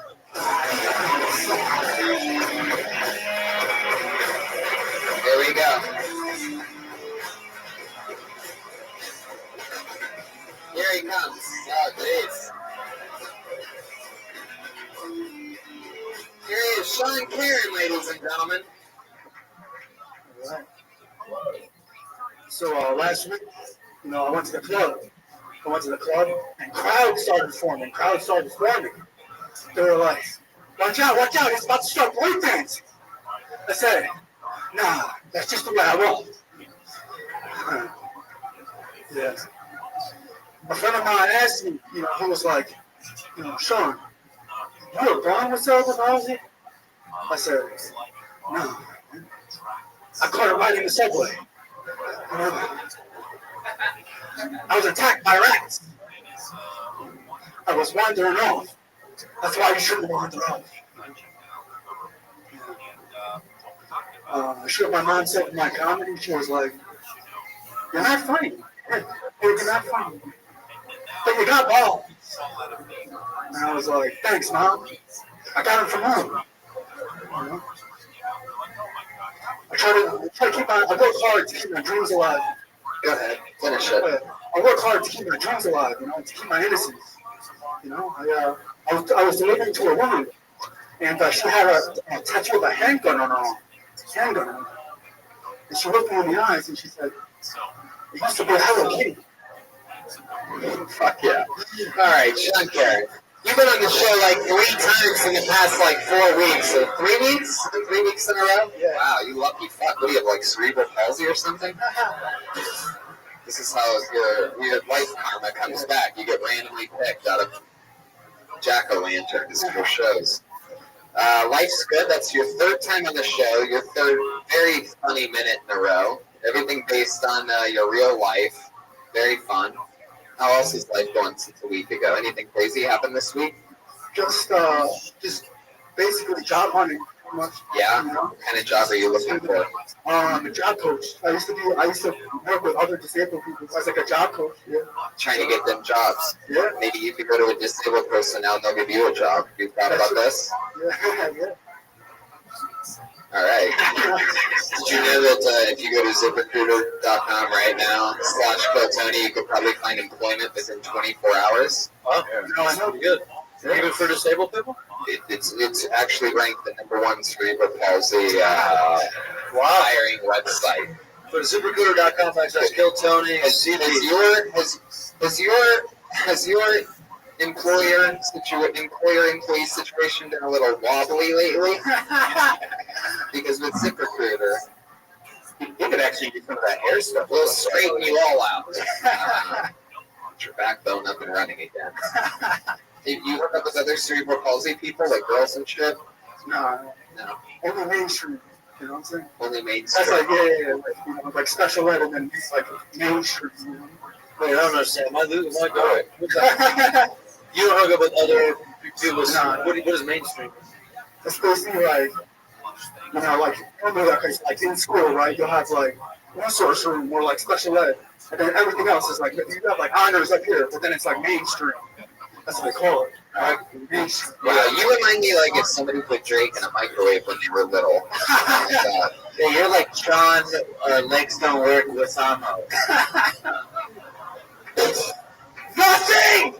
I give you my heart, and I get nothing! If you don't chant now, he screams like a little girl. A hard laugh is no longer good enough for Joburg. All right, Sean. Well, you've been on the show a bunch lately. You're super lucky. It's always been fun and funny. Internet loves you, by the way. Yeah. Saying positive things about yourself. So you're killing it. Do you write a lot? All the time. Well, you know what, Sean? We're gonna put you in a bucket with Weedman in the running as nominees for the regular Rumble 2018. Yeah. Who will be a new Kill Tony regular? Not saying that you are, but maybe we'll do something weird. All right, Sean Caron, ladies and gentlemen. Cerebral palsy. And he's killing it. He's on Twitter at Sean is balding. SHAUN is balding. Out of all the things, the cerebral palsy and things like that.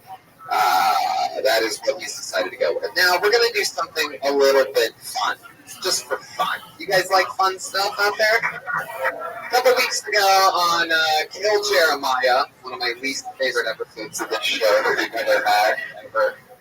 One of the cool things that my great producer and brilliant co-host here, Brian Redband, came up with was to end the show, we would have the Hot Chip Challenge, where a volunteer in the audience that said that they were down to eat it, wouldn't sue everything, could eat the hot chip and perform for what, 2 minutes, right? 2 minutes, yeah. And Eat the chip first, then have to do 2 minutes of comedy. And at first I was like, holy shit, this is fucking terrible. I hate this episode. This part sucks too. But then I realized, no, it was like one of the greatest fucking things I've ever seen because no matter what happens, it's sort of interesting, right? Because their mouths are burning furiously. So what we decided to do was what? Bring it back, give it another little test run, take a volunteer, and this is a special one. We don't have the hot chip this week. We are turning up the heat, no pun intended. If you ever seen the show Hot Ones, they have their own sauce pack. The last dab, it's the last bottle of hot sauce on the show. So you're about to watch somebody get a Dorito with the last dab on the Dorito, and then they get to perform 2 minutes and then get interviewed by us right afterwards. So who out there thinks they like hot shit? We're gonna let the hands go up. How do we do this? How do we decide? Look at these thirsty motherfucking comics. I mean, look at that. So many people are down to do it. I want the guy whose arms keep going upside down like that. Yeah, you wobbly arms. Yeah, you. Yeah, come on over here. Thank you, by the way. Fuck yeah. Kudos for Danny, ladies and gentlemen, our sound guy up there, always taking care of us. All right, so what's your name? Nick. All right, let's talk to you for a second before we do this. First of all, you look like you're 15 and this is your first time out of the house. What the fuck's going on here, dude? What time of 15? You big little baby, you. Hey! Are you adorable? What are you doing? I'm an adult, goddamn. I bet you were the first one at the Christmas tree. I have a Ralph's card in my pocket. You have a what? Ralph's card. A what? Ralph's card. The grocery store? Alright. Well, I'll tell you this. What's your name again? Nick. Nick what? Amadeo. Is that true? No. Are you good with hot sauce? You do understand this is crazy fucking hot. So you're not gonna. You have to eat it and then do 2 minutes, and then we'll give you milk and water and all that shit. After the 2 minutes? What makes you want to do this? Huh? I wasn't. You said of arms? Yeah. Hesitation. That was me not in it 100%. So do you want to do it? Oh, yeah. I'm on You the think you stage. can do it? I can't get off the stage Now, now. part of the regulations, you can't just like throw it in your mouth and like swallow it down. You sort of got to chew it for a little bit, and I can show you after? And then whenever you want, we'll start your clock on your 2 minute set. I should probably start at break time. Yeah. Any way you want to do it, buddy. If you eat 2 chips, here, we need you to sign on this thing. Just sign your name, say it. Yeah, just sign it. You understand that we're not responsible. Nobody's responsible. Comedy Store, Jeff's Sean Productions, responsible. Joe Rogan's on his It's a contract written in crayon. Nothing you can do. Okay. You're saying, Take it, it's racetrack camera. And when you rewind to this part, you'll hear me saying that. Get up in the camera. Get up in the camera. All right, here he goes. Nick, what is, we might as well are you on like Instagram or Twitter or anything? Twitter, Nick Amadeo. There's an underscore in the middle. How do you spell it? NICAMADO. All right, my friend, I don't know what's going to happen here. Welcome to another episode of You're Not Allowed to Sue Us. Calm down. He decided to go on with the tongue directly. He said he doesn't know how he will fare with hot food. All right, and let's start. We are new for 2 minutes from Nick Amadeo. They're not new. I've done them before. My New Year's resolution was to stop going into work high. So I quit. I gotta say, man, I don't have a real reason to quit. The best way I can describe it is, you know when you get a new sock and it fits real nice and it's like tight and elastic works? The prison guy doesn't get it. All right. But after a while, it just loses its charm. It starts to go loose around the ankles. It's crusty. For real though, I just couldn't handle fucking people anymore. I worked at a Chick-fil-A in the food service. They're the fucking worst. You have to deal with. That's not even the heat. That's just me stumbling over myself. No, but seriously, I got to deal with people who want fucking no pickles on the goddamn sandwich and some kid who peed at the top of the slide. Women, grown women come to me. And they say things like, yes, put pickles on my sandwich. That's how they sound. It's funnier that way. I guess not. Yeah, put pickles on my sandwich. I'm like, you probably sucked a dick. And that's worse in my opinion. I haven't sucked a dick yet. I'm young. I do things like eat hot sauce on live podcasts. Hesitantly. What's all going on? Do you believe that? Just from like not sure if I can handle it. My awkwardness is paying off relatively small, but I feel like it's going to get better eventually. It feels like 2 minutes has passed, but I think that's it. I don't know. That's 2 minutes right there. You made it, Nick Amadeus. What do you want, buddy? You want some milk? We have Was it hot? delicious milk for you, and since you're clearly a schoolboy, I'm sure you're going to enjoy it. We left the tinfoil seal on there for you so that we know we didn't Cosby you. His eyes are watering for those of you that are listening to the podcast. Can I try one? Andrew, you made another chip. Can I just try Really? it? Joelberg, you can do this? I just want to know what it's like. Drink water. Part of me doesn't believe this shit, but yeah. Try it out. Come on, chew on it real good. He put it tongue on directly on the sauce. Is it that bad? The last dab? See, maybe it takes a while to kick in. It does, yeah. It's happening slowly. I think the stage help helps me get through it, to be honest with you. What do you mean stage help? Like, the adrenaline from when you're like on stage talking to people on a microphone will like let you ignore stuff. Stage help. Yeah. You know, everybody's going to want to hit the stage. It creeps up. This next guy's got killer stage help. Give it up. Yeah. No, I won't. Yeah, is it not bad, huh? I mean, it happens slowly. That's the weird thing. It's like moving. It gets it on you, yeah. Nick, how old are you? I'm 21. What do you do for work? Nothing now. You go to school. Junior college. First time. It just doesn't happen quick. It's starting to move in. Yeah.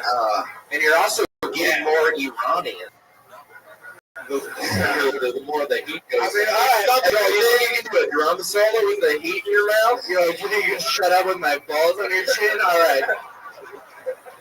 So the reason I do this was just to make sure this is legitimate and that, yeah, this is fucking kind of insane. There you go. Hey, good job. Thanks, man. All right, Nick. Well, so you're 21. That's interesting. Where are you from? Orange, County. Yeah. And what do your parents do? My dad's dead, and my mom's not. Your mom's not? Yeah. Dad, dude. Yeah. Okay, right on, doggy. You're going to eat a chip in memory of that? I'm going to eat another one because it was pretty fucking hot. Oh, you ate one of the hot chips. Damn. And this is not real, dude. This is fucking unreal. If you guys are seeing that thinking like, fuck, this is bullshit, it's not. You should be ashamed because the white guy's handling the heat better than you. Right. No, don't make me put my dick on, all right? Look, wait a second. Nick, any chance you know how to play drums? Yeah, that's right. Keep your mouth shut. You fucking Caucasian fuck. Wow. Jesus, what's he doing? Yeah. What is Joel doing? He's questioning my manhood. I gotta show it a little bit. All right. This shit's still hot as fuck. What the fuck? I wish I could get girls to take their pants off on easy. Wow. You got some of those 21-year-old folks over there. Singers. Oh my God. Is that true, Nick? Do you not get lucky with the ladies very often? I mean, I thought that since you were the kid from 2.5 Men, that life would be pretty good. Shout out to me, man. No, don't you do it? Yeah, don't you do it like no. Really? What's the last date you went on? What was that like? Oh, I can tell you about the last almost date I went on. Yeah. It was from Tinder. Zinder? I'm a regular Tinder. Zinder? No, it was my friend Zinder. Was that a team? He's my friend from the book. What? So I matched with a girl. Her photos were like innocuous about her size. It wasn't easy to tell. Like all the photos were shoulders up. And there was a couple that were like hopeful. That was like, okay, she might like have a smaller frame, but I don't want to be an asshole about it, but you know. So she was You're not the most hefty. Well, guy of all time either. Yeah, but I know what I like. I mean, wow, look at you. Yeah, but like, here's my point. Like, I know I'm not, and I advertise it as so. Right. Yeah, I don't have shoulder up. I have like these photos. Right. You're honest. Yeah. You're honest about your shit. Yeah. Hey man, you know what I do when I get catfished? What? I'll put a little last dab hot sauce on it. Oh my god. Right. Fuck yeah. So this lady was bigger than you thought she'd be? Well, yeah. Where'd you meet her at? You're spilling your milk everywhere. Shit, oh my god. What? Your ear hurts. Come on, guys. Look at the drink some milk or something. There you go. Wow. Tonight's the night that I realized that maybe everybody eating hot shit isn't the greatest thing for a podcast, by the way. This is why I like to keep the format pretty much long. This is the biggest dab I've ever seen anyone do. Wow. Somebody's about to be under a roast. Chris. Nick, what's the craziest thing that you've done? You're 21. What's the most rebellious thing that you've done? Are you a virgin too? No, not a virgin. No? How many different pussies have you busted up? Busted up? I wouldn't say busted out. No, you didn't bust them up. You just politely rubbed against them. I knocked over a lamp at best. Wow. Three. I mean, 3 people. Yeah. You put it in 3 people is what you just said? Women, yeah, 3 women. Yes, 3 women. Yeah. Your first one, where was that at? In a car. Yeah, what kind of car? Truck. It was I don't remember the truck. It was a truck. The back of the truck or the back of the truck? In the bed of the truck. The back seat of the truck, like a cow. This story's got Joel all hot and heavy over there. I think he's dying. Joel's dying. He's taking off all his clothes because he's so hot. Oh. What chili did he use? It has the hottest peppers in the world. So, for those of you listening to the podcast, Joel is now shaving his pubes because the hot sauce is so hot. Never! Wow. So, and the first one was in a car. It was in the bed of a truck. What was the most recent one? In my bed. Wow. Your race car bed? No, not regular house, damn it. No. No, what kind of bed? It's a normal bed? It's a full-size regulation. bed, yeah. You still with your parents? No, an apartment. No, you have your own place? Yeah. Wow. Is it the place that happened when you switched with Tom Hanks in the movie? It's a big reference. Yeah, it's a cool apartment, though. It has a trampoline and shit. Chris, how you doing over there? He's a liar, dude. Wow. Balls of steel on Chroma Chris. He's fucking lying, dude. So that was in your bed. Where'd you meet that girl at? On Tinder, actually. Really? On Tinder? You're on Tinder? Off Tinder now. So where'd you meet the girl? My buddy's house. Wow. Yeah, I got her over to my buddy's place. Isn't that nice of you? What'd you guys do there? Hot tub. Oh, wow. Hey, my buddy's place. What do you say we get in the hot tub? Like that? Yeah. How old are you? 21. 21, dude. We don't. 21 savage is what you are. Yeah, you handle that like a pro, man. Look at little Joe next to him over there. Can't even handle his hot sauce. I just never had a hot sauce that lasted this long. I don't. Oh, that's what she said. You know what I'm saying? All right. Let me go. Turn around real quick. I was looking at your butt. No. Do you have No. I just want to see what that was out of your pocket. The lanyard. The lanyard there. 21. What's your lanyard say? 20, that's some 21 shit, dude. Know what fucking keys are, Dougie? Split out. What are you attached to? Hardcore polo. I played water polo in high school. It says hardcore polo? Yeah. Wow, it really does? There's Ralph's card. There's a trend here. Oh, there's a trend here. Hot tubs. Pools. Is it the only place you can hide your body? Is that? No, you've been bragging about this Ralph Plus Club. Somebody's parking meters up. Oh shit. Somebody's gonna dip early. So you're Ralph's you have your own place now. What do you have in your refrigerator right now? What do you eat the most of? Almond milk. Damn, this Whoa! We got fucking Cardi B in the audience tonight. Oh shit! Oh, Kesha outside. No, damn, room. Kesha in the right. Cardi hepatitis B. Cardi hepatitis B. Nobody. Fuck you. All right. No, she seems healthy. She's more like Cardi B12 or something like that. She looks like she knows about almond milk though. Like, you do? Wow. You seem so confused. Damn, you two are about to fuck. Damn. Nick, you ever hook up with a mixed girl like that? With a Brad doll? No, not yet. Have you ever been with anyone other than a boring white girl that when they fucks pillow people? I was just like, I was a crazy white girl. Bro, are you masturbating right now? What the fuck did you just do? Just went hard right-handed in that pocket. Yeah, Tight pocket, dude. Right, yeah. Tight pocket warning. He's right. Have you ever been fucked by an older, more experienced redheaded comedian? That's what I was hoping you were going to say. Because you got a soft face. Yeah, I think it's about to happen. It's a close tonight episode. It's about to get wow, okay. He actually pulled his underwear down. Santino still has his underwear on, but I will say this, 21-year-old Oliver, our heart is down right now. Fuck yeah. That's how it happened the first time, too. Guys, don't touch your eyes. I just touched my eye. Oh my god. Andy, you gave him another tip. Oh, I gave him some money for that fucking bit. Ladies and gentlemen, that is Nick Amadeo. He ate the hot chip. Brought to you by Hot Ones. Insta.com/Kiltony. ZipRecruiter.com/Kiltony.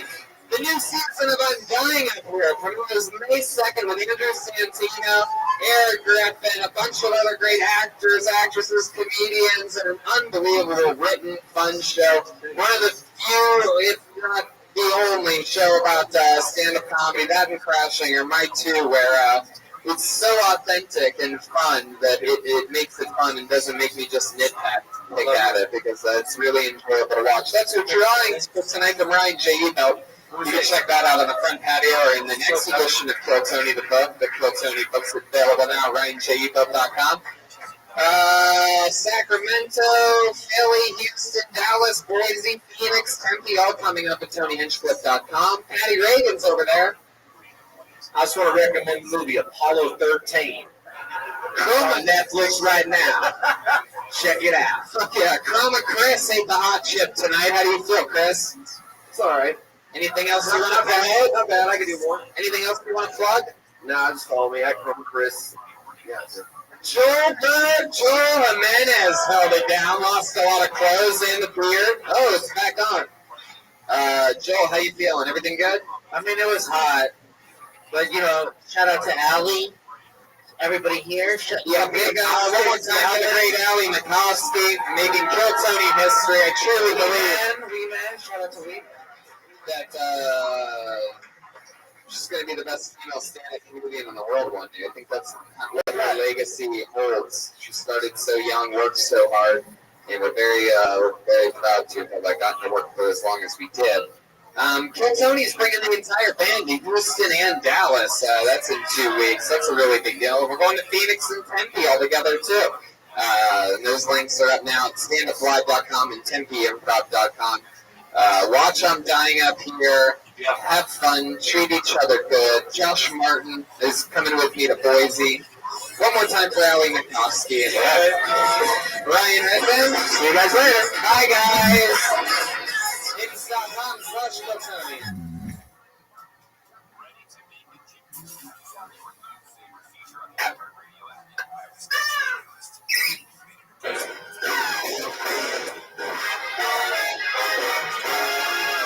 Hey, this is Rabbi coming to you live from the world famous comedy stand main room for a brand new episode of Kill Tony. Get up for Tony next week. Fuck yeah!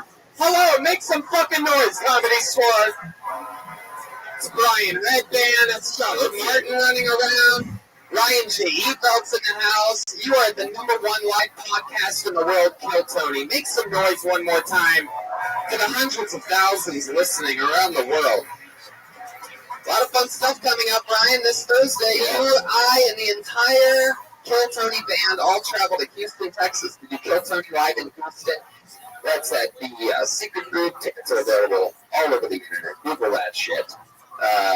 Houston, and then we do a stand-up show after that at the secret group same night in Houston after a live Kill Tony in which people there in Houston can sign up for. You always have fun characters. It'll be our third or fourth sold-out Kill Tony. Yes, it's always fun on the road. Houston, yeah.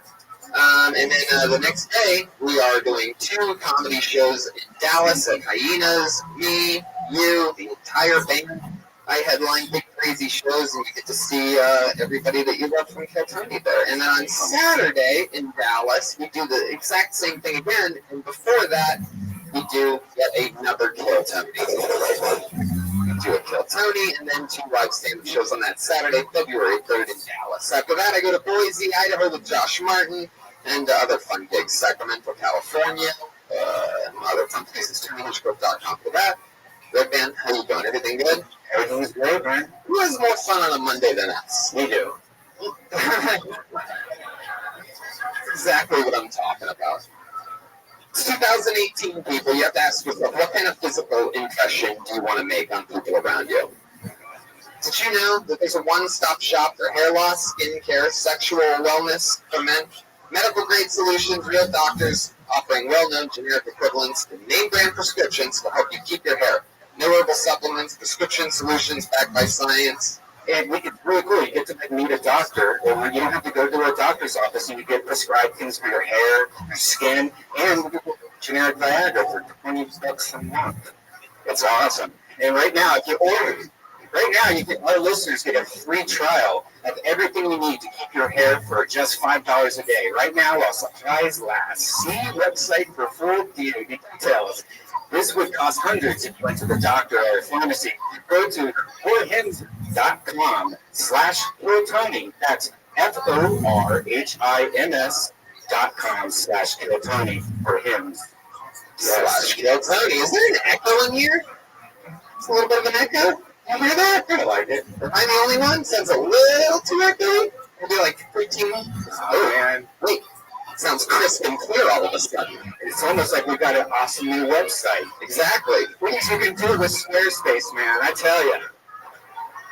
You know, ShopSquad.tv was built on Squarespace. You can turn a cool idea into a new website.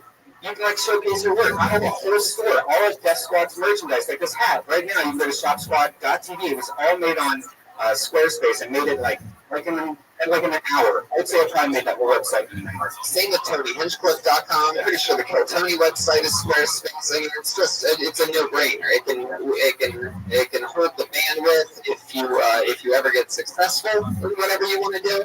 And it's just a great place to start and have a cool, sleek website.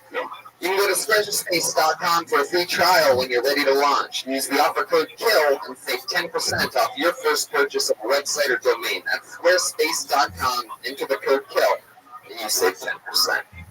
You guys ready for this episode of Kill Tony or what? We are live at the Comedy Store. I'm so excited about this. Let's bring up tonight's guest. He's one of my favorite comedians in the world. I am on this season of Crashing, which he stars in on HBO. Yes, truly one of my favorite funny people to work with in all of comedy. Make some noise for his first time on Kill Tony, the great Pete Holmes. Fuck yeah. Here he is. Welcome, buddy. Thank you very much. Welcome, Pete. You read the odds live.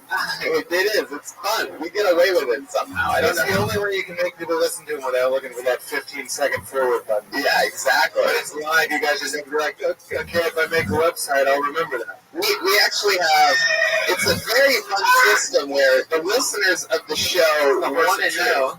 You said something truthful, you get the horse of truth. Wow. Okay. sorry, Joey. Yeah, no. Who's lowering the levels on the goddamn horse? It's Brian. I am. You did yourself? Yeah, because I accidentally hit it sometimes then. All right, Tony Sack. Our fun method of reading ads is so that we do it live, and the listeners of the show actually listen because they want to hear if we're going to flub lines or judge each other and shit. So it makes the listeners actually listen twice as hard, even though it sounds like we're sort of fucking up. On the app. Yeah. All right. Squarespace. See, look at that. It just drew you in. Now we got a free ad for you. You owe me. I had $400. So much fun shooting Crashing with you in New York City. Sunday night, HBO. 10 p.m.? 10:30 p.m. 10:30 p.m. It was late. HBO. For me. But I'm on HBO Go and HBO now. Yeah, I love those. I pay for both of them. I don't know why. That makes no sense. Why would you do that? It's just, I don't know. One's if we have a quarter subscription, one's just a straight up. I'm really not good with that. He's making a point. What's that different? I press the button for the ones too. I love it. I want to do it. Oh, who's here? I know I am, bro. Oh, it's the police. I'm saying that correctly. Yeah, no, it was excellent. Tony is on the finale of the second season playing himself, and he and I, spoiler alert, roast one another. So it's anybody go to Roast Battles? There's got to be a sound for that.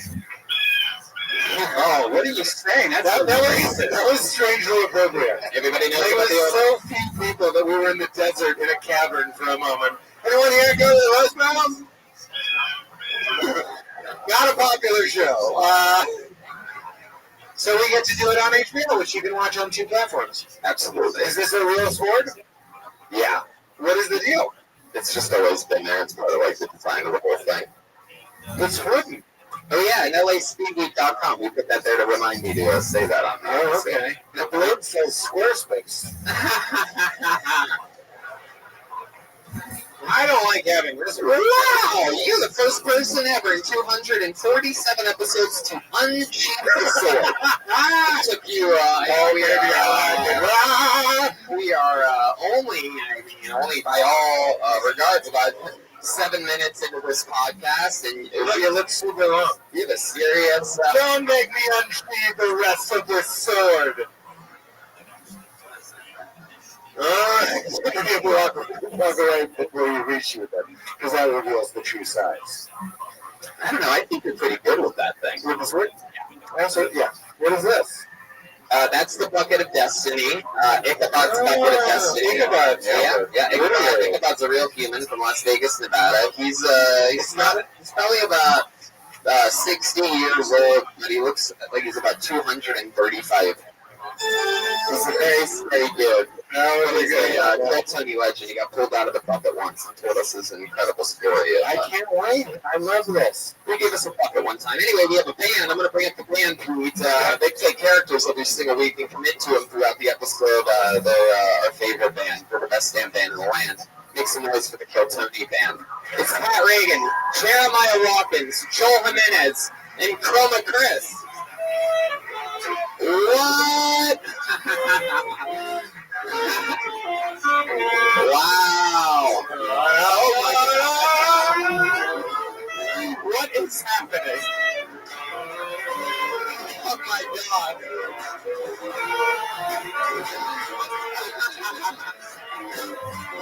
There are literally about 15, 20 people on this stage. This is incredible. Oh. Wow! Just when you got the Kill-Tony band could not possibly get any more powerful. Here's the...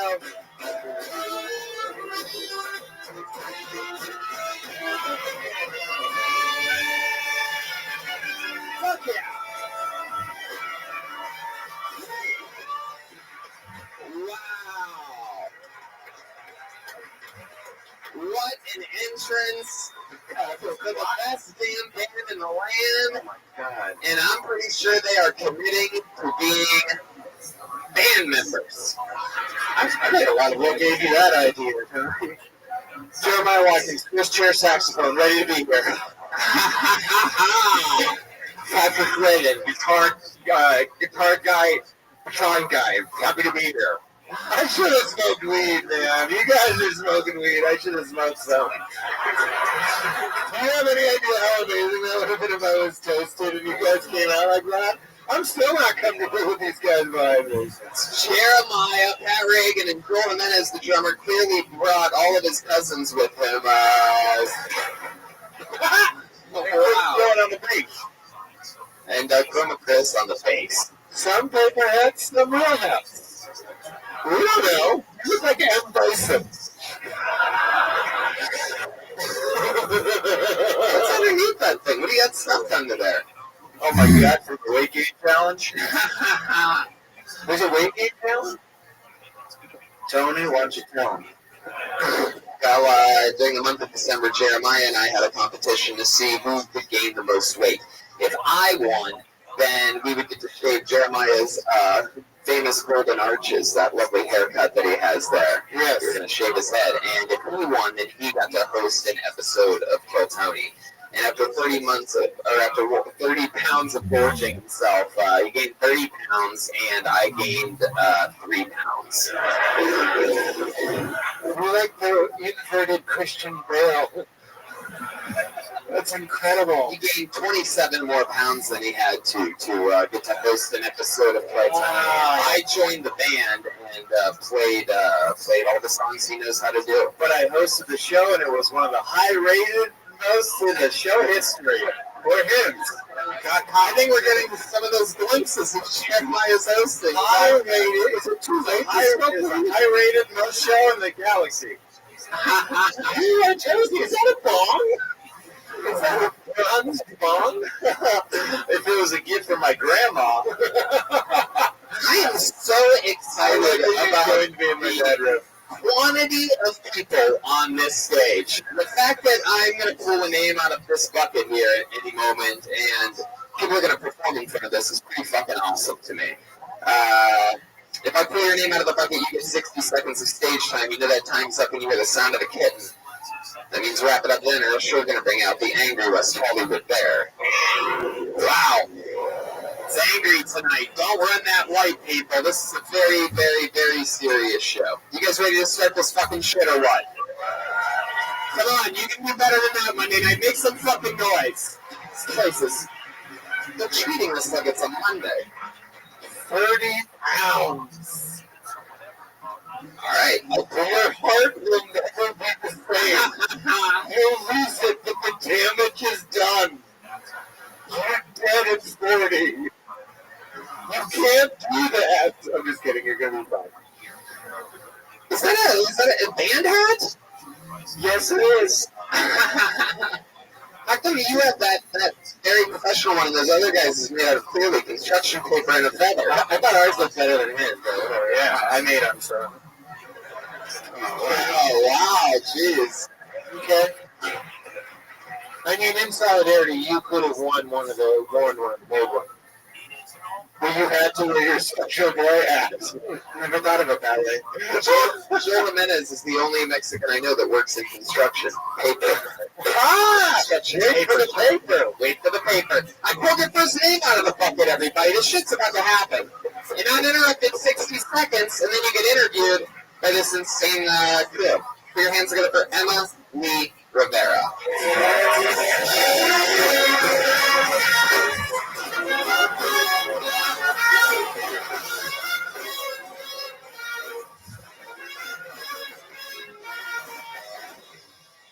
Hi, everyone.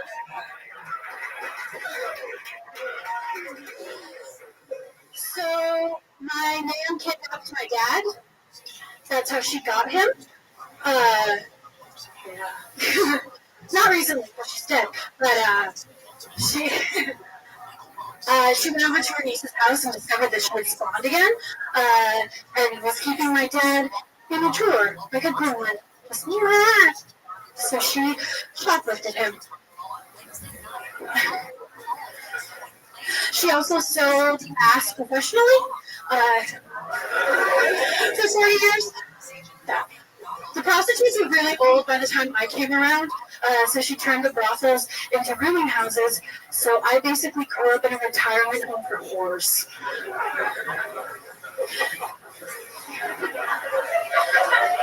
Yeah. Which was a bit of a juxtaposition because my parents are Orthodox Mormon.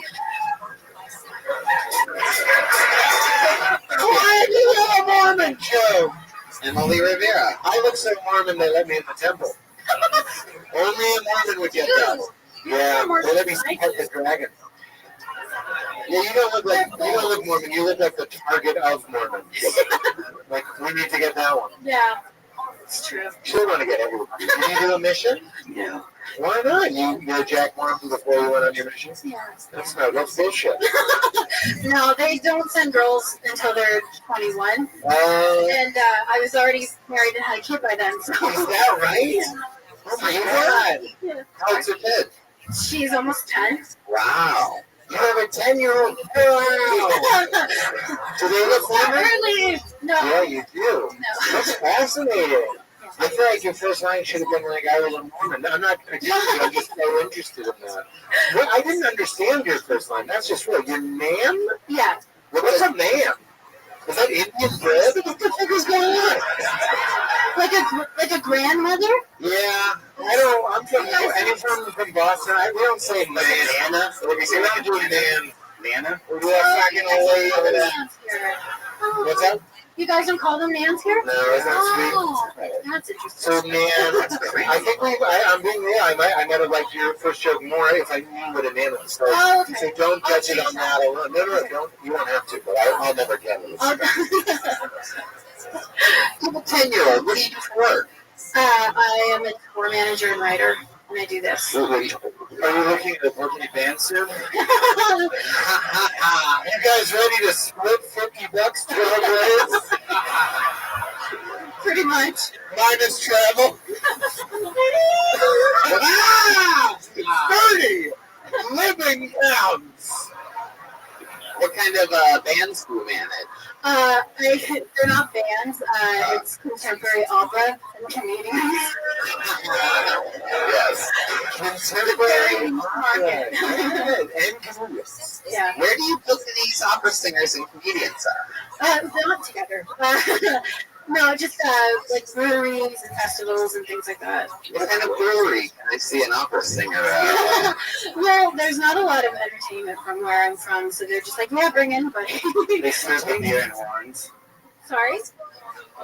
Like the horn cups.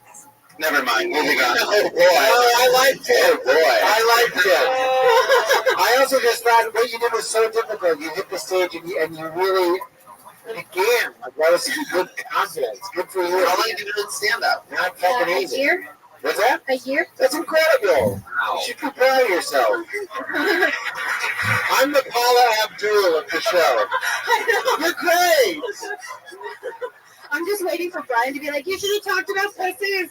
Talk about your Mormon. Yeah. Says your pussy all like torn up. Oh, all right. There you They go. sew it closer together. Like, is it tighter now? Okie dokie. Wow. And she does impressions. Is your family still in Utah? Are you from Utah? My mom's from Utah. I grew up in Nova Scotia. Nova Scotia. In Canada. When did you move here? Sorry? When did you move here? 3 weeks ago. Wow. What is this? I'm dying up here, season 2? This is incredible. I'm invested. What is going to happen to you? I don't know. Like, where does this go? I'm going to follow you. I need to update. This is like Crashing season 2, but there was also a 10-year-old sleeping in my couch. In a drawer. What's the 10-year-old doing right now? To support me moving out to LA, my husband and my daughter moved back to Mexico, where he's from. It's cheaper until I can do their paperwork to bring them here. I got here when it was raining. It was a very sad time. I need a camera crew following you for the next 1 to 6 years. That choice is up to you. The duration is up to you. How about we do 3 and then we can re-sign? Yes, 3 and then 1. You are a tour manager. That's great. This is Georgia. Is that okay? It's incredible. They're back in Mexico. No. shipping you that premium Coca-Cola. So you have half. Your kids technically are what? Half Canadian, half Mexican. Oh, so they're American. The whole thing. All of it. How long do you think they're going to You be? can have that joke, by the way. Thank you. It worked, and it's yours. Please treat me if it works. I will. I need to know. Do you have money? Yeah, I'm okay. How much money do you have? It is interesting. Let's give you money. My kid's gonna go to school, please. No. How much money will you give her, and I'll match it? You got 3 kids? Wow. Send them to Mexico. It's something you can do. It's so much. If you don't want them, just go, Dad's going to be a comedian. They go off to Mexico with an ex-Mormon. It'll be fine. Unsheath the sword! Sorry. That is a precious story. I hope you're journaling. I need it. Like, this could be your story. This could be your show. We do a lot of journaling. That was real, man. How long has it been that they've been in Mexico? Since Christmas. We went down for Christmas, and then I moved here. Wow. Yeah. We unwrap that gift. You guys are staying here. Do I get paid for the show? I don't. You know what? As a reward of your amazing, amazing performance and story, we are going to let you have sex with any one of Joel's cousins that you want. I think you need to ask yourself, are you feeling horny right now? Oh, yeah. Is that the best one? Fuck yeah. Let's just say that drum kit's standing up by itself. I miss dick riffing. It's the Holy Ghost. Emily, do you have any other special skills or talents that you do? How many shirts did you bring to LA? How many are you working with? Sorry, your question was better. I used to be a singer and an actor. It's not rude. It's LA. Everybody does that. So. No! Get out of here. You're a former Mormon. That's amazing. You guys are cool. What types of things did you sing? Musical theater. No one. Musical theater. Yeah. Have you seen Book of Mormon? Yes. Would you love it? I did. It's great, right? Yeah, it's so Very, so very good. More people read the Book of Mormon because of Book of Mormon. But they don't get the real Book of Mormon. What do you mean? So there's the Book of Mormon light that the missionaries give to everybody. And I found the book of Eli. Freaking Denzel Washington lying the whole time. Don't ruin a great film. Just because you haven't talked in a while, don't take away fun from people that might have been dragging their heels on a post-apocalyptic Denzel Washington vehicle. Like we have so many movies of his to choose from. How dare you? That's my band leader, Patty Ring, about that. I don't know what you said, 30. I know what your cells are saying. When are you planning on, what's the next step in your guys' thing? Like when you spoke about you going down to Mexico, are they coming back here? Are you waiting to see what Donald Trump does? Yeah, well, no, I am just waiting for green cards and things like that. Gotcha. Green cards? I know. What's the deal with Canadian citizenship? It's easy for her because I'm half American because of my mom. So hers is easy to get. It's his that's a problem. But I don't want to be a single mom in LA. Single mom, Mormon, ex-Mormon, dad and kid in Mexico, mom, super American, dad from Nova Scotia. Yeah. And that is the story of Emily Rivera. Monday nights, 8 p.m. ABC. It's called Emily. She's got that good pussy. What? Jesus, Brian. That joke brought to you by ZipRecruiter.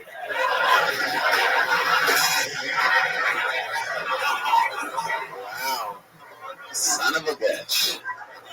For 10% off that good pussy on her offer code KILL. Hit hard for hymns. For hymns? Is that a thing? Yeah. I pulled another name out of the bucket. You guys having fun out there? You getting that? Put your hands together for Mike Fallon. Fallon.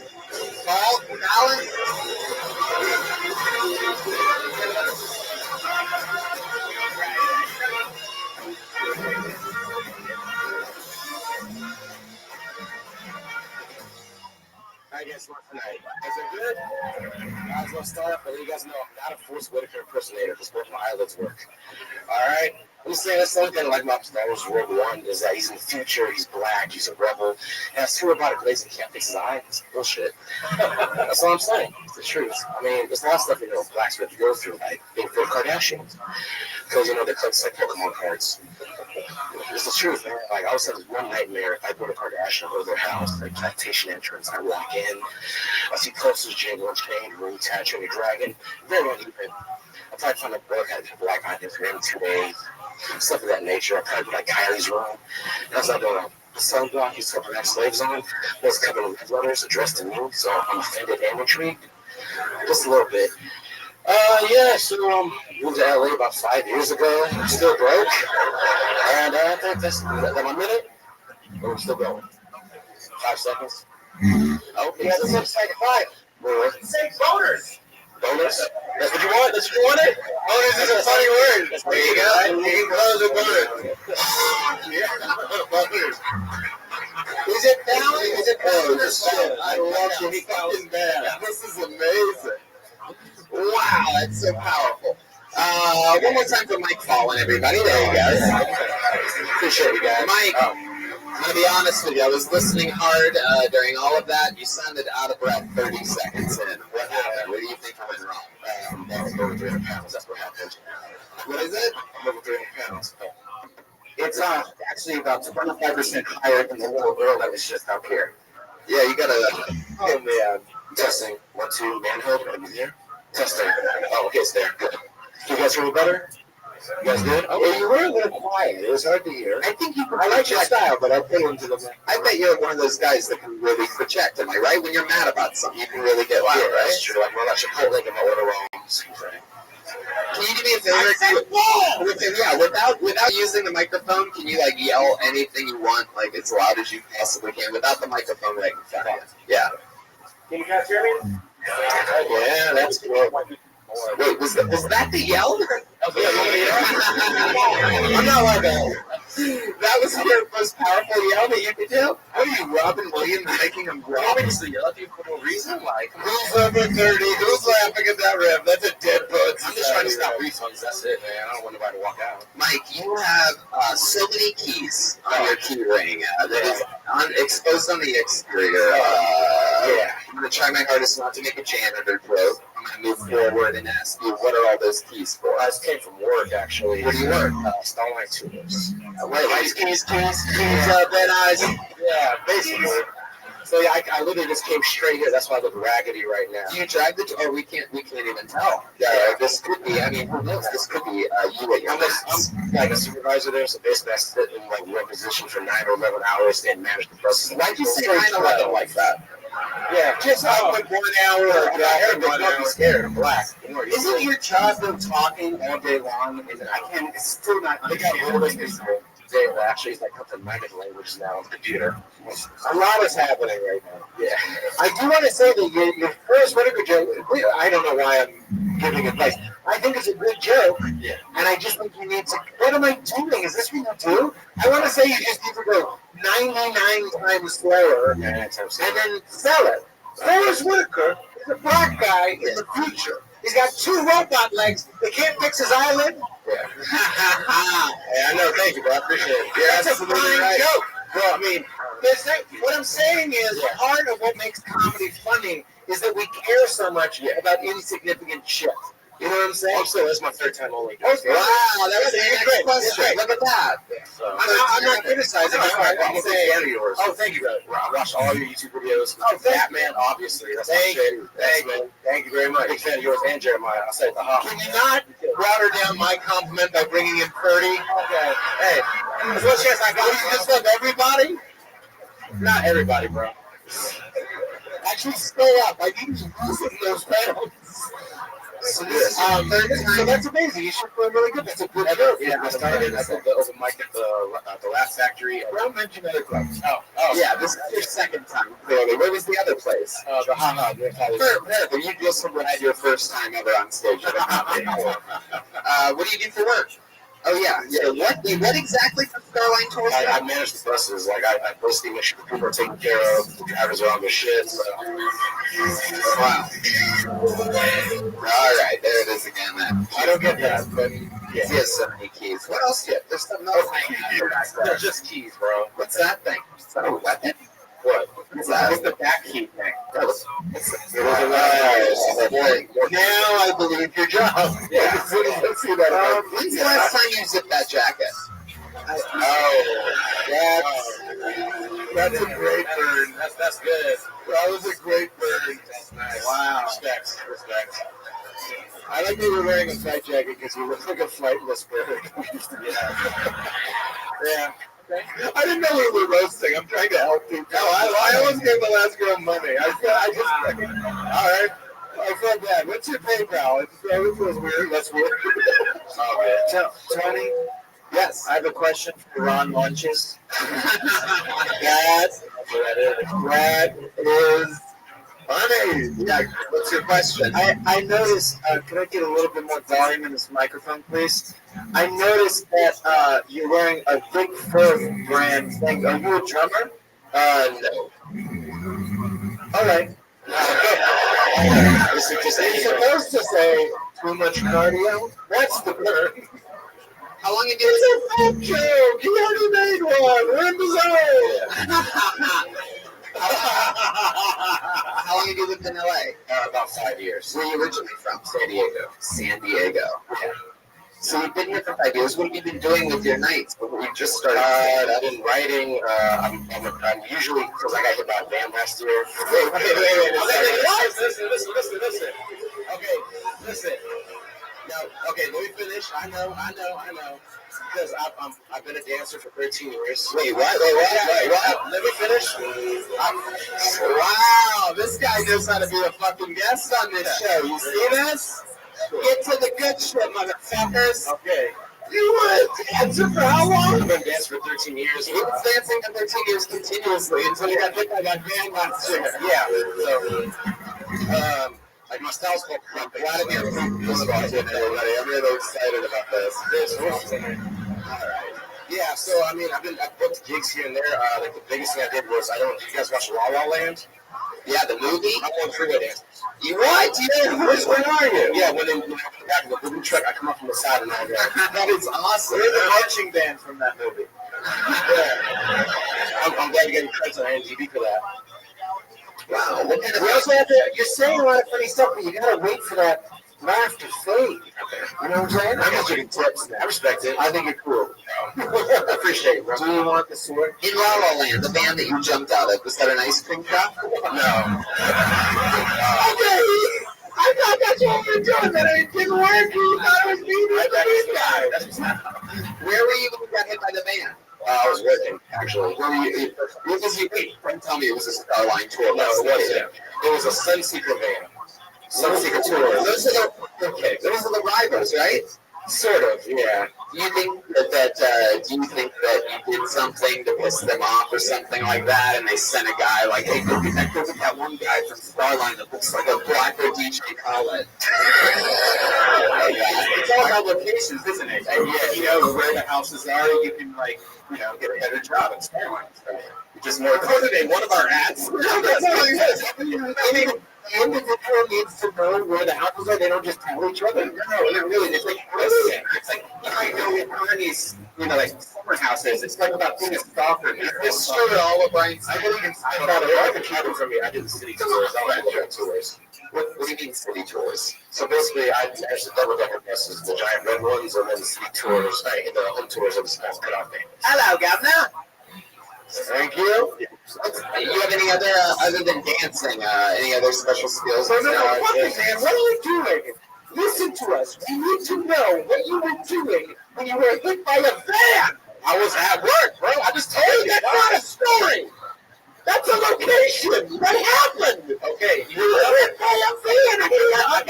I'm not mad at you. I'm mad at him for moving on. He's like, well, we have the van story. Yeah. You were hit by a van. Was it behind you? Was it in front of you? Did you know the guy? What happened? Literally, I was at work, and I was stepping out of a double-decker back in. I was standing behind him, got in, and the guy in a van. Double decker, you're talking about the Taco Bell taco, right? Oh, You was backing into your mouth? No. All right, go ahead. Sorry. and so basically, as our double decker was backing in, a guy from the Sun Seeker wanted the spot. Waiting for his Cafe Whitaker. It didn't work, but that is an excellent joke. Yeah, Rainforest Cafe Whitaker. Yeah. Laugh on the way home. That's an A+. I'll try. I'll see what's up, bro. So, when we finish the story. Yes. So we're learning to roll with laughs. Wait for it to trickle out, and then find that pocket to slip back in. It's not a funny story, just, I know, but I love it. Okay, sure. So, Decker's back in there they are. Yeah. The guy wanted a spot. I told him to go around. He didn't want to listen because he had customers in his van. He tried to push me out the way with the front of his van. He caught my knee, so it slightly got dislocated. It's almost back to normal now. And then he took off. It was an intentional hit. Yeah, it was. It was intentional. What is that called? It's like assault to the vehicle. Yeah. Assault evidently being taken care of right now. You what? We're in the middle of taking care of it. What the fuck is going on? What do you say? We're in the middle of taking care of it in the courts. Yeah. Right, those courts. Now I'm so glad I'm not standing because I can barely talk this. Is there any chance that you'd be willing, because I just know that this crowd, I know the Kill Tony audience very well. Is there any chance you'd be willing to give us a little 20-second display of some dancing right now? Unfortunately, no. I'm still doing physical therapy on my knee. So come on, nobody will ever find out that you dance for. This could never be used against your that's all good. If they want to, they look me up on YouTube. Just have a Mike Fallon or my dance name. That's it. What's your dance name? Kingdom Kid.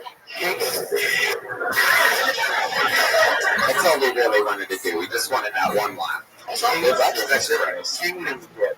Yeah, been in the circle for us. Mike, it was your third time ever on stage, and it was a pleasure meeting you. That was incredible, man. I totally agree with you. Take your time and project a little more. Yeah, you'll be great. Mike Fallon, everybody, there he goes. Nice to meet you. Kingdom Kid 90. I like that guy. Mike Fallon. Is it Fallon or Fallon? It is Fallon. Spelled different. Any relation to Jimmy? I want to be that guy. That seems like a fun guy to be. You know what I mean? Like, I bet he's having fun. I know that's a weird thought, but I'm like, yeah. If I could be there for 4 hours, I'd pay $50 for that. I pulled another name out of the bucket. We're going to keep it moving. Your hands going to for Sean Lubin.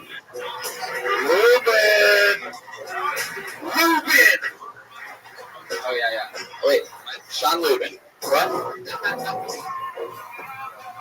Webcam, let the goddamn band play. Sorry, this doesn't count your time, ladies and gentlemen. Sean Lubin. All right. One more time for Sean Lubin, everybody. Come on, give him a shot. It's too kind. Oh, shit.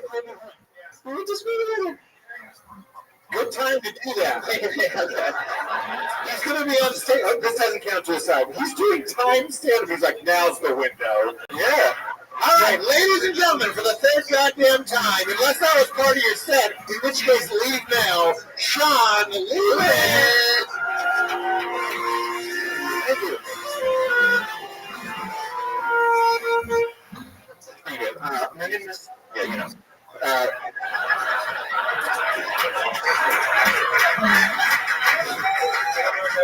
So I'm a big fan of like extreme metal, like blackened death metal and grindcore. Yeah, especially like the underground '90s shit recorded by like evil teenagers. Which is why, personally, I think the holy grail of that genre is locked in an evidence room in Littleton, Colorado. Because I think the Columbine Killers had a demo tape. And it's probably amazing. They were into Amada Mars, Demo Borgia. They're prodigies.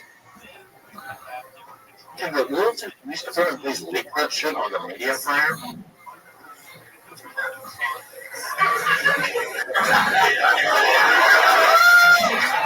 there's a minute for We could have left the guy in. Good job, man. Fingers are getting a little bit longer and longer. Sean Rubin.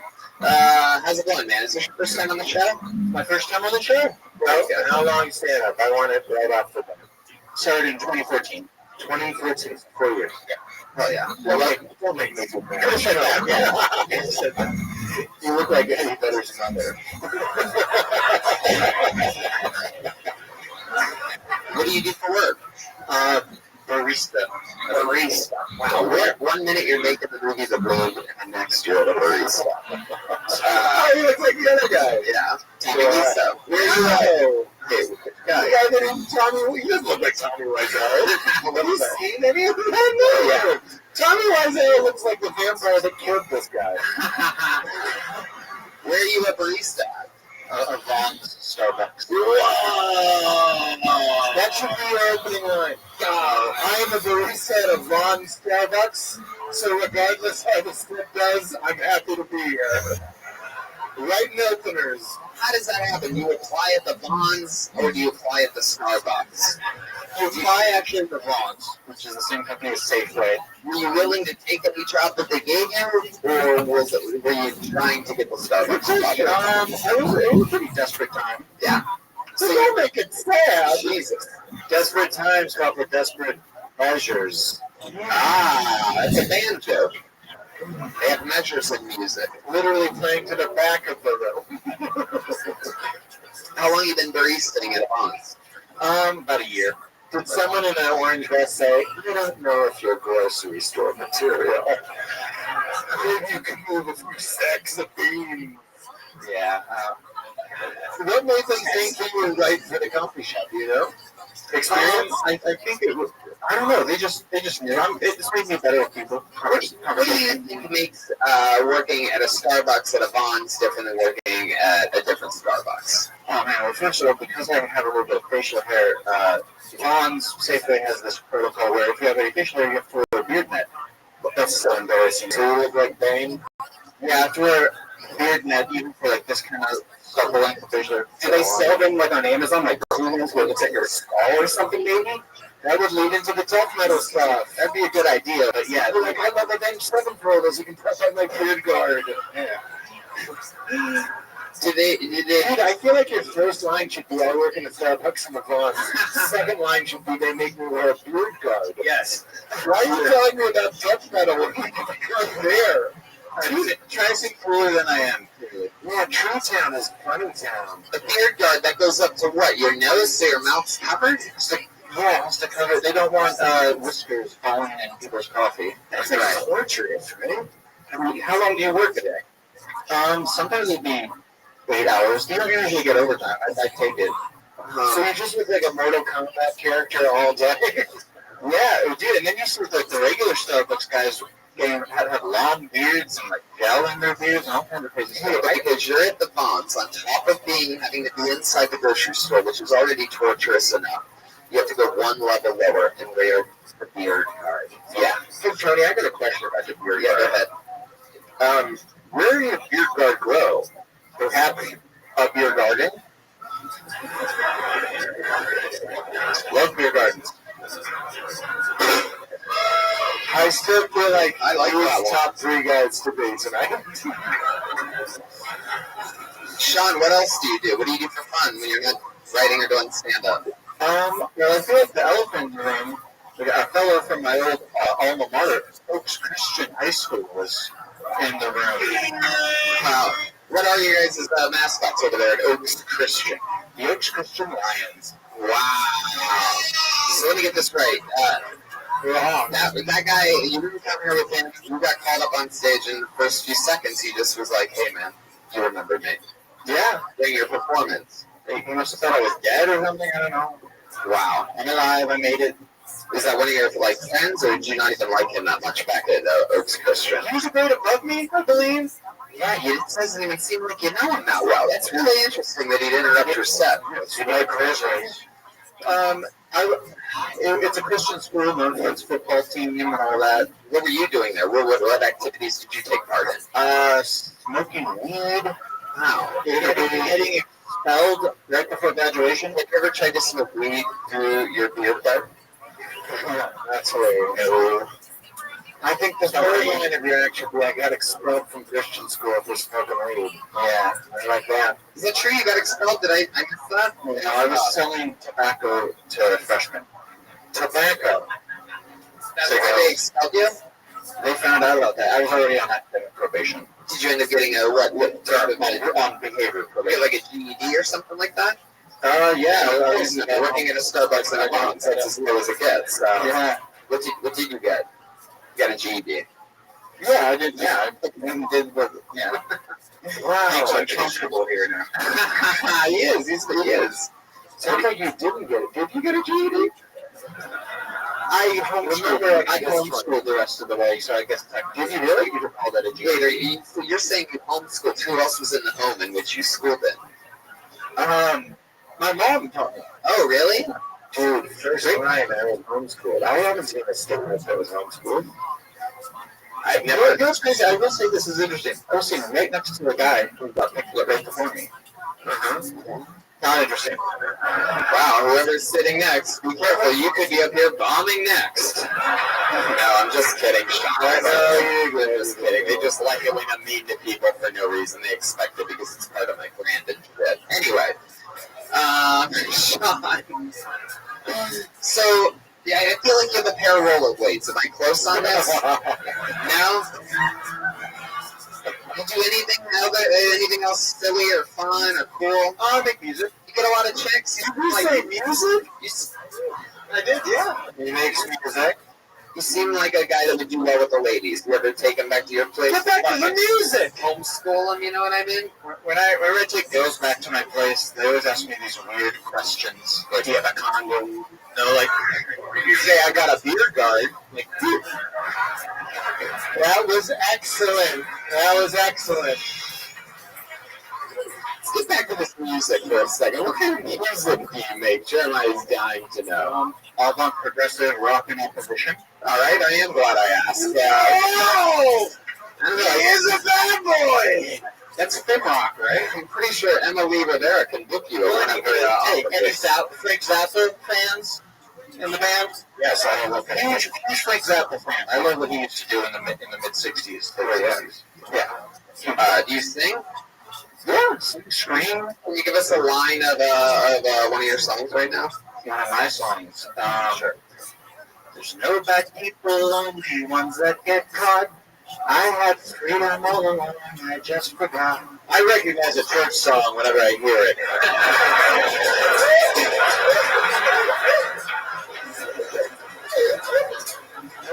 That was good.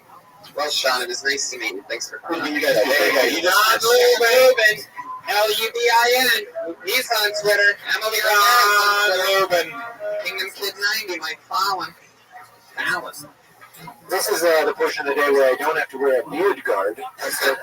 It's also a good opener. I'm going to be writing poetry though the rest of the night. I won't be able to not. It's fun. You know, it's one of those things that I never talk about, but I ask them these questions, and I think the same thing all the time, almost to every answer that I get, because it is everything. It's incredible how different everybody is. Yeah. I know. Yeah. I just want the meat of who they are and who they are. Who are we saying? You can say. Go ahead. CJ Price, everybody. CJ Price. Here he comes.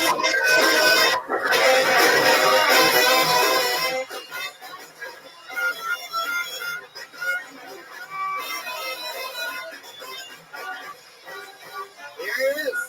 CJ Price. Ow!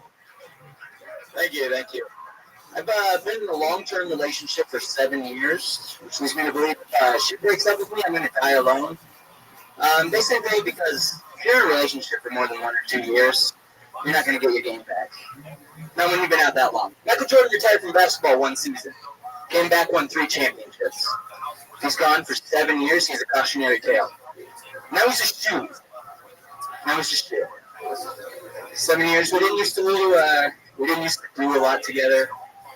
But we started going to concerts. We went and saw Jay-Z for $9. Which means nothing will ever live up to that. Amazing concert, but There's this bar near my place that sells an old fashioned. It's $10. That's 1 and 1 night Jay-Z. It's not worth it. Floyd's, the barbershop I go to, $27 haircut. 3 Jay-Z. Thank you. CJ Brooks. Hello. Right. How are you? Good, good. How are you? It's your first time on the show as well, huh? First time being at the show, yeah. Yeah. How old are you? 24. I think that's one of the problems is like if you and your girl break up, you'll be fine. Everyone knows that. Like we're all just wiser than you. So that's the problem with that joke. You know what I'm saying? Yeah, the second joke was great. It's just like I thought you were very funny. Great job. And that first joke, it just didn't. I was like, he's doing it. You know what I just said? You open with how you should open, which is this is what's interesting about me. You're just like a fucking corny ass white dude. Get to it. You know what I'm saying? So you say I've been with the same girl for 7 years. That's great. Which means you started dating when you were what? 17? 17. Wow. 17. I'm 24. I've been with the same girl since I was 17, which means I could be fucking completely wrong. How would I know? You know what I'm saying? I definitely know what you're saying. Yeah. Yeah. Definitely. I'm just trying to riff. No, you're absolutely. You know what I mean? Like, both of you were so young when you started. You could be fucking completely wrong. And you won't find out until your next girlfriend. You'd be like, hey, don't put it on your ear? Like that, you don't know. I said on your ear. Like on the ear, like an ear job. So you're 24. How long have you been doing stand-up? That's my third time. Third time ever. Been doing sketch and improv for about 3 years, though. That's okay. That's 1/3 Jay-Z. What have you been doing all this time? If that's your third time on stage, what have you been doing for fun since you improv and sketch at the Second City, and like taking classes at UCB. I'm on a house improv team over at Second City. Used to be on a sketch team there. What's making you all of a sudden want to get into stand-up? Is stand-up something you like really want to do, or are you just doing it to like improve on your sketch? Do you think? Easier to get stage time through stand-up than improv because there's not a lot of improv shows. You can just. What do you think about this Jeremiah Watkins character? Do you do impressions, by the way? You want to have an impression? No. Okay, good. You're currently doing it. You have to get into it. Or Matt Damon in that dork one. You know what I'm talking about? I don't know the dork one. It's not the talented Mr. Ripley. Yeah, you look like you've given Jude Law a sexual look. It's a talented Mr. Ripley. He seems like to me like Waldo's rebellious son. Like you don't want to find this one, right? I feel like Waldo's looking for him right now. I have a good feeling about you. Good look. You're laughing. I'm not saying you're good looking. You are good looking. But I'm saying you have a good look. I get you. Good jokes. You should be doing stand-up. Man, I started improv, and I was doing stand-up as well. But I leaned to stand-up because it is so much easier to do it. Because on improv, if like 3 of your guys suck, your team sucks. Or if 3 of your guys don't want to do it all the time, then you can't do it all the time. You're making the right move. 24 is great. You've been with the same girl for 7 years. Do you guys always have sex in the same positions? No. Yes. You try different stuff out? Yeah. Like what? Like how do you know what to do? Like you look it up? Like do you Google like other shit to do or something like that? I'm sure the boys seen pornography. Do you? Really? Well, you look like you make pornography. It does. He's got his hand in his pocket right now for your podcast listeners. Yeah, sorry. Well, it's more like improvisational with it. Oh, wow. Yeah, you ever check out her second shitty? You know what I mean? Wow. You're going to put it in your yes hand? No, because there's like, there's only when you're Del Close. I'm not done with it. I'm done. Sorry, what were you saying? We're just comfortable together, so you know it's something and it doesn't work. And we just move on to the next one. Sure. That's it. And what does she? I'm happy. What does she do? She's a line cook at a pokey place in Silver Lake. At a pokey place? Yeah, I just say this is the most romantic story I've ever heard. How did you meet? College? We met in high school. Actually. High school? Yeah. So you said that. You've been dating since it's in high school. There's a lot to meet in there, but that's interesting. Isn't pokey wrong?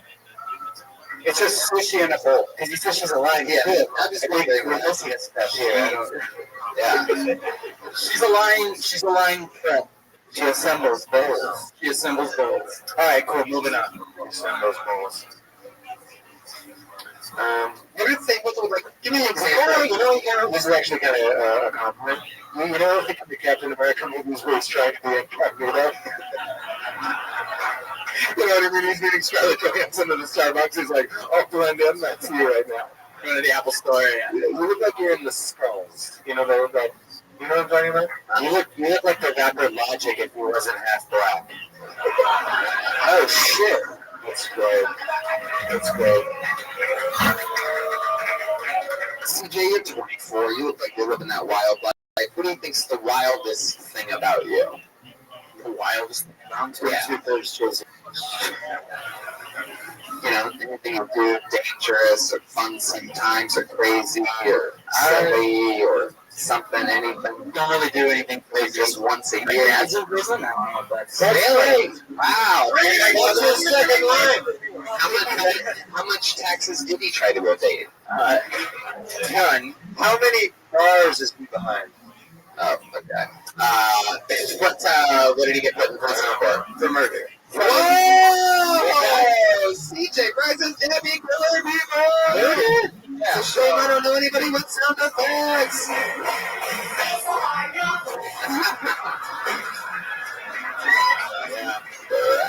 Right then. You like that guy that's with Beth in the future and Back to the Future too? What?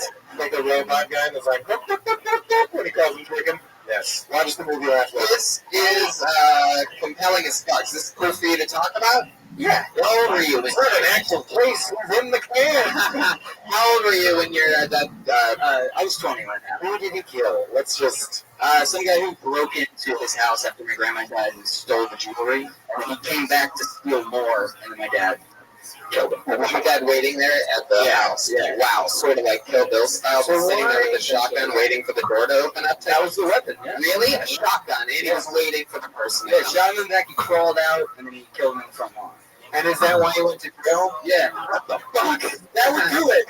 Yeah, I just mean like, maybe you could get away like a little bit after shooting somebody who was trying to... He only got 10 years, though. It's the second shot that will tell you. It is the second shot. Yeah, that's what I'm saying. People get time. What am I, hard? They get time.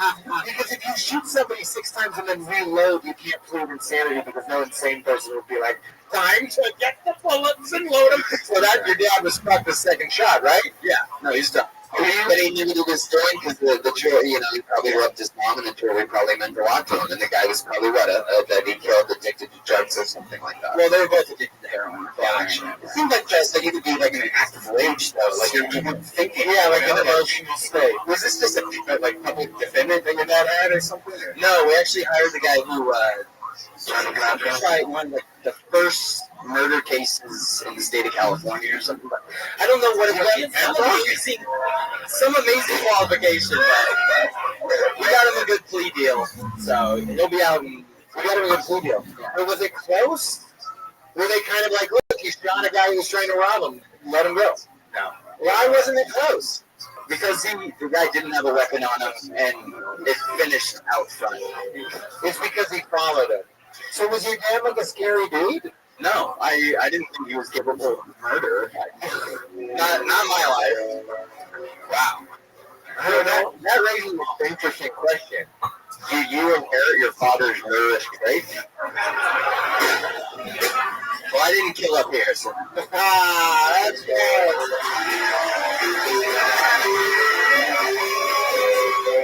Well, you know what? I don't know. I'm going to give you some advice. Don't quit. Right. I think, like your father, you'd do a lot better on your second shot.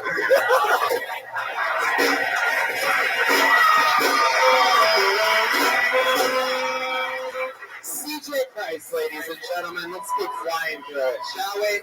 Stats of murder. That's fun, man. There you go. 24-year-old CJ Price. Third time ever on stage. 24. 40 pounds. 6 more pounds than that kid's been like. What did you do? What did you eat? Well, melted ice cream for breakfast. A lot of meat after dark. He ate so much food that he literally got those gloves from the real hamburger helper. Just warming up, people. Let's do this. You make that up? Yeah. That's a fantastic joke. Man, your jokes are sharp tonight. Oh, that's another music joke from Jeremiah there. You guys got no music at all? Come on! Come on! People need to get with the program. The hat wasn't the problem.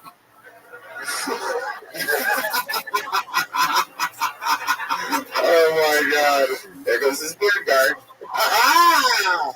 All right, I pulled another name out of the pocket. Put your hands together for Jeff Wallace. Jeff Wallace. I love this band. You love this band as much as I do. Right in my ears. It's so great. Come on, it's Jeff Wallace, everybody.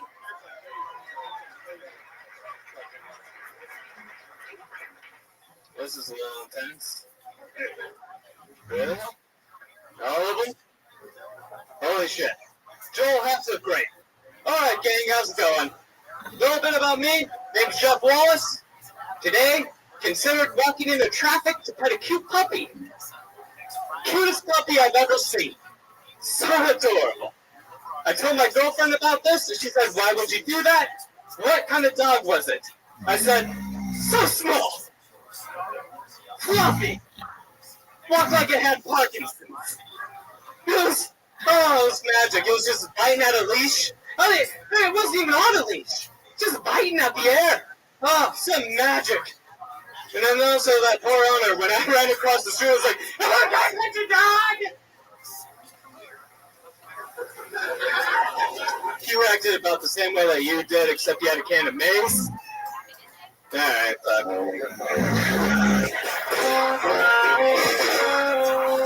Jeff Wallace, ladies. Yeah. How long, Jeff? How long has it been? Oh, come on. How long have you had stand-up? Pedro. How long have I what? Have you had stand-up? It's been almost 5 years. Oh, really? Okay. Yeah. And how long have you not been wearing your beard guard? Too long.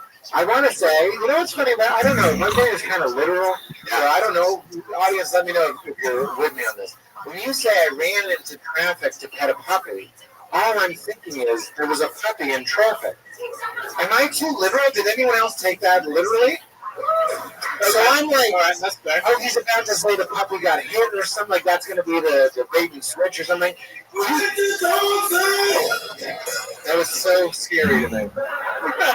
You mean you ran, you saw, the story goes, I saw a cute puppy across the street and I ran into traffic to go pet it. I considered running through traffic to pet it. Yeah. I maybe even a little attitude. I'm not, what's your name?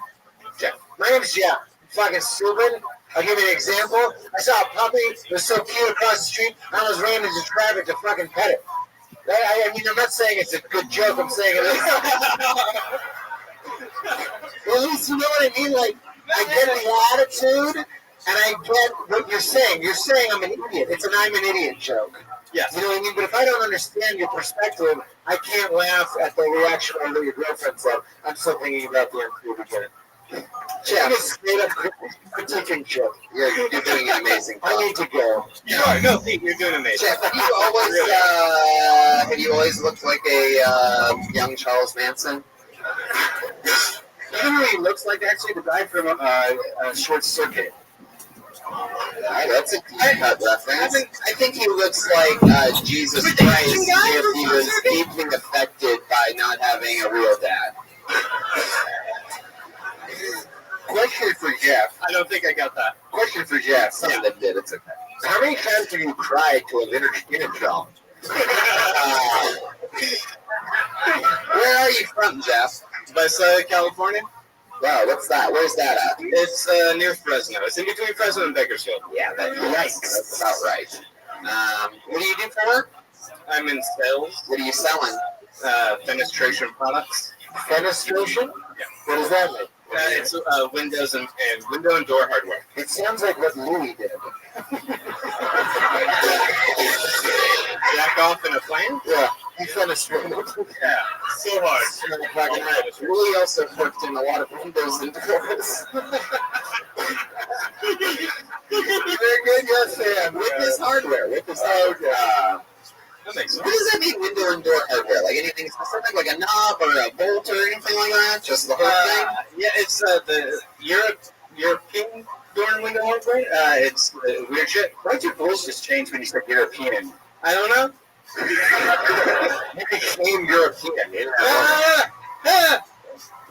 Wow, you're getting weird. Okay. This has been happening sometimes lately. I feel unsafe. Does Bono know you have his voice? Jeff, do you drink a lot? Yeah. A lot of people I notice don't bring their drinks up here on stage. Yeah, I I was standing in the fucking hallway to the men's room because there's nowhere to sit because, such a successful podcast. It's the #1 live podcast in America. And thank you. Were you like, this hallway needs a door? Were you blown away? Were you blown away? You deal with a lot of Jeff over here. You deal with a lot of like female homeowners. You ever get hit on by ladies while the husbands are at work and you're measuring out the doors and shit or whatever? No, not really. I work mostly on the phone, so I wish that would be the case. That's cool. Can you give us an example of if I called you to get some windows and doors and shit, what that would be like? Yeah, sure. Impression you were at work? Yeah. Okay. Hi. That's what. Jeez. That's how you answer the phone at your job? I'm not going to say the name of the business. You're calling us. You're calling us. I'm not going to say the name of the business. Okay, can you make up the name of the business? Okay, here we go. Here we go. When's this asshole going to pick up? They have to be open. Wow, you're really good at this, Jeff. Thank you for calling Pleasure Doorhouse. How can I help you, Jeff?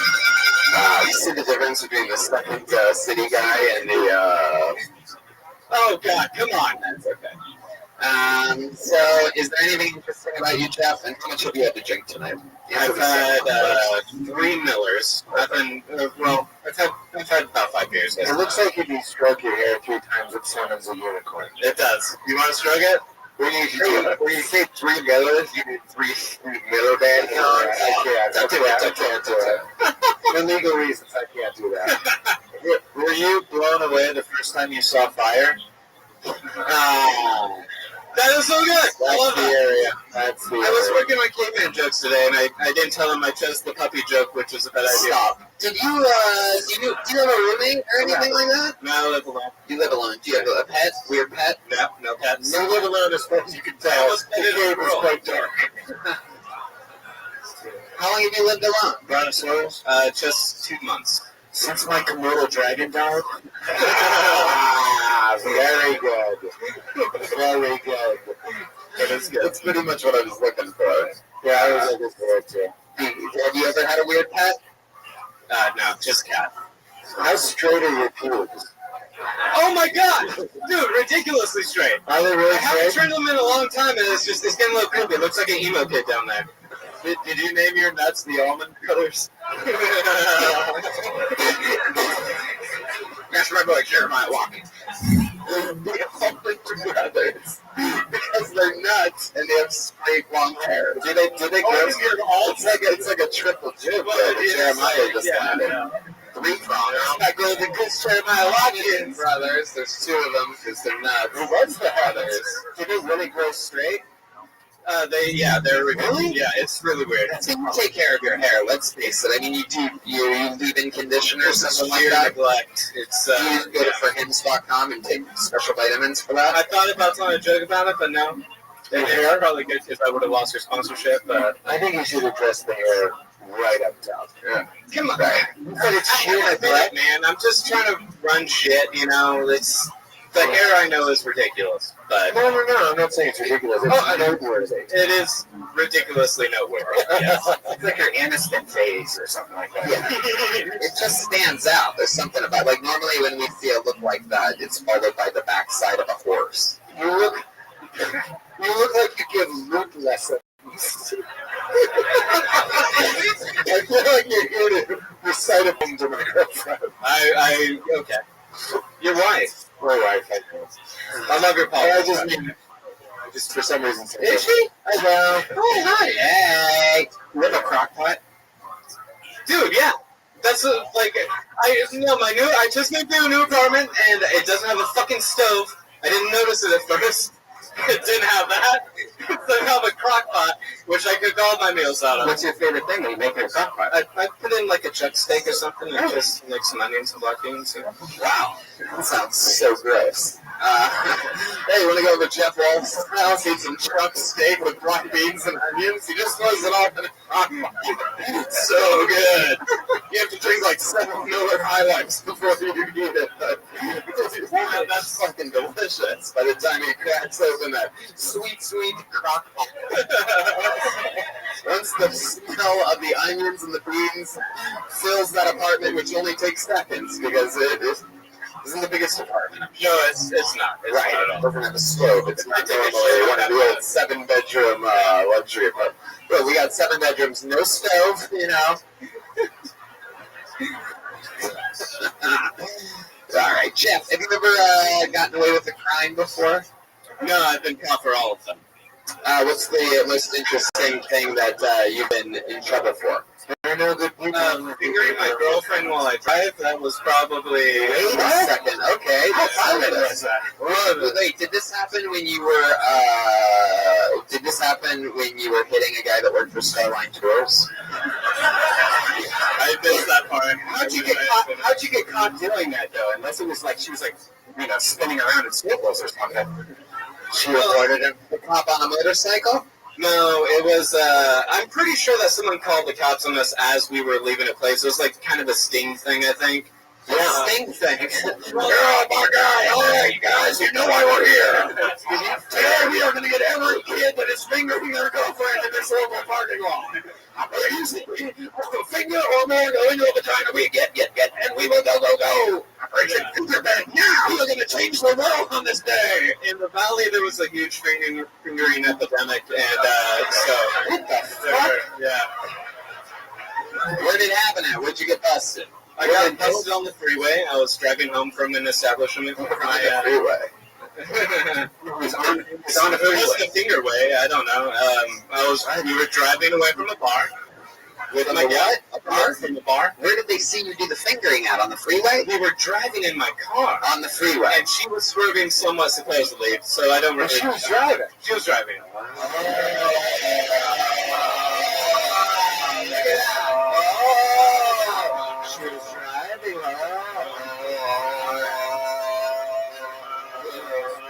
Very good. Very good, guys. Are you excited to help? So especially with Jeff Wallace, Brian Redband. Come on.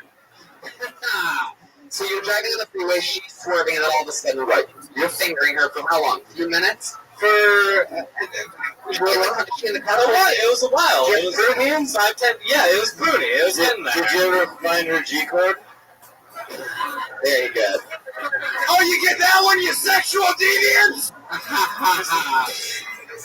So I was trying to ask a lot about fingering. Okay, that's a terrible joke, but it's what you're doing. So what did what pop pulls you guys over? All of a sudden you see lights, you get the little boop boop. You're like, oh shit, I gotta take my fingers out of your pussy. Pull over, babe. So let me smell your hands. Yeah, Let me smell your hands. Let's see your hands. No, let me smell them.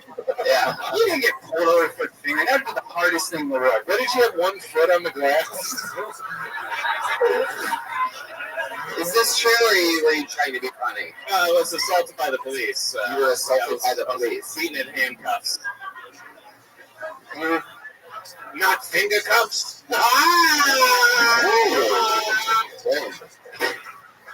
So wait, are you doubling down on this story? Wait, we're asking if it's true you were pulled over for fingering. Yes. Well, that's not true. You were pulled over because she was swerving. Yes. Okay, so tell the fucking truth. You were pulled over for swerving. How did they discover that you were fingering? Did you really? I'm sorry. Did you think I was arrested for fingering my girlfriend? Yes, and you thought you were in traffic because of traffic. I did. I thought that. I'm going to be honest with you. That's not real, guys. Jeff, People over don't get here. arrested Jeff. for things like that. Over here. I was pulled over because I thought I was rambling now on a live podcast. I'm not This is rambling. great, Jeff. Hands where we can see them. But you weren't driving. You can be drunk in a car. Yeah, and arrested for it. You were a passenger in a car drunk and you were arrested? Oh, no, yeah, I was. My gal, she was inebriated. Do you think we're playing an improv game right now or something like that? We're interviewing you to find out real life shit. But still, if your girlfriend was drunk driving and you were also drunk, you don't get arrested. If you get out of the car and try to convince them that they shouldn't arrest your girlfriend, then at that point they decide they should probably arrest you. Okay, so you were drunk and disorderly. You're trying to fight the cops. Yeah. They take you away. Exactly. Is your life mantra all right? I wish it was. That is my hero. Jeff, what do you think the most interesting thing about you is? Yeah, I have no answer to that. I apologize. Dos Equis. All good. We're going to keep it moving. There goes Jeff Wallace. Jeff! I'm going to be honest with you. I didn't want to do anything wacky this week. I wanted to go right through a normal episode of this show, all the way through the bucket. As you guys may know, Ali Makovsky retired from regularism last week, and we have begun recruiting a new regular. But in lieu of not having a regular this week, we have been doing this thing we've experimented with a couple times, and Brian is set on this being a wild part of this show, in which we've given the opportunity to a random volunteer who thinks that they can endure eating something hot, this idea that Brian is just completely fucking in love with. And then they get to do 2 minutes. But this is not anything hot. This is like the hottest shit you could buy on the internet. Right, how hot is it? Now, Chroma Chris, the bassist, last week, he ate 3 times the amount as the last person, and he said it didn't really affect him at all.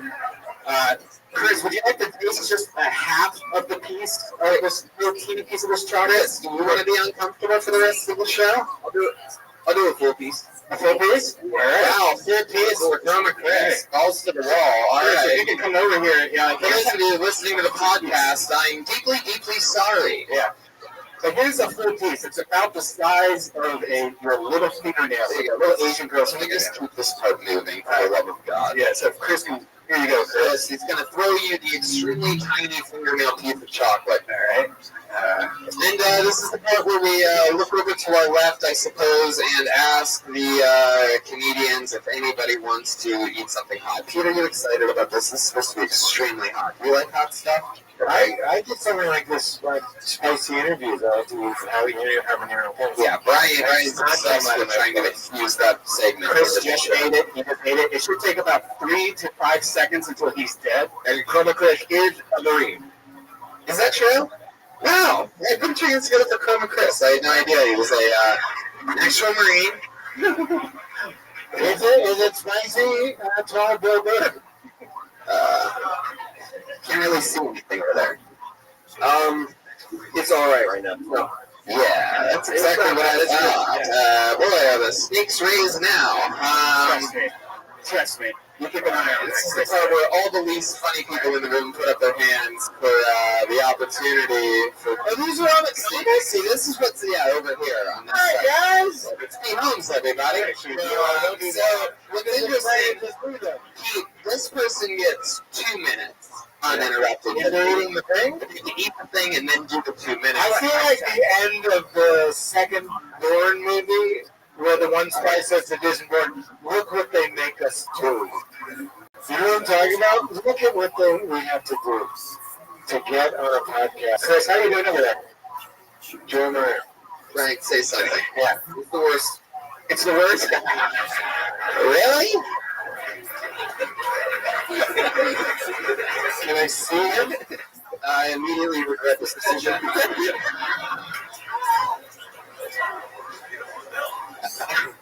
Yeah, he looks bad. I'll be good.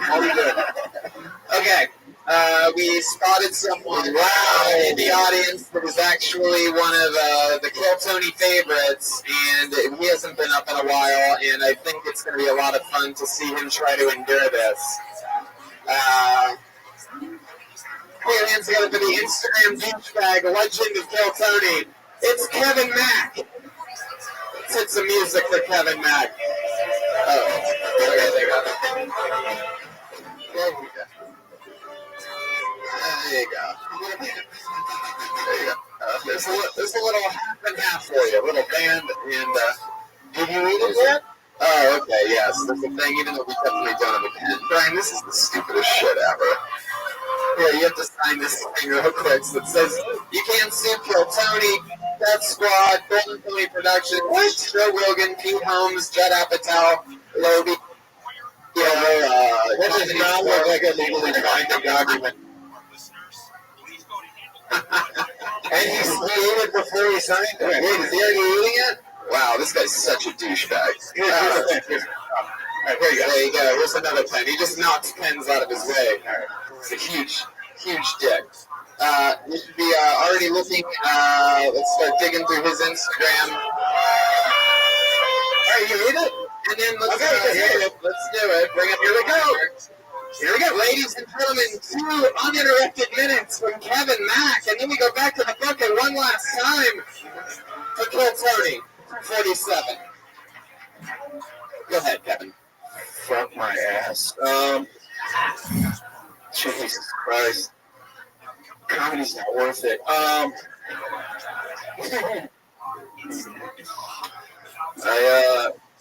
just got back from New York.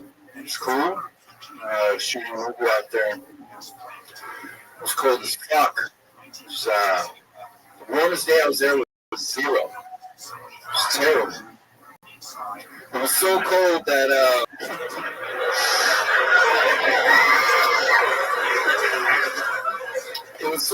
I was only liking girls' pictures on Instagrams if they were wearing sweaters. It's like, oh, bitch, you look cozy as fuck. Oh, this bitch wearing Uggs, worn toes. Hell yeah. Oh, fuck.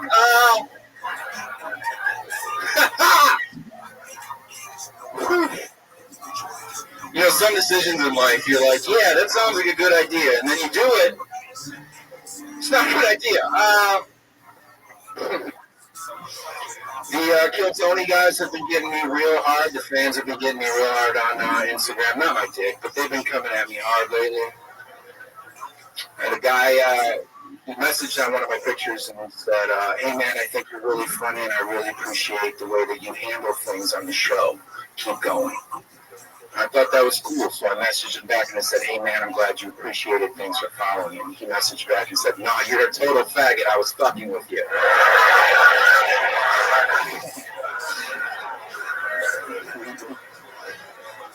Fall for it every time.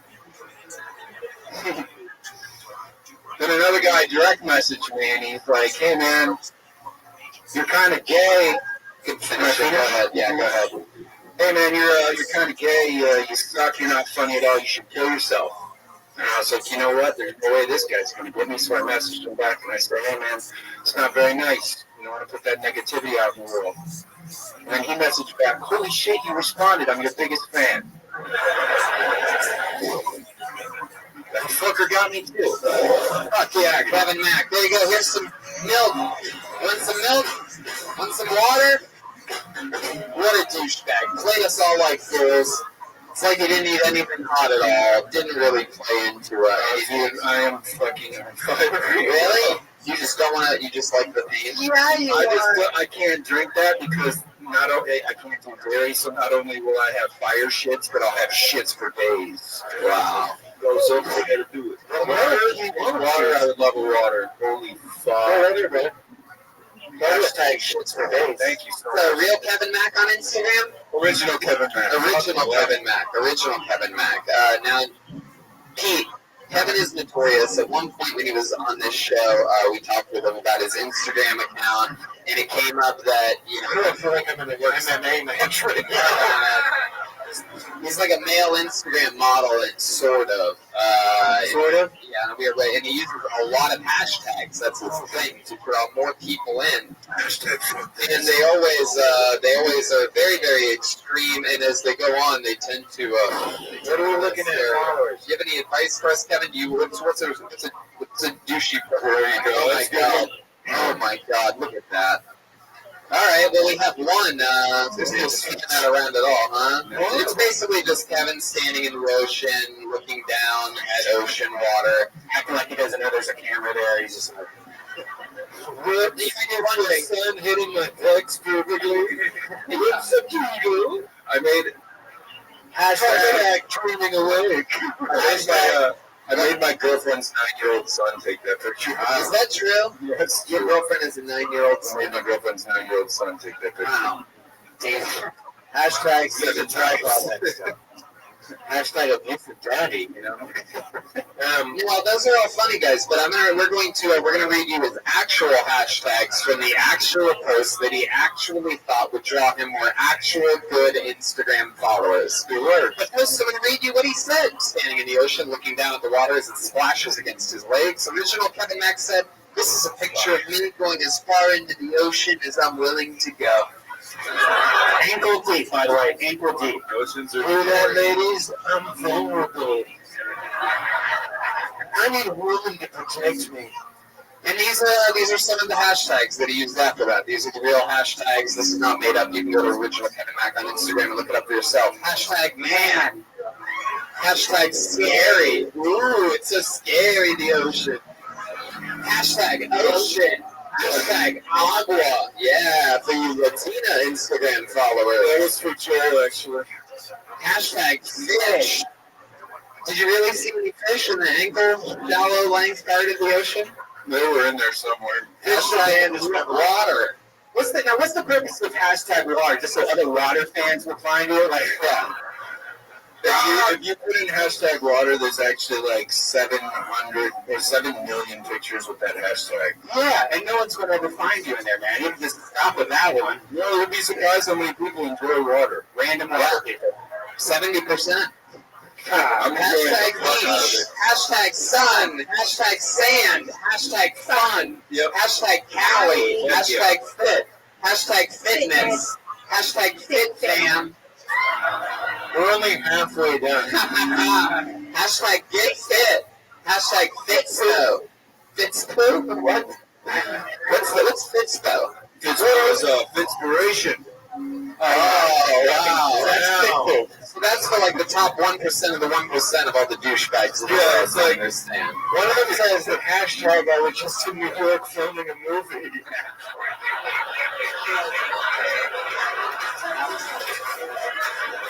You did say that. Unnecessary info. I love it. It's going to be here. Hashtag humble brag. Let's do the regular one, man. We're going to keep reading it. Tony, I have something to say. Yeah, Stroberg. This might be weird. Yeah. That, Kevin, are you wearing a thong? No. Why did you ask? Because he squatted and it looks like he's wearing a thong. No, just up his ass, dude. They're just my Calvins, bro. Wow. I'm pretty sure it's with the ass cut off. Hashtag fitness model. Hashtag fitness motivation. Hashtag fitness journey. Hashtag gym. My drawers? What's wrong with you? Joe, I look like an idiot if you don't show the room your thumb. I look dumb. You want me to look dumb in front of a main room audience? Are you really wearing a thong? No, I'm not wearing a thong. Why are you wearing a thong? Why do you want to show his fucking underwear? I want to see it. I said he's wearing it. Show us the band. I want to know why Joe has. I see the band. The top is black and the bottom is white. Where's that cheeks? All right, just saying. I thought I saw. That's fine. I'm just remember you make me look dumb. We're reading this goddamn hashtag. Yeah. Hashtag fitness journey. Read this. Hashtag gym. Hashtag muscle. Hashtag tattoo. Hashtag tattoos. Have you gotten any new tattoos lately? Kevin? What? Yeah, Yeah, I did. What's the one behind your ear? I never noticed that. Brass knuckles. You have brass knuckles behind your ear. Yeah. What is that like? I think you're talented and you're funny. Are you going for the Wahlberg market? Yep. That's like a real question. Yeah. Like, you're like tough, good looking, but you're like, I'm also pretty okay. Yeah, too. Hey, I don't want to go in the fucking ocean. Yeah, dude, I'm looking for that. I'm looking for the Wahlberg stuff. You're hurting. I can tell by looking at your face. Yeah. Oh man, I'm fucking killing it right now. Hashtag tattoos. That's plural. If you're wondering if we read that twice, we did not. One was hashtag tattoo, one was hashtag tattoo. I got more than one. Next one, this is real. Hashtag guys with tattoos. Hashtag your girl's fave. Wait a minute! You're my girl's fave? Why would you reveal that in a hashtag? I had to get your attention. We don't need another Dean Kane. Thank you very much. Hashtag you're welcome. Do you hate yourself? Hashtag sexy. Hashtag man candy. Yeah. There's one last hashtag. Yes, I'm wearing a thong at the comedy store. One last one. Hashtag wet and wild. Wow, Kevin. You are incredible. You are drinking so much water. You're going to piss your thong any second, dude. I don't understand. Shouldn't you be like a villain in a superhero movie? Like, stand up. What's going on here? This is our thing. You look like the guy who bullied me to make me into this. The real question is, do you love comedy? You're into it? Yeah, I wanted. Jesus, I can't talk. I always wanted to do comedy. I just never thought I had. Fucking candy's so fucking hot. I never thought. It's fucking hot, dude. I want one of those fucking Transformers to spray some water in my fucking son. Jesus Christ. I always had respect for stand-up, but I just never thought I had anything to offer it. And then I was listening to Joe Rogan's podcast one day. Listening to Rogan's podcast one day, and he said, if you make your friends laugh and make people around you laugh, then you can do stand-up. And I was like, fuck it, I might as well try. And is it like a year ago it started? Did he actually say that on his podcast? Yeah, he did. I don't agree with that. Yeah, what if you just have really terrible friends that are just like, haha, you're so funny. There's an audience for that. Hashtag man candy, you provide it. Wait, I have something. You do comedy. But is it tell me honestly, how LA is this move? Was this like an actor move? Is this on your vision board? No. It's not? No. You just want to do stand-up? Yeah. I love you. What's the hardest that you've ever ghosted a woman? I feel like you're probably an assassin at that, right? I feel like you're the type of guy that just goes through walks through this rotating hotel doors and sees her and just keeps going around like that. That's hilarious. I dated a girl once, and the first time we had sex, it was so bad that and she kept calling, but she was really sweet. What was so bad about the sex? What do you remember? It was the truthiest blowjob I've ever had in my life. The whattiest? Truthiest. Get that bitch out of here! Hashtag wet and wild. I told you specifically not to use the This is worse than ever, and my camera moved into it. Remember that horror movie Critters with the critters that had it was like that. It was bad. When you got blown by it. Were there marks? Did you see marks the next day? Were there marks or anything? Yeah, I had chafing on the top of my dick. Little chafing? Yeah. Because we're looking for a guy that will finger you in a car. I know where to go. So it was a tiki blowjob, but you still had sex with her afterwards. Yeah. It burned. It burned bad. It burned bad. Because my skin had abrasion on it from the blowjob. So when I was having sex, it was it was awful. Yeah, you shouldn't have put it in there. You shouldn't have. You had lots of chances to win, if you know what I mean. But anyways, the way that I ghosted her, I felt really bad about. I didn't know how to tell her that I didn't want to see her anymore because I was the second guy that she had ever slept with. So I told her that I had to move to Alaska. Wow, what? Yeah, I told her that. Hopefully she doesn't listen to the Kill Tony podcast. I told her that I booked a role on that show. I told her I booked a role on that show, the Ice. No way. Really? Yeah. Wow. Did she say, bring me home an anchor so I could floss with it? That doesn't make sense. I'm picturing her with huge teeth. That's why it's funny to us. You saw them, I'm picturing them. Was that the case? Was it like a normal mouth? Like, did she have big lips, small lips, big teeth, small teeth, or was it just average? She got that DST. Dick sucking teeth. Actually, I have a thing for girls with buck teeth. Oh, really? Well, there's your problem right there. Jesus Christ. What do you think that is? Looney Tunes? You think they can throw them and give a blowjob? You'd be surprised how girls can detach their jaws at times. Yeah, like a snake. Yeah. Have you ever, really have a thing for girls with buck teeth? Mm-hmm. Have you ever met a young comedian around here who goes by the name of Bunny? Yes. You have? She doesn't have buck teeth, though. Really? Should we bring Bunny up here so we can get a closer look? Bunny, you want to come say hi to Kevin Matt? I'm going to try to get you two to kiss, so... All right, here she is, Bunny, everybody. I need a reference. Do you consider Cheryl Hines? She has big teeth. Are those buck teeth? Yes. Okay, you like big teeth. I like big teeth. Uh-huh. Show Pete your trademark. Yeah, I understand. Yeah, it's like, yeah, I agree. You have like what I would call comedy teeth, not I prefer thigh gap. like Letterman, like charming funny teeth. Did you just hear the douchiness that came out of his mouth? What did he say? He said, I prefer a thigh gap, not a tooth gap. Well, there goes Bunny, everybody. I prefer a thigh gap. Kevin, what would you... That's not how you inspire people. I really want to know. I have to get that was excellent. If I got this in the thong fits, do you know how long I had to sit on Fitspiration? The restraint that I showed to wait for that pocket? I have to get an answer out of Kevin. When's the last time you had a card? Sorry? I'm so sorry.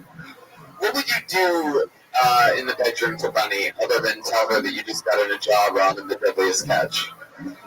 And after you told her about the life-changing properties of CrossFit. I've never CrossFitted in my life. You are a magical You know, I weighed 305 pounds at one time. Wow, you are totally a Fitspiration. Wow. I was fat. You were fat. So that's, okay, maybe that's where the need comes from. Yeah. Probably. Maybe you are. What would I do to Bunny in a bedroom? I don't want you to answer that question. No? I feel like your counsel. I'm sitting at the table where you're saying, you don't have to answer that question. I'm going to take the advice of my lawyer. Yeah. There you go, Kevin Mack, everybody. Ain't hot shit. Always an interesting interview. Always compelling. You guys ready to go to this fucking one last time? How you doing, Pete? I couldn't even tell he ate it. Like, he was so fun.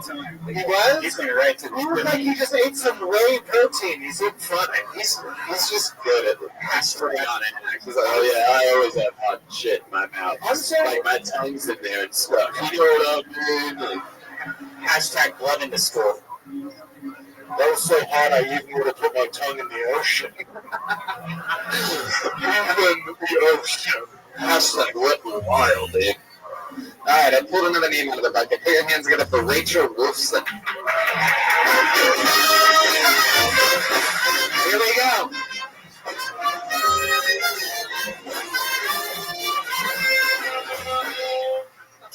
So, my mom, she's a judge. Growing up, I used to watch a lot of Judge Judy because I thought she was my mom's boss. That's it! Stop the clock. That's it! My dad, he's a district attorney, and like normal dads will take their daughters for like ice cream or like teach them how to ride a bike. My dad took me to see the movie Traffic. That's good!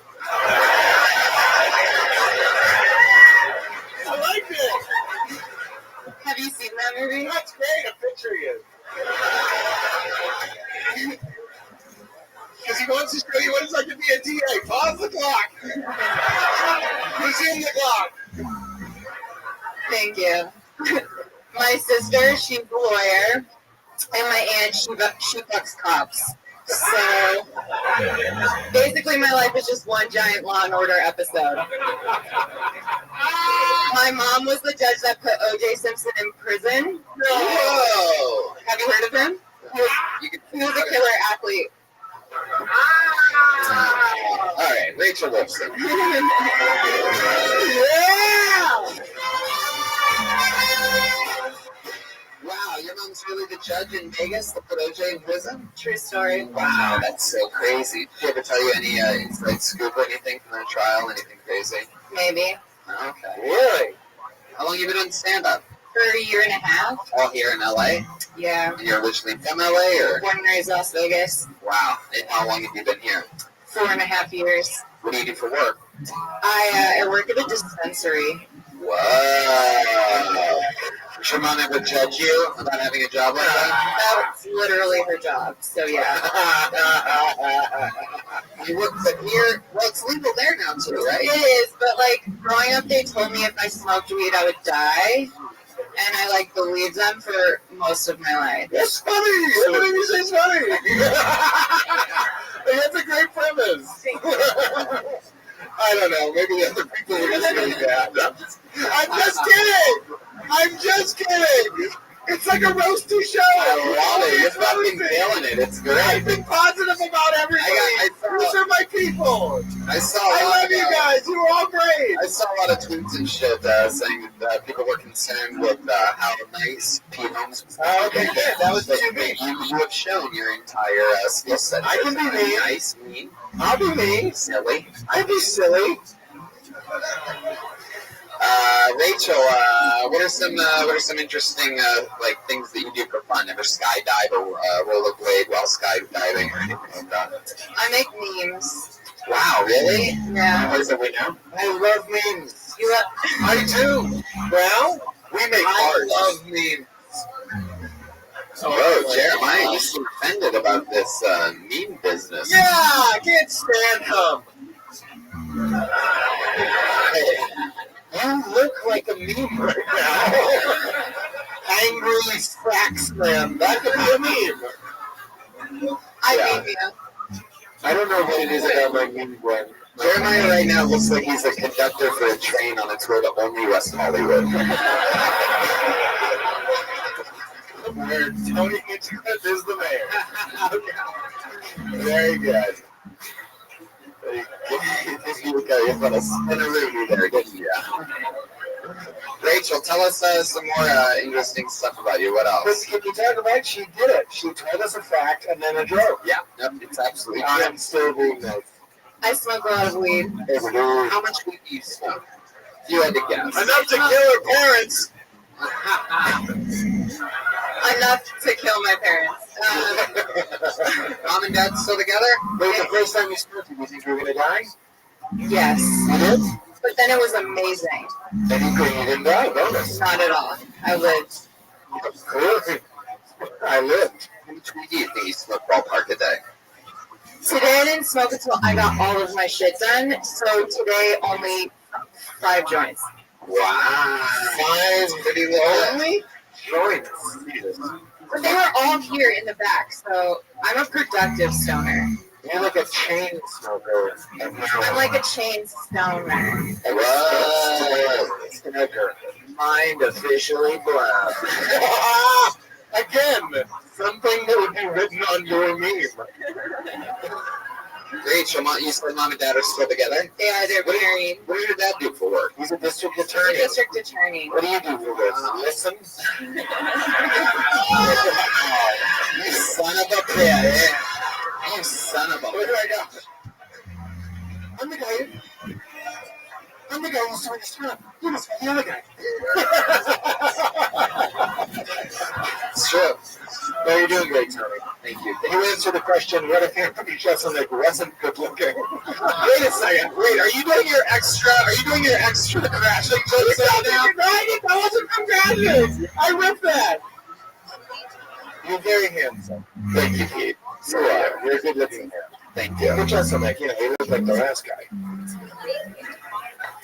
Remember the last guy? I don't know how to respond to that without insulting Anthony Jeselnik, so I'm just going to keep plowing on forward and being 12 years younger than him. Anyway. So did your mom say OJ was guilty of all that time? We just had to do it as the Naked Gun movies or anything like that? I liked the Naked Gun movies. Yeah, they were the Naked Gun movies. They're great. It's because you smooth What's the silliest thing you've ever done after getting super stoned?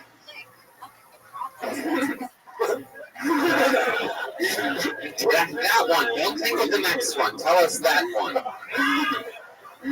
Oh God. The silliest thing I've ever done while I was stoned. Oh God.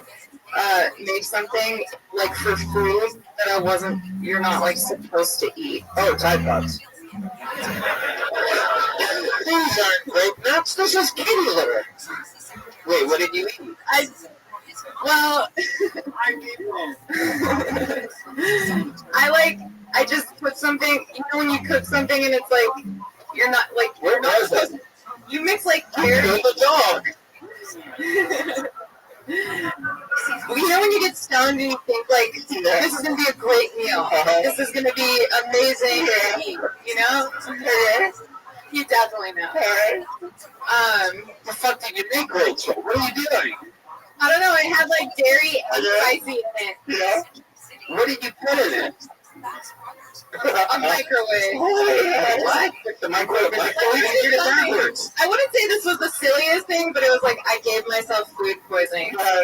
So what did you put in the bowl that you put in the microwave? It was like cheese and hot. It was like, I don't know. It was like that, and then I just ate a whole bunch. Sounds like so. I'm being. Cheese and spicy and friends. We're in Mexican on the ones and twos. Not all I ate.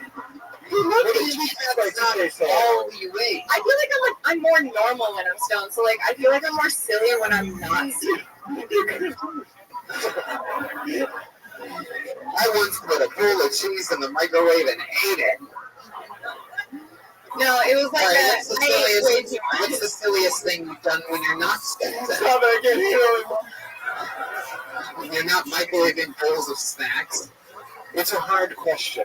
Is your dad a serious man? He's a district attorney. I come from a super serious one. Super serious. Hey, one time she didn't make a peanut butter and jelly, she made a peanut butter and jam, dude. Let me ask you this. Your mom, you in trouble at home growing up? I was grounded all the time. Grounded all the time. Did your mom usually lay down the law on that, or was it your dad? It was like equal both of them. Right. Is your mom a little bit tougher than your dad, though? 100%. She definitely wears the pants. Wow. Does she wear one of those? I'm gonna meet you. I'm definitely gonna meet you. Does she also wear the glove? Only if it fits. What was the worst thing that you did growing up that she grounded you for? Sneaking out of the house to break into another house to have sex with my boyfriend. I just got caught sneaking out. She never tried to ground you and you were like, I object. Oh, did she charge him with breaking and entering? Did you guys have a gavel driveway?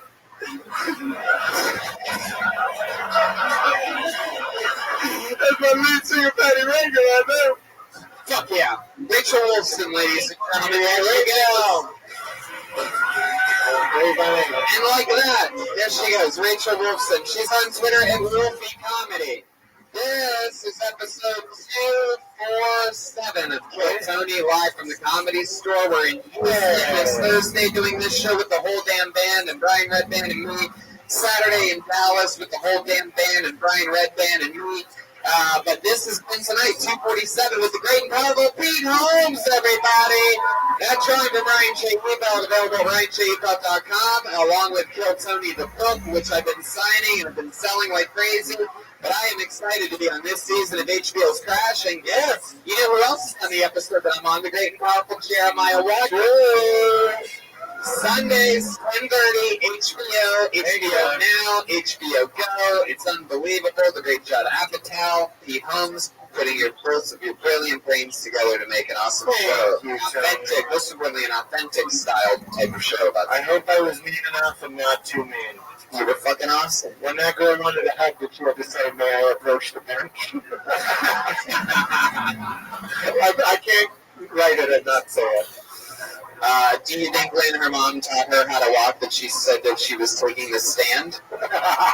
She said, I'm gonna get sweetie on that booty. All right, look at that. Patty Reagan is at GregStad99 on social media and things like that. Pat, anything you want to plug this week?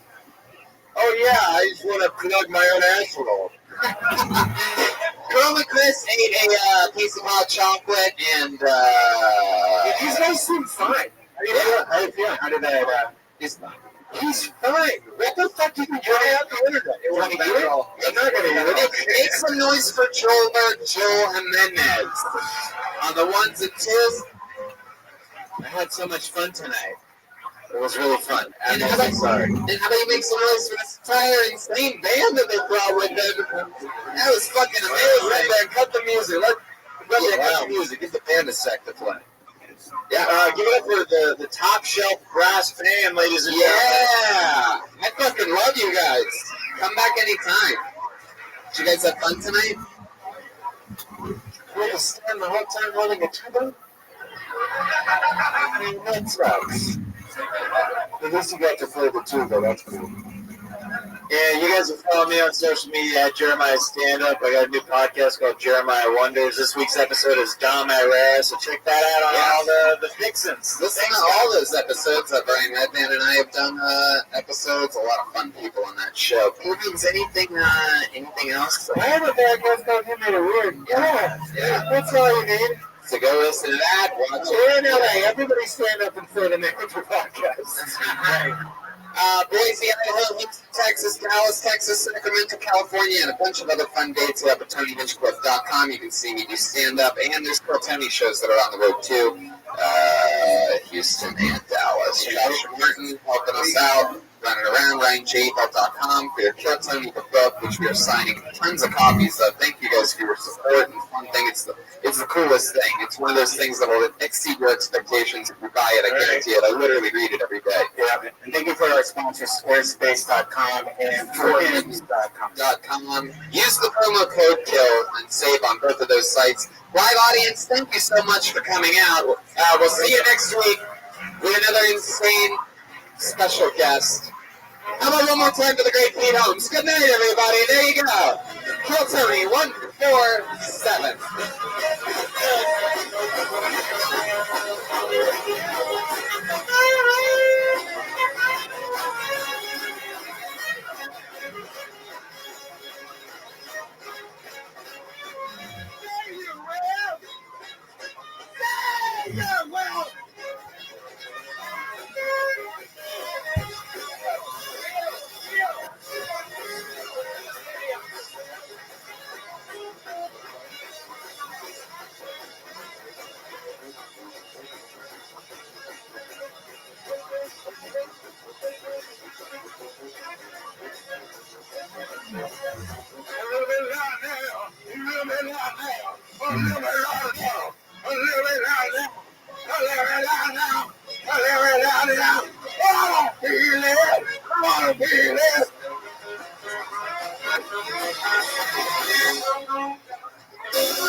Okay, first of all, based on what you say, already she is one grandkids. And if she is the trustee, based on what you said, get another trustee. Get another trustee. I'll tell you why. Because already she is a beneficiary as well as the grandkids, 50-50, I'm assuming. And she already has told you she doesn't want to give money to the grandkids. All right, and if she gets a divorce, by the way, you can set it up where she gets nothing unless she gets a divorce. And you can do anything you want with the trust. And it's your money. It's your money, Carol. And she has no business telling you what to do with your money. You can distribute it any way you want. Yeah, my trust. Go ahead. No.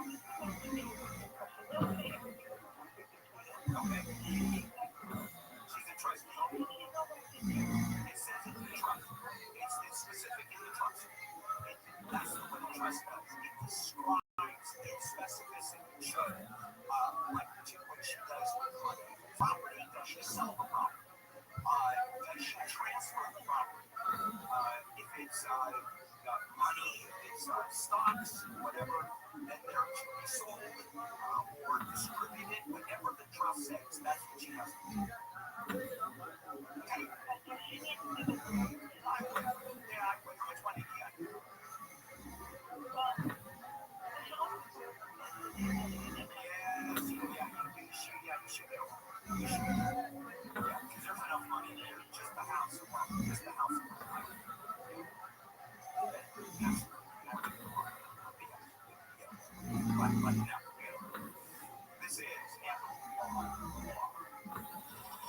I'm Ivy Gonzalez live from my 24-hour newsroom.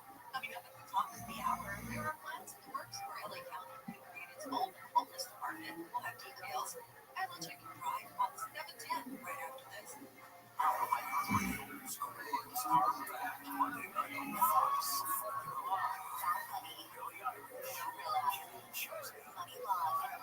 Your host, LL Cool J. And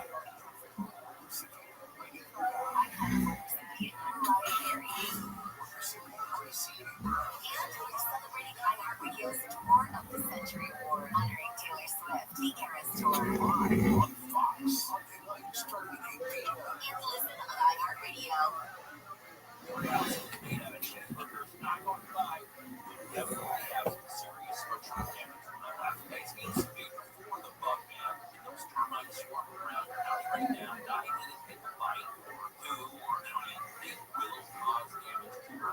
This is why termite inspection every single year. The bug man is offering free termite inspection. They're rid of all termites without tent tape, and they're going to repair any damage those nasty bugs cause. I know this personally because I've used the bug man to protect my home for the last 8+ years. The bug man is family owned. I love that. Serving Southern California for 66 years to protect your home with a free termite inspection. That's right, free termite inspection. Now, pound to 50 on your cell and say the bug man.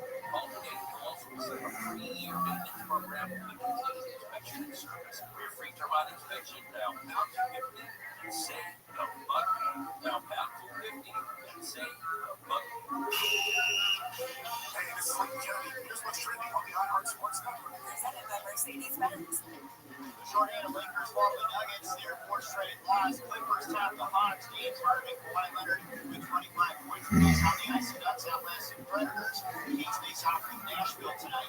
UCLA basketball ousted for the Big Ten tournament by Wisconsin. Chargers sign offensive lineman Mekhi Becton to a 2-year deal. And the Seahawks and Cooper Kupp agree to a 3-year deal worth $45 million on Trey Bender. Let's go to a crash on the 710 in Long Beach.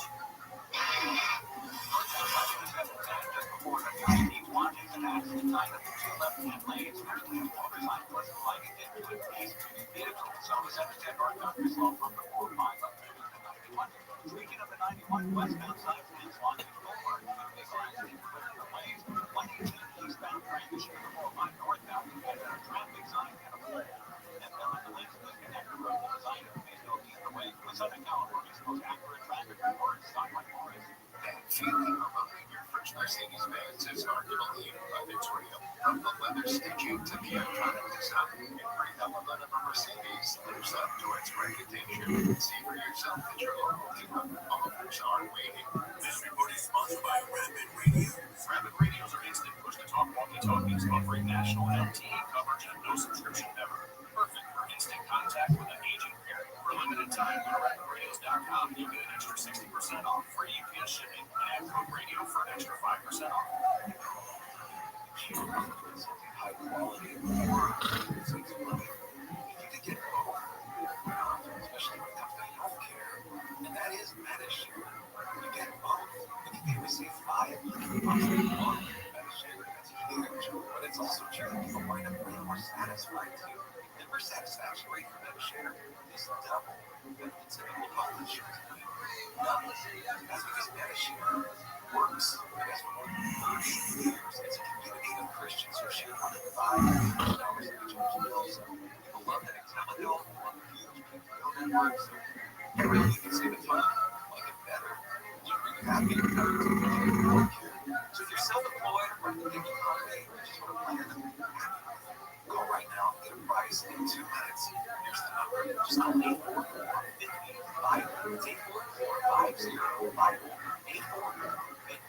844-50-BIBLE. By now, of course, you know about Selman's sweet out for money. One top of the Selman's organic bread.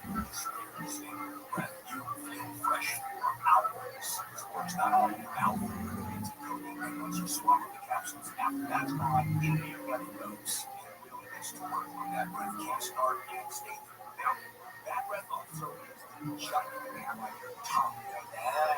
Morning, that stuff. Well, Selman's is one of them. And March is a stainless steel tongue scraper included for free order. Scrape your tongues like that look disgusting. $27, right? That you're getting for free. It really is $7. Go to Zelmans.com/KFI. ZELMINS. Zelmans.com/KFI. Order a 3-pack stainless steel tongue scraper for free. ZELMINS. Zelmans.com/KFI. Looking over. Oh, speaking of looks, luck has nothing to do with it. It's hard work and lots of humility. And now the top 5 races to visit Morocco. Number 5. Luck of the Irish Massage Package. Save $70 on a memorable massage, seamless scrub, and hot blood stone treatment at Sage Spa. Number 4. Lucky Gift Giveaway. Get a 9.5-inch ceramic wall. Renew your 500 points on your rewards card. Painting free. Testing Fans live April 25th. Get tickets now. And number 2. St. Patty's Day Creepy. Get a lucky Morocco bottle opener DJ for $17. And the number 1 reason. We're giving away a Cadillac Lyric. Earn entries now. Play table games with your rewards card. You're here at Tempe on the 30th to win. The best casino resort in the Southland. Good times. And over the last 20 years, the attorneys in Sweet James have helped enough accident victims to fill an entire sports arena. The role they play in their future clients' recovery drives them to produce the best results. Just listen to this story. A client's world changed after a reckless drunk driver hit his vehicle and left him with severe injuries. He couldn't get the insurance company to help him at all. After all the frustration, he called Sweet James. His team of attorneys stepped in to make sure he got the medical treatment he really needed. And they wouldn't let up until they delivered a massive $7 million refund. In these situations, caring and winning go hand in hand. It means medical care, maximum compensation, and justice. That's Sweet James. If you're ever hurt in an accident, results matter. Call the attorneys at Sweet James. Okay, that can hurt your case. 800-9 million. That's 800-9 million. 800-900-000 or sweetjames.com. Musical awards are back Monday night on Fox. Tuesday. Your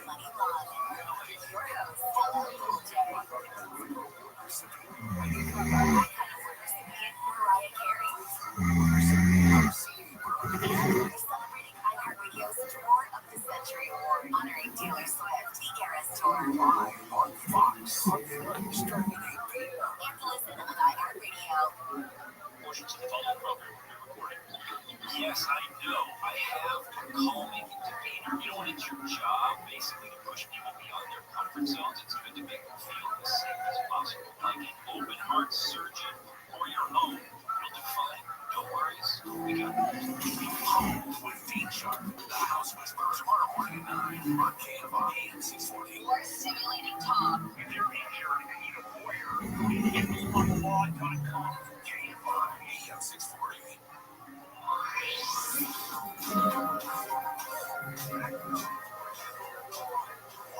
Marginal legal advice. Daniel! Hi, Daniel! Yes. Hello. What can I do for you, Daniel? What can I do for you?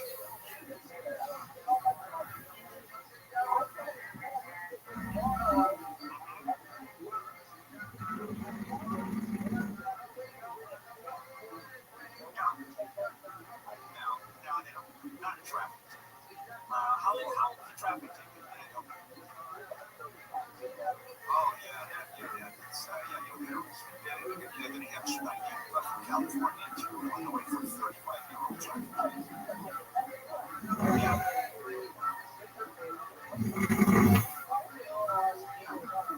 Well, I think it always arrest you. Put handcuffs on you and throw you in jail. Pending a hearing from a judge for not paying any traffic or showing up. Daniel, are you gay by any chance? Yeah, well, you will be after your stint there. No, you're not going to throw you in jail. You are not. You are fine. Go back to Illinois all you want. You'll be just fine. Yeah, in Daniel's case, a little bit different because it was, what did you say, 35 years, 45, or 100 years ago? If it's a few years ago, a couple years ago, when you failed to appear, there's a warning. And of course, it was after you. But they'll run it. You ever notice when you're responding to a traffic violation, right? The cop pulls you over. Can I see your driver's license, please, your registration?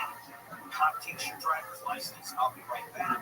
Goes back to his other car. And he spends a few minutes in the car and then comes back. And if you have a warrant, you're in handcuffs. And off you go. It's not the end of the world, but it's no fun.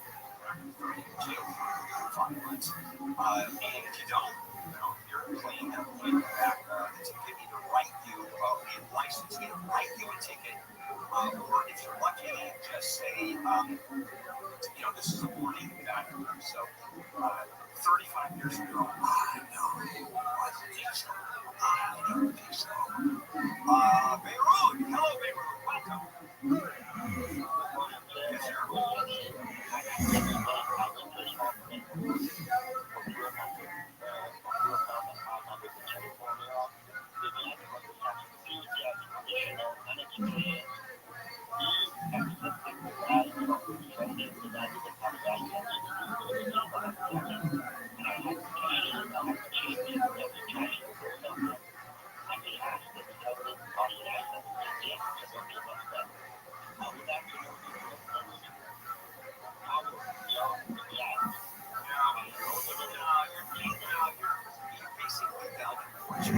The small claims court is almost a summary judgment where judges can really win.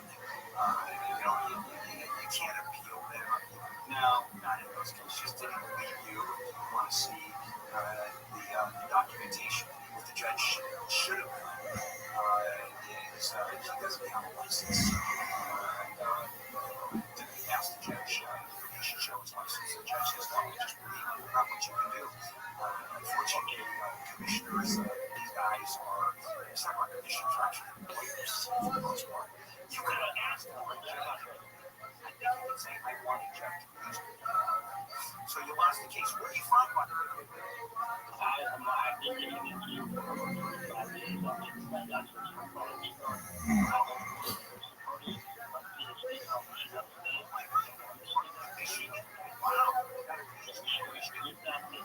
are you from, by the way?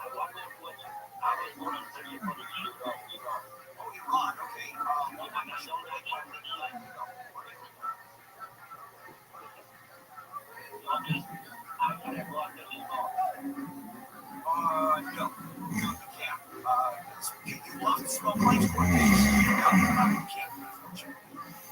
licensed, then where's the bond?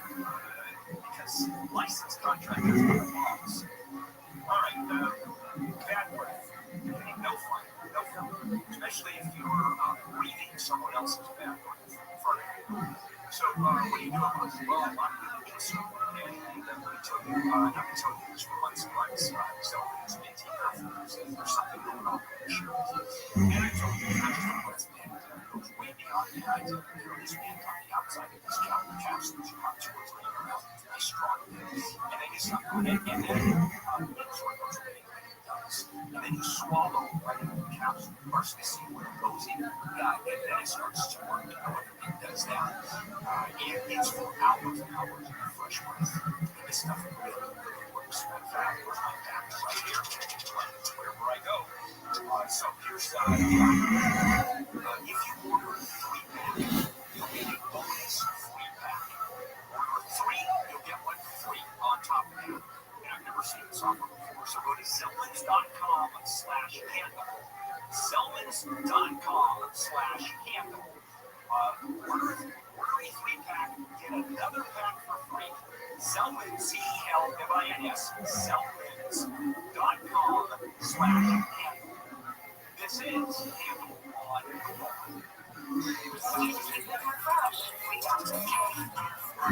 KUSGHD2, Los Angeles, LA County Studio Rabbi Gonzalez live from the KFI 24-hour newsroom. LA County has plans to create its own homeless department. The move is in response to a series of scathing audits of the LA Homeless Authority co-managed by the county and the city of LA. Supervisor Linda Corbat says members have approved more money for those programs. Not only with the incentive to increase money, but also increase oversight. We have to keep that responsibly and take. She says Sean introduced a motion on Tuesday to create the department with the hopes of having it running this summer. Saying in a similar way with this month, city council are calling for that. Michael Bumps, KFI News. Authorities in San Bernardino County are continuing to investigate a swatting call at a local hospital. Sheriff's deputies responded to the Loma Linda University Children's Hospital on Wednesday night following a call from someone claiming to be outside the facility with guns and bombs. It turned out to be a hoax, but retired Secret Service agent Bobby McDonald tells KTLA nothing good comes out of swatting call. Though it is a painstaking, meticulous process that police have to go through to make sure that they are comfortable with all of their students. People caught making swatting calls can be charged with felonies, jail time, and be heavily fined. With support from Minority Leader Chuck Schumer and other Democrats, a short-term spending bill got enough votes to move forward in Congress. ABC's Mary Bruce says earlier Schumer said he wouldn't support the bill. 10 Senate Democrats joined Republicans to advance this funding bill, but it has exposed a real grift in the party. And the Democrats are furious. They saw this as their first big chance to take a stand. The Democrats oppose the Trump administration's tariffs and invest firing. The FAA and NTSB are still investigating an engine fire that forced an American Airlines plane to land in Denver on Thursday. ABC's Mola Langby says passengers were evacuated onto a wing of the plane. In a statement, American Airlines and first responders for the quick actions here at Denver Airport. They say everyone has been released from the hospital. The plane had taken off from Colorado Springs and was on its way to Dallas when it made the emergency landing in Denver. The 911 call made by a roommate in 2022 when 4 University of Idaho college students were found murdered has been released. ABC's Alex Stone says it was made by one of the 2 surviving roommates. Senator Donnelly, Chapin, Haley Gonzalez, and Matty Logan have been stabbed to death. Remains unclear why it took the roommate 8 hours to call 911. Prosecutors say the killer was Brian Wahlberger. He claims he's innocent.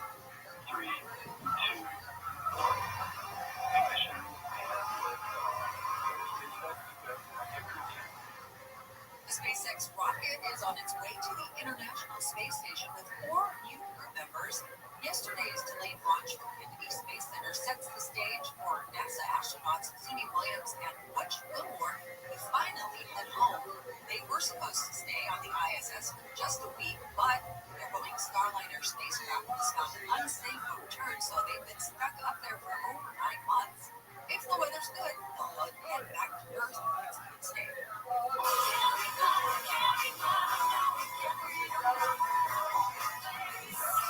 2025 iHeartRadio Music Awards are on in just a few days. The music industry's biggest stars will be celebrated, and artists like Lady Gaga, Eilish, Gracie Abrams, and Nelly will all be in the mix. The awards start at 5 p.m. on Monday. Let's go to a crash on the 10 in Mid-City.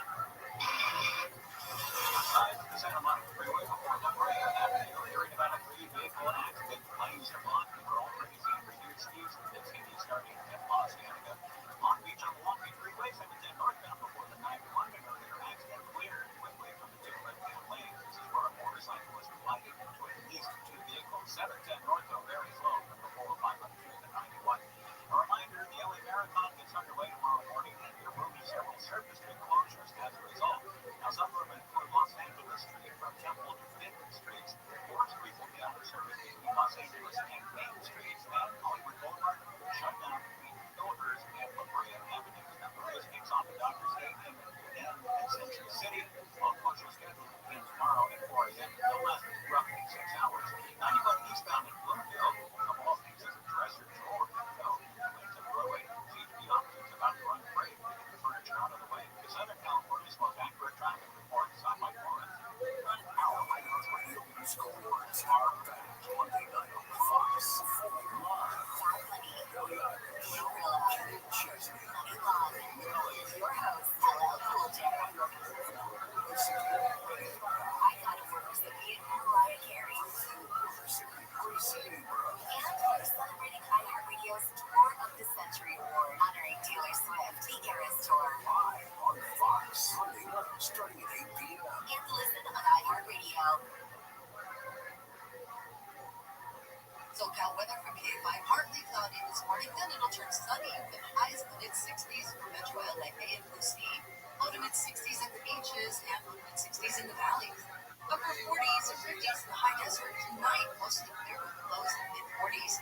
Tomorrow, cloudy with highs in the mid-60s, around 70. Right now, it's 47 in Azusa, 53 in Cypress, 52 in Mission Viejo, and 47 in Riverside. We lead local live from KFY 24-hour news. I'm Eileen Gonzalez. Number one on your car radio preset and the new and improved iHeartRadio app. Free, never sounded so good. KFR AM 640.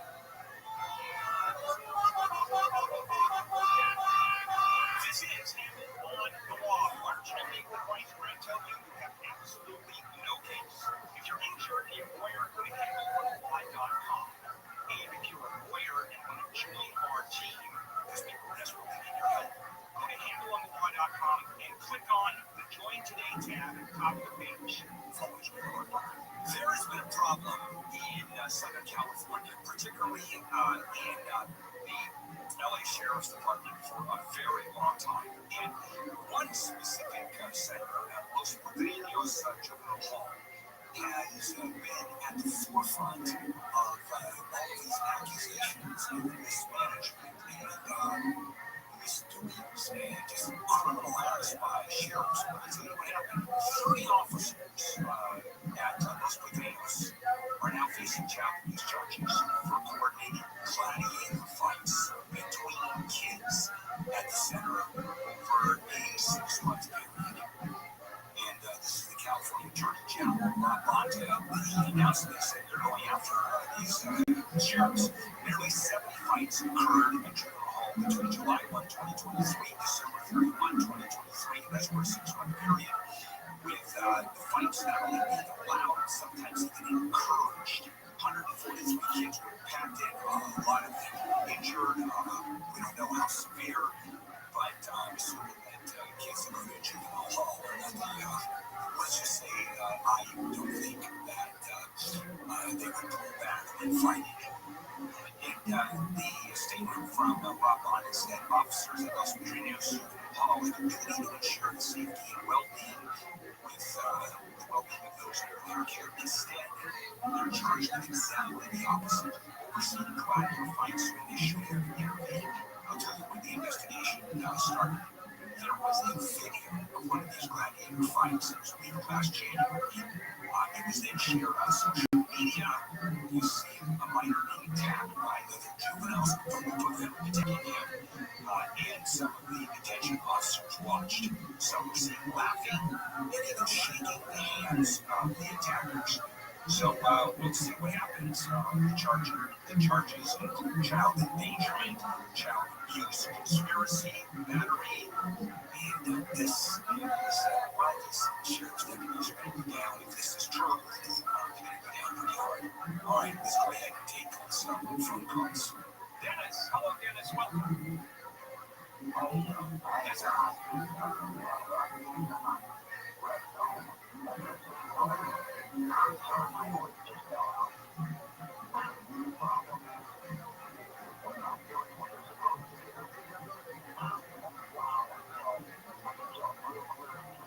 Don't worry about it. Don't worry about it. I hear you. I understand you. All right, so they're not doing what they're supposed to do. What are they supposed to do, Dennis, if they're not doing it? Okay. They're not doing any of that, right? Okay. Now, the fact that they should be doing that is that are those part of the terms of the nursing home?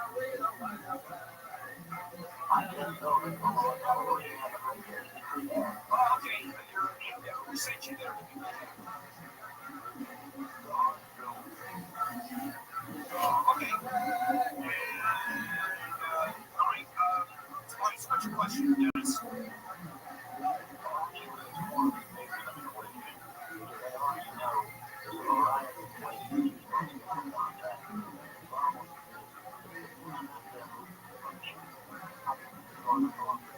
Yeah, I know. It's tough. You know, it's not a question of functioning. It's literally a question of not having enough staff, changing their business model. I mean, it goes crazy on and on. How long is left being rehab, Dennis, when you get out? Oh, all right. Thank you. All right. Now what?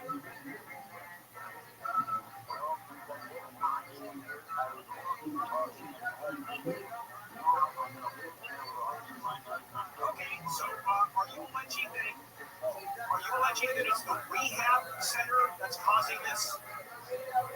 You walk in, you're in pretty good shape, and now you're in a wheelchair, and you're breathing on some kind of breathing device. Why did you go into rehab anyway if you were in pretty good shape?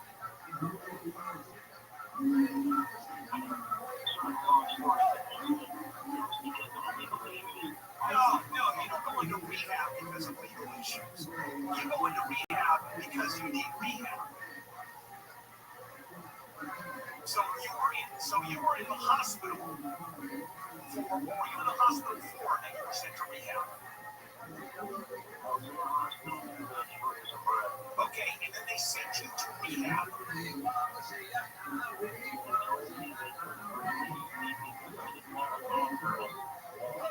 Who couldn't release you? The hospital?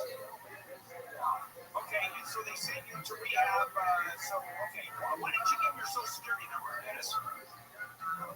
Why didn't you give it to them again? They had everything, and they asked you for your social, and you already know they have it. Why wouldn't you repeat it?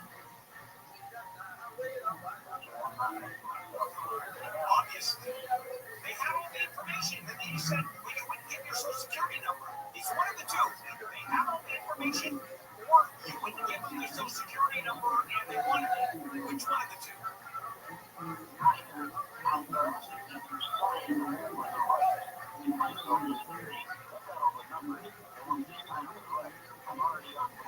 No, you don't. Not your social security, right? That makes no sense.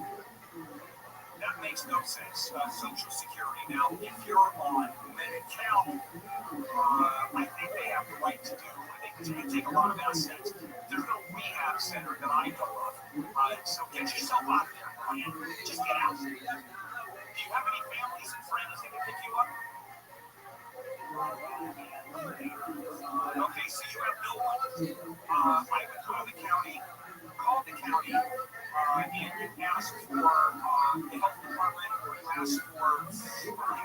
ask for and I don't know what to tell you. So what do you do, Dennis? If you've called everybody, if you've done everything, I don't know what I can give to you, Dennis, because every time I come up with a dash, you say I've done that, and that's possible. I understand that. And when you talk about bad luck,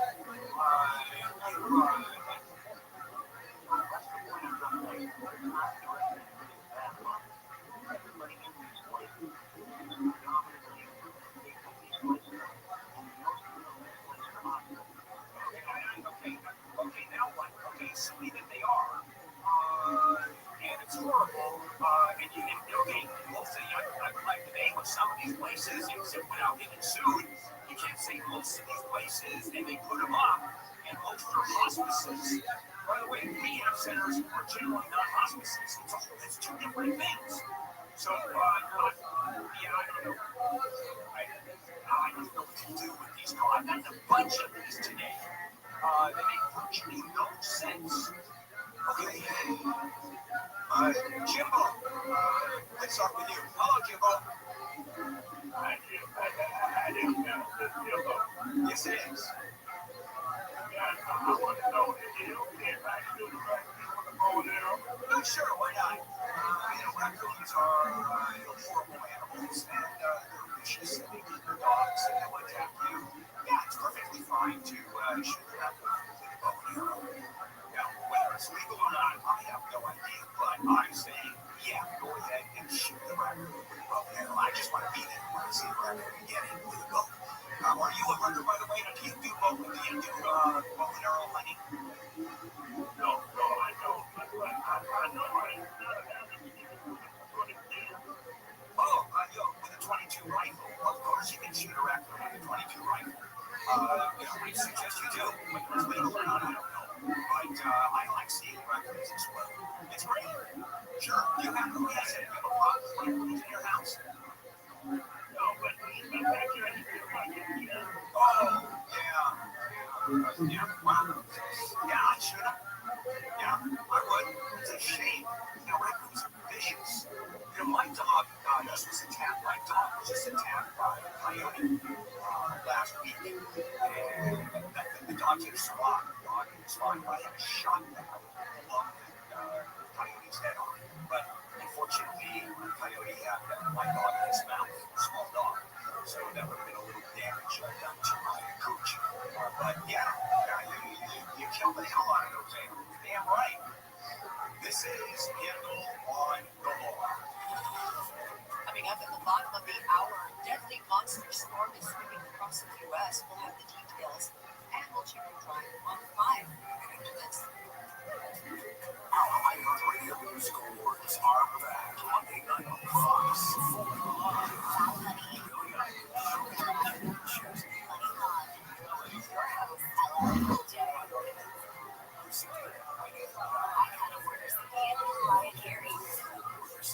We're celebrating iHeartRadio's Tour of the Century Award, honoring Taylor Swift, the Eras Tour. Live on Fox Sunday night, starting at 8 p.m. And listen on iHeartRadio.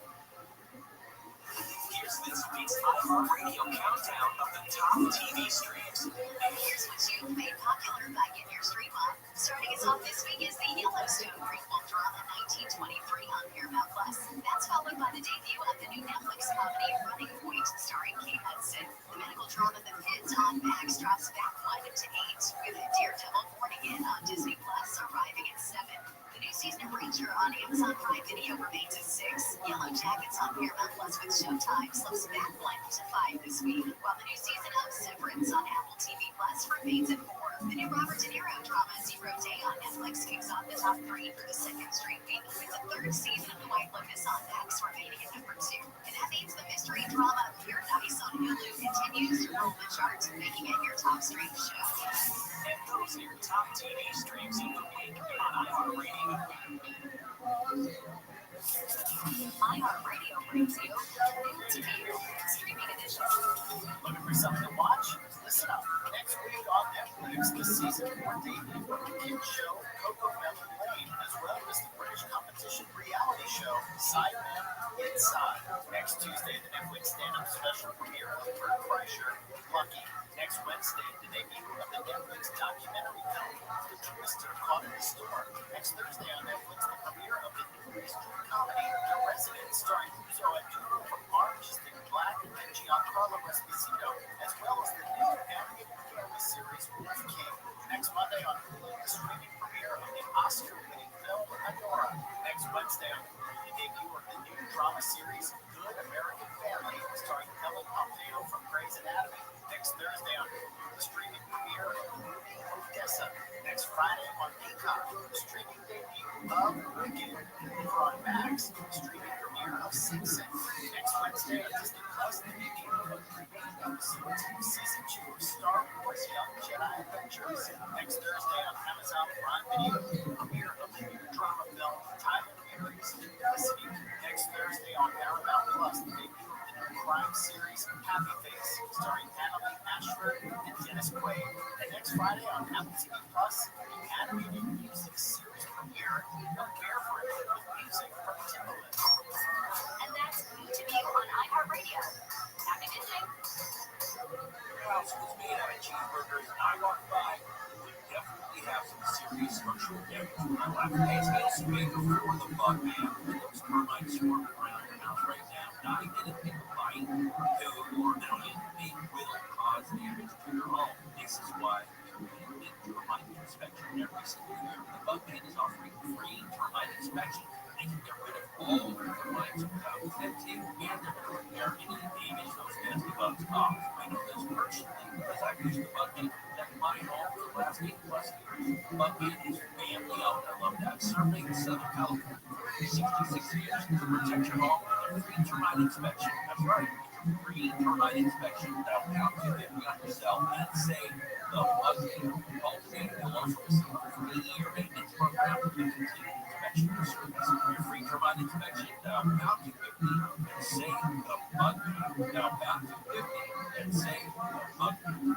City of Hope, we're more than just a top-ranked cancer hospital. For over 100 years, we've been making breakthroughs, pushing the limits of what's possible, targeting cancer at the molecular level, pioneering treatments used worldwide, discovering success in treatment of types and stages of cancer. If cancer is the question, City of Hope is the answer. This is Hope. City of Hope. Learn more at cityofhope.org. If you have rats in your attic or walls, don't make the mistake of putting out poison or wasting money with a company that charges you monthly to check rat traps. Rat Proof. For a one-time fee, Rodent Stop will identify and seal all rat entry points, track and remove all rats, sanitize your attic to remove any nasty viruses, and remove and replace all rat nest-infested attic insulation. Rodent Stop is so confident that they can stop your rat and mice problems that they provide a lifetime guarantee. Read all the 5-star reviews on Yelp. If you have rats or mice in your house or business, call Rodent Stop.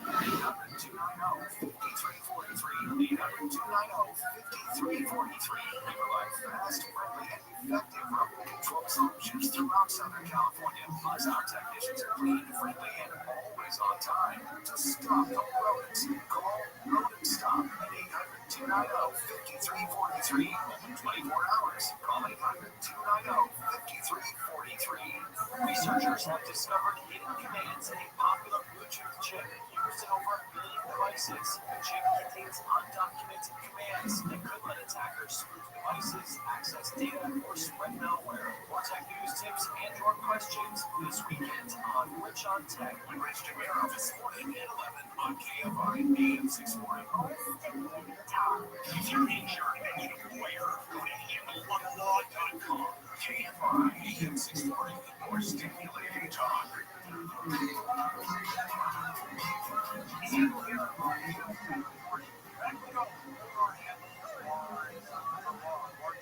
Advice.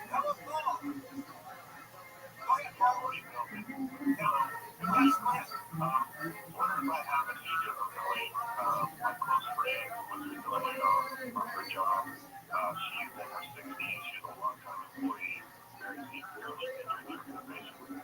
Come to find out that they're going to be replacing her with someone half her age who's a surf worker. And the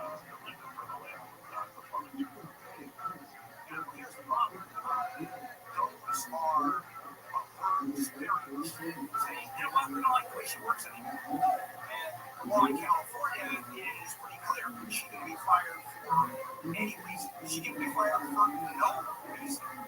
Now, you can argue that within ageism, elder discrimination, age discrimination, getting weaker and weaker, overriding that is, California is a right to work state. You can get fired for any reason whatsoever. And here's why. They're going to argue, we don't like the way she works. And she's going to say, oh, no, it's only ageism. There you can prove it. And how does she prove that they don't like her? Or they're unhappy with her? Or for some reason they're just, she no longer, fits what the company wants. Very good. Really? Yeah, I agree. I think that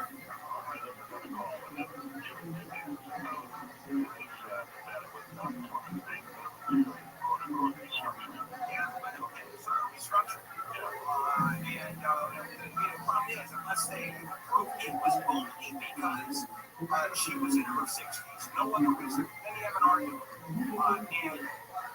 And people come in all the time, they bring in people who are cheaper for example. I'm assuming that whoever came in who was halfway came in for less money, correct? Okay, so their argument is, we want to save money. That's why we let it go. Nothing to do with our age. We just want to save money. Okay, what do you do with that? No, you don't want to save money. That's not your reason. What do you mean that's not our reason? That's exactly the reason. How does she prove that that is not the reason? I'll tell you what you're thinking. You can't do that. So, that doesn't go anyplace.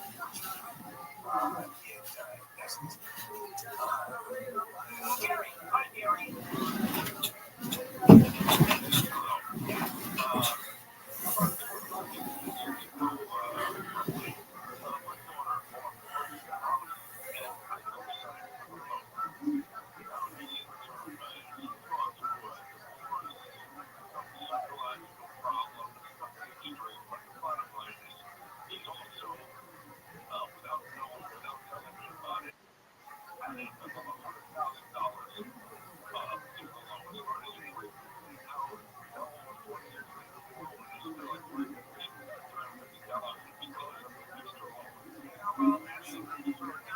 She can add all the money she wants. You're not responsible for any of this. All you're responsible for is what you signed on for. Okay. Well, yeah, go ahead.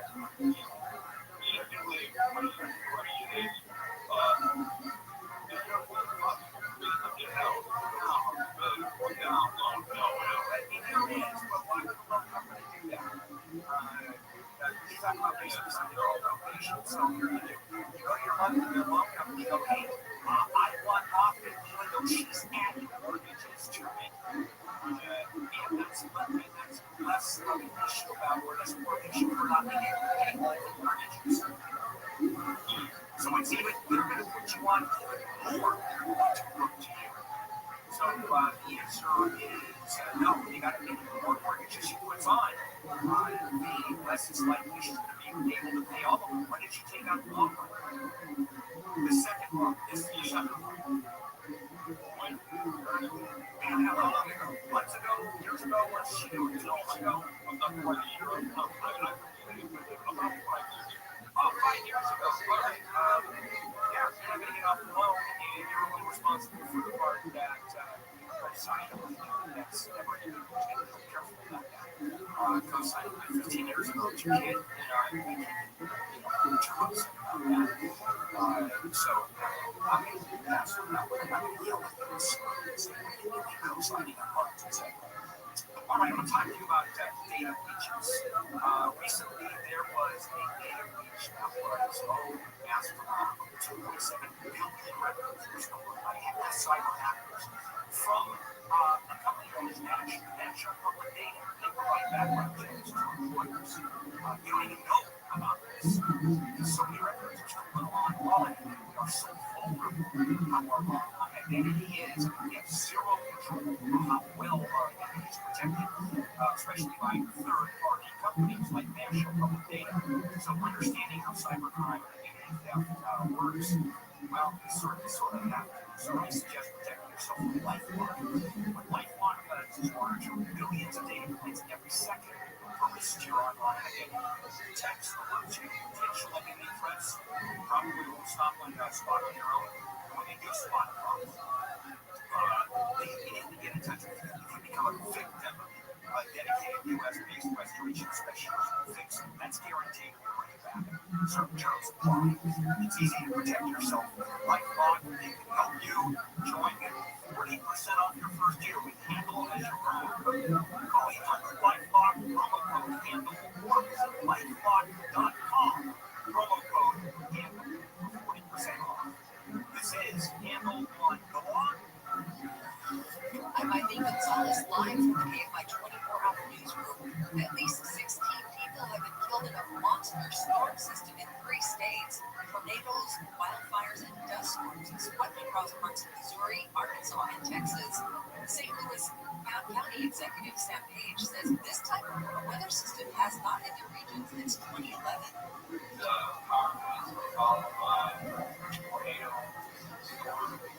We have not seen people protected damaging buildings. Authorities in several states say many more people have been hurt by the wild weather. A new homeless department would be created by the LA County government next week. Supervisor Lindsay Horvath says recent audits of the LA Homeless Services Authority have proven to her that a new path forward is needed. I don't think we need to give more money to the system that we know is already working. We need to move quickly. We need to move with intention. She says she'll introduce a motion Tuesday that would create a county department by the summer. LAHSA is co-governed by the city of LA and the county, and recent audits have shown poor accounting and accountability for billions of dollars in funding. Rising inflation is starting to affect food prices in the U.S. and around the world. These shoppers in LA say they're doing more meal planning and buying more snacks. You want snacks or you want the treats, and sometimes you just think it's not worth it eating out. It's becoming extraordinarily expensive. U.S. Labor Department data shows inflation in the U.S. was at 2.8% at the end of February. The nonprofit organization Friends of Big Bear Valley says there's still some uncertainty about what's going on with the missing third eaglet. They say because their camera's view is partially blocked by a snowbird, they can't say for sure if the chick is there or not. During feedings yesterday, only 2 of the 3 baby eaglets could be seen. Let's go to a crash on the 405 in Mountain Valley. Southbound side of the 405 is beyond beautiful. It's a vehicle wreck. Everything will run the right-hand shoulder. That's above the lanes on the South 405 from Long Beach all the way to the 405 south from the sea. Staying in Orange County and Anaheim, 91 eastbound for the 57.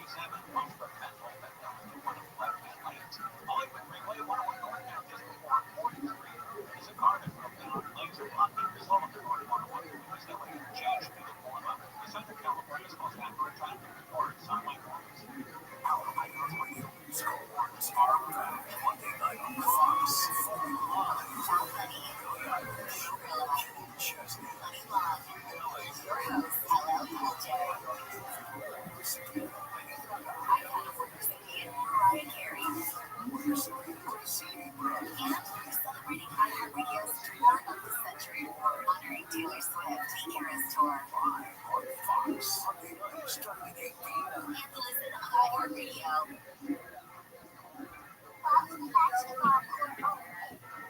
Because the players get dribbling.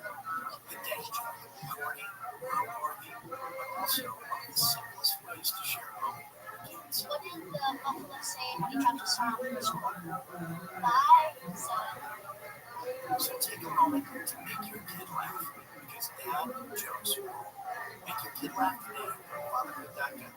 Brought to you by the U.S. Department of Health and Human Services and the The free iHeartRadio app is #1 for music, radio, and podcasts. All in one. Discover a podcast from our library of over 350,000 titles. Here's an iHeartRadio podcast preview. Lisa Sky and I love working with people. I want to do something that really lights me up. I love creating community, connecting people. She was excited about her new job. Day 1, literally 8 a.m., I have an email that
Follow this podcast for free on the iHeartRadio app. Number one for music, radio, and podcasts all in one. What's worth watching and what's not? Curating Shades with watching Wednesdays at 12:30 on KFI.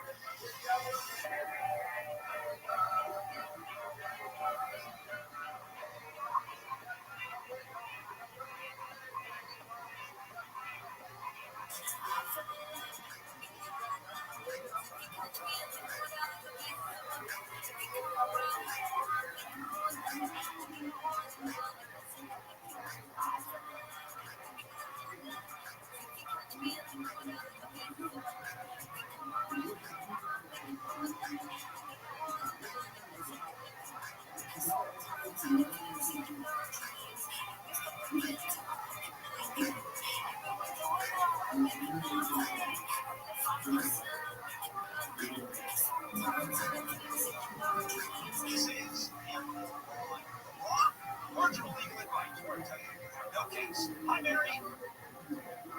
Hi, Bill. Yes, ma'am. I am trained laboratory, okay? And I've been trained for about 2 years. And I'm in the medical field, so I make decent money. My ex-husband in court was asking for $1,800 a month, ended up getting $500 a month, and I plan to retire hopefully in 2 years. But my attorney at the time said, you probably should go ahead and pay it because if you want to appeal it, they're going to ask for your payroll records for the last 2 years. Appealing in 2 years after? No, at the time that Oh, I see. You told you not. You told you don't appeal it. Okay. And you said pay $500. I mean, it makes sense. So, because I make quite a bit more. yeah, no, I understand. That's balance. How long are you being balanced? Till he died. Why? Because you were married for quite a while. 13 years. Wow. That's lifetime support. Yeah. Wow. That's a big one. Okay. So, what's your question, Mary? How do I stop this? Yeah, there's a couple of different ways of stopping spouses. The more complicated, time-consuming, expensive way is to go into court and or a change of circumstance, or you probably have to wait until your income goes down. It's a little late to appeal it. $500 isn't very much, by the way, in the relative terms. How much money do you earn? Can I ask? Oh, about 160 to 175.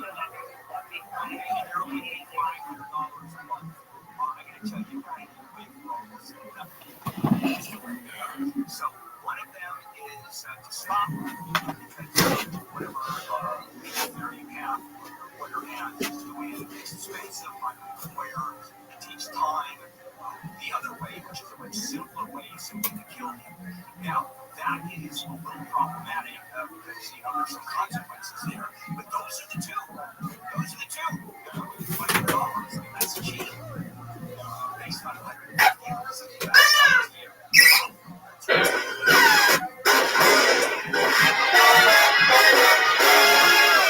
Hey, this is Rabbi coming to you live from the world famous comedy store in Maine for a brand new episode of Kill Tony. Get up with Tony next week. Fuck yeah! Hello, make some fucking noise, comedy store. It's Brian Redband. That's Charlie Martin running around. Ryan J. Belt's in the house. You are the #1 liked podcast in the world, Kill Tony. Make some noise one more time for the hundreds of thousands listening around the world. A lot of fun stuff coming up, Ryan, this Thursday. You, I, and the entire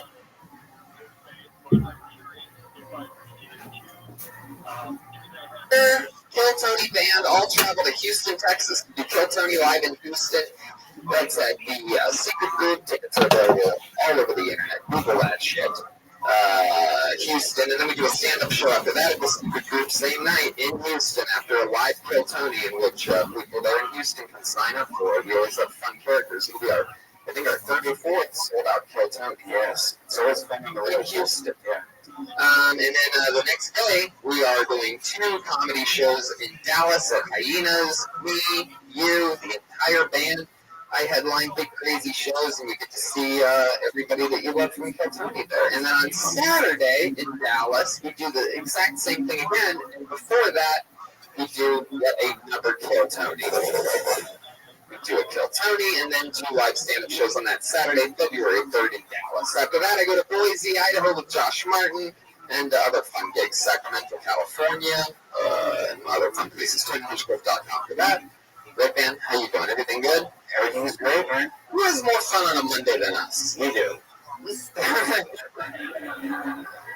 Exactly what I'm talking about.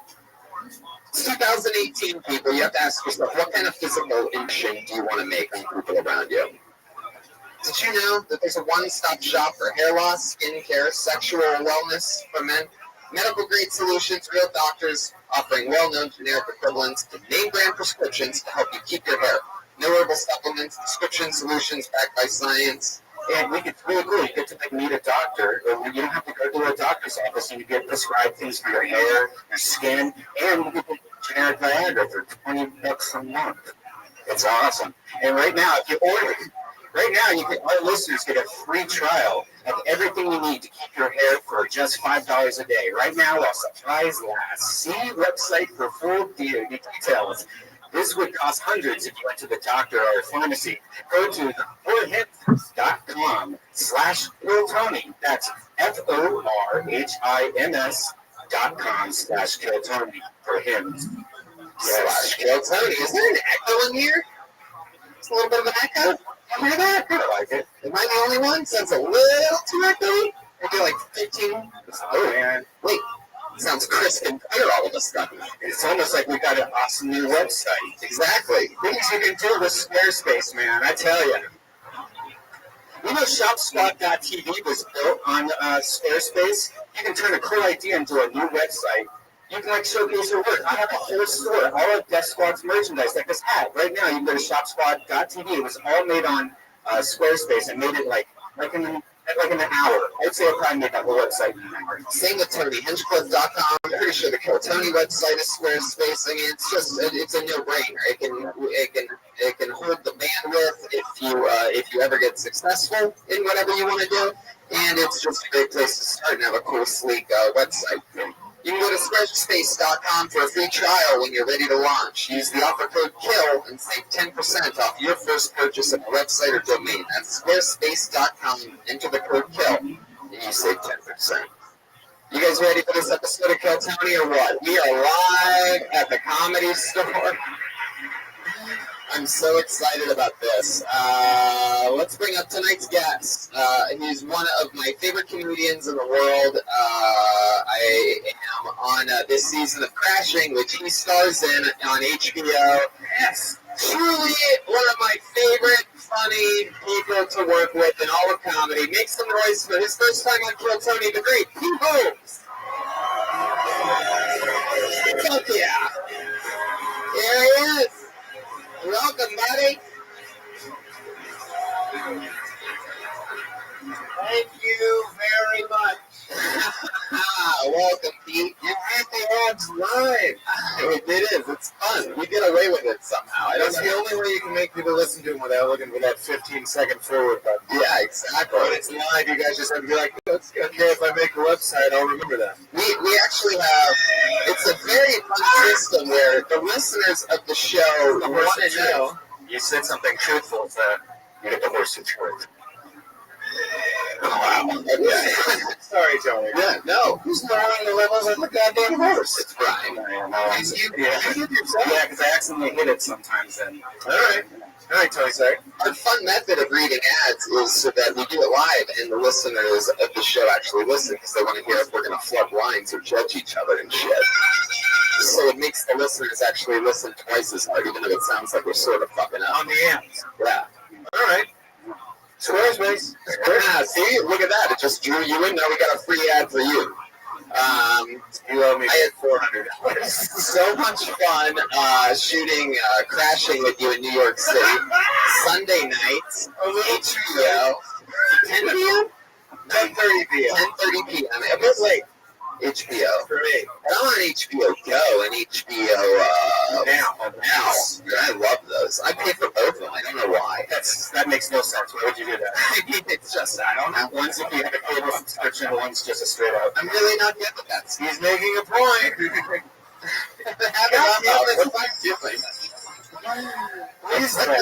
press the button for me once. I love it. I want to do it. Oh, who's here? I know how to improv. Oh, it's the police.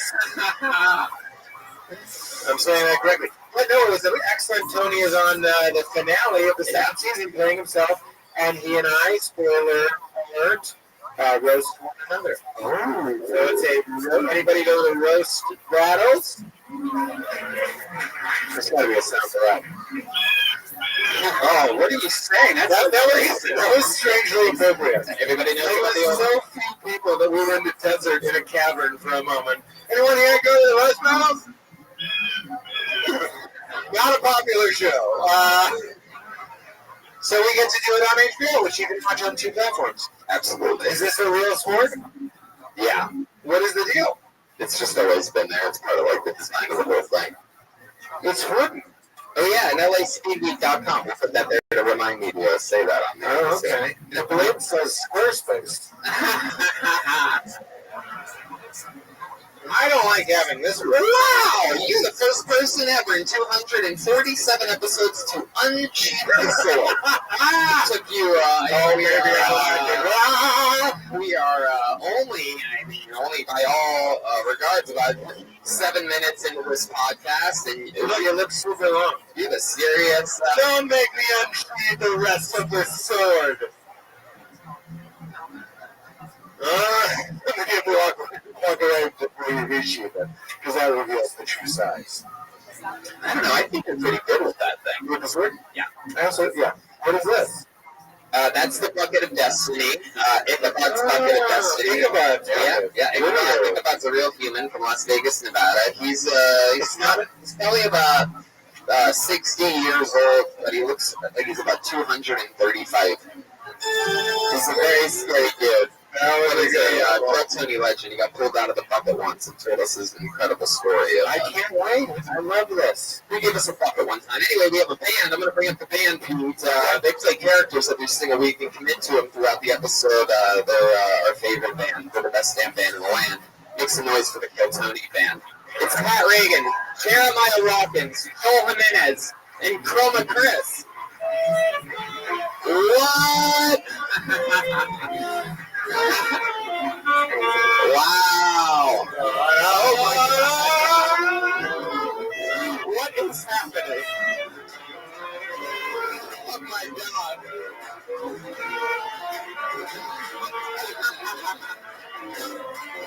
There are literally about 15, 20 people on this stage. This is incredible. Oh. Wow! Just when you thought the Kiltony band could not possibly get any more powerful. Here's some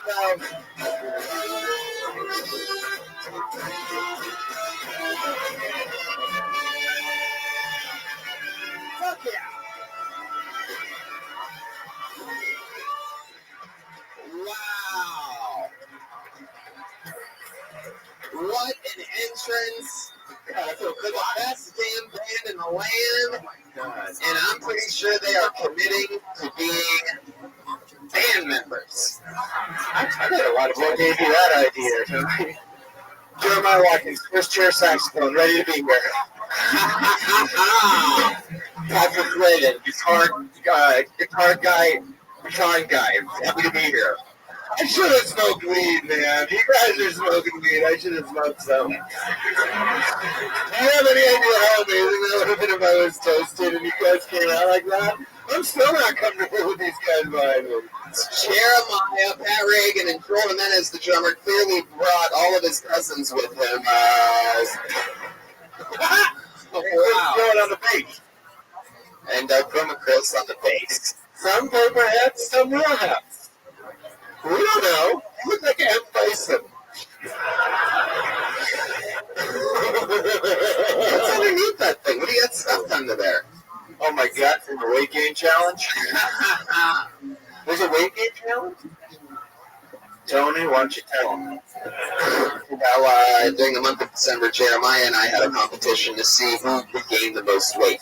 If I won, then we would get to shave Jeremiah's famous golden arches, that lovely haircut that he has there. Yes. We were going to shave his head. And if he won, then he got to host an episode of Tell Tony.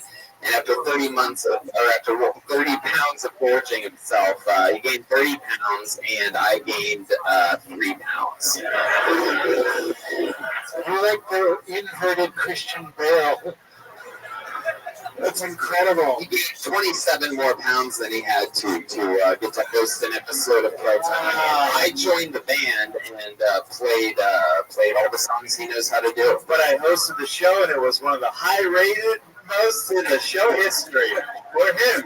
I think we're getting some of those glimpses of Jeremiah's hosting. High-rated. Is it too late? High-rated most show in the galaxy. Is that a bong? Is that a bong? If it was a gift from my grandma. I am so excited about going to be in my bedroom.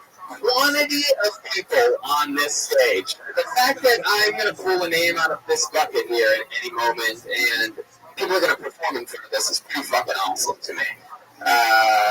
If I pull your name out of the bucket, you get 60 seconds of stage time. You know that time's up when you hear the sound of a kitten. That means wrap it up then, or else sure going to bring out the angry West Hollywood bear. Wow.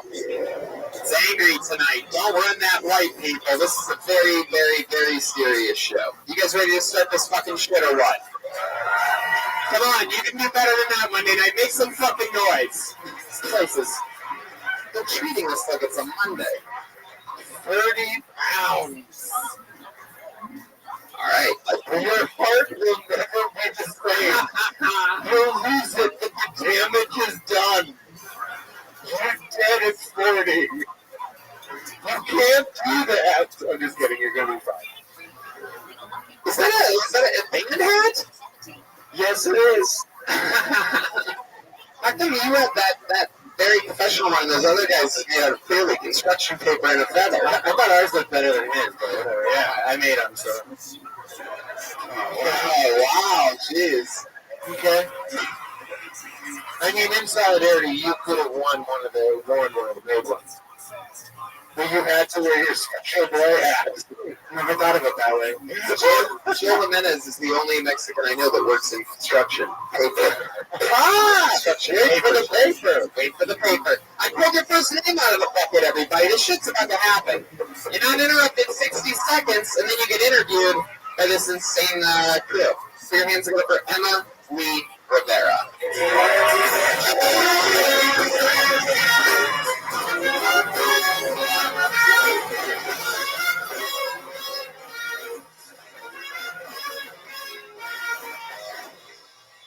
Hi, everyone.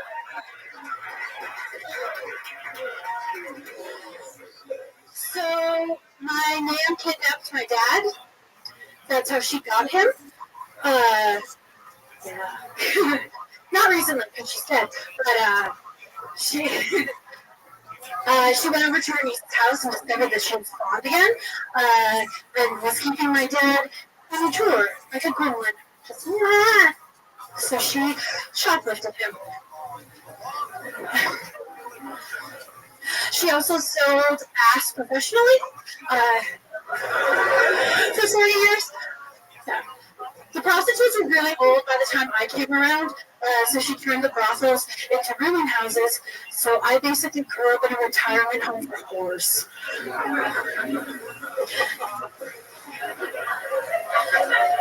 Yeah. Which was a bit of a juxtaposition because my parents are Orthodox Mormon. Why do you a Mormon, Joe? Emily Rivera. I look so Mormon they let me in the temple.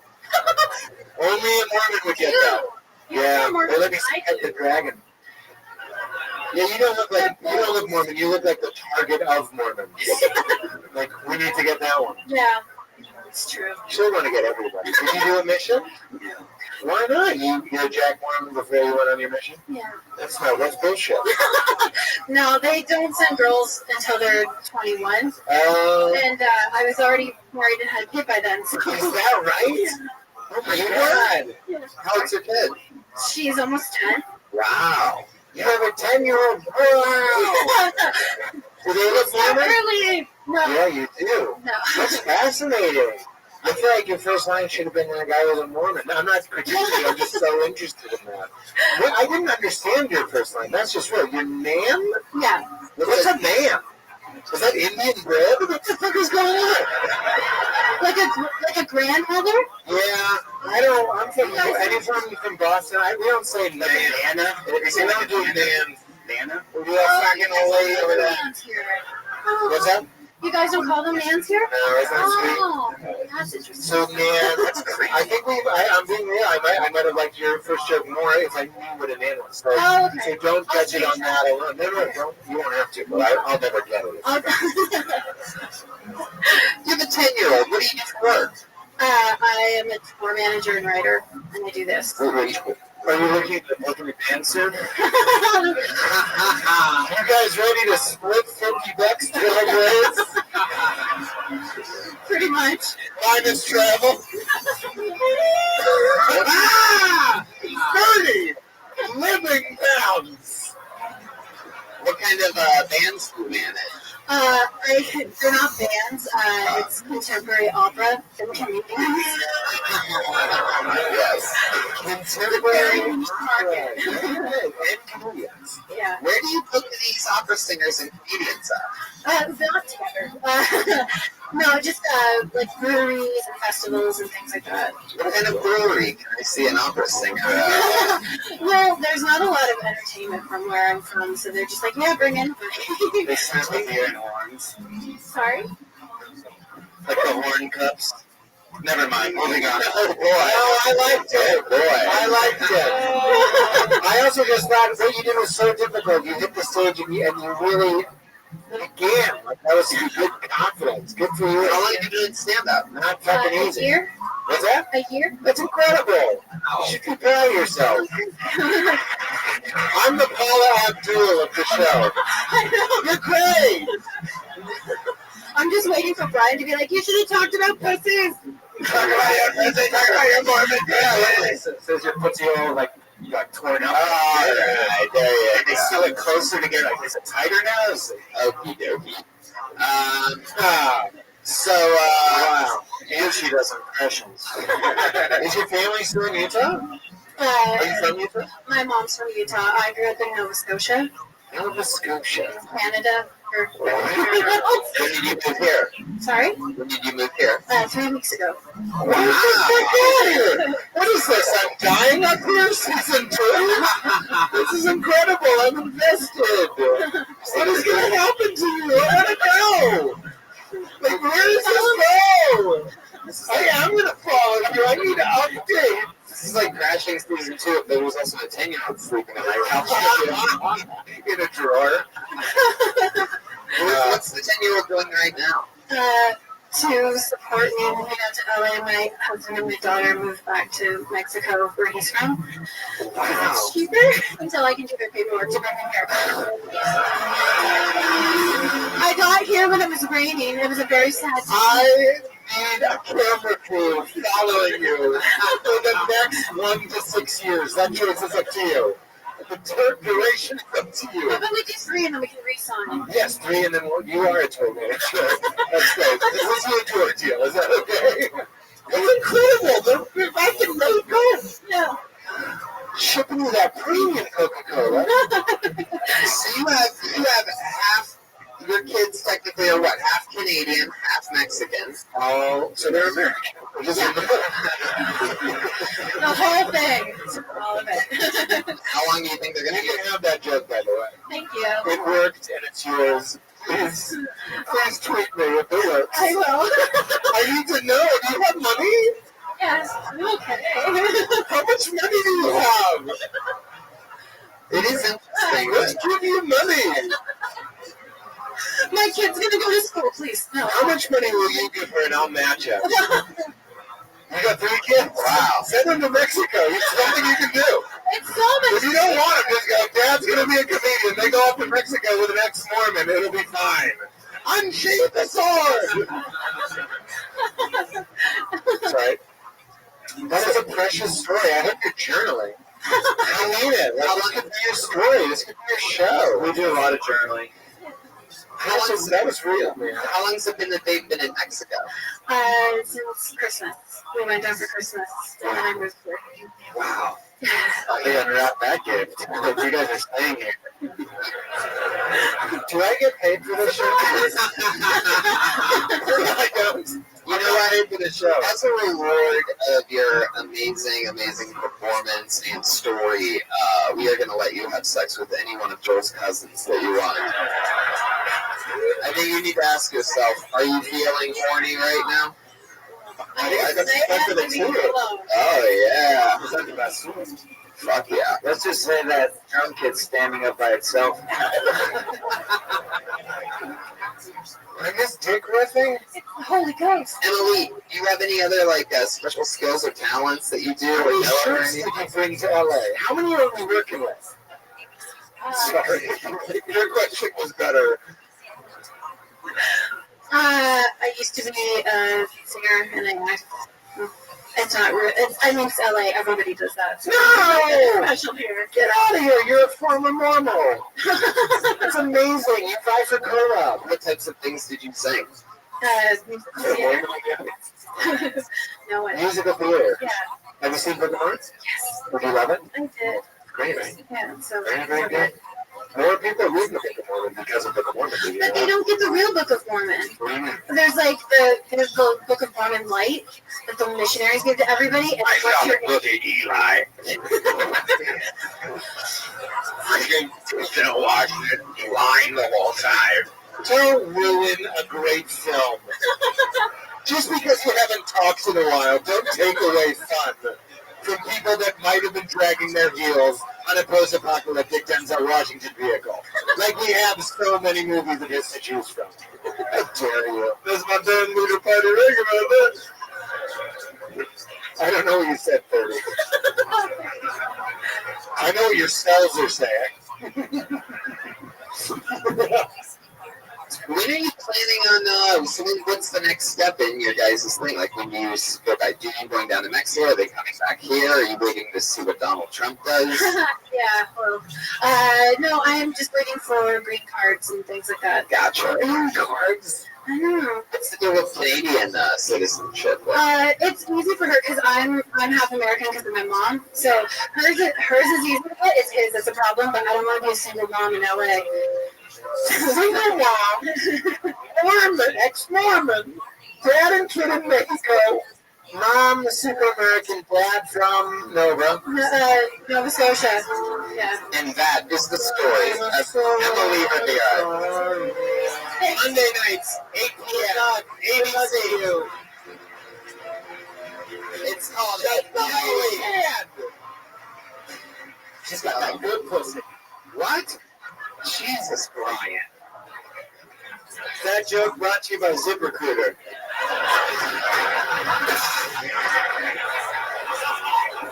Wow. Son of a bitch.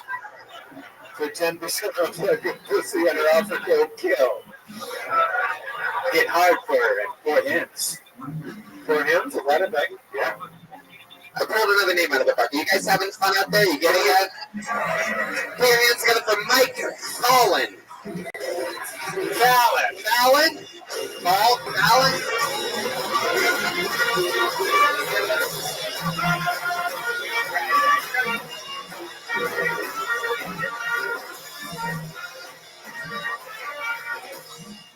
How you guys doing tonight?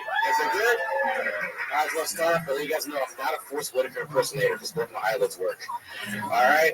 I'm saying that's the only thing I like about Star Wars Rogue One is that he's in the future, he's black, he's a rebel. And that's true about a glaze and he can't fix his eyes. It's bullshit. That's all I'm saying. It's the truth. I mean, there's a lot of stuff that blacks have to go through, like being for Kardashians. Kills another clicks like Pokemon cards. It's the truth, man. Like, I was having this one nightmare. I get a Kardashian over a house, like plantation entrance. I walk in, I see posters, Django Unchained, room tattoo, a dragon. Very uneven. I try to find a book out of the black night that's been 2 days. Stuff of that nature. I probably go like Kylie's room. I was like, the sunblock you said black slaves on was covered in love letters addressed to me, so I'm offended and intrigued. Just a little bit. Yeah, so moved to LA about 5 years ago. Still broke. And I think that's that I'm in it. We're still going. 5 seconds. Okay, yeah, 6 seconds. 5. 4. Say boners. Boners? That's what you want? That's what you wanted? Boners is a funny word. There you go. You can close with boners.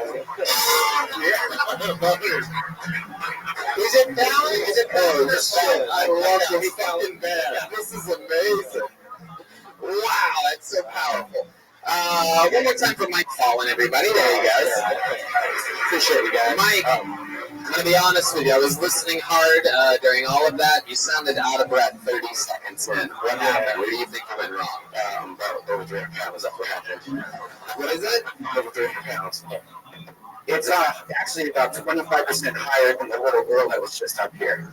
Yeah, you got to in the testing. 1, 2, manhood. Are you there? Testing. Oh, okay, it's there. Good. You guys hear me better? You guys good? Okay. Well, you were a little quiet. It was hard to hear. I think you. I like your style, but I put it into the. I bet you're one of those guys that can really project. Am I right? When you're mad about something, you can really get loud, right? That's true. Like, about Chipotle and my order wrong, same thing. Can you do me a favor? Without using the microphone, can you like yell anything you want, like as loud as you possibly can, without the microphone right in front of you? Yeah. Can you guys hear me? Yeah, that's good. Wait, was that the yell? Okay, I'm not like that was your most powerful yell that you could do? What are you, Robin Williams, making a Robinson yell at you for no reason? Like, who's over 30? Who's laughing at that riff? That's a dead book. I'm just trying to stop refunds. That's it, man. I don't want anybody to walk out. Mike, you have so many keys on your key ring that is exposed on the exterior. Yeah. I'm going to try my hardest not to make a janitor joke. I'm going to move forward and ask you, what are all those keys for? I just came from work, actually. Where do you work? Stolen tours. Keys, bad eyes. Yeah, basically. So yeah, I literally just came straight here. That's why I look raggedy right now. Can you drive the? Oh, we can't even tell. This could be. I mean, this could be you at your max. I'm like a supervisor there, so basically I sit in like my position for 9 or 11 hours and match the buses. Why'd you say 9/11 like that? Yeah, just up with 1 hour. I'm scared. I'm black. Isn't your job though talking all day long? And I can. It's still not. They got Yeah, actually, it's like comes in 9 different languages now on the computer. A lot is happening right now. Yeah. I do want to say that your Forrest Whitaker joke, I don't know why I'm giving advice. I think it's a good joke. Yeah. And I just think you need to, what am I doing? Is this what you do? I want to say you just need to go 99 times slower and then sell it. Forrest Whitaker is a black guy in the future. He's got 2 robot legs. They can't fix his eyelid. Yeah. Hey, I know. Thank you, bro. I appreciate it. Yeah, that's a fine joke. Well, I mean, what I'm saying is part of what makes comedy funny is that we care so much about insignificant shit. You know what I'm saying? Also, it's my 3rd time only. Wow, that was a great question. Look at that. I'm not criticizing. I'm a big fan of yours. Oh, thank you, bro. I watched all your YouTube videos. Oh, Batman, obviously. Thank you. Thank you very much. Big fan of yours and Jeremiah. I'll say it the hot. Can you not water down my compliment by bringing in 30? Okay. Hey, there's no chance I got you just love everybody? Not everybody, bro. Actually, stay up. My baby's losing those pounds. So that's amazing. You just feel really good. That's a good joke. Yeah, I did the open mic at the Laugh Factory. Don't mention other clubs. Oh, yeah, this is your 2nd time, clearly. Where was the other place? The Ha-Ha. But you just had your 1st time ever on stage. What do you do for work? Oh, yeah. What exactly for Starline Tours? I manage the buses. I make sure the people are taken care of, the drivers are on their shit. So. Wow. All right, there it is again. I don't get that, but he has so many keys. What else? There's something else hanging out in the back there. They're just keys, bro. What's that thing? Is that a weapon? What? What's that? It's the back key thing. What's that? Now I believe your job. Yeah. Let's see that. When's the last time you zipped that jacket? That's a great burn. That's good. That was a great burn. That's nice. Wow. Respect. I like that you're wearing a flight jacket because you look like a flightless bird. Yeah. Okay. I didn't know we were roasting. I'm trying to help you. No, I always gave the last girl money. All right. I felt bad. What's your PayPal? It feels weird. That's weird. It's all good. So, Tony, yes, I have a question for Ron Lunches. That is funny. Yeah. What's your question? I noticed, could I get a little bit more volume in this microphone, please? I noticed that you're wearing a Vic Firth brand thing. Are you a drummer? No. All right. You're supposed to say too much cardio. That's the word.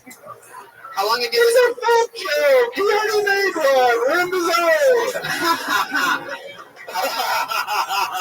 How long have you lived in LA? About 5 years. Where are you originally from? San Diego. San Diego. Yeah. So you've been here for 5 years. What have you been doing with your nights? You just started. I've been writing. I'm usually, because I got hit by a van last year. Wait. Listen. Okay, listen. No, okay, let me finish. I know. Because I've been a dancer for 13 years. Wait, what? Let me finish. Wow, this guy knows how to be a fucking guest on this show. You see this? Get to the good shit, motherfuckers. Okay.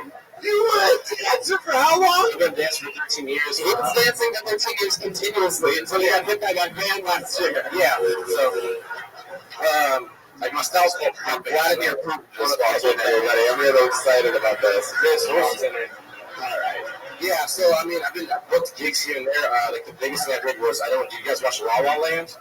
Yeah, the movie? I'm on freeway dancers. You what? Where are you? Yeah, when they open the back of the movie truck, I come up from the side and all that. That is awesome. We're the marching band from that movie. Yeah. I'm glad you got your credits on IMDb for that. Wow. What kind of We also have to, you're saying a lot of funny stuff, but you gotta wait for that laugh to fade. You know what I'm saying? I got your tips now. I respect it. I think it's cool. I appreciate it, bro. Do you want the sword? In La La Land, the band that you jumped out of, was that an ice cream truck? No. Okay. I thought that's what we were doing. That it didn't work. You thought it was me. Where were you when you got hit by the van? I was working, actually. Were you don't tell me it was a Starline tour. No, it was a Sunseeker van. Sunseeker tour. Those are the rivals, right? Sort of, yeah. Do you think that you did something to piss them off or something like that, and they sent a guy like, hey, go get that one guy from Starline that looks like a blacker DJ Khaled? It's all about locations, isn't it? Yeah, you know where the houses are, you can get a better job at Starline and stuff. Just more. Wasn't it one of our ads? No, that's not what it was. I mean, the individual needs to know where the houses are. They don't just tell each other. No, not really. It's like real secret. It's like I know where Kanye's, like summer house is. It's like about being a stalker. It's the story all of Brian's. I really can. I got a cable from me. I did the city tours. I don't do tours. What do you mean city tours? So basically, I managed the double-decker buses, the giant red ones, and then the city tours, the home tours of the staff cut-off bands. Hello, Governor. Thank you. Do you have any other than dancing, any other special skills? No, fuck it, man. What are you doing? Listen to us. We need to know what you were doing. We were hit by a van. I was at work, bro. I just told you. That's not a story. That's a location. What happened? Okay. You were hit by a van. I'm not mad at you. I'm mad at him for moving on. He's like, well, we had the van story. Yeah. You were hit by a van. Was it behind you? Was it in front of you? Did you know the guy? What happened? Literally, I was at work, and I was hit by a double-decker back in. I was standing behind him, got in, and the guy in a van. Double-decker, you're talking about the Taco Bell taco, right? He was smacking into your mouth. No? All right, go ahead. Sorry. And so basically, as our double decker was backing in, a guy from Sunseeker went on the spot, waiting for this cafe would occur. It didn't work, but that is an excellent joke. Yeah, the Rainforest Cafe Whitaker. Okay. Laugh on the way home. That's an A+. I'll try. I'll see this up, bro. So, when we finish the story, yes, we're learning to roll with laughs. Wait for it to trickle out, and then find that pocket to slip back in. It's not a funny story. It's just, I know, but I love it. Okay. So Decker's backing up. You hear the beeps. There they are. Yeah. The guy wanted a spot. I told him to go around. He didn't want to listen because he had customers in his van. He tried to push me out the way to the front of his van. He caught my knee, so it slightly got dislocated. It's almost back to normal now. And then he took off. It was an intentional hit. Yeah, it was intentional. What is that called? It's like assault for the vehicle. Yeah. I'm in the middle of being taken care of right now. You what? We're in the middle of taking care of it. If you're out of the timing, what the fuck is going on? What do you say? We're in the middle of taking care of it in the courts. Yeah. Right, what's courts? I don't know. Now I'm so glad I'm not stoned because I can barely follow this. Is there any chance that you'd be willing, because I just know that this crowd, I know the Kill Tony audience very well. Is there any chance you'd be willing to give us a little 20-second display of some dancing right now? Unfortunately, no. I'm still doing this video on you. So come on, nobody will ever find out that you dance, or this could never be used against you. That's all good if they want to. They can look me up on YouTube. Just have Mike Fallon or my dance name. That's it. What's your dance name? Kingdom Kid. That's all we really wanted to do. We just wanted that one line. That's all good. I'll do next week. Kingdom Kid. Yeah, spin in a circle for us. Mike, it was your third time ever on stage, and it was a pleasure meeting. That was incredible, man. You totally hear you. Take your time and project a little more. Slow down. You'll be great. Mike's calling, everybody. There he goes. Nice to meet you. Kingdom Kid 90. I like that guy. Mike Fallon. Is it Fallon or Fallon? It is Fallon. Fallon is spelled different. In your relation to Jimmy? I want to be that guy. That seems like a fun guy to be. You know what I mean? Like, I bet he's having fun. I know that's a weird thought, but I'm like, yeah. If I could be him for 4 hours, I'd pay $50 for that. I pulled another name out of the bucket. We're going to keep it moving. Put your hands together for Sean Lubin. Lubin! Oh, yeah. Wait, Sean Lubin. What? Red Band, that's the goddamn band play. Sorry, this doesn't count your time, ladies and gentlemen. Sean Lubin. All right. One more time for Sean Lubin, everybody. Come on, give him a shot. Oh shit, we just made it. Good time to do that. He's going to be on stage. This doesn't count to his side, but he's doing time stand-up. He's like, now's the window. Yeah. All right, ladies and gentlemen, for the third goddamn time, unless that was part of your set, in which case leave now, Sean Lubin. Thank you. Thank you. My name is,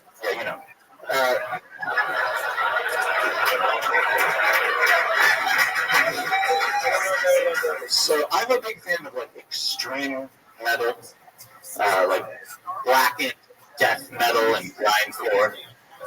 Yeah, especially the underground 90s shit recorded by evil teenagers. Which is why, personally, I think the holy grail of that genre is locked in an evidence room in Littleton, Colorado. Because I think the Columbine Killers had a demo tape. And it's probably amazing. They went to Amon Amarth, Jimmy Butcher. Their apologies. Can the Littleton Police Department please leak that shit on the media flyer?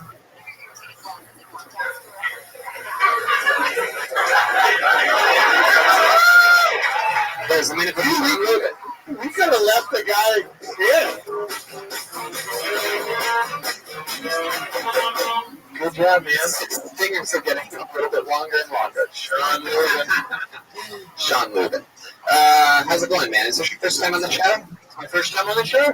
How long stand up? I want it right off the bat. Started in 2014. 2014, so 4 years. Yeah. Oh, yeah. Don't make me too Could have said that. Yeah. You said that. You look like a there's mother.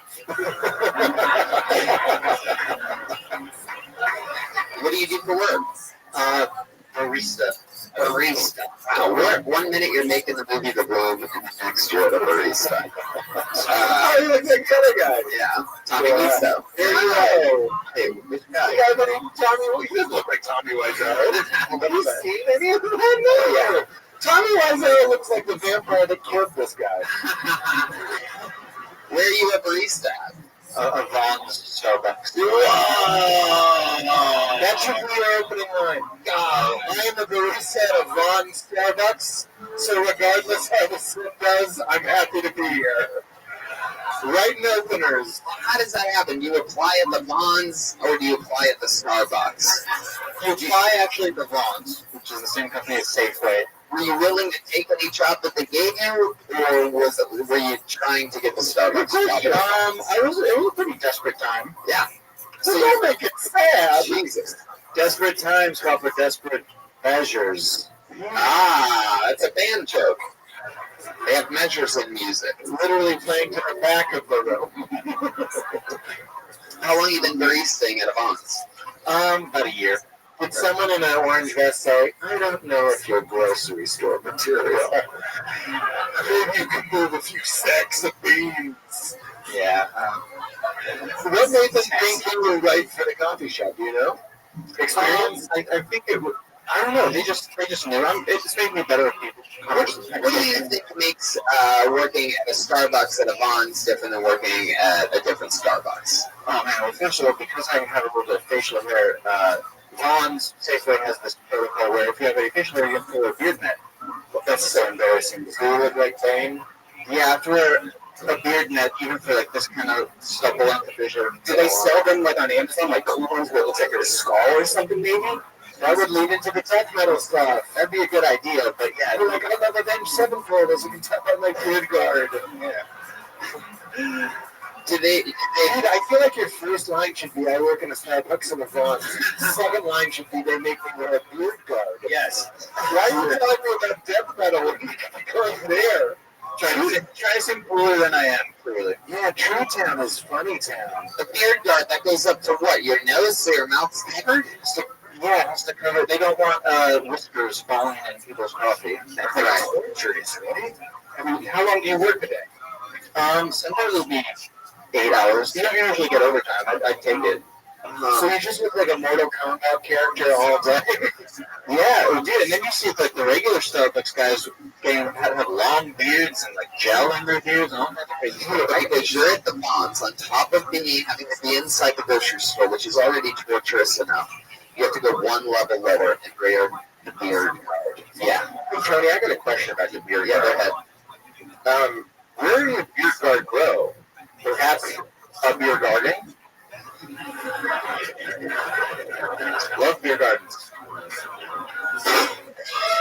I still feel like I like that one. Top 3 guys to be tonight. Sean, what else do you do? What do you do for fun when you're not writing or doing stand-up? Well, I feel like the elephant in the room, a fellow from my old alma mater, Oaks Christian High School, was in the room. Wow. What are you guys' mascots over there at Oaks Christian? The Oaks Christian Lions. Wow. So let me get this right. That guy, you were talking with him, you got called up on stage, and in the first few seconds, he just was like, hey, man, you remember me. Yeah. During your performance. You must have thought I was dead or something, I don't know. Wow. I'm alive, I made it. Was that one of your friends, or did you not even like him that much back at Oaks Christian? He was a grade above me, I believe. Yeah, it doesn't even seem like you know him that well. That's really interesting that he'd interrupt your set. It's a Christian school, known for its football team and all that. What were you doing there? What activities did you take part in? Smoking weed. Wow. Getting expelled right before graduation. Have you ever tried to smoke weed through your beard guard? That's hilarious. I think the third line of your action plan got expelled from Christian school for smoking weed. Yeah, I like that. Is that true? You got expelled? Did I miss that? No, I was selling tobacco to freshmen. Tobacco. So did they expel you? They found out about that. I was already on academic probation. Did you end up getting a what type of on behavior probation? like a GED or something like that? Yeah, I was working at a Starbucks in Akron, so that's as low as it gets. Yeah. What did you get? You got a GED. Yeah, I did. Yeah, I did. But wow, I'm comfortable here now. He is. So I think you didn't get it. Did you get a GED? I homeschooled the rest of the way, so I guess did you really? You could call that a GED. Wait, so you're saying you homeschooled? Who else was in the home in which you schooled in? My mom taught me. Oh, really? Dude, first night I was homeschooled. I haven't seen a student that was homeschooled. I've never. You know what's crazy? I will say this is interesting. I was sitting right next to a guy who got picked up right before me. Not interesting. Wow, whoever's sitting next, be careful. You could be up here bombing next. No, I'm just kidding, Sean. I'm just kidding. They just like it when I'm mean to people for no reason. They expect it because it's part of my brand and shit. Anyway, Sean. So, yeah, I feel like you have a pair of rollerblades. Am I close on this? No? You do anything else silly or fun or cool? Oh, I think music. You get a lot of chicks? Did you say music? I did, yeah. You make music? You seem like a guy that would do well with the ladies. You ever take them back to your place? Get back to the music! Homeschool them, you know what I mean? Whenever I take girls back to my place, they always ask me these weird questions. Like, do you have a condom? No, like, you say, I got a beer guard. Like, that was excellent. Let's get back to this music for a second. What kind of music do you make? Jeremiah's dying to know. All-punk progressive rock and opposition. All right, I am glad I asked. Oh! He is a bad boy! That's Fim Rock, right? I'm pretty sure Emma Lee Rivera can pick you one of her. Hey, any Frank Zappa fans in the band? Yes, I don't know. Huge Frank Zappa fan. I love what he used to do in the mid '60s. Yeah. Do you sing? Yeah. Scream. Can you give us a line of one of your songs right now? One of my songs. Sure. There's no bad people, only ones that get caught. I had freedom all along, I just forgot. I recognize a church song whenever I hear it.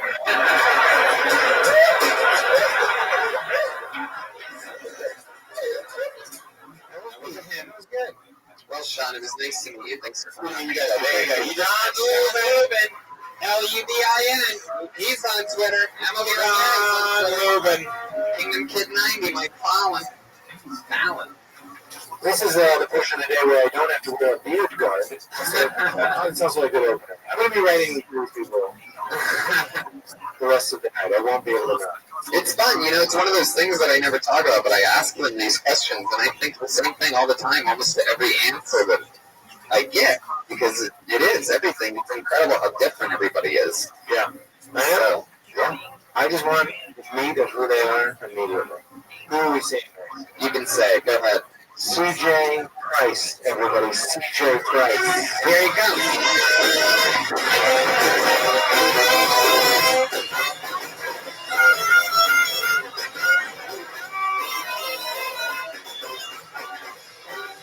Here he is. CJ Price. Ow! Thank you. I've been in a long-term relationship for 7 years, which leads me to believe if she breaks up with me, I'm going to die alone. Basically, because if you're in a relationship for more than 1 or 2 years, you're not going to get your game back. Not when you've been out that long. Michael Jordan retired from basketball 1 season. Came back, won 3 championships. He's gone for 7 years. He's a cautionary tale. Now he's a shoe. 7 years. We didn't used to do a lot together. But we started going to concerts. We went to Jay-Z for $9. Nothing more to live up to that. Amazing concert, but there's this bar near my place that sells an old fashioned. It's $10. That's 1 and 1 night Jay-Z. It's not worth it. Floyd's, the barbershop I go to, $27 haircut. 3 Jay-Z. Thank you. CJ Price. Hello. Right. How are you? Good. How are you? This is your first time on the show as well, huh? First time being at the show, yeah. Yeah. How old are you? 24. I think that's one of the problems is, like, if you and your girl break up, you'll be fine. Everyone knows that. Like, we're all just wiser than you. So that's the problem with that joke. You know what I'm saying? Like, the second joke was great. It's just like, I thought you were very funny, great job. But that first joke, it just didn't, I was like, he's doing it. You know what I just said? You open with how you should open, which is, this is what's interesting about me. You're just like a fucking corny-ass white dude. Get to it, you know what I'm saying? So you say, I've been with the same girl for 7 years. That's great. Which means you started dating when you were what? 17? 17. Wow. 17. I'm 24. I've been with the same girl since I was 17, which means I could be fucking completely wrong. How would I know? You know what I'm saying? I definitely know what you're saying. Yeah. Definitely. I'm just trying to riff. You're absolutely doing Like, both of you were so young when you started. You could be fucking completely wrong. And you won't find out until your next girlfriend. You'd be like, hey, don't put it on your ear? Like that, you don't know. I said on your ear. Like on the ear, like an ear job. So you're 24. How long have you been doing stand-up? That was my third time. Third time ever for you. Been doing sketch and improv for about 3 years, though. That's okay. That's 1/3 Jay-Z. What have you been doing all this time? If that's your third time on stage, what have you been doing for fun since you improv and sketch at the Second City. I'm taking classes at UCB. I'm on a house improv team over at Second City. Used to be on the sketch team there. What's making you all of a sudden get into stand-up? Is stand-up something you like really want to do, or are you just doing it to like improve on your sketch? Do you think? Easier to get stage time through stand-up and improv because there's not a lot of improv shows. You can just do you think about this Jeremiah Watkins character? Do real. Do you do impressions, by the way? You want to have an impression? No. Oh, okay, good. You're currently doing a Jim Gaffigan impression. Or Matt Damon in that dork one. You know what I'm talking about? I don't know the dork one. It's not the Downton Mr. Ripley? Yeah, you look like you've given Jude Law a sexual look. It's a Downton Mr. Ripley. He seems like to me like Waldo's rebellious son. Yeah, like you don't want to find this one, right? Yeah, like Waldo's looking for him right now. I have a good feeling about you. Good look. He's laughing.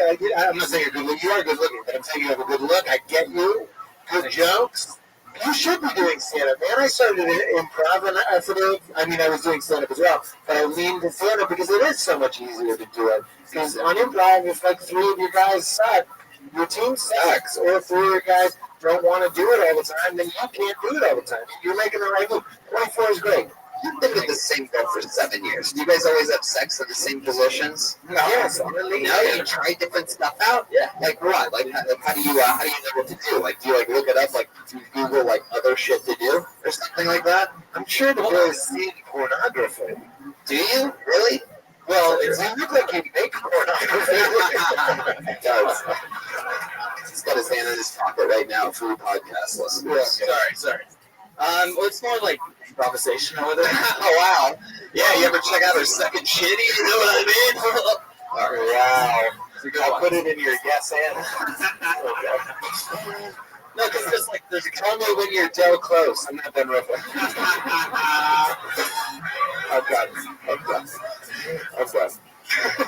Sorry, what were you saying? We're just comfortable together, so you know it's something and it doesn't work out, then we just move on to the next one. Sure.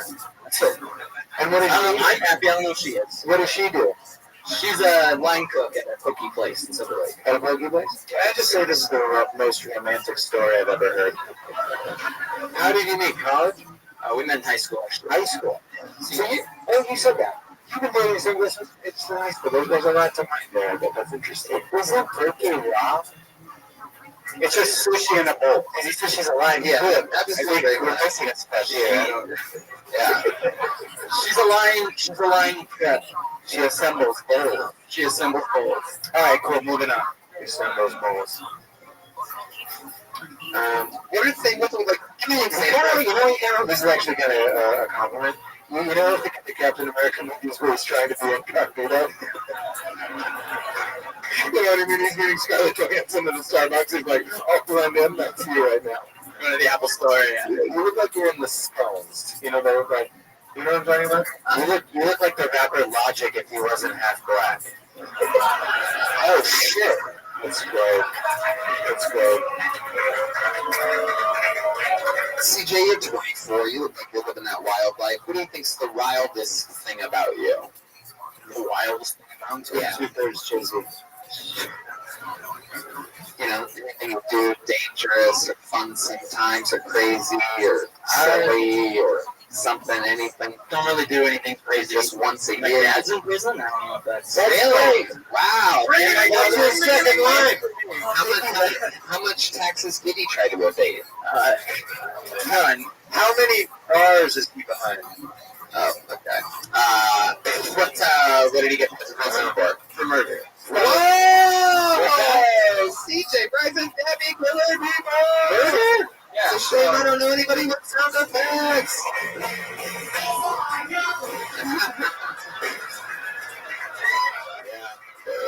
Right there. You like that guy that's with Biff in the future and Back to the Future too? What? Like the robot guy that's like, "Wup, wup, wup, wup, wup," when he calls him chicken? Yes. Watch the movie last night. This is compelling as fuck. Is this cool for you to talk about?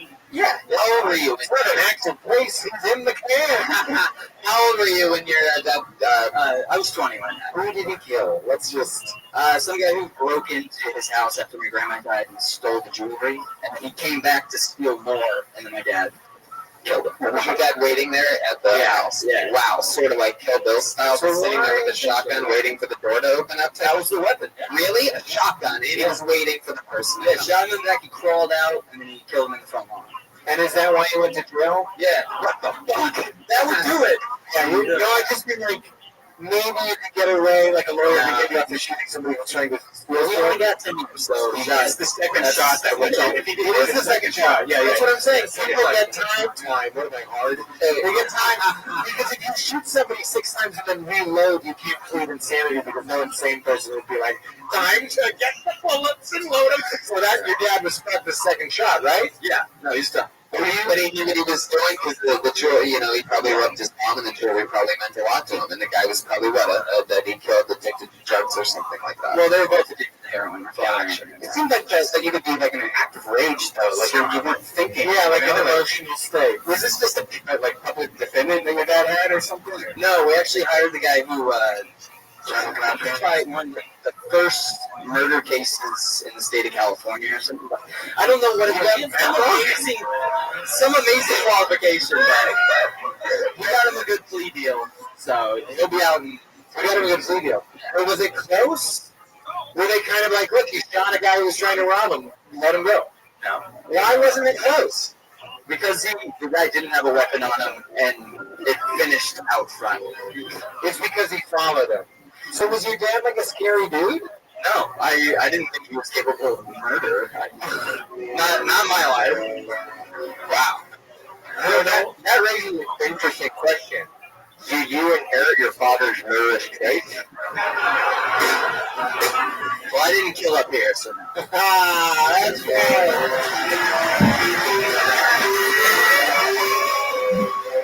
Well, you know what? I don't know. I'm going to give you some advice. Don't quit. Right. I think, like your father, you'd do a lot better on your second shot.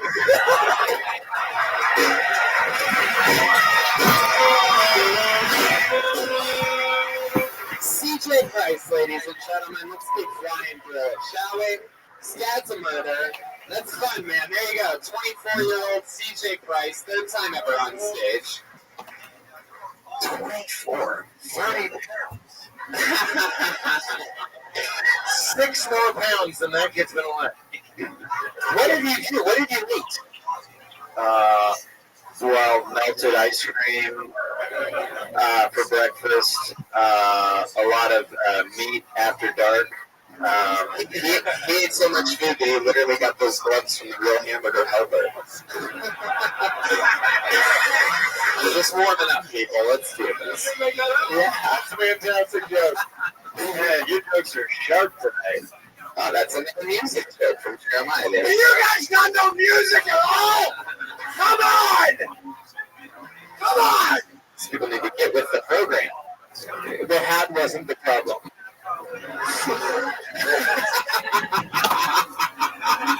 Oh my God. There goes his beer card.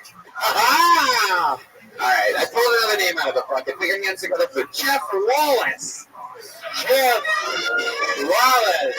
I love this man. You love this face as much as I do. Right in my ears. It's not good. It's so great. Come on, it's Jeff Wallace, everybody.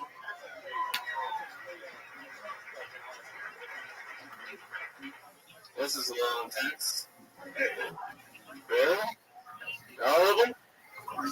Holy shit. Joel, that's so great. All right, gang, how's it going? A little bit about me. Name's Jeff Wallace. Today, considered walking into traffic to pet a cute puppy. Cutest puppy I've ever seen. So adorable. I told my girlfriend about this, and she said, why would you do that? What kind of dog was it? I said, so small. Fluffy. Walked like it had Parkinson's. It was magic. It was just biting at a leash. It wasn't even on a leash. Just biting at the air. Oh, some magic. And then also that poor owner, when I ran across the street, was like, am I biting at your dog?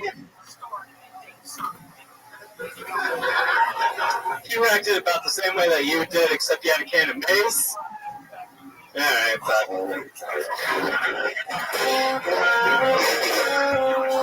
Jeff Wallace, ladies and Rob, yeah. How long, Jeff? How long has it been? Oh, come on. How long have you had Santa? How long have I what? Have you had Santa? It's been almost 5 years. Oh, really? Okay. Yeah. And how long have you not been wearing your beard guard? Too long.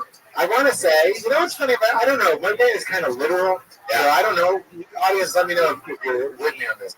When you say I ran into traffic to pet a puppy, all I'm thinking is there was a puppy in traffic. Am I too literal? Did anyone else take that literally? So I'm like, oh, he's about to say the puppy got hit or something like that's going to be the bait and switch or something. That was so scary to me. You mean you saw, the story goes, I saw a cute puppy across the street and I ran into traffic to go pet it. I considered running through traffic to pet it. Yeah. I maybe with a little attitude. I'm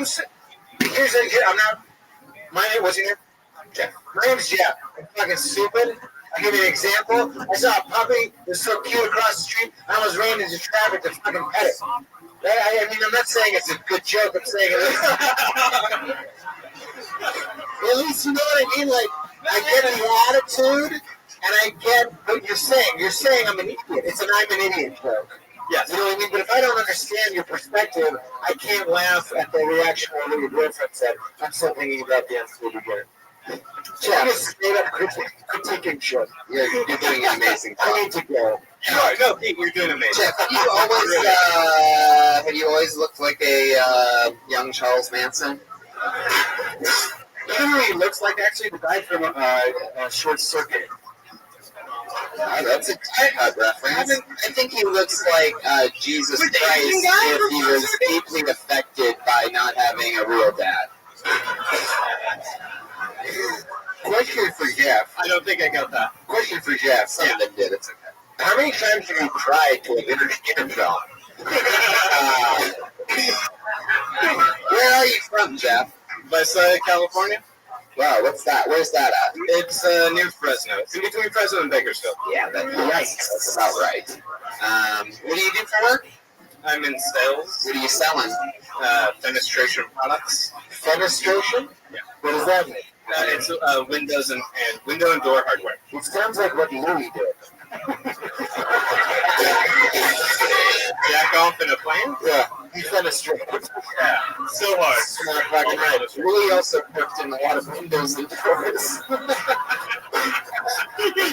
Very good, yes, with his hardware.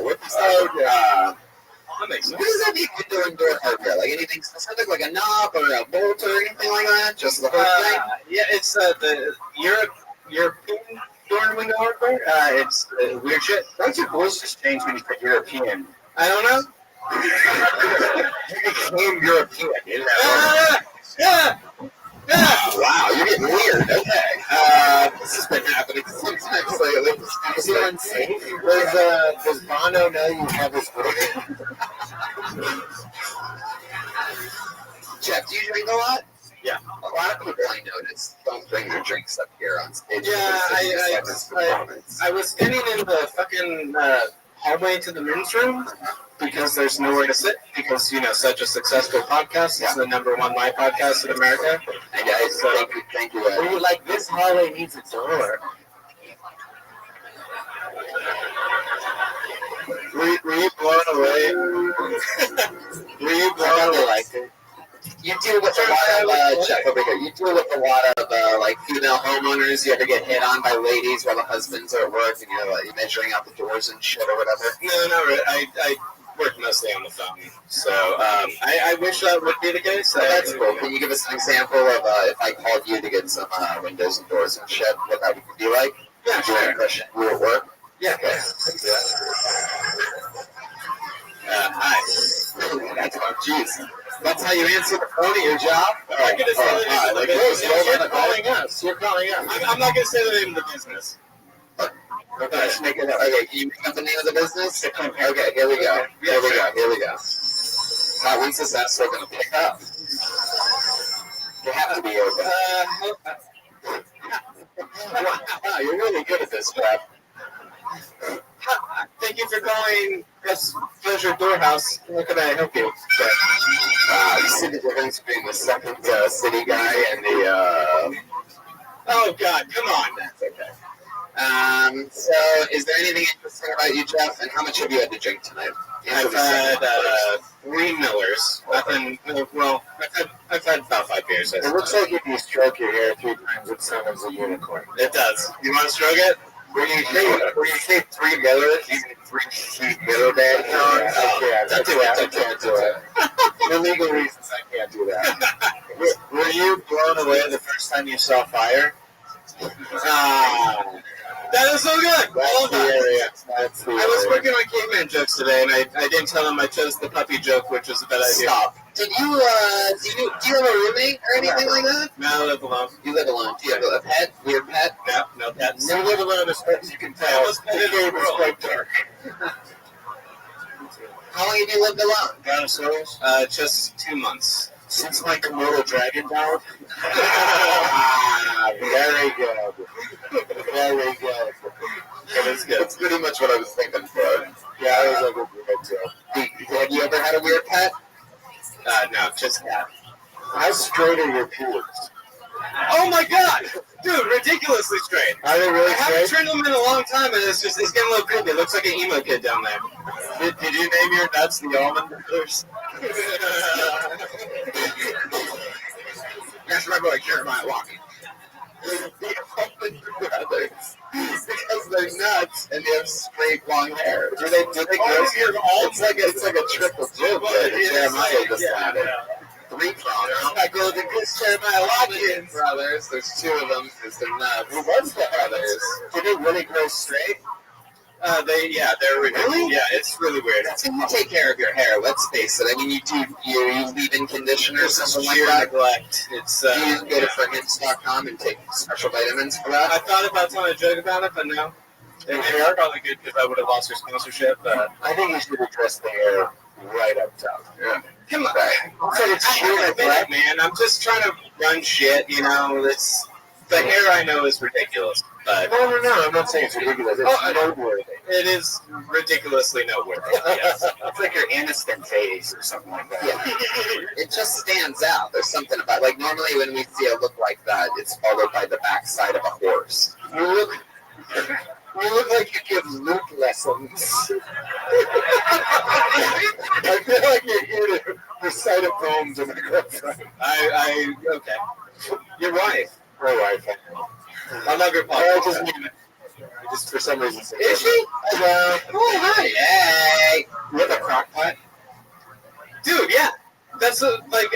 I just moved to a new apartment and it doesn't have a fucking stove. I didn't notice it at first. It didn't have that. It doesn't have a crock pot, which I cook all my meals out of. What's your favorite thing? You make a crock pot? I put in like a chuck steak or something. I just like some onions and black beans. Yeah. Wow, that sounds so gross. Hey, you want to go over to Jeff Walt's house, eat some chuck steak with black beans and onions? He just throws it all in a crock pot. So good. You have to drink like 7 Miller High Lifes before you eat it.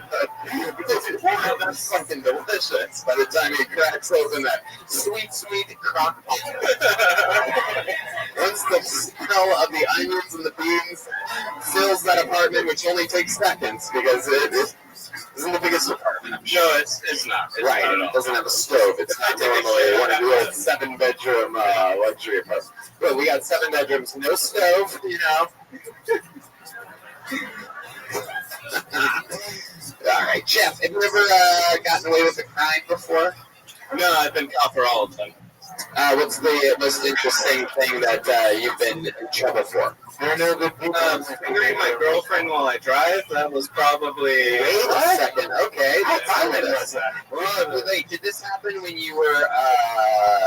Did this happen when you were hitting a guy that worked for Starline Tours? I missed that part. How'd you get caught doing that though? Unless it was like she was like, you know, spinning around in circles or something.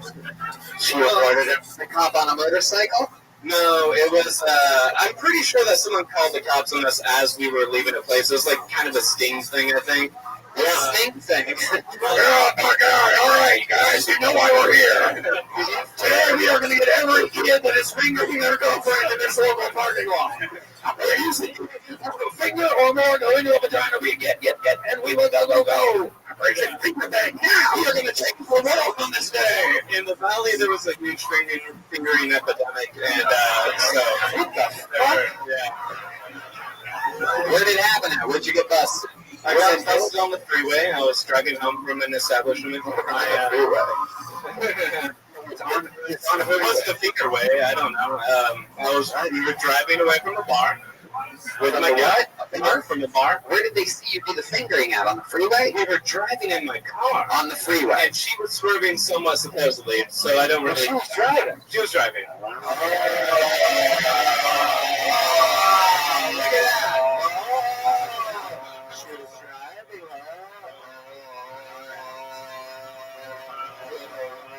Very good. Very good, guys. Are you excited to help? So especially with Jeff Wallace, Brian Redband. Come on. So you're driving on the freeway, she's swerving, and then all of a sudden, like, you're fingering her for how long? A few minutes? It was a while. It was her hands. Yeah, it was pruny. It was getting there. Did you ever find her G-code? Very good. Oh, you get that one, you sexual deviants! So I'll try not to lot about fingering. Okay, that's a terrible joke, but it's what you're doing. So what did what cop pulls you guys over? All of a sudden you see lights, you get the little boop, boop. You're like, oh shit, I gotta take your fingers out of your pussy. Pull over, babe. Let me smell your hands. Yeah. Let me smell your hands. Let's smell your hands. No, let me smell. Yeah. You didn't get pulled over for fingering. That'd be the hardest thing in the world. What did you have 1 foot on the grass? Is this true, or were you trying to be funny? Yeah, I was assaulted by the police. You were assaulted by the police. Beaten in handcuffs.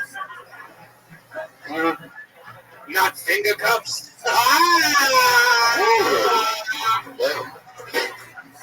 So wait, are you doubling down on this story? Wait, we're asking if it's true you were pulled over for fingering.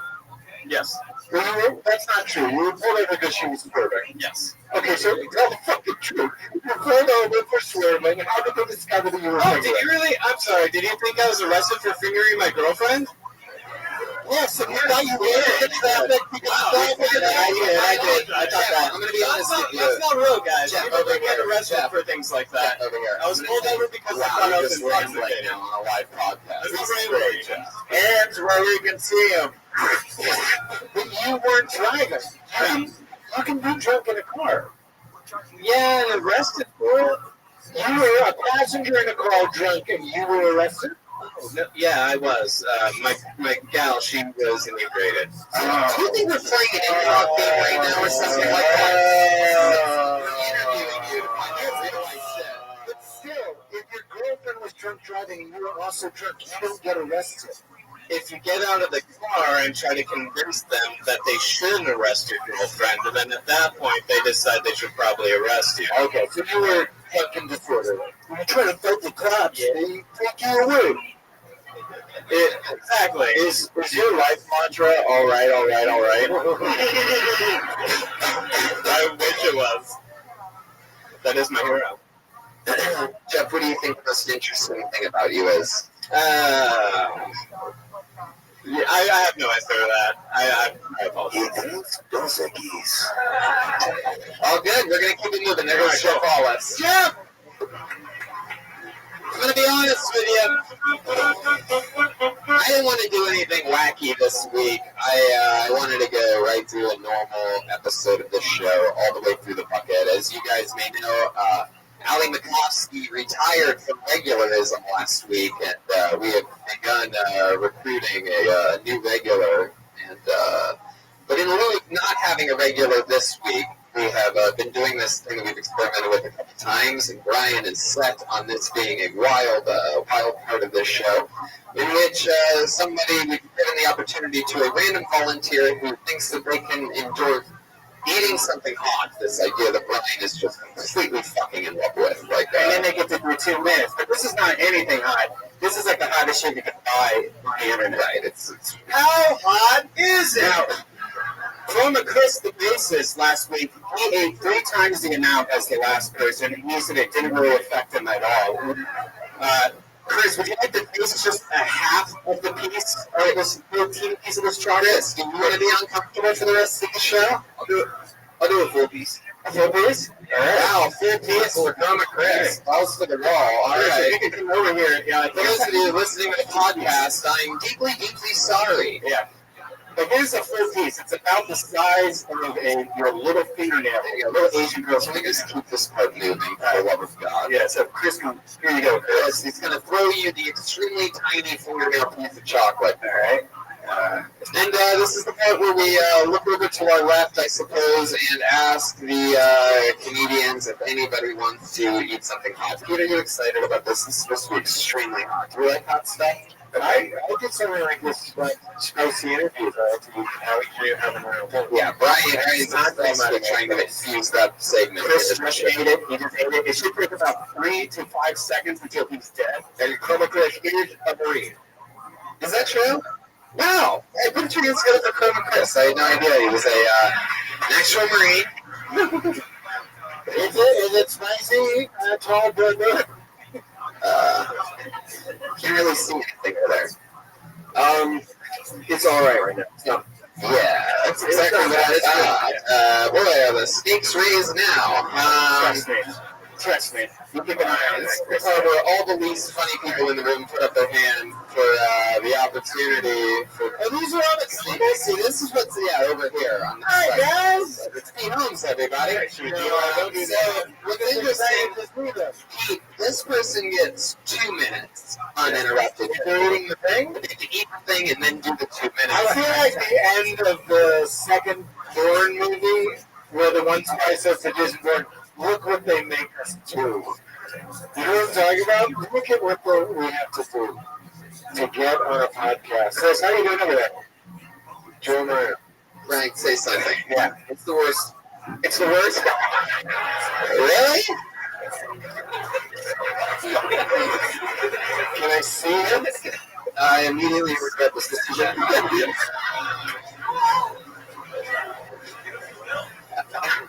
Yeah, he looks bad. I'll be good. Okay.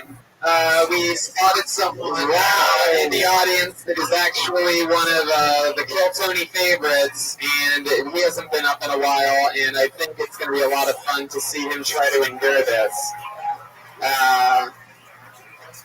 Put your hands together for the Instagram douchebag legend of Kill Tony. It's Kevin Mack. Let's hit some music for Kevin Mack. Oh, there you go. There you go. there's a little half and half for you, a little band, and did you eat it yet? Oh, okay, yes, that's the thing, even though we definitely don't have a pen. Brian, this is the stupidest shit ever. Yeah, you have to sign this thing real quick that says, you can't sue Kill Tony, Death Squad, Golden Pony Productions, Joe Rogan, Pete Holmes, Judd Apatow, HBO, That does Comedy not look Store. like a legally binding document. And he ate it before he signed it. Wait, is he already eating it? Wow, this guy's such a douchebag. Here's the pen. Here's All right, there you go. Here's another pen. He just knocks pens out of his way. It's a huge, huge dick. You should be already looking. Let's start digging through his Instagram. All right, you read it? And then let's do it. Bring up, here we go. Here we go, ladies and gentlemen. 2 uninterrupted minutes from Kevin Mack. And then we go back to the bucket one last time for Kill Tony, 247. Go ahead, Kevin. Fuck my ass. Jesus Christ. Comedy's not worth it. I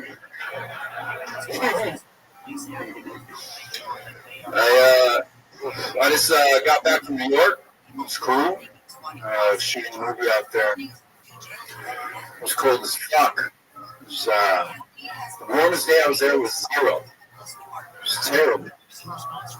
It was so cold that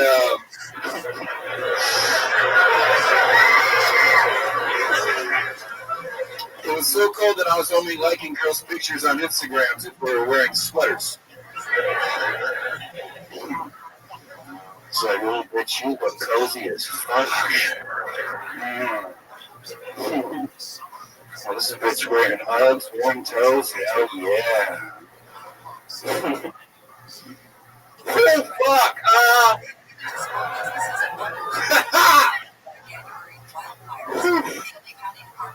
You know, some decisions in life, you're like, yeah, that sounds like a good idea. And then you do it. It's not a good idea.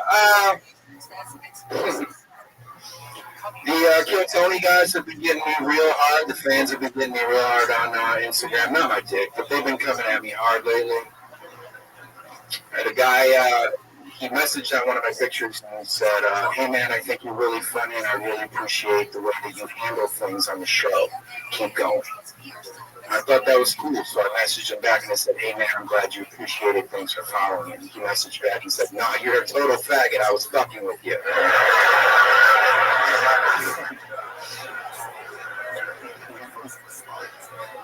Fall for it every time. Then another guy direct messaged me and he's like, hey man, you're kind of gay. Go ahead. Yeah, go ahead. Hey man, you're kind of gay. You suck. You're not funny at all. You should kill yourself. And I was like, you know what? There's no way this guy's gonna get me. So I messaged him back and I said, hey man, it's not very nice. You don't want to put that negativity out in the world.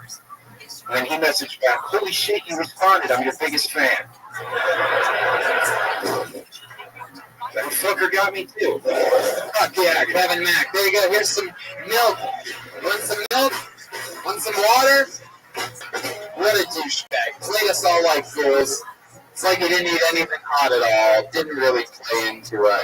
I am fucking on fire. Really? You just don't want to, you just like the bean? Yeah, you are. I can't drink that because not only I can't do dairy, so not only will I have fire shits, but I'll have shits for days. Wow. So what are you going to do with water? I would love a water. Holy fuck. Oh, wait a minute. Hashtag shits for days. Thank you so much. So, real Kevin Mack on Instagram? Original Kevin Mack. Original Kevin Mack. Now, Pete, Kevin is notorious. At one point when he was on this show, we talked with him about his Instagram account, and it came up that, you know, I feel like I'm in an MMA match right now. He's like a male Instagram model, and sort of. Sort of? Yeah, weird way. And he uses a lot of hashtags. That's his thing, to draw more people in. Hashtag fuck this. And they always are very, very extreme. And as they go on, they tend to. What are we looking at? Do you have any advice for us, Kevin? Do you what's a douchey? There you go. Oh my god! Oh my god! Look at that. All right, well, we have one. There's no sticking that around at all, huh? And it's basically just Kevin standing in the ocean, looking down at ocean water, acting like he doesn't know there's a camera there. He's just like, What? My son hitting my pecs perfectly. What's a kegel? I made hashtag trimming a leg. I made my girlfriend's 9-year-old son take that picture. Is that true? Yes. Your girlfriend is a 9-year-old. I made my girlfriend's 9-year-old son take that picture. Wow. Damn. Hashtag such a track on that stuff.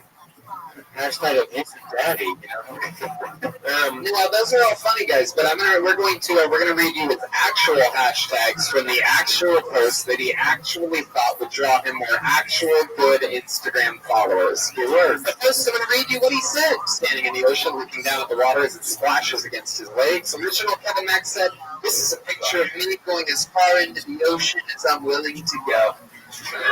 Ankle deep, by the way, ankle deep. Oceans are Hear that, ladies? I'm vulnerable. I need a woman to protect me. And these are some of the hashtags that he used after that. These are the real hashtags. This is not made up. You can go to original Kevin Mack on Instagram and look it up for yourself. Hashtag man. Hashtag scary. Ooh, it's so scary, the ocean. Hashtag ocean. Hashtag agua. Yeah, for you Latina Instagram followers. That was for Joel, actually. Hashtag fish. Did you really see any fish in the ankle shallow length part of the ocean? They were in there somewhere. Hashtag water. What's the purpose of hashtag water? Just so other water fans will find you? Yeah. If you put in hashtag water, there's actually like 700 or 7 million pictures with that hashtag. Yeah, and no one's going to ever find you in there, man. You can just stop with that one. No, you'll be surprised how many people enjoy water. Random water people. 70%. I'm enjoying Hashtag sun. Hashtag sand. Hashtag fun. Yep. Hashtag Cali. Hashtag fit. Hashtag fitness. Hashtag fit fam. We're only halfway done. Hashtag get fit. Hashtag fitspo. Fitspo? What's fitspo? Fitspo is Fitspiration. Oh, wow. So that's for like the top 1% of the 1% of all the douchebags. Yeah, it's like, understand. One of them says the hashtag I was just in New York filming a movie.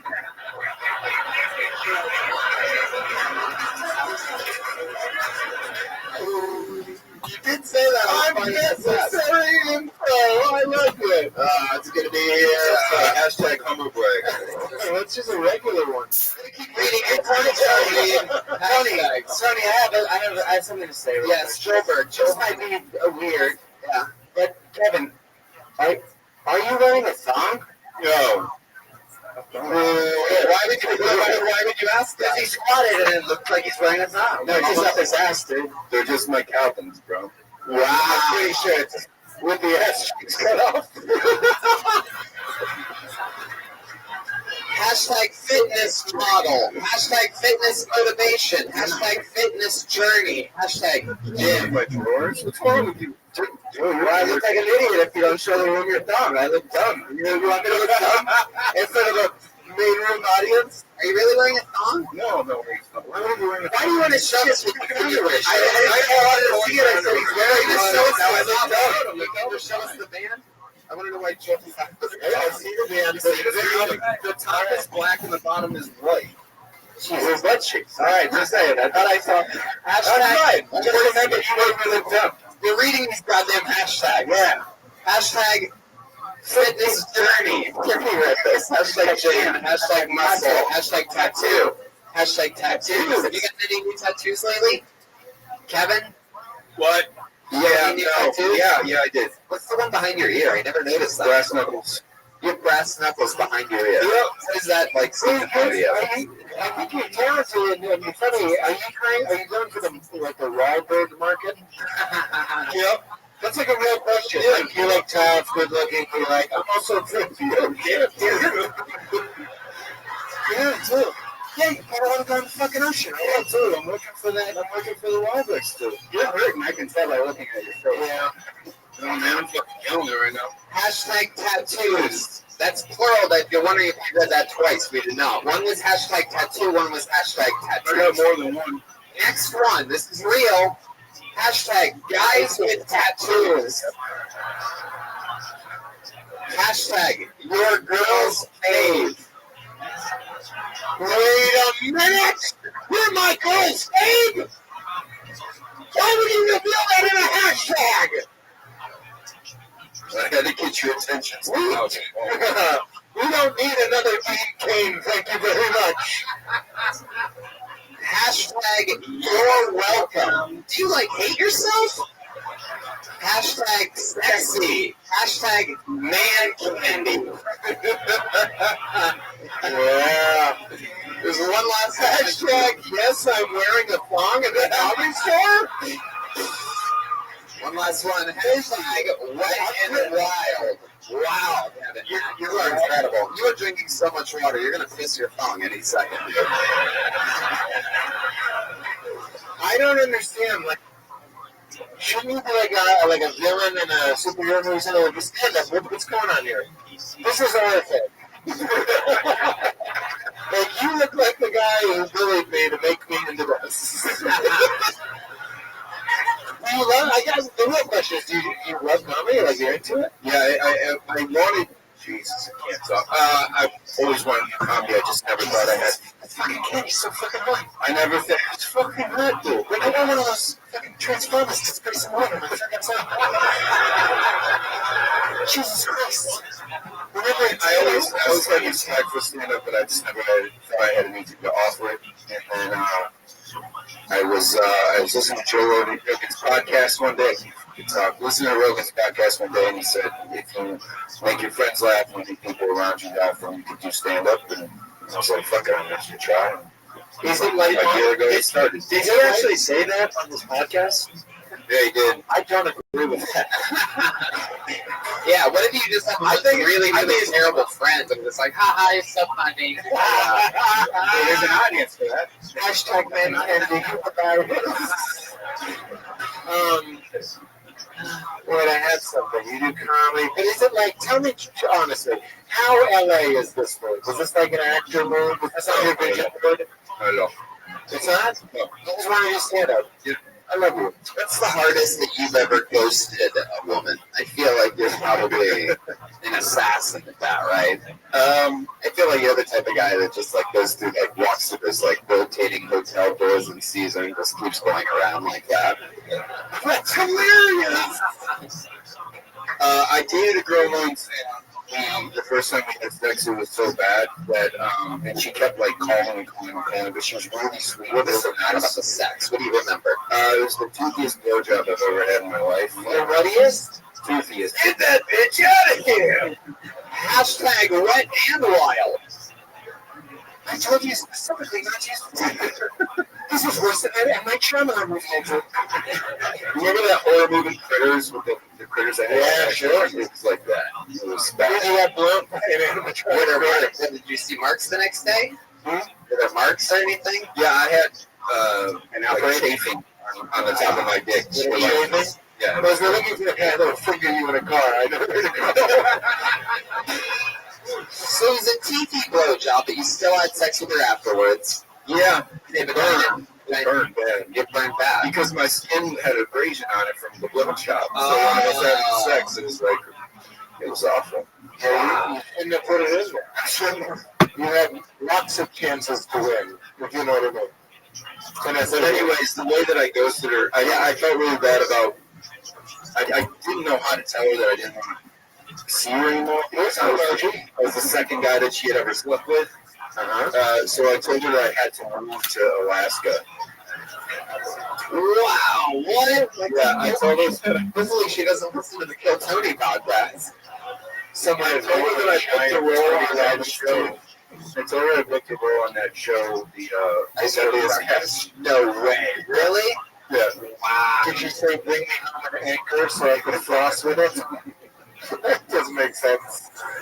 I'm picturing her with huge teeth. That's why it's better to us. You saw them, I'm picturing them. Was that the case? Was it like a normal mouth? Like, did she have big lips, small lips, big teeth, small teeth, or was it just she got that DST. Big sucking teeth. Actually, I have a thing for girls with buck teeth. Oh, really? Well, there's your problem right there. Jesus Christ. What do you think that is? Looney Tunes? think she controlled them when she did a blowjob? I'd be surprised how girls can detest their jaws. Yeah, like a snake. Yeah. Have you ever really have a thing for girls with buck teeth? Mm-hmm. Have you ever met a young comedian around here who goes by the name of Bunny? Yes. You have? She doesn't have buck teeth, though. Really? Should we bring Bunny up here so we can get a closer look? Bunny, you want to come say hi to Kevin Mack? I'm going to try to get you two to kiss, so... All right, here she is, Bunny, everybody. I need a reference. Do you consider Cheryl Hines, she has big teeth. Are those buck teeth? Yes. Okay, you like big teeth? I like big teeth. Uh-huh. Show Pete your trademark. Yeah, I understand. Yeah, it's like, yeah, I agree. Yeah, like what I would call comedy teeth. Not I prefer thigh gap over tooth gap. Like charming funny teeth.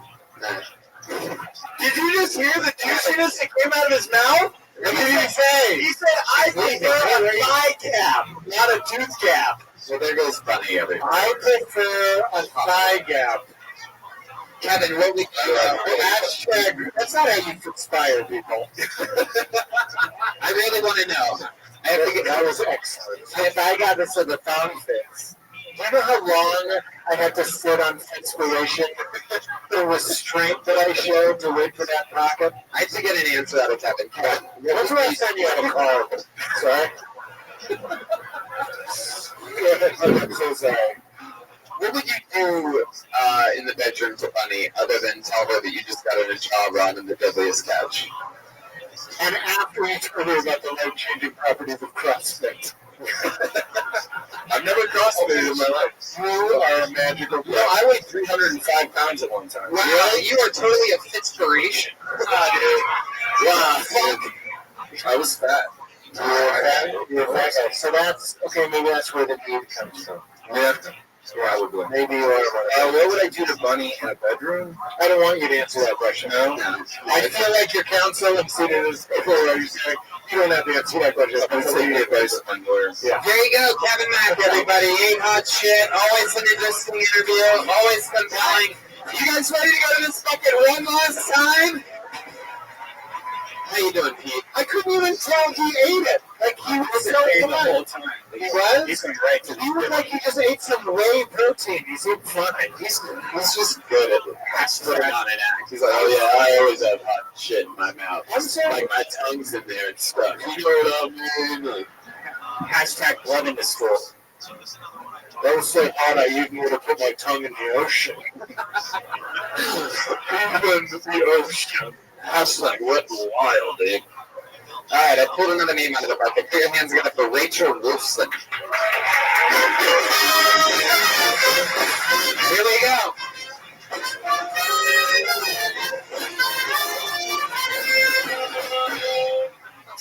So, my mom, she's a judge. Growing up, I used to watch a lot of Judge Judy because I thought she was my mom's boss. That's it! Stop the clock. That's it! My dad, he's a district attorney, and like normal dads will take their daughters for like ice cream or like teach them how to ride a bike. My dad took me to see the movie Traffic.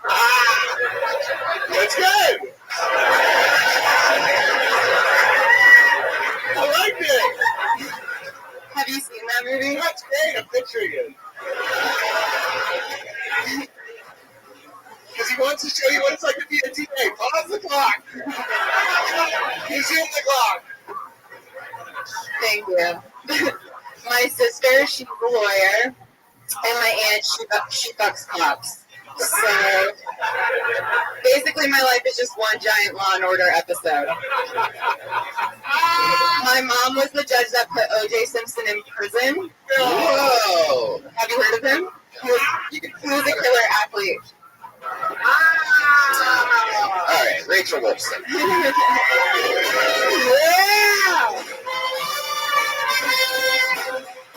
Wow, your mom's really the judge in Vegas that put OJ in prison? True story. Wow, that's so crazy. Did she ever tell you any inside scoop or anything from that trial? Anything crazy? Maybe. No, okay. Really? How long have you been doing stand-up? For a year and a half. All here in LA? Yeah. You're originally from LA, or? Born and raised Las Vegas. Wow. And how long have you been here? 4.5 years. What do you do for work? I work at a dispensary. Wow.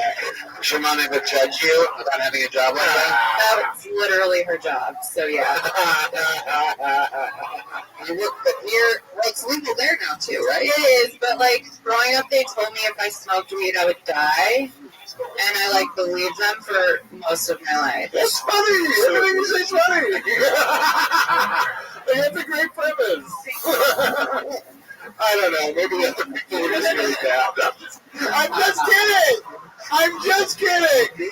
It's like a roasty show. I love it. You're fucking killing it. It's great. I've been positive about everybody. These are my people. I love you guys. You're all great. I saw a lot of tweets and shit saying that people were concerned with how nice Pete Holmes was. Oh, okay, good. That was too big. You have shown your entire skill set. I can be mean. Nice, mean. I'll be mean. Silly. I'd be silly. Rachel, what are some interesting like things that you do for fun? Ever skydive or rollerblade while skydiving or anything like that? I make memes. Wow, really? Yeah. I love memes. I do. Now we make I art. love memes. Oh, Jeremiah, you seem offended about this meme business. Yeah, I can't stand them. Hey, you look like a meme right now. Angry saxman. That could be a meme. I don't know what it is about my meme boy. Jeremiah right now looks like he's the conductor for a train on its way to only West Hollywood. Where Tony Hinchcliffe is the mayor. Very good. You've got a spinneroonie there, didn't you? Rachel, tell us some more interesting stuff about you. What else? Can we talk about it? She did it. She told us a fact and then a joke. Yeah, no, it's absolutely true. I'm still being nice. I smoke a lot of weed. How much weed do you smoke? If you had to guess. Enough to kill your parents. Enough to kill my parents. Mom and Dad still together? When was the first time you smoked? Did you think you were going to die? Yes. Yeah? But then it was amazing. And you didn't die, bonus. Not at all. I lived. Yeah, clearly. I lived. How much weed do you think you smoke ballpark a day? Today I didn't smoke until I got all of my shit done. So today only 5 joints. Wow. 5 pretty only? Joints. Jesus. But they were all here in the back, so I'm a productive stoner. We're like a chain smoker. I'm like a chain stoner. Wow. Smoker. Mind officially blown. Again, something that would be written on your meme. Rachel, you said mom and dad are still together? Yeah, they're married. What does your dad do for work? He's a district I'm attorney. a district attorney. What do you do for work? Listen? Wow. You son of a bitch. You son of a Where do I go? I'm the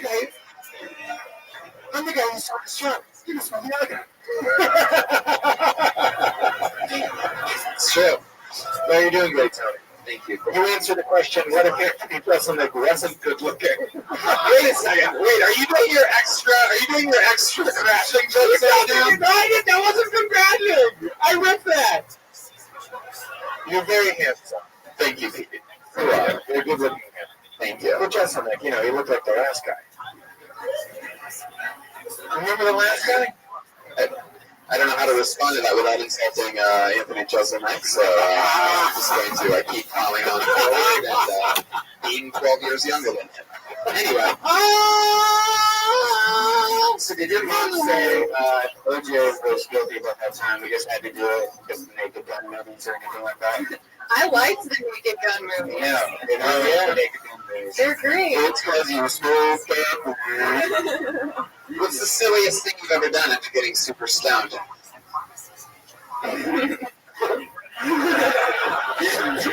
That one. Don't think of the next one. Tell us that one. Oh, God. The silliest thing I've ever done while I was stoned,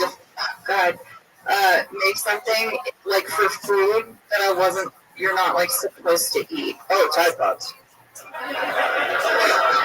These aren't grape nuts. This is kitty litter. Wait, what did you eat?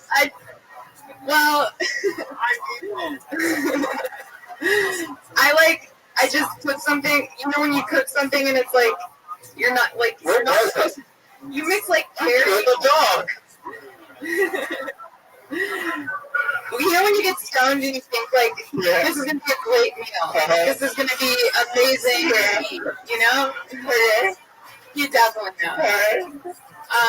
The fuck did you make, Rachel? What are you doing? I don't know. It had, like, dairy and spicy in it. Yeah. What did you put in it? A microwave. What? The microwave? I wouldn't say this was the silliest thing, but it was like I gave myself food poisoning. So what did you put in the bowl that you put in the microwave? It was like cheese and hot. It was like, I don't know. It was like that, and then I just ate a whole bunch. It sounds like something I'm being. Jesus, that's my friend. We're the mental on the ones and twos. That's not all I ate.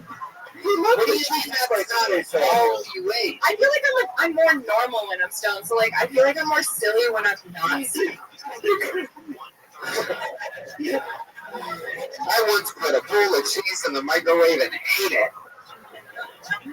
No, it was like Right, I ate way too much. what's the silliest thing you've done when you're not stoned? Stop it, I can't hear When you're not microwaving bowls of snacks? It's a hard question. Is your dad a serious man? He's a district attorney. I come from a super serious one. They're super serious. Hey, one time she didn't make a peanut butter and jelly. She made a peanut butter and jam, dude. Let me ask you this. Your mom, you get in trouble at home growing up? I was grounded all the time. Grounded all the time. Did your mom usually lay down the law on that, or was it your dad? It was like equal both of them. Right. Is your mom a little bit tougher than your dad, though? 100%. She definitely wears the pants. Wow. Does she wear one of those? I'm gonna mean you. I'm definitely gonna mean it. Does she have to wear the glove? Only if it fits. What was the worst thing that you did growing up that she grounded you for? Sneaking out of the house to break into another house to have sex with my boyfriend. I just got caught sneaking out. She never tried to ground you, and you were like, I object. Oh no! Did she charge him with breaking and entering? Do you guys have a gavel driveway?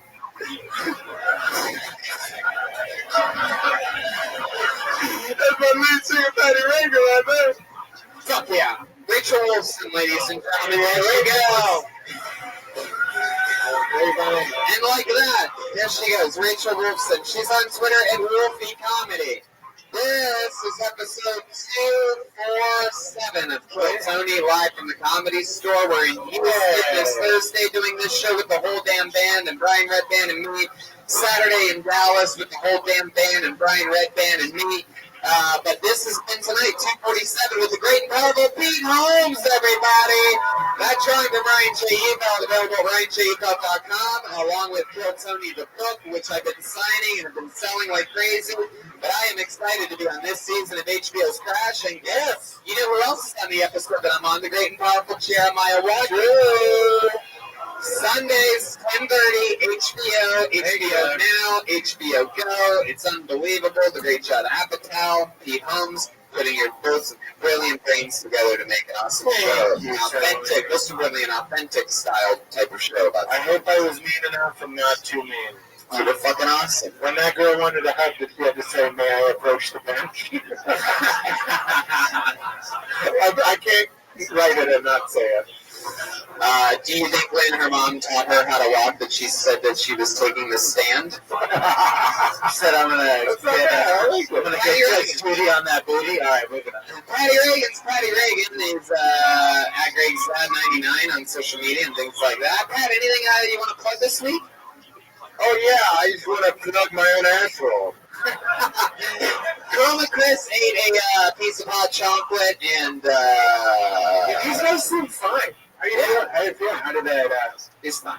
He's fine. What the fuck you can try on the internet? You want to do it? I'm not going to do it. Make some noise for Joel Jimenez on the ones and twos.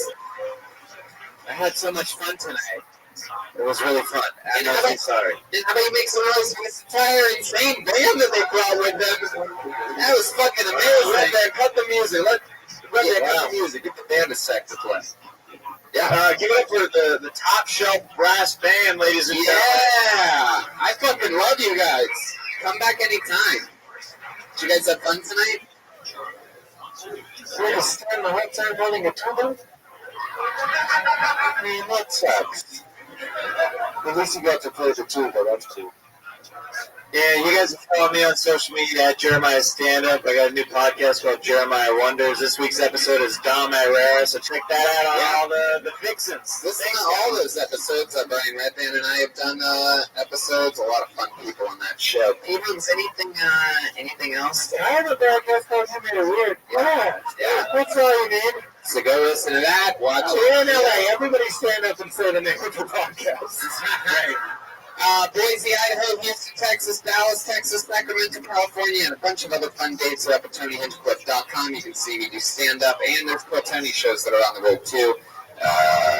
Houston and Dallas. Josh Martin helping us out, running around, RyanJWell.com for your Pro Tony, the book, which we are signing tons of copies of. Thank you guys for your support and fun thing. It's the coolest thing. It's one of those things that will exceed your expectations if you buy it. I guarantee it. I literally read it every day. Yeah, and thank you for our sponsors, Squarespace.com and ForHims.com. Use the promo code KILL and save on both of those sites. Live audience, thank you so much for coming out. We'll see you next week with another insane special guest. How about one more time for the great Pete Oaks? Good night, everybody. There you go. Kill Tony, 147.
Celebrating iHeartRadio's Tour of the Century Award, honoring Taylor Swift, the Eras Tour. Live on Fox, Sunday night, starting at 8 p.m. And listen on iHeartRadio. iHeartRadio Earth is here with tips for a healthier planet. A staggering 8 million tons of plastic ends up in the world's oceans every year. If current trends continue, our oceans could contain more plastic than fish by 2050. Do your part. Purchase items made from renewable or recycled content and recycle whenever possible. Brought to you by iHeartRadio Earth and the National Environmental Education Foundation. To find more tips for smarter and sustainable living, or to take action in your own community, go to iHeartRadio.com/.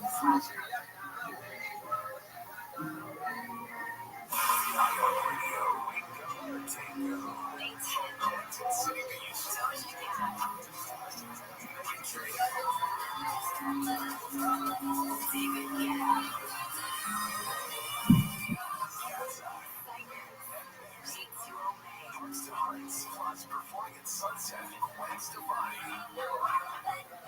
Tickets on sale now at access.com. Daniels produced by iHeartMedia Los Angeles in partnership with Code 4. KFR Games and Sport. We're studio talk.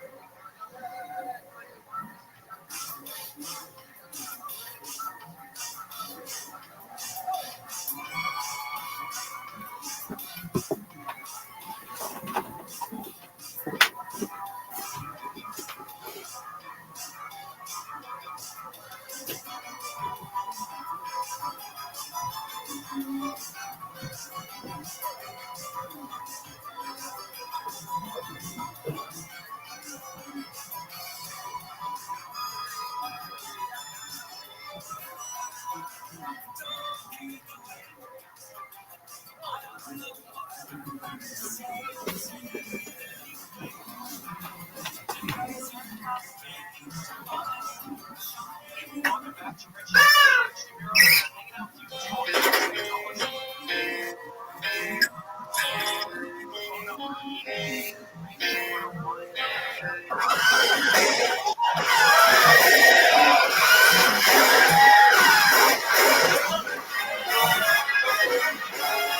this is Rabbi coming to you from the secret group in Houston, Texas.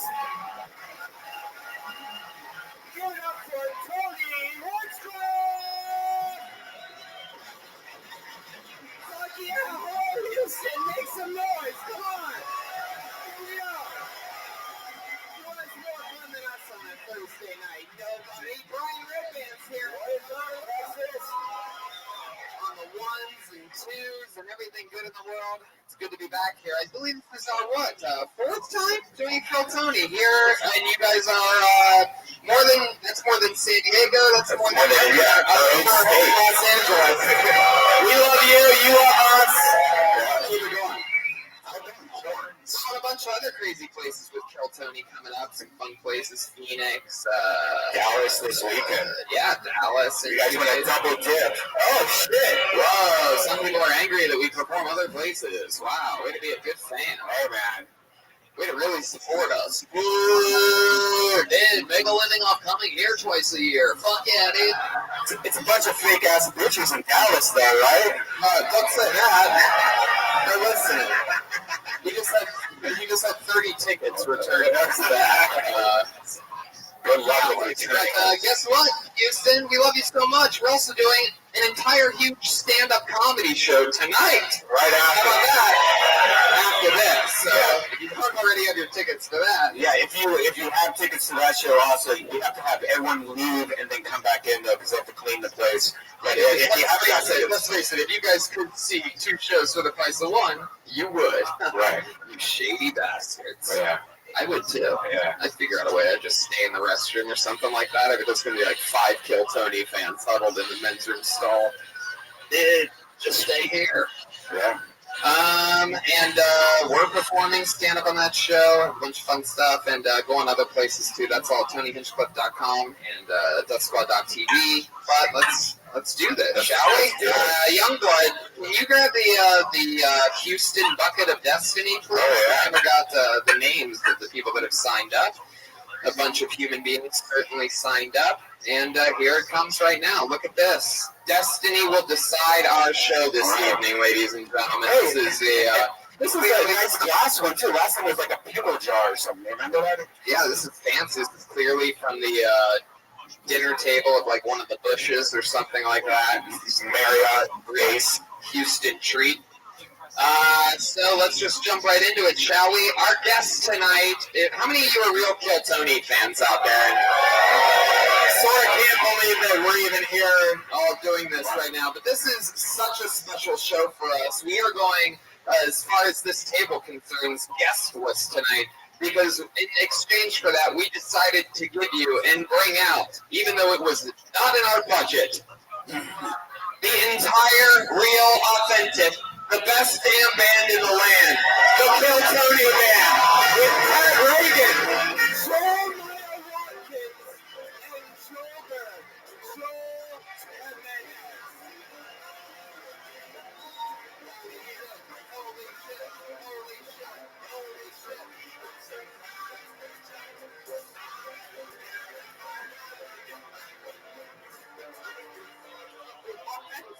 Oh yeah, I forgot to mention they do characters every episode.